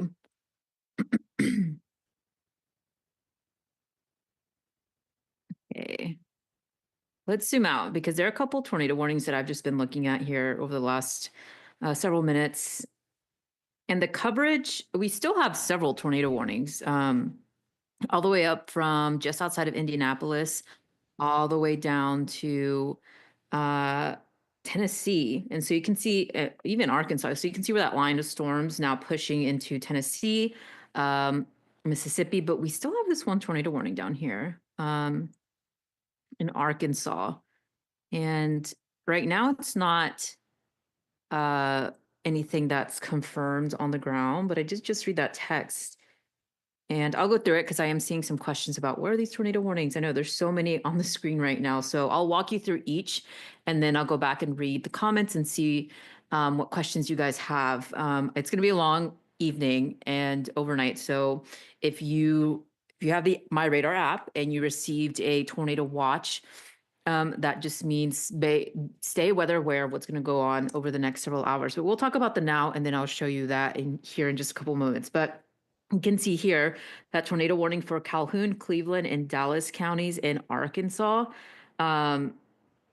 This goes until 9:15 Central Time. So nothing confirmed on the ground, but I am seeing golf ball sized hail possible with the storm. So that's what you're seeing here. That's just to the north of Fordyce along Highway 167. And so that's our tornado warning in Arkansas. If we head a little bit more north in parts of Tennessee, so Memphis, you're seeing a severe thunderstorm warning head into your area. No huge population. And this is mostly for 60-mile-per-hour wind gusts and quarter-sized hail. So if you're in Memphis and you're wondering, oh my gosh, what's going on? It's just a severe thunderstorm warning, but lots of lightning. Something to be mindful of. Now, it's not a tornado warning. It's just a severe thunderstorm warning for the amount of rain you're going to receive, lightning, and the wind. Now, north, we're talking about Ripley and Dyersburg. You can see there's still a tornado warning here.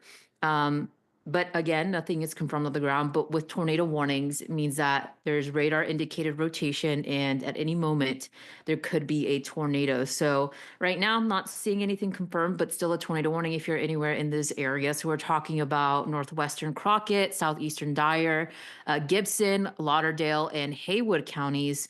Those counties are under a tornado warning, just a radar indicated, nothing confirmed on the ground. So let me change my radar here because I want to get a clearer picture of what's going on.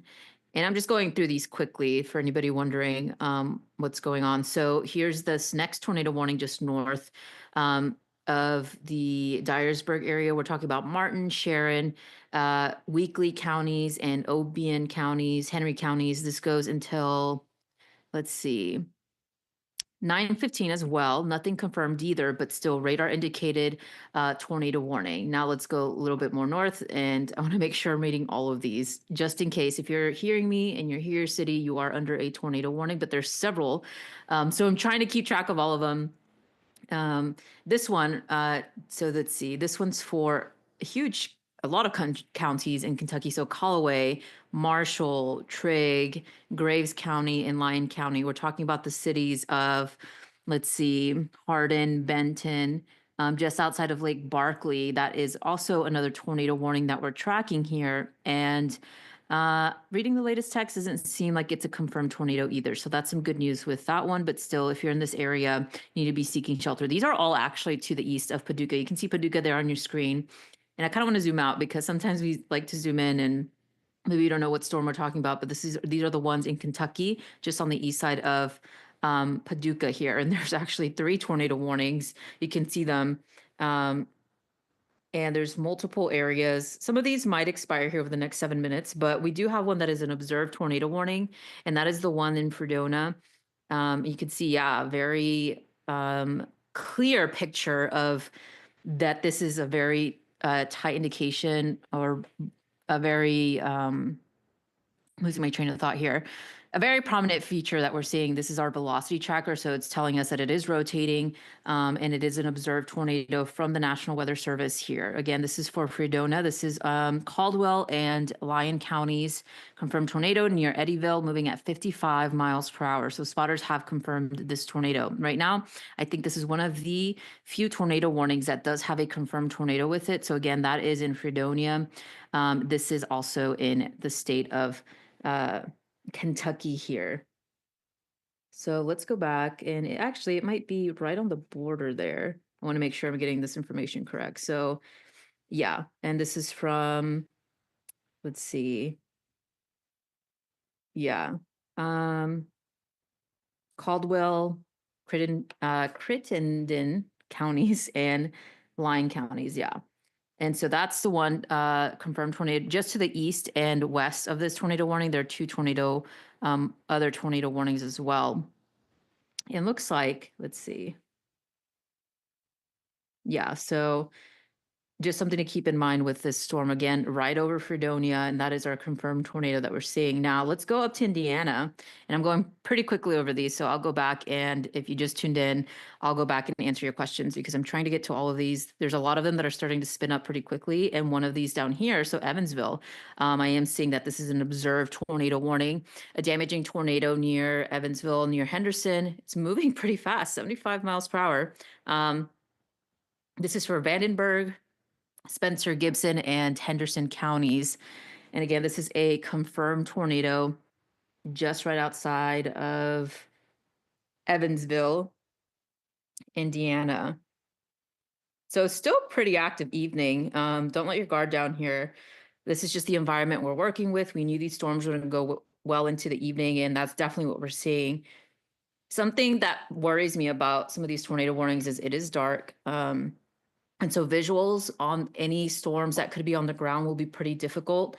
Some of the good news with lightning is it does tend to light up the sky. So some of the observed tornadoes that we've been seeing tonight have been because spotters have been able to see it because of all the lightning that's occurring with these storms. So that is a way of how we can confirm these tornadoes. Again, you can also confirm it with radar, but the one in Evansville, that's the one that has a confirmed tornado with it. As of now. And you could see some in Jasper. That tornado warning also not confirmed, but you can see just a cluster of tornado warnings here and around the Evansville area. So really, really active radar. And let's put on the reflectivity here. So yeah, you can see all those boxes. Let's see if I missed any. Okay, so we go back up here. And this one, I've been looking at this one pretty much all night. It's been cycling. It's had observed tornadoes, and then the tag is removed and they put it back in. So this one has definitely been an observed tornado earlier, and looks like it's still. So again, this is the one I've been watching. It's an observed tornado. So that's about 4 minutes on it. So we'll see if they extend anything. They might have just extended it with that severe thunderstorm warning, but near Muncie, this is just right outside of Indianapolis, a populous area. Again, this goes until 10:15. This is for Matthews and Muncie County. So I'm going to watch this one closely. This is one I've been looking at all night. And again, like I said, they have observed tornadoes and then it lifts. And then with this, at least recent tornado warning, it was an observed, but it expires in 4 minutes. So I'm curious to see what they do with those tornado warnings. So let's go back down here. It looks like they did extend this tornado warning down in Arkansas. So yeah, we still have a.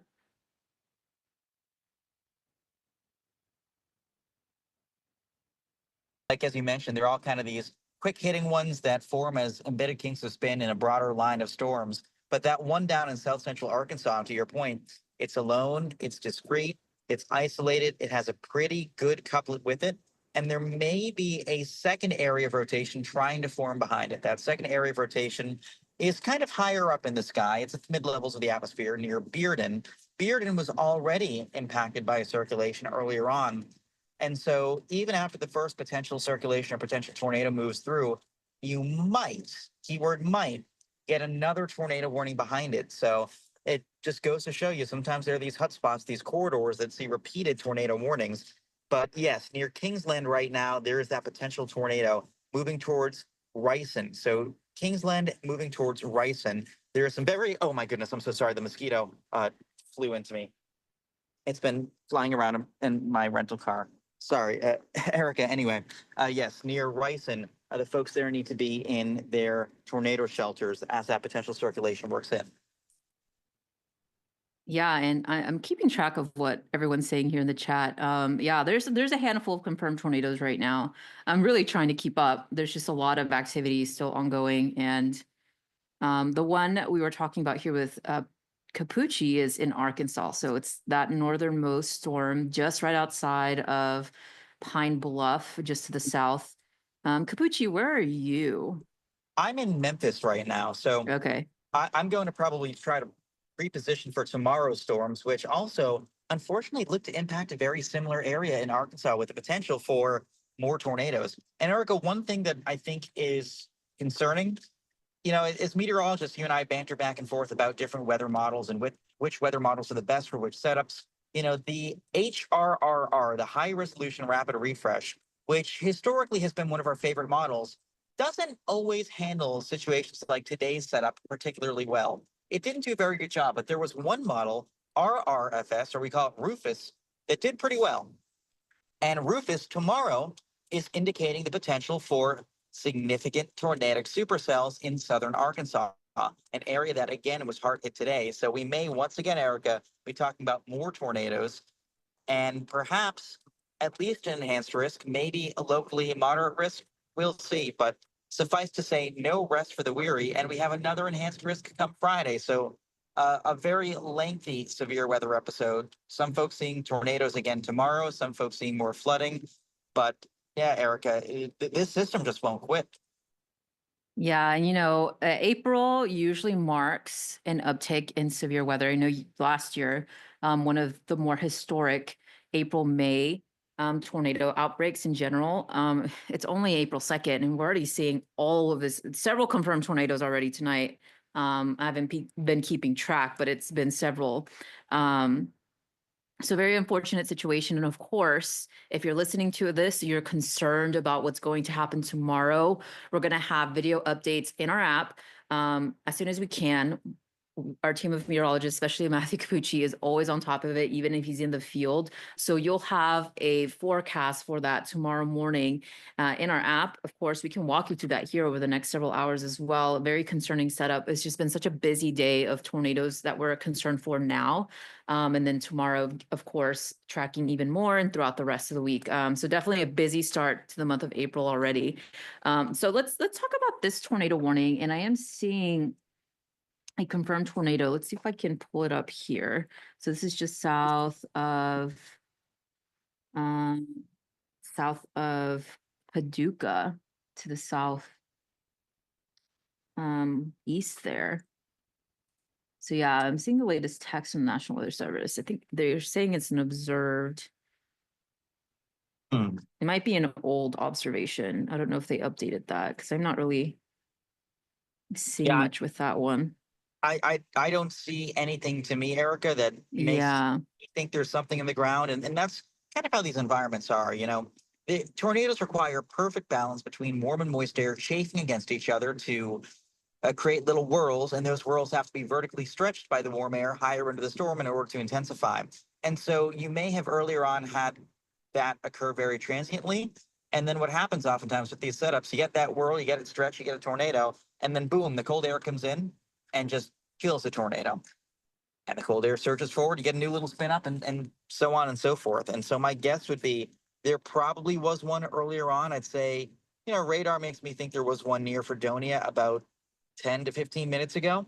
But as of right now, there does not appear to be a confirmed tornado. However, with these surges of the RFD or the rear flank downdraft cold air wraparound, you can kick up little eddies, little pockets of spin that get vertically stretched and form new quick hitting tornadoes. That may be the case as this line of storms moves near Providence, Nebo, Madisonville, Earlington, Hanson, and Slaughter. So, Erica, like you said, there's nothing necessarily on the ground right now with that cell, but all it takes, a couple seconds. Yeah, and I'd imagine, I'm sure the National Weather Service is extremely busy there. So there's several tornado warnings.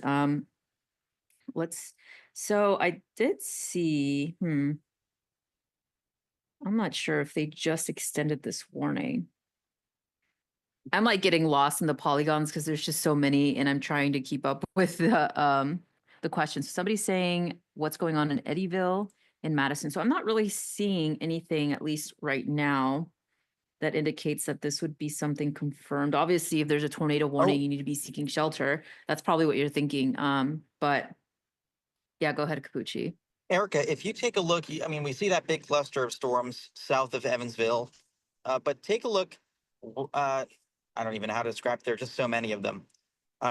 South of Eddiesville, south of Grand Rivers. Do you see that pretty intense circulation near Hardin? Yes, I think.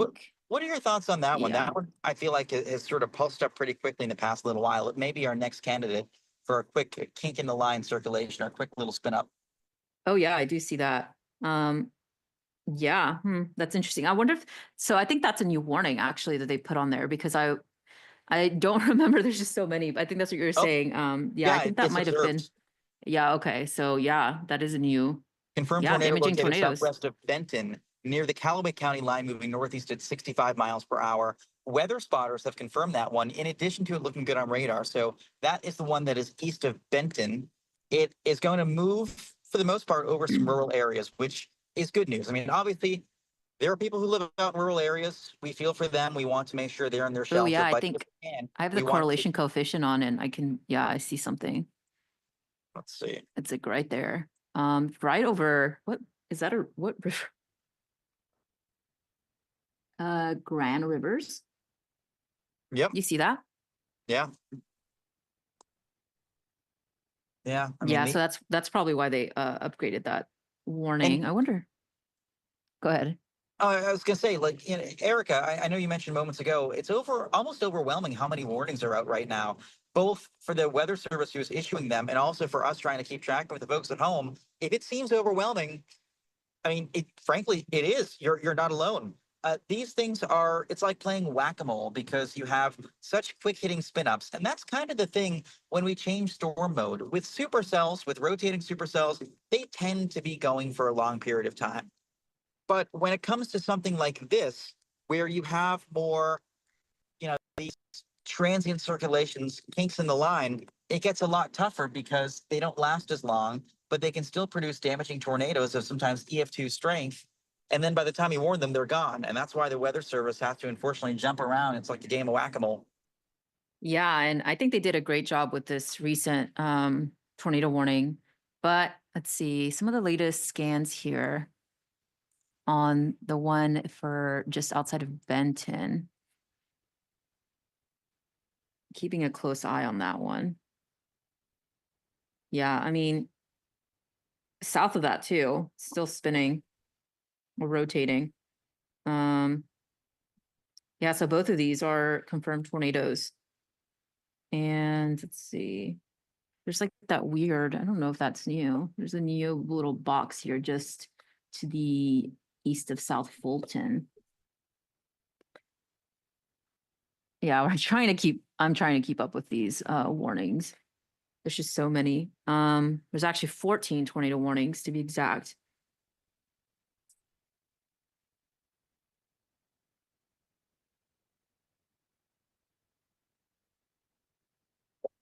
Okay, a lot of people asking me about what's going on in Indiana. Yeah, guys, there's actually quite a bit of tornado warnings there. Let's see.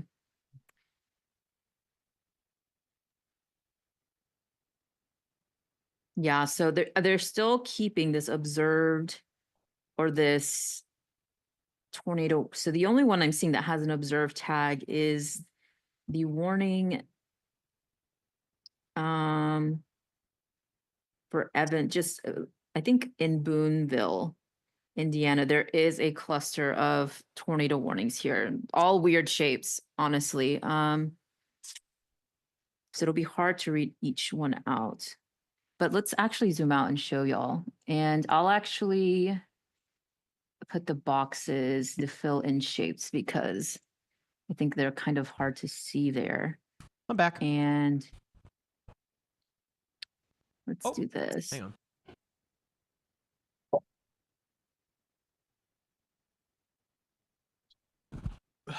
All right. Franklin, Tennessee.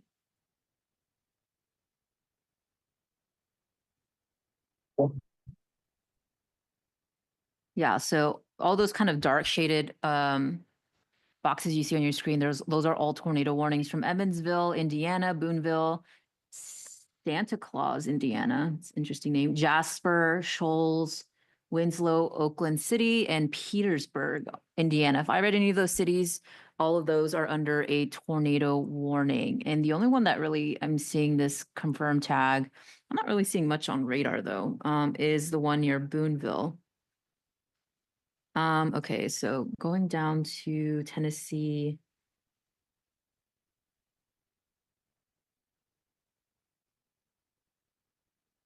Let's see.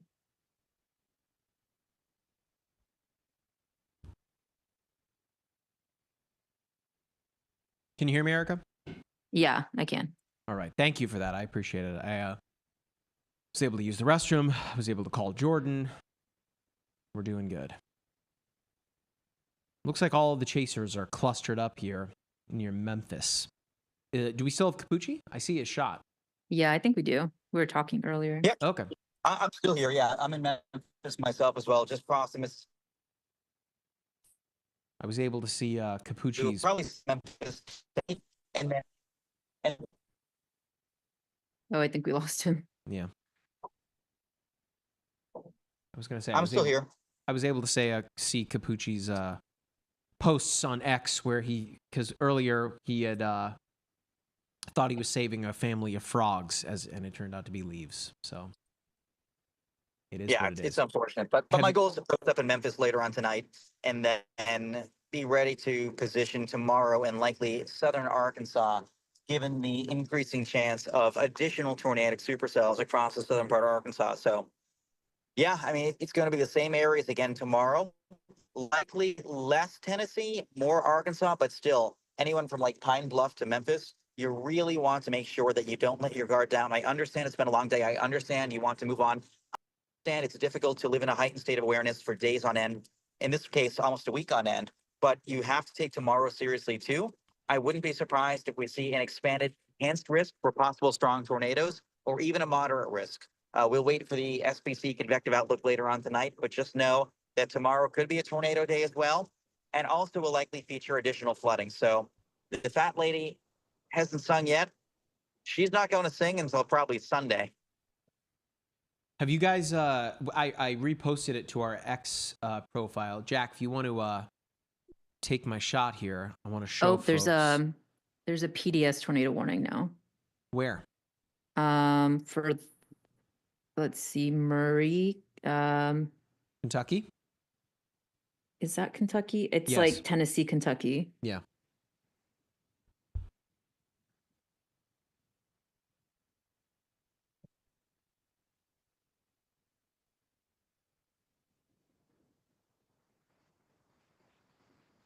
It's right here. So Jack, you can take the windows. It's right near the Kyle Oakley Field Airport. Right here. PDS tornado. I think there's watch. several Damaging tornado. There it is. Several areas of rotation too.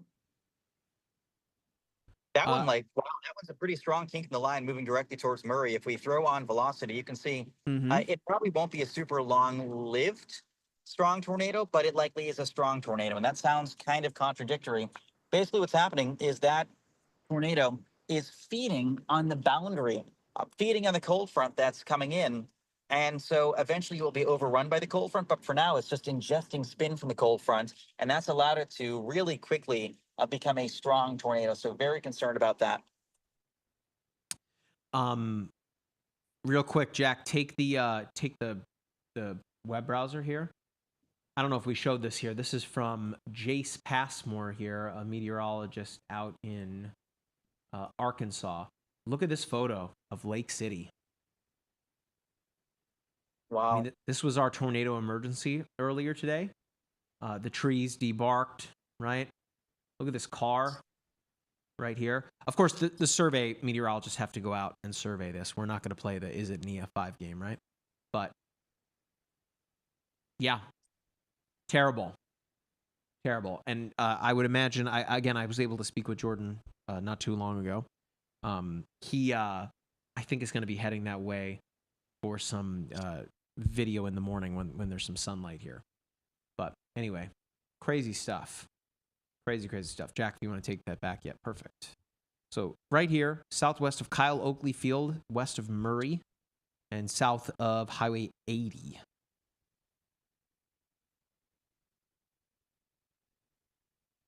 Confirmed an extremely large and extremely dangerous tornado.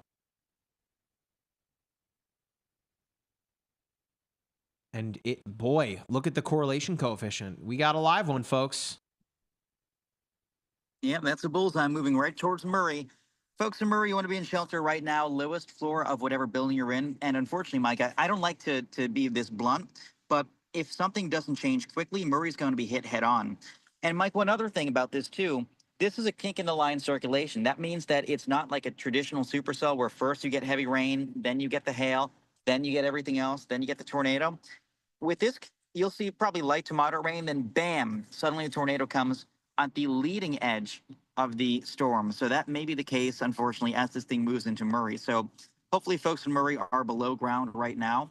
With a storm of this magnitude, below ground is really the only place you can guarantee the best outcome. If you don't have a below ground shelter, interior room on the lowest floor, putting as many layers between yourself and the outside world as you can. If that means being in a bathroom, so be it. Grab a mattress, blanket, pillows, put those over your head and crouch down to the bathtub.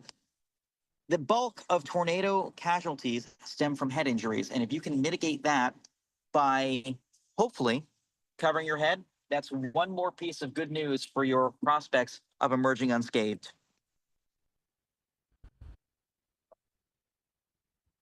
Oh, shoot. Here's, all right.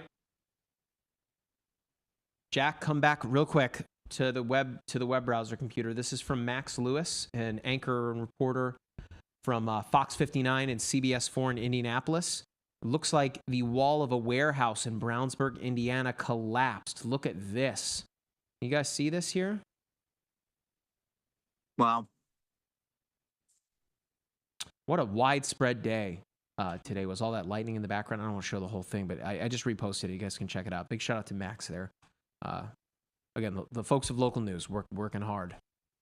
Let's go back to the PC here, Jack. We've got Capucci shot. Looks like Jordan pulled over to... oh, that's Capucci that pulled over here. Wherever the heck he is. Jordan shot is nuts, all that lightning.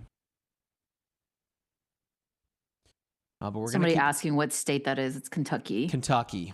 Murray, Kentucky. This thing just crossed the Middle Fork Clarks River. Small. Let's get some locators here for Murray, Kentucky. So if you're unfamiliar, right there in Murray is Murray State University. I mean, if you're a basketball fan, you know who John Morant is. He went to Murray State. He was drafted number 2. He plays on the Memphis Grizzlies.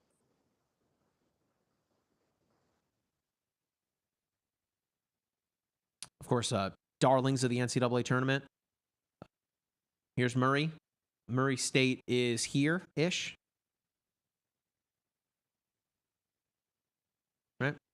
Right in this general area. So this tornado coming right from Murray State, the campus, that is.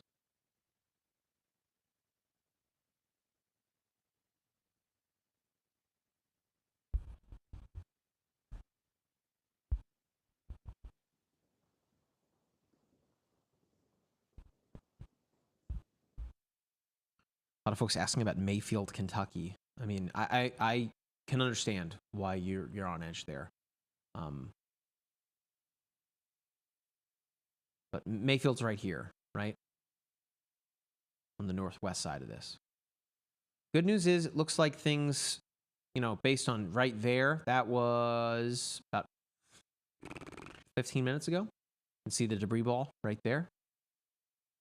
And then the scan after that, that was about 7 minutes ago. And then the scan from about a minute ago. So things are trending down. That's good.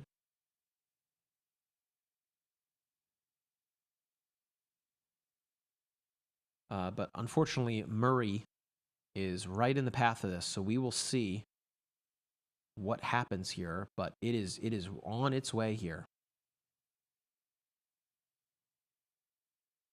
Again, this is a PDS tornado warning. Radar confirmed. It's right there. That's the tornado. So for folks in Murray, you need to be in your safe place. For the folks and the students of Murray State, this thing is passing right over the top of Murray State University.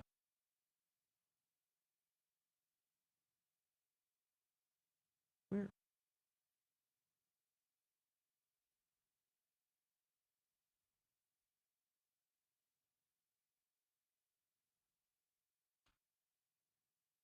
Yeah.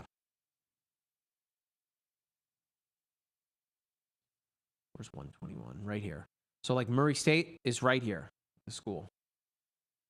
Again, you know who John Morant is, plays for the Memphis Grizzlies. Point guard.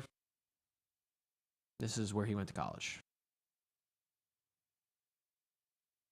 So it looks like it's passing right over the top of Murray State University and their campus at large.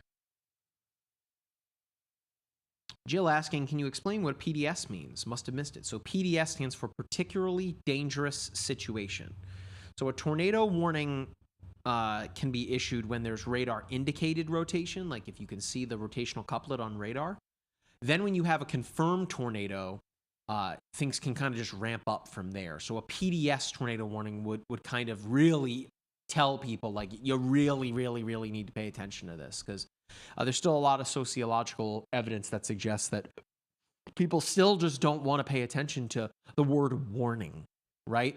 So when you add a little more into there, hoping that it gets people to act, because in this sense, minutes matter, right? Someone said Ja Morant and Mike Linden collab. Listen, I don't think so. That would be awesome. Shout out to, he's a hell of a basketball player. Lifted just to the north of Murray State. So this way, right? Pretty weak CC signature there, but it's this kink in the line spin here.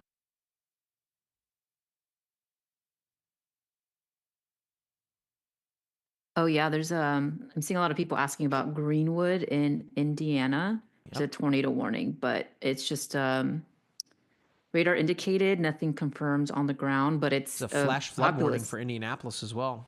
Yeah, populous area, so nothing on the ground, but if you're in a tornado warning, you need to be seeking shelter. Flash flood warning, by the way, for Indianapolis, the whole metro until 1:30 in the morning.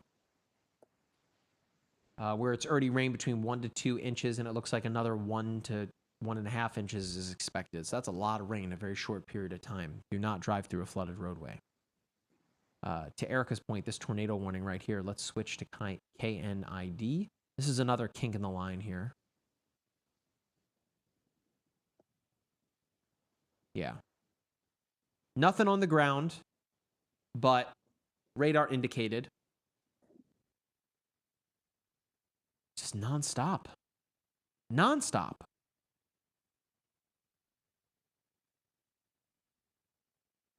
Okay, here's some more. Where is this? This is radar indicated. This is Indiana? Yeah, Indiana. South of Bloomington. Right here, southwest of Bedford, near the Virgil Grissom Municipal Airport. Look at this. So this is, again, showing us spin west of Mitchell. That's not, effectively showing us correlation coefficient. What if we go from Cincinnati? That's terminal radar. I gotta go here. There we go. So this could be something here.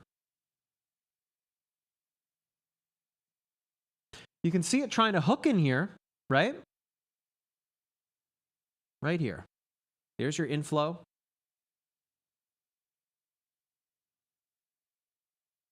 Another 22 minutes to go on this. This is south and west of Mitchell. Mitchell not... Oh, no, Mitchell is in the tornado warning. It's a weird shape here. So Mitchell, you need to be in your safe place. Again, storm shelter if you don't have one of those. The basement, if you don't have a basement. First floor of the house. Interior room in your house. This is right here near Highway 37.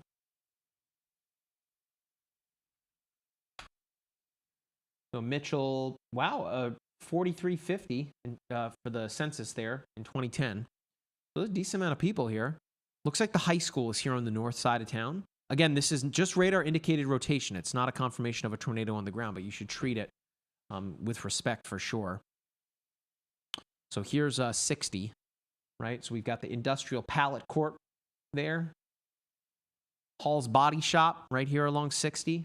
So this thing's running parallel to you. Here's 37. Near El Compadre, that restaurant looks to be here. And the Mitchell City Park, kind of on the north side of town here. Someone says, I lived in Mitchell. How about that? Small world. Ruby asking, is there anything in Kentucky? I mean, they're most definitely in Murray, we were just tracking a confirmed tornado on the ground.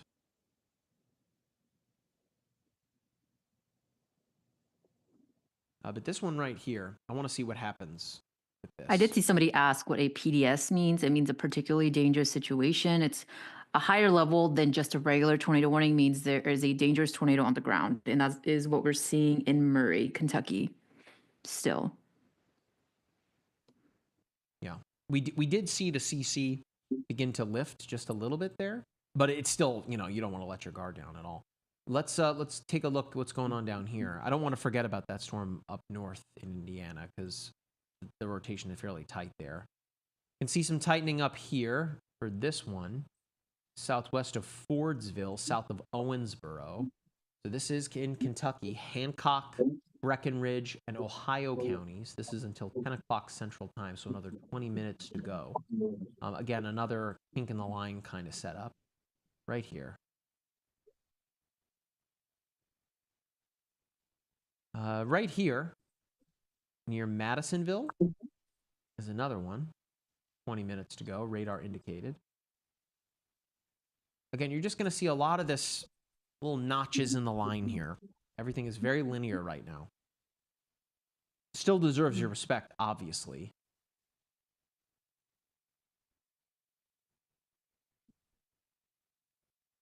Some embedded rotation here. Wait a minute, here's one. What do we got going on here? Another 19 minutes to go on this one. This is, again, until 10 o'clock Central Time. Christian County, Caldwell, Marshall, Trigg, Lyon counties in western Kentucky. So, yeah, things have picked up a little bit here in Kentucky, which, of course, you're seeing things pushing eastward now. That's super wrapped up in rain. It'd be right here. And we keep moving down the line. What else we got? A lot more flash flood warnings popping up. Again, including the city of Indianapolis as a whole until 1:30 in the morning.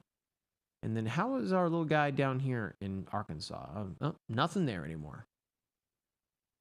Look at this line. What's going on up there in Detroit? Oh, that's the south layer. There's the tornado watch. Right. But again, folks, for those of you that are in Indianapolis wondering what this red box is, this is your flash flood warning. In fact, check this out. I can show you the storm total accumulation, right? In fact, let me show you here on the iPad, because it hasn't come to Windows yet. But check this out, Jack. If you want to take the iPad in full here, what I'm going to do is I'm going to tap on the layers menu. We're going to go to the per station radar. I'm going to select the same one, KIND, and select that. Okay. It's going to load in. Great. Then I'm going to hit the little crosshair here. Oops. Right on the side. And we're going to switch to storm total accumulation. Right? And this is going to show us a lot of colors. But I'm sure you're thinking, hey, Mike, what does that pink mean? I don't know what that means. Well, if you put your finger and tap on the legend at the bottom and go left and right, it will show you what those colors mean. So the pinkish color, so there you go. That's roughly 2.5 to near, and then those blues there, that's upwards of 3 to near 4 inches of rain in some of Hey, those Mike, spots. there's a new PDS tornado warning All right, where is it? outside of Madisonville, Kentucky. Is that Kentucky? It is Kentucky. So anyway, just wanted to show you guys that feature. That's coming soon to Windows. I know it's being developed actively right now, but it is available within iOS and Android. Good stuff. All right, let's go to the PDS. Madisonville, right here. You said PDS, right? Yeah. Okay. Yeah, that's that rotation that I saw before. So it's right here, guys. About to jump I-69 here. And that one, by the way, looks like it might have multiple circulations. I see one southwest of Slaughters, but the other, the obvious one is south of Hanson. And so it's one of those situations where because it's a northern bookend vortex and a kink in the line, sort of a curl back on itself, it's very easy for the storm to spawn very quick hitting tornadoes, but several of them. So even if the tornado looks like it might miss you, I wouldn't be surprised if another forms nearby. So definitely a tornado south of Hanson, maybe a second one trying to form southwest of Slaughters. Good news is that if we look at the correlation coefficient, there's nothing that jumps out at me to suggest that this is anything super significant on the ground. Of course, you should still take it super seriously, mind you. And then if you look at reflectivity here, it's very likely wrapped up in rain as part of this line. But I mean, it's so obvious to see if you look in velocity. It really sticks out like a sore thumb right here, just south of Hanson. Let me get you some locators here. So south of Hanson and north of Madisonville. So just south of Hanson, right here, you've got the Parkist Body Shop, Community Alternatives, the Grace Baptist Church, Kenergy. Not seeing enough Kenergy. Right here. Hanson Road. Just south of Hanson. You need to be in your safe place. We'll see this. It's hard to believe. Hard to believe we're coming up on 11 o'clock Eastern. We still have 16 tornado warnings all in effect. Wild how dynamic the day today is.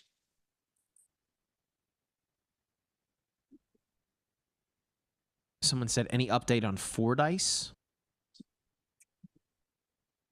Fordyce.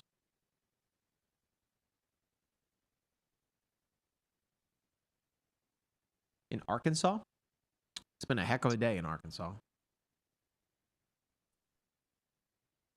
Yeah, some more rotation down that way that's about to work its way into Hopkinsville, or west of it. We got 1, 2, 3, 4, 5 areas of rotation.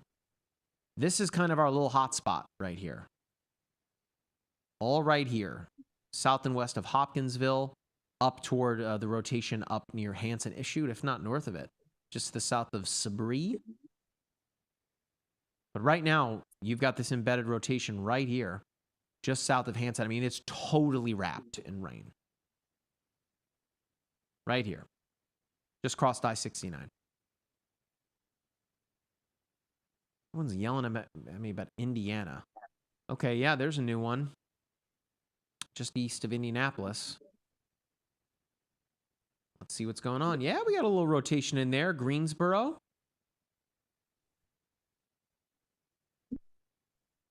This one is for the next 28 minutes. Everything's moving really fast up here near Indiana. Now this guy here, again, it's a kink in the line, but you can see where it is trying to hook back on itself right here as it's crossing. It's kind of, I guess, running parallel to I-70 there. But this is the center of the rotation, just over Greensboro, Indiana, southwest of Kennard, northwest of Spiceland. Again, not seeing anything on the correlation coefficient. All these are going to be moving so fast. If you do get anything that gets put down, I don't think it's going to be on the ground for very long. But you certainly need to take it super seriously, let alone from the fact that there's embedded rotation, but that this line is coming through so quickly. What's the speed there? The one earlier was 65 miles per hour. This one is moving at 65 miles per hour, so it's flying up there. So all you folks that are yelling at me in the chat about Indiana, there's Indiana.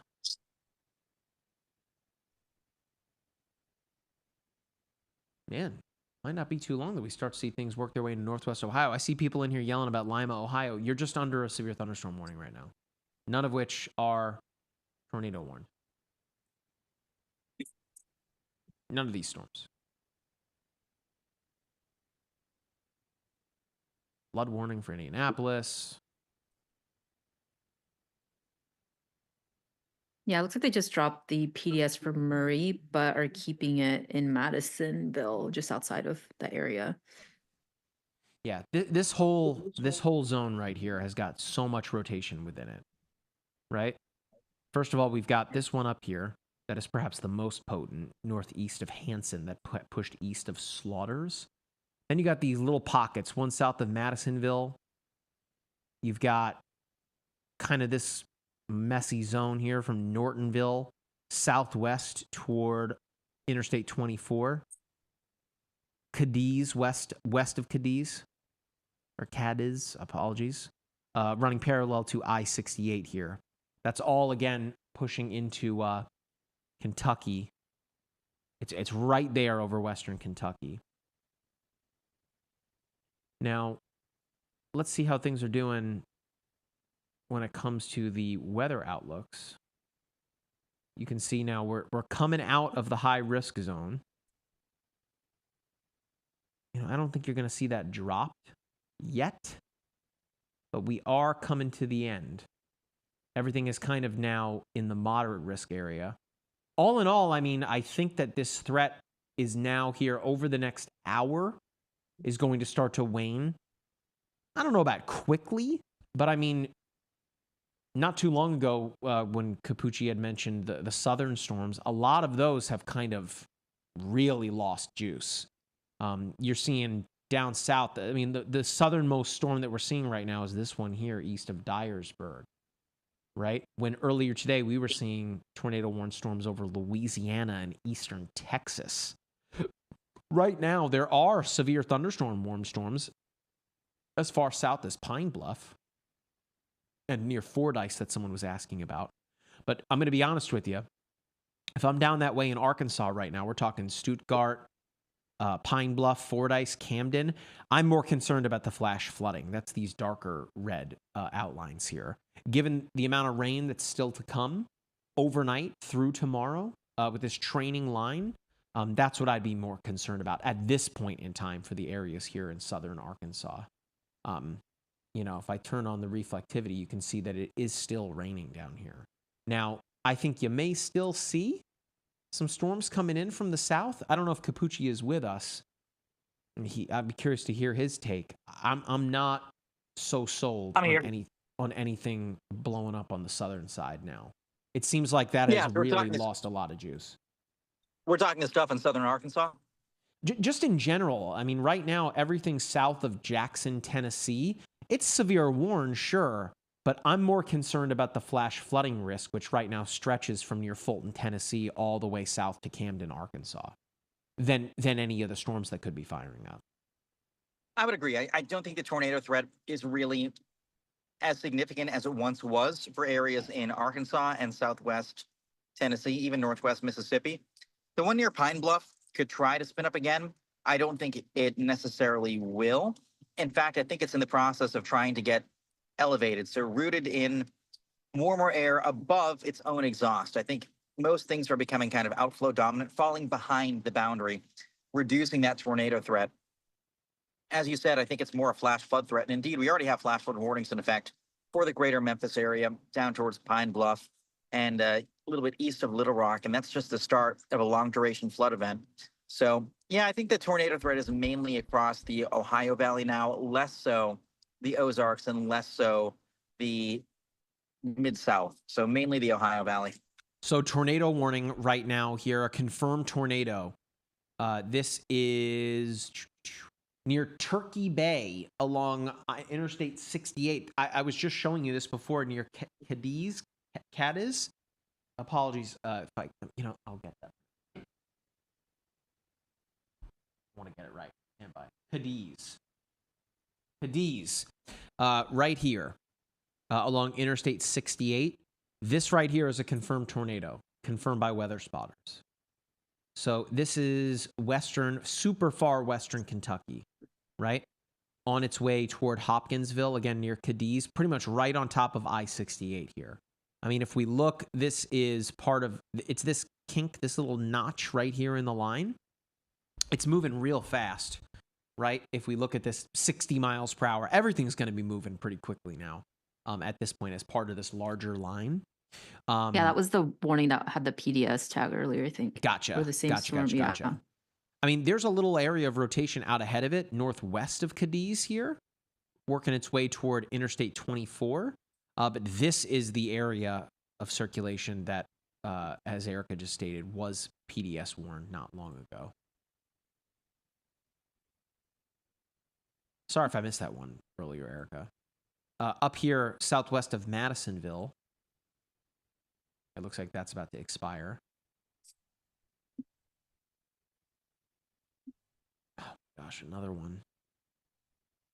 There's so many of them. Not seeing anything that jumps out at me up here. I think it's a matter of the National Weather Service. Better safe than sorry. I mean, maybe they're looking down here near Cloverport. Yeah, it's weak. Rotation-wise. Right here. This little nodule here. It is, semi-ish kind of discreet. It's out ahead of the main line. We'll keep an eye on it. But Kentucky's starting to get busy. Western Kentucky. Let's head back up this way.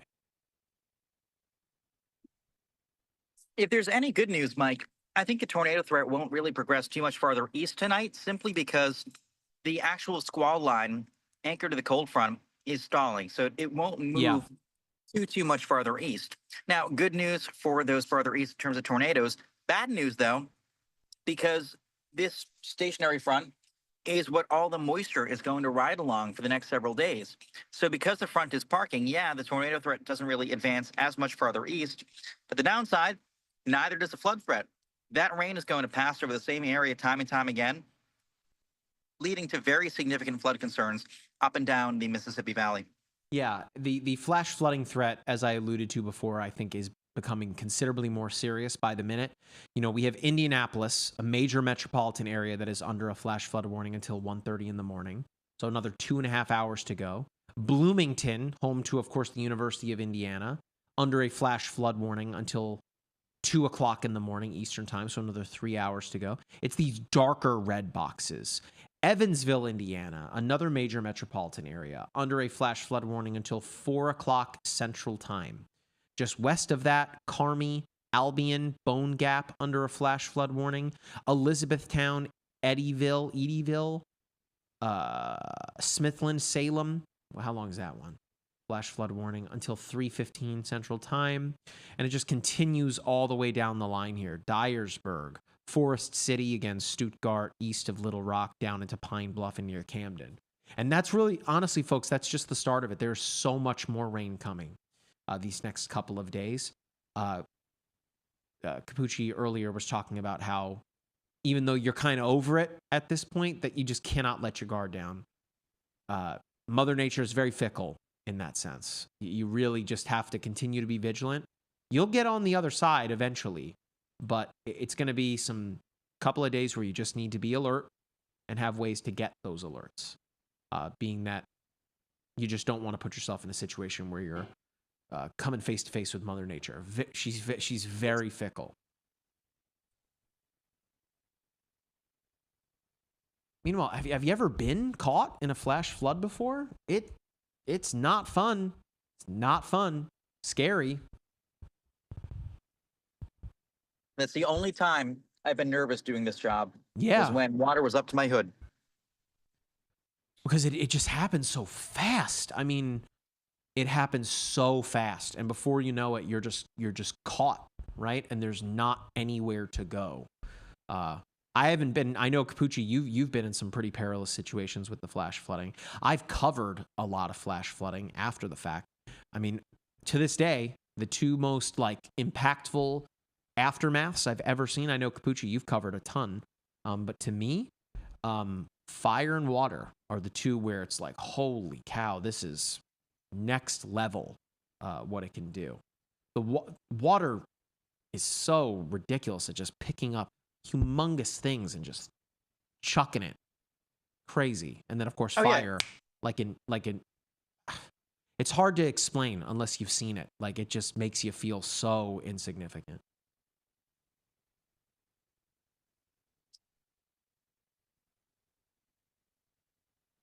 Capucci, you were saying something? No, I was just going to say that, yeah, I mean, a single cubic meter of water, so roughly a cubic yard, is about 1 ton. So imagine the force that has if it's moving horizontally at you. Let alone, as we've talked about many, many times, to never drive through a flooded roadway, you know? Yeah. You're talking, 6 inches of water is enough to, come up to near the bottom of your car. 12 inches is enough to stall your vehicle out. And then, upwards of 2 feet of water is enough to lift up even the heaviest of trucks, right? And float it away. Then you got to call emergency officials to come and save you. Then you're putting their lives at risk too. It's just a mess. All because you didn't want to go the long way to go home. You wanted to drive through the flooded out roadway. And you never know how deep that water is. Just don't take the chance. Got some rotation west of Owensboro here that is not under a tornado warning. That is severe thunderstorm warned. But like it is just one tornado warning on top of the next right here over western Kentucky. I don't know if it's going to make it to Louisville here. I would maybe think that they would expand the threat out to include Louisville here soon, just based on the fact that it's like every single inch is covered by a tornado warning over here. Being that there's the line. They just added a severe thunderstorm warning. You just saw it here. So it's approaching Louisville here. Whether or not it makes it to like Lexington and Frankfurt, same thing goes with Cincinnati. You are under a tornado watch through the overnight hours, but I don't know if we're going to get there. Only one way to find out, right? Just to wait and see.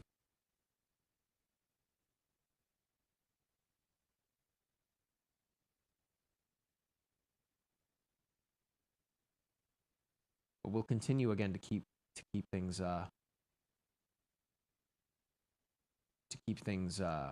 keep checking on things, obviously.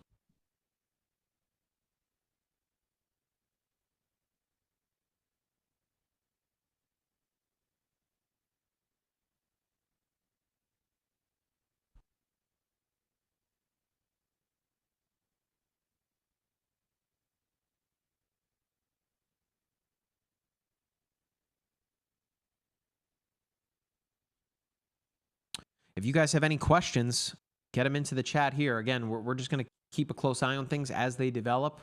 Erica has been monitoring the chats here. It looks messy, but we don't have as many tornado warnings right now. A lot of them are expiring. We got 1, 2, 3, 4, 5, 6, 7, 8. A lot of flash flood warnings. In fact, if I turn those off, you'll see things do begin to clear out a little bit. Looks like, as I say that, there's that Owensboro one that just went tornado warned. I kind of expected that. See, if I turn off the flash flood warnings, You can see it does clean things up a little bit. Most of the flash flood warnings are on the backside here. But we now have a tornado warning for Owensboro due to that rotation right here, west of Highway 60 and I-165, west of the Owensboro-Davis County Regional Airport. There's another one that just went up south of that. But here, the kink in the line for Owensboro, just radar indicated as it stands right now.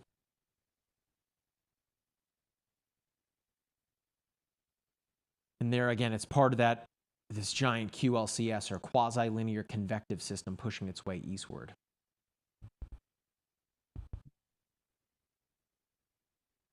Someone asking, I know you're busy. Yeah? But do you know if Hopkinsville, Kentucky will or get a tornado warning? You just need to be prepared, my man. Hopkinsville, you've got a tornado warned storm to your north right now. So whether or not one comes your way remains to be seen, but you just need to stay vigilant. You've got rotation to your west here, the one near Cadiz. This is a confirmed tornado on the ground, or was, I should say, a little earlier. If I go back right here, west of Cadiz. Anything super significant on the correlation coefficient, but you can still see that rotational couplet here over Cadiz.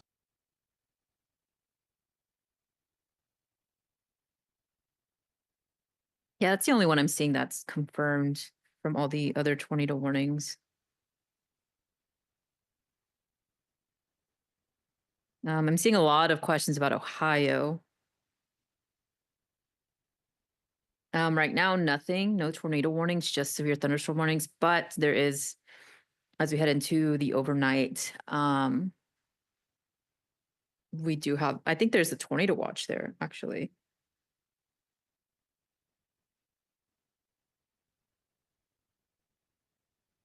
Yeah, so let's see, Columbus, Mansfield, even Cleveland. There's a tornado watch until 4. I think you've said that before, but for those that were asking just recently in the chat.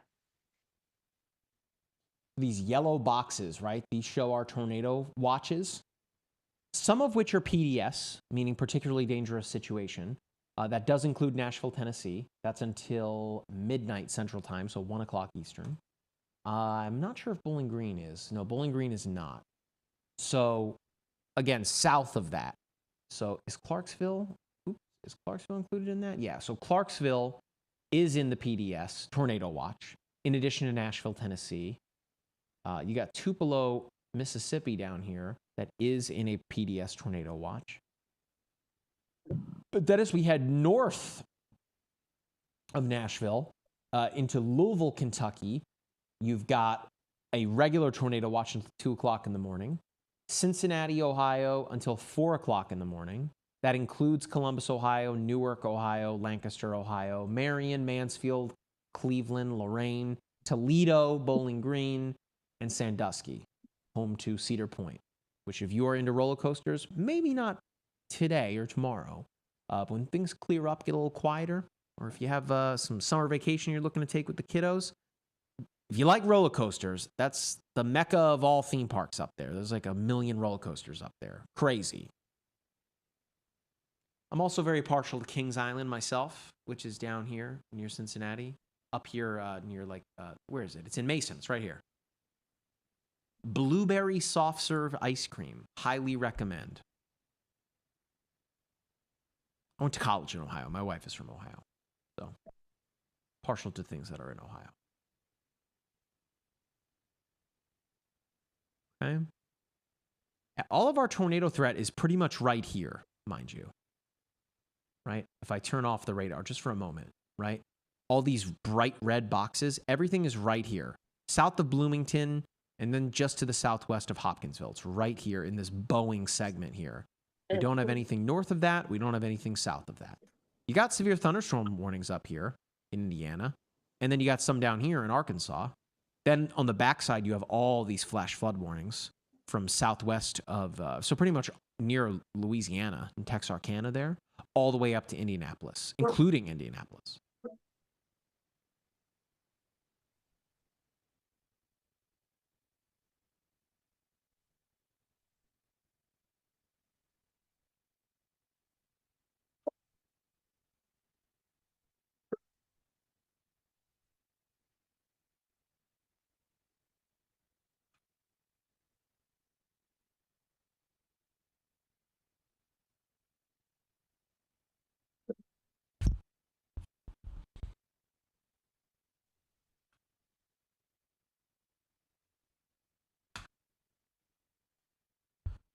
By the way, thanks for everyone for rocking with us tonight. It's been a long stream. I know there's other humongous creators on a lot of these platforms. We really appreciate you guys taking the time to hang out with us. Whoa, someone gave us a super chat on YouTube. Hey, Lada, L-A-D-A. Thank you very much for the super chat. Appreciate it very much. That's too kind.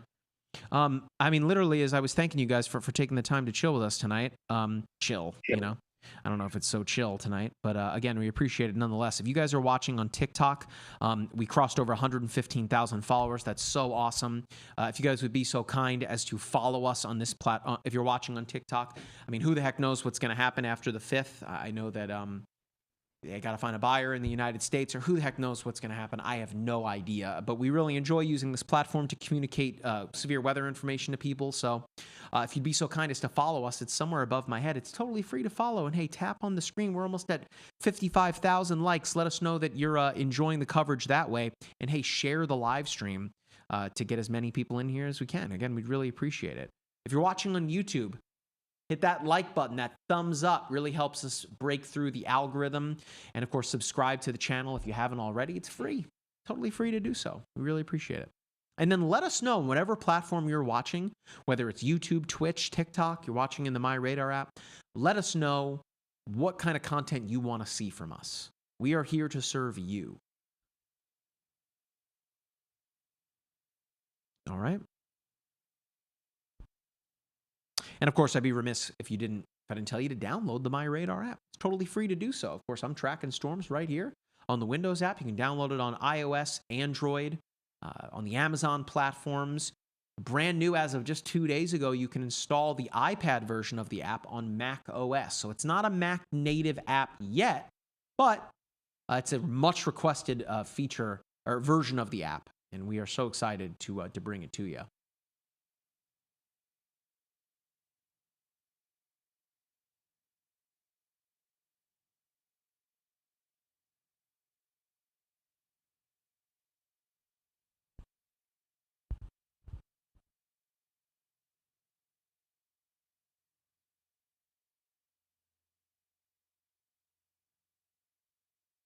All right.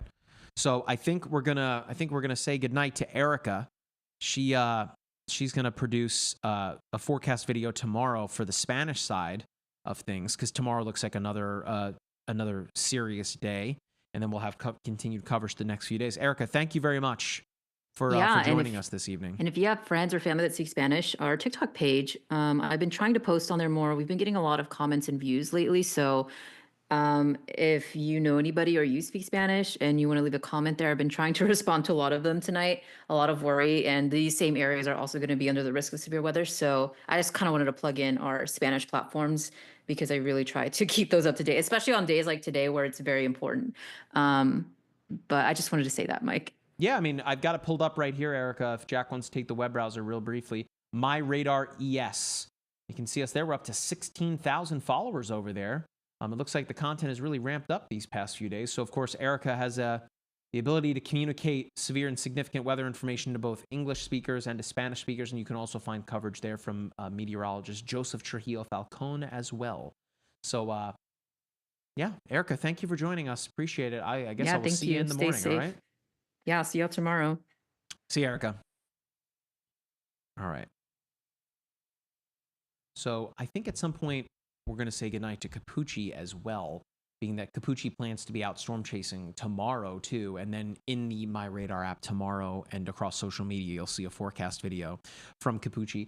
I question whether or not they're going to upgrade tomorrow to a moderate risk. I know we were talking about that earlier. I think Capucci just ran to the restroom.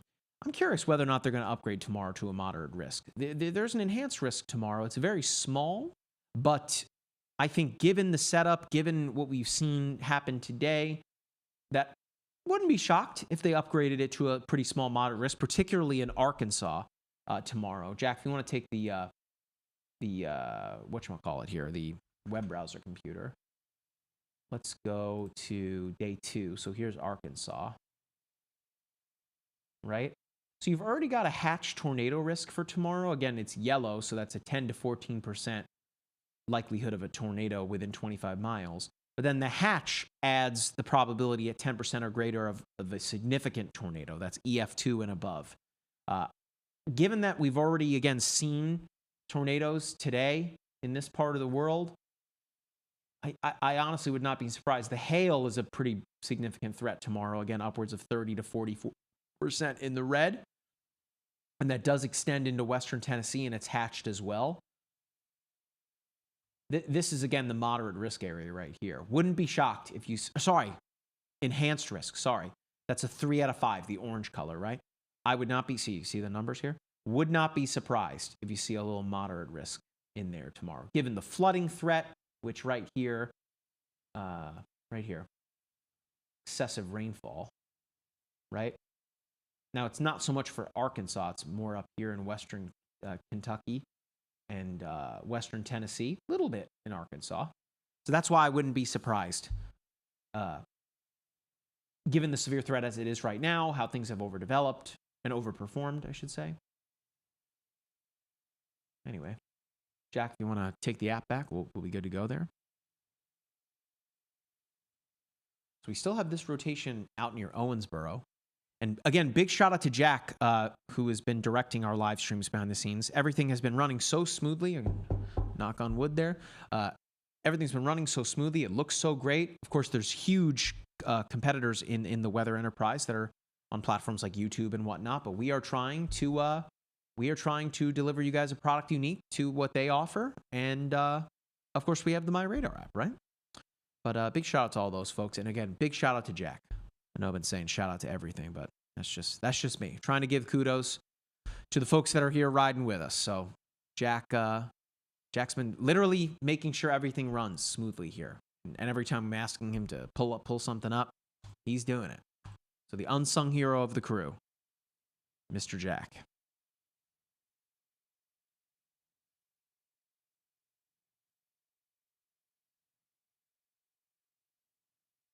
Holy cow. Language on YouTube. Jeez.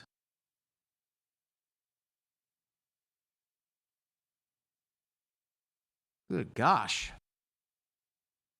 I'm one guy, you know? We're covering as much as we can.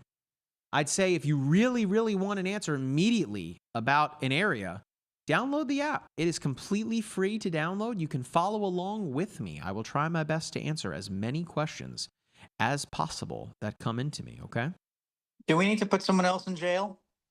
Or in Sandy Rose has got it. Sandy Rose has got it. Thank you, Sandy. Doug, actually, what is unique to your product that other meteorologists can't offer? So you mean like what's in MyRadar that you're not going to find elsewhere? Well, for one, I'd say the dearth of features that are completely free in the app are unlike a lot of other weather apps. I mean, you can track objects in space. You can track earthquakes, which is super helpful. Wildfires. Of course, we haven't even looked at the power outages. That's a good point. We should probably do that. Look at all these power outages here. Down here near Little Rock, just to the east of the city here, Prairie County.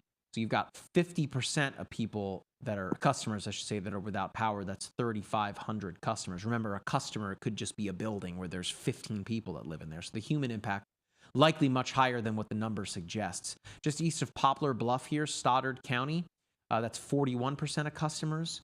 I mean, probably some pretty large numbers here. We are adding that to the app here soon, where you'll see like the total number of people that are without power. But I can give you generally what that number is. So it's roughly 31,000 customers without power. Looks like there's a ton that are out here up in Michigan. Of course, there's been a lot of winter weather up this way. So right here, the UP, the Upper Peninsula, there are 119,000 customers without power there. And then look at Indiana here. I know it's really messy. Let me just turn the radar off for a second here. You can see a lot of these power outages. You've got Evansville down here. That's Posey County. That's roughly 4,200 customers. I mean, you've got Marion County, which is home to Indianapolis. 44,000 alone in that county are without power. So in total, 139,000 customers without power across Indiana. 119 in Michigan, 31,000 in Arkansas, 17 in Missouri, 12,000 in Kentucky. So a ton of power outages. So this is a feature that's completely free in the app. Of course, I'd be remiss if I didn't talk about the video portal, where we are streaming live right now, and we do severe and significant push videos almost every single day in here. You can see Capucci right there. We've got weather documentaries in here. Of course, we have a complete a team that does bilingual meteorological coverage. So, and all that is free too. So if you have your notifications turned on whenever there is severe significant weather near you, we will send you kind of a little forecast video of things that are going on. So I could go on, but I believe that we are the only weather app that has a full-time team of digital meteorologists that provide coverage like this and forecast videos and whatnot. I believe that we are the only one. Of course, there's weather apps for multi-million-dollar media conglomerates that have been around for a long time.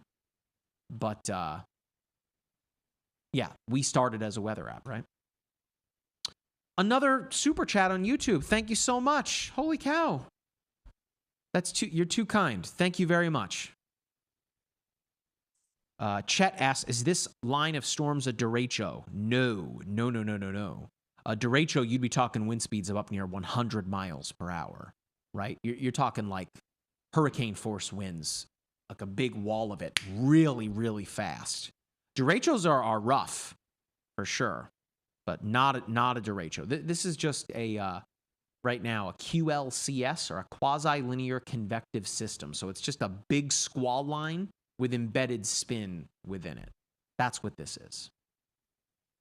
Capucci, do we still have you? Are you still here? Yeah, I'm here. Oh my gosh. Yeah, I mean, at any point, Capucci, feel free to drop off. I know you have another long day tomorrow, and you're producing ironically, you're just talking about the forecast videos. You're producing that as well.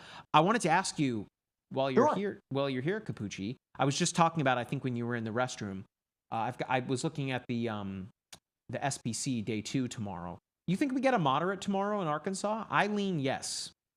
I would say no, and the reason for that is because it's unclear if the storm. We know storms will form.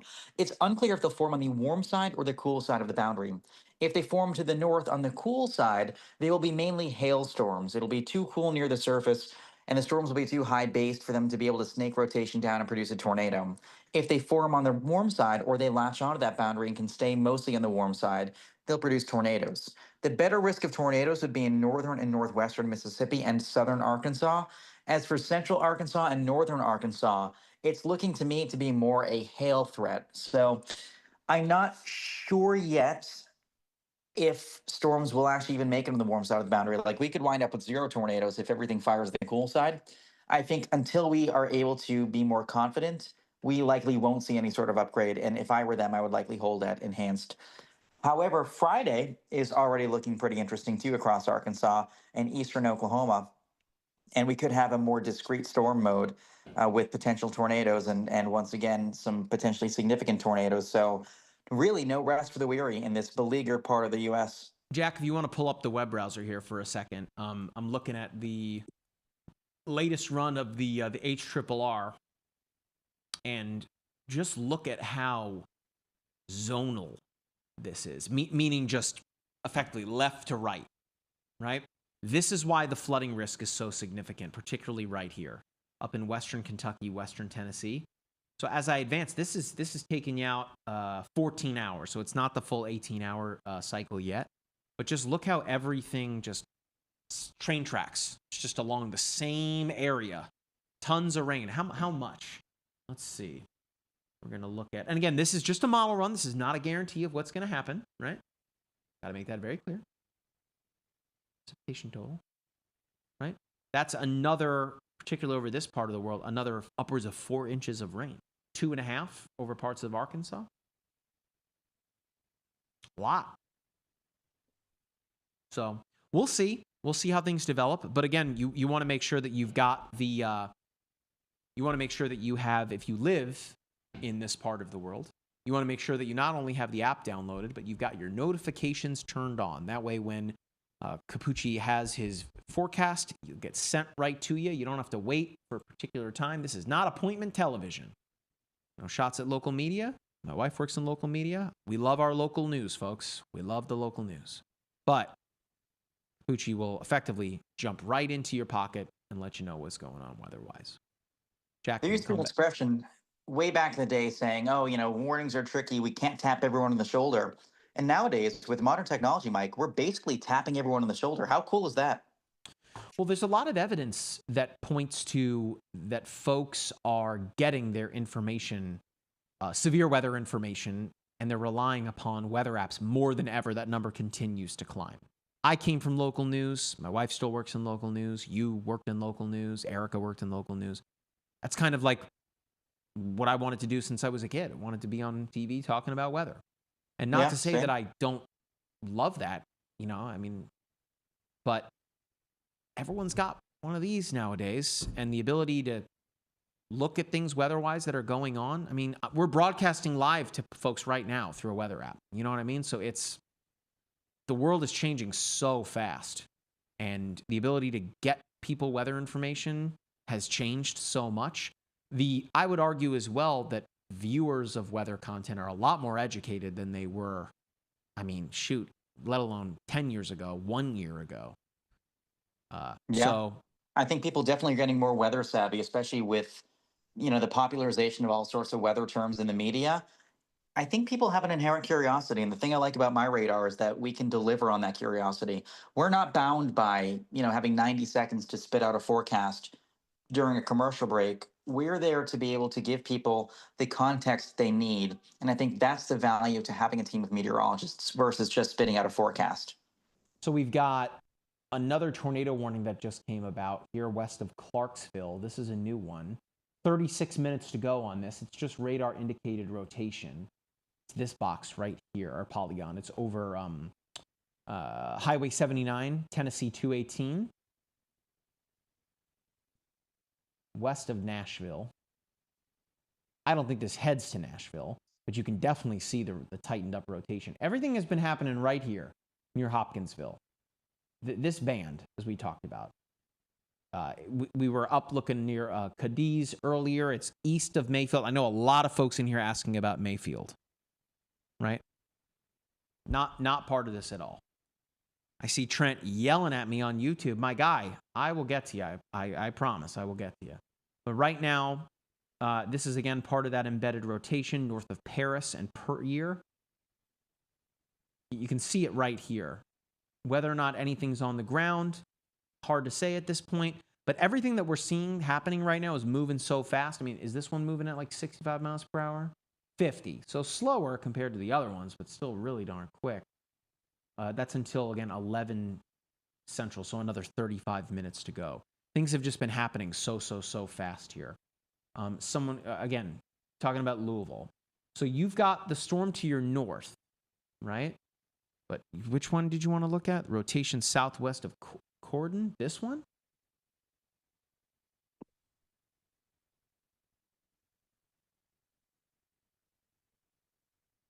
This guy? Because there's nothing near Elizabethtown, not even under any kind of severe warning. Everything is from Owensboro pushing northeast. So maybe you're thinking that's coming to Louisville. I mean, there's some embedded spin here in Hawesville, Cannleton, and southwest of Troy, but nothing to me that's jumping out to say, head for the hills, get in your storm shelter. I mean, these are tornado warnings. Of course, you need to take them very seriously, but it's not like any of these are PDSs. They're not tornado emergencies, and they're quite far away from Louisville at this point. So at this point, be prepared, keep an eye on things. It's the best you can do. But yeah, Capucci, whenever you're ready to drop off, I mean, I'm not holding you here. I know you have another long day tomorrow. You were going to put a forecast together in the morning. Yeah, I was just looking actually at Friday's forecast, and tomorrow. I know you don't sleep, but I want to make sure that you get some sleep. You're very kind. I'll probably give it another 15 minutes, then hop off right around 40 past. But yeah, apropos to Friday's forecast, Thursday, like we said, depends on whether storms stay on the north side or the south side of the boundary, and if they're cool and elevated and produce hail, or if they tap into the warm air and produce tornadoes. I'm growing increasingly concerned about Friday, actually, across Arkansas, southern Missouri, and eastern Oklahoma. It looks like a potentially high-end parameter space and a number of discrete or semi-discrete supercells. So it looks like Friday could be pretty sketchy, actually. New tornado warning. Northwest Ohio is almost in the chat here. Is this North? I think this is. Hang on. Indiana. But those, oh yeah, Henry County. That's what I was going to say. This is where my wife grew up here. So we got a tornado warning. It's actually missed this one. It's been, we got 17 minutes to go. So this one here is just radar indicated rotation. It is right here, south of Defiance, north of Continental, right in here. You know, this is, again, my wife's family is from up this way. A lot of cornfields up here. But southwest of Holgate here, here's Liberty Center, Napoleon, the seat of Henry County, Napoleon, right there. But yeah, this right here is just, again, one of those kinks in the line. Things are hustling real quick. You can see that perhaps the National Weather Service is more concerned with the way that you've got this kind of bending in on itself here. It's moving at 65 miles per hour. Again, these are flying. I again, don't think you're going to get necessarily anything on the ground. It's possible. There is embedded rotation within this, and that is what necessitated the tornado warning. Toledo, someone just said. You got a severe thunderstorm warning. That's about it. We have a lot going on. Ooh, looks like we got a radar down here in Dayton. Uh-oh. That's no good. Well, no, I'm still getting... I know, I'm still getting the recent scan. Unless it just went down. Yeah, I'm getting scans too. I don't see any issue with the radar being down, Weird. but...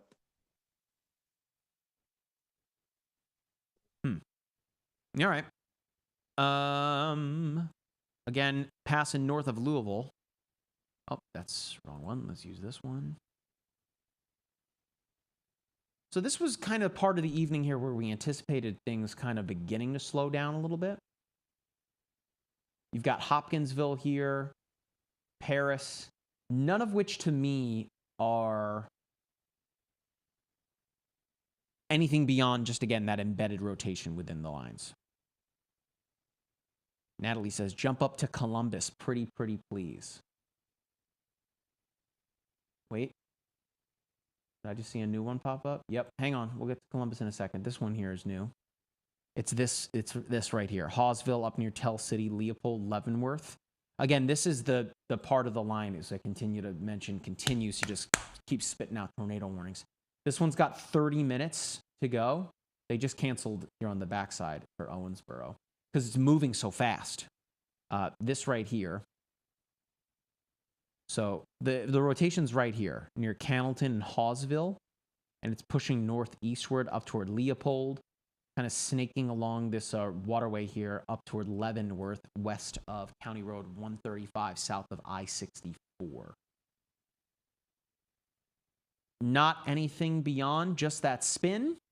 And again, if we look at the reflectivity, it's just this messiest part of the line where you've got all these little notches in here where, again, you've got winds coming in from the south. This line is coming in from the, pushing in from the west.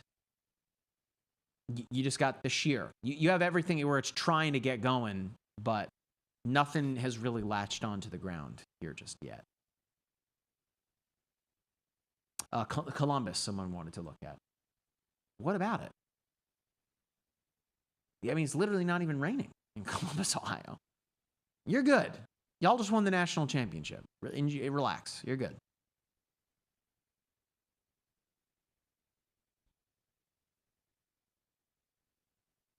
I'm from Saginaw, Michigan, but currently in Missouri in a semi. Like, driving? Don't be texting and driving. How's Paris looking? Well, what time is it in France right now? Nah, of course I'm kidding. Now you're talking about Kentucky. Come on now.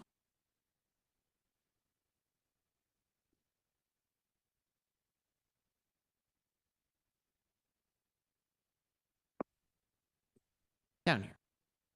Paris. Paris.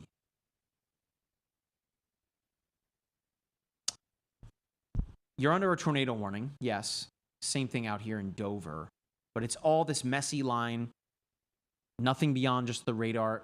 Just nothing beyond just the embedded spin. It's right here. Northeast of the Henry County Airport. And running parallel to I-79.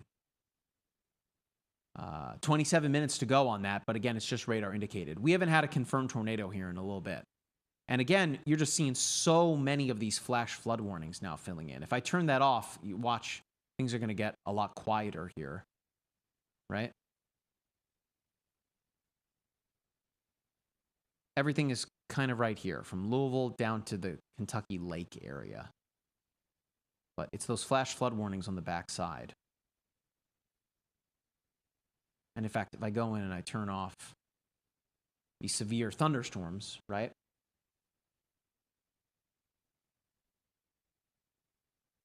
I guess I'll turn off the flash floods as well. That's all we got going on right now. Compared to earlier, folks, this is quiet now. That's it. 1, 2, 3, 4, 5, 6, 7, 8 tornado warnings. It's 11:30 at night, mind you, Eastern time.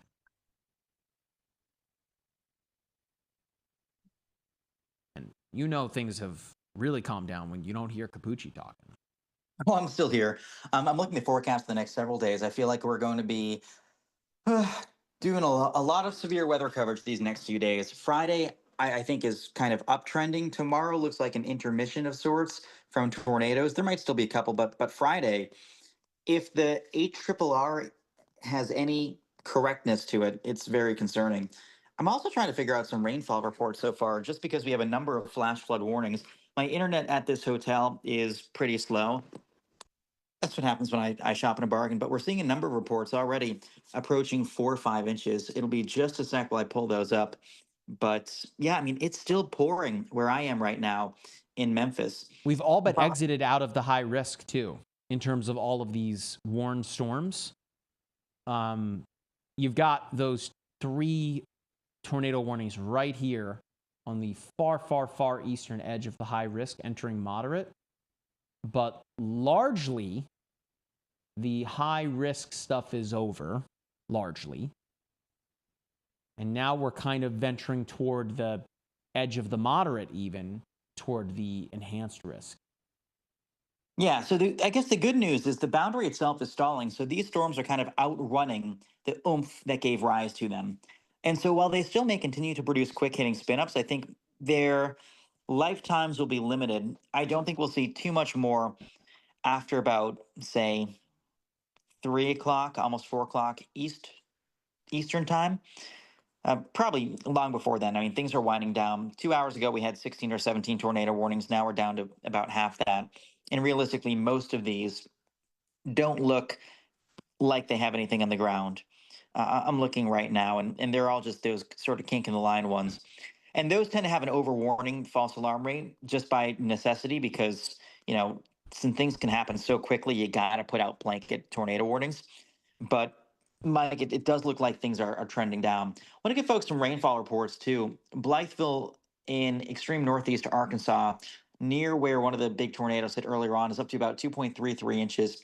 Nearby upper, just says Ditch 81, but a little bit east of Jonesboro is at 2.45. Jonesboro itself is at 2.12. And south of Jonesboro, we have about 2.7 near the St. Francis River in a marked tree. The biggest amounts I found are closing in on 3 inches east of Little Rock. I dare say these next couple days, we will double or triple those totals in many spots.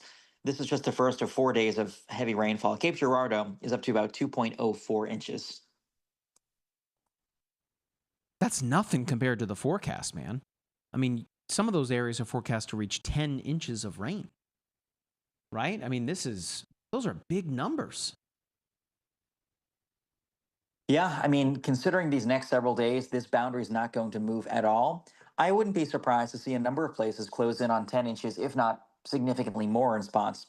And it's so challenging because it's the same areas that were hit very hard today: far northeast Arkansas, far western Tennessee. This sort of zone along the Ohio River is going to be sort of the hotspot, if you will, for repeated rounds of very heavy moisture, even into southwest Kentucky in the direction of Paducah too. So this front is going to be like railroad tracks for moisture to ride along. We'll have more waves of it tomorrow and on Friday and on Saturday too. And Mike, it won't be for quite some time when this finally ends. a long evening here. A long week, I should say. Yeah, I mean, I can't think of the last time when one area was under a level 3 out of 5 enhanced risk or more 4 consecutive days. And yet that's how it is in southern Arkansas. Arkansas is just not catching a break, especially considering they've already had numerous tornadoes this year, far more than average. Some have been strong to violent, and we're only into early April. April and May, our peak tornado season. Once you get towards the Ozarks and the plains, we're just kind of getting, I don't want to say getting started, but we're still, not really to our peak season yet for this part of the world. It's tis the season, though. Tis the season indeed. And here over the next couple of weeks, I know that you're going to be out chasing the planes, and folks will be seeing you out that way.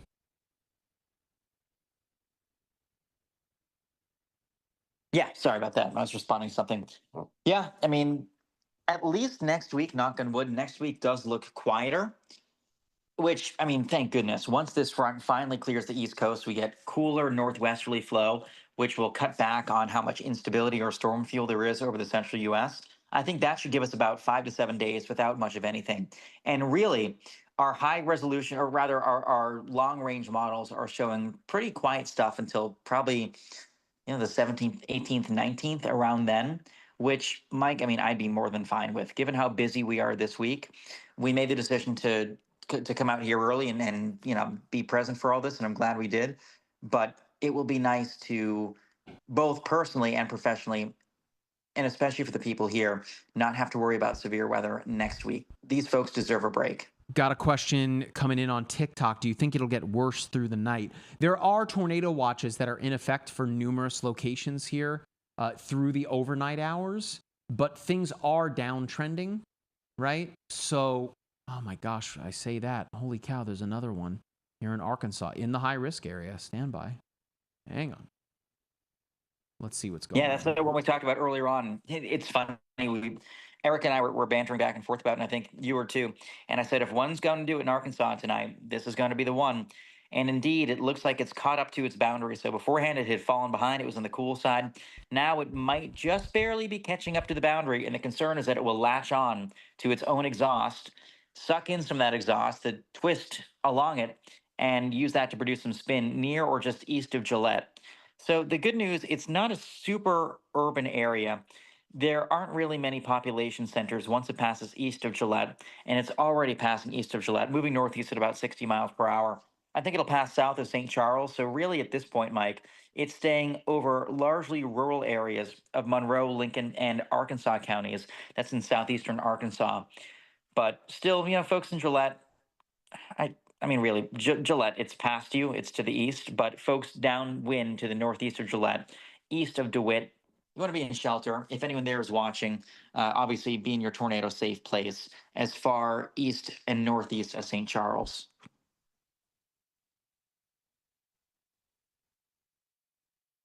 Capucci, I got someone here on TikTok named Doug that says you guys were talking.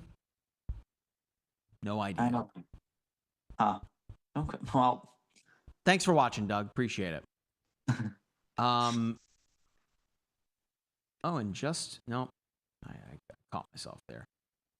Up there near the Louisville Metro. This is all just wind, seemingly, up here. There's rotation embedded within this, sure. But it seems like it's just going to be a lot of wind coming your way. But I think that we're probably going to be wrapping things up here soon. There are active tornado warnings, but of course, as I've mentioned many times, you want to make sure that you have the MyRadar app installed on your devices. That way you can get active alerts as they come to you. We've got so much more coverage coming these next few days.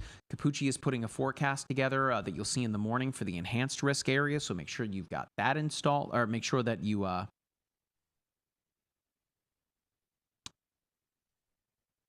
make sure that you've got the app installed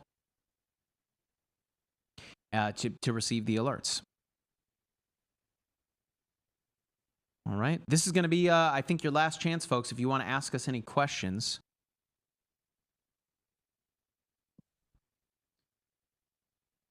If you have any questions for myself, for Capucci, for Jack, Now's the chance to get him in.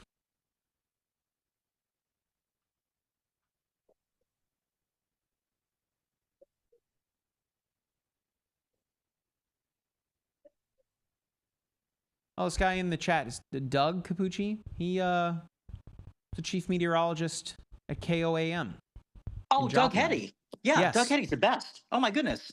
Doug Yeah. Hetty. So for those who don't know Doug, Doug is one of the best meteorologists there is. He's been on the board at the AMS for a number of years. He was spearheading the Joplin tornado coverage that was, saving so many people back in 2011 when that happened. If there's anyone that knows about EF5s, it's him, huh?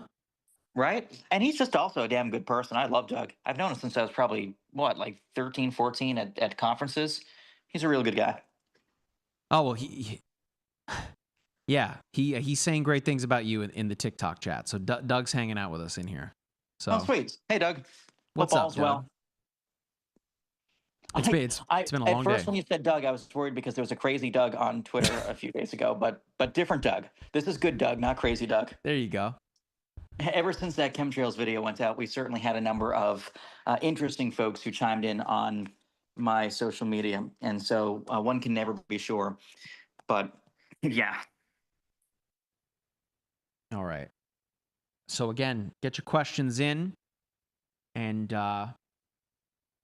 we'll try our best to answer them. Abby asking, what do you think Columbus, Ohio will get? Not too much. How's Northern Kentucky look? Do we have anything to worry about? You're talking like Covington area? I would expect overnight tonight things to be rather windy for you. And that's going to push through very late overnight tonight, if not into tomorrow morning. We're talking between like 3 and 8 a.m. Cortland, Ohio? I know where Cortland, New York is. Cortland, Ohio.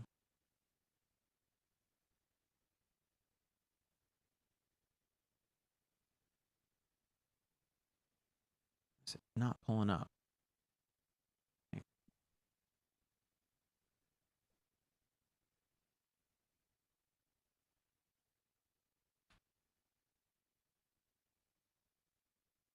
Oh, you're up east of Cleveland. You're good. Come on now. Yeah, Northeast Ohio. All right.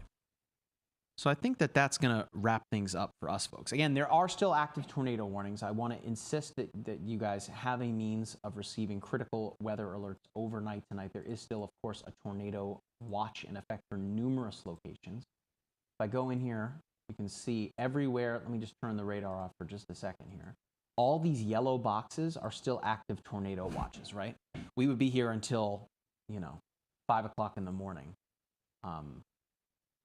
This one, this is a PDS for Nashville. This is in effect until midnight Central Time, so another hour and 15 minutes to go. This one here for Louisville, Kentucky, not a PDS, but is in effect until 2 o'clock Eastern.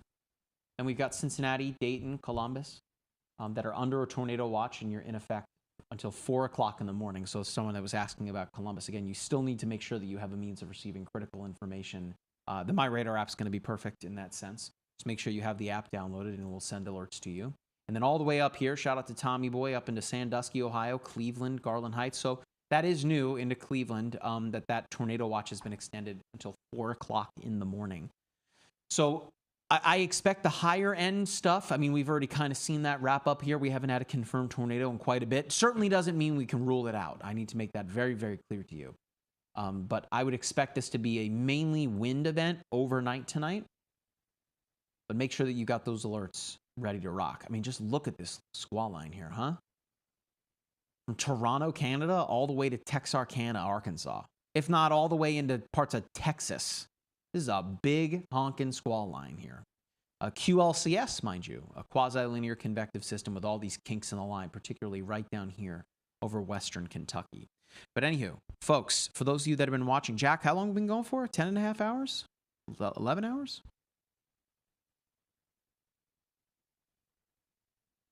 10? All right. Folks. Okay. Well, I think we're going to wrap things up here. Make sure, again, to download MyRadar. It's completely free to do so. Follow us on all of our social media platforms. If you guys have enjoyed this coverage, we want to be here as your reliable source for severe and significant weather. Download the app. It's totally free. Send me a DM, Mike Linden WX, on all the platforms. Let me know if you enjoyed the coverage. What do you want to see more? What you didn't like? What you want to see in the app? Let me know. If you guys have a Waffle House order, text it to or send a DM to Capucci. It's going to be tough to convince him to eat anything other than grilled cheese, but I did see him eat an actual waffle at Waffle House earlier today. That's rare. Now, he got chocolate chips in it, Capucci, right? No, blueberry. I only had half of it, though. Blueberry. Interesting. I'm more of a pecan guy myself in a Waffle House waffle. But anywho, let Capucci know what your Waffle House order is. And mind you, if you guys are going to be, if anyone in here is going to be at NAB, the National Association of Broadcasting, next week, or this weekend in Las Vegas, stop by the MyRadar booth. We will be there. I will be there. Capucci will be there. Come say hello. Jordan Hall, I think, is going to be there on Monday of next week. And we'll be there through Wednesday, I think the show goes until. So if you guys are in Las Vegas for any reason and you're coming to NAB, say that you were watching this live stream here pretty late at night on Wednesday. That'd be awesome. And again, be sure to follow us on all the social media platforms. If you've enjoyed this on YouTube, hit that thumbs up, subscribe to the channel. It's totally free to do so. Follow us on Facebook, X, wherever it is that you prefer to get your social media from. And then, of course, if you're watching here on TikTok, folks, I haven't forgotten about you streaming on TikTok. Who the heck knows what the state of TikTok's going to look like past the 5th, past Saturday? Those of you that are unaware, something's got to get figured out, or TikTok could be getting banned on Saturday. We'll see. Who the heck knows? Things are uncertain for many reasons. But we like TikTok, so who the heck knows? But either way, follow us on TikTok. It's totally free to do so. I mean, let me see before we round things out. We hit 53,000 likes. If all of you in here right now tap on the screen, get us up to 55, that would be awesome. Again, thank you so much for everyone that's gifted us stuff. Again, can't thank you enough for your continued support. If you've enjoyed the coverage on TikTok, be sure to follow us. Somewhere above my head here to follow us. It's free to do so. That way you always know whenever we drop a new TikTok, whenever we go live. I don't think I'm forgetting anything else. Big shout out to our hardworking developers that, of course, make the MyRadar app so great. Every day we're trying to iterate on the days previous to give you guys, the users, exactly what it is that you want out of your weather app. We've got new pro features coming soon. So for all of you pro meteorologists that want more out of your weather app, we hear you loud and clear. You've got a supporter in me here for some of the pro stuff. And I have been pushing that boat along for years now. And this is a very exciting year in the MyRadar app if you are a pro user. So stand by. And yeah, again, big shout out to all of our hardworking developers. And of course, all this would not be possible if it weren't for our fearless leader, Andy, our founder and CEO, who makes all of this possible. Whether it be the app or Capucci's storm chasing adventures or us going to Las Vegas for NAB coming up, it all wouldn't be possible without Andy. And of course, without the support of Jason, if Jason is watching as well. Anyway, big shout out to Jack behind the scenes. All this would not be possible if it weren't for Jack to make sure that everything looks and sounds top tier. All right. So, all right, folks, download the app. Make sure you have a way to receive alerts. Capucci, anything else you want to mention before we wrap things up? No, just say weather aware tomorrow, Friday, and Saturday, too. More nasty weather is on the way. Make sure to have your notifications turned on. That way you know when the forecast is out, because Capucci will have that in the morning. That's going to do it, folks. For all of us here on the MyRadar team, stay safe and stay dry. We'll catch you back here in the next one. See ya.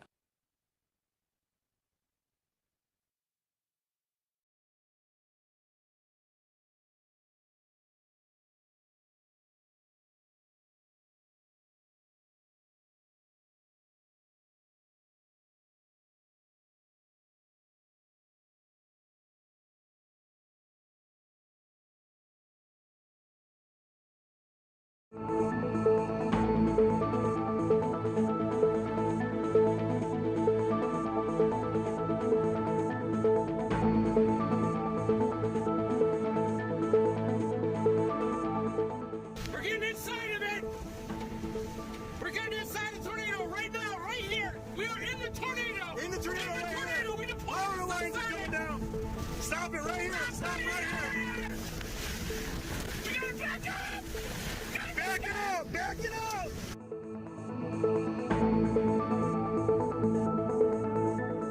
Oh, roof's going. Roof's gone right now. Iowa, Hurricane Idala making landfall right now as a Category 3 storm, high intensity Cat 3. The roof of this building was just ripped off right behind me. As you can see, power lines down right now as it makes landfall. Here we go, guys. Here it comes.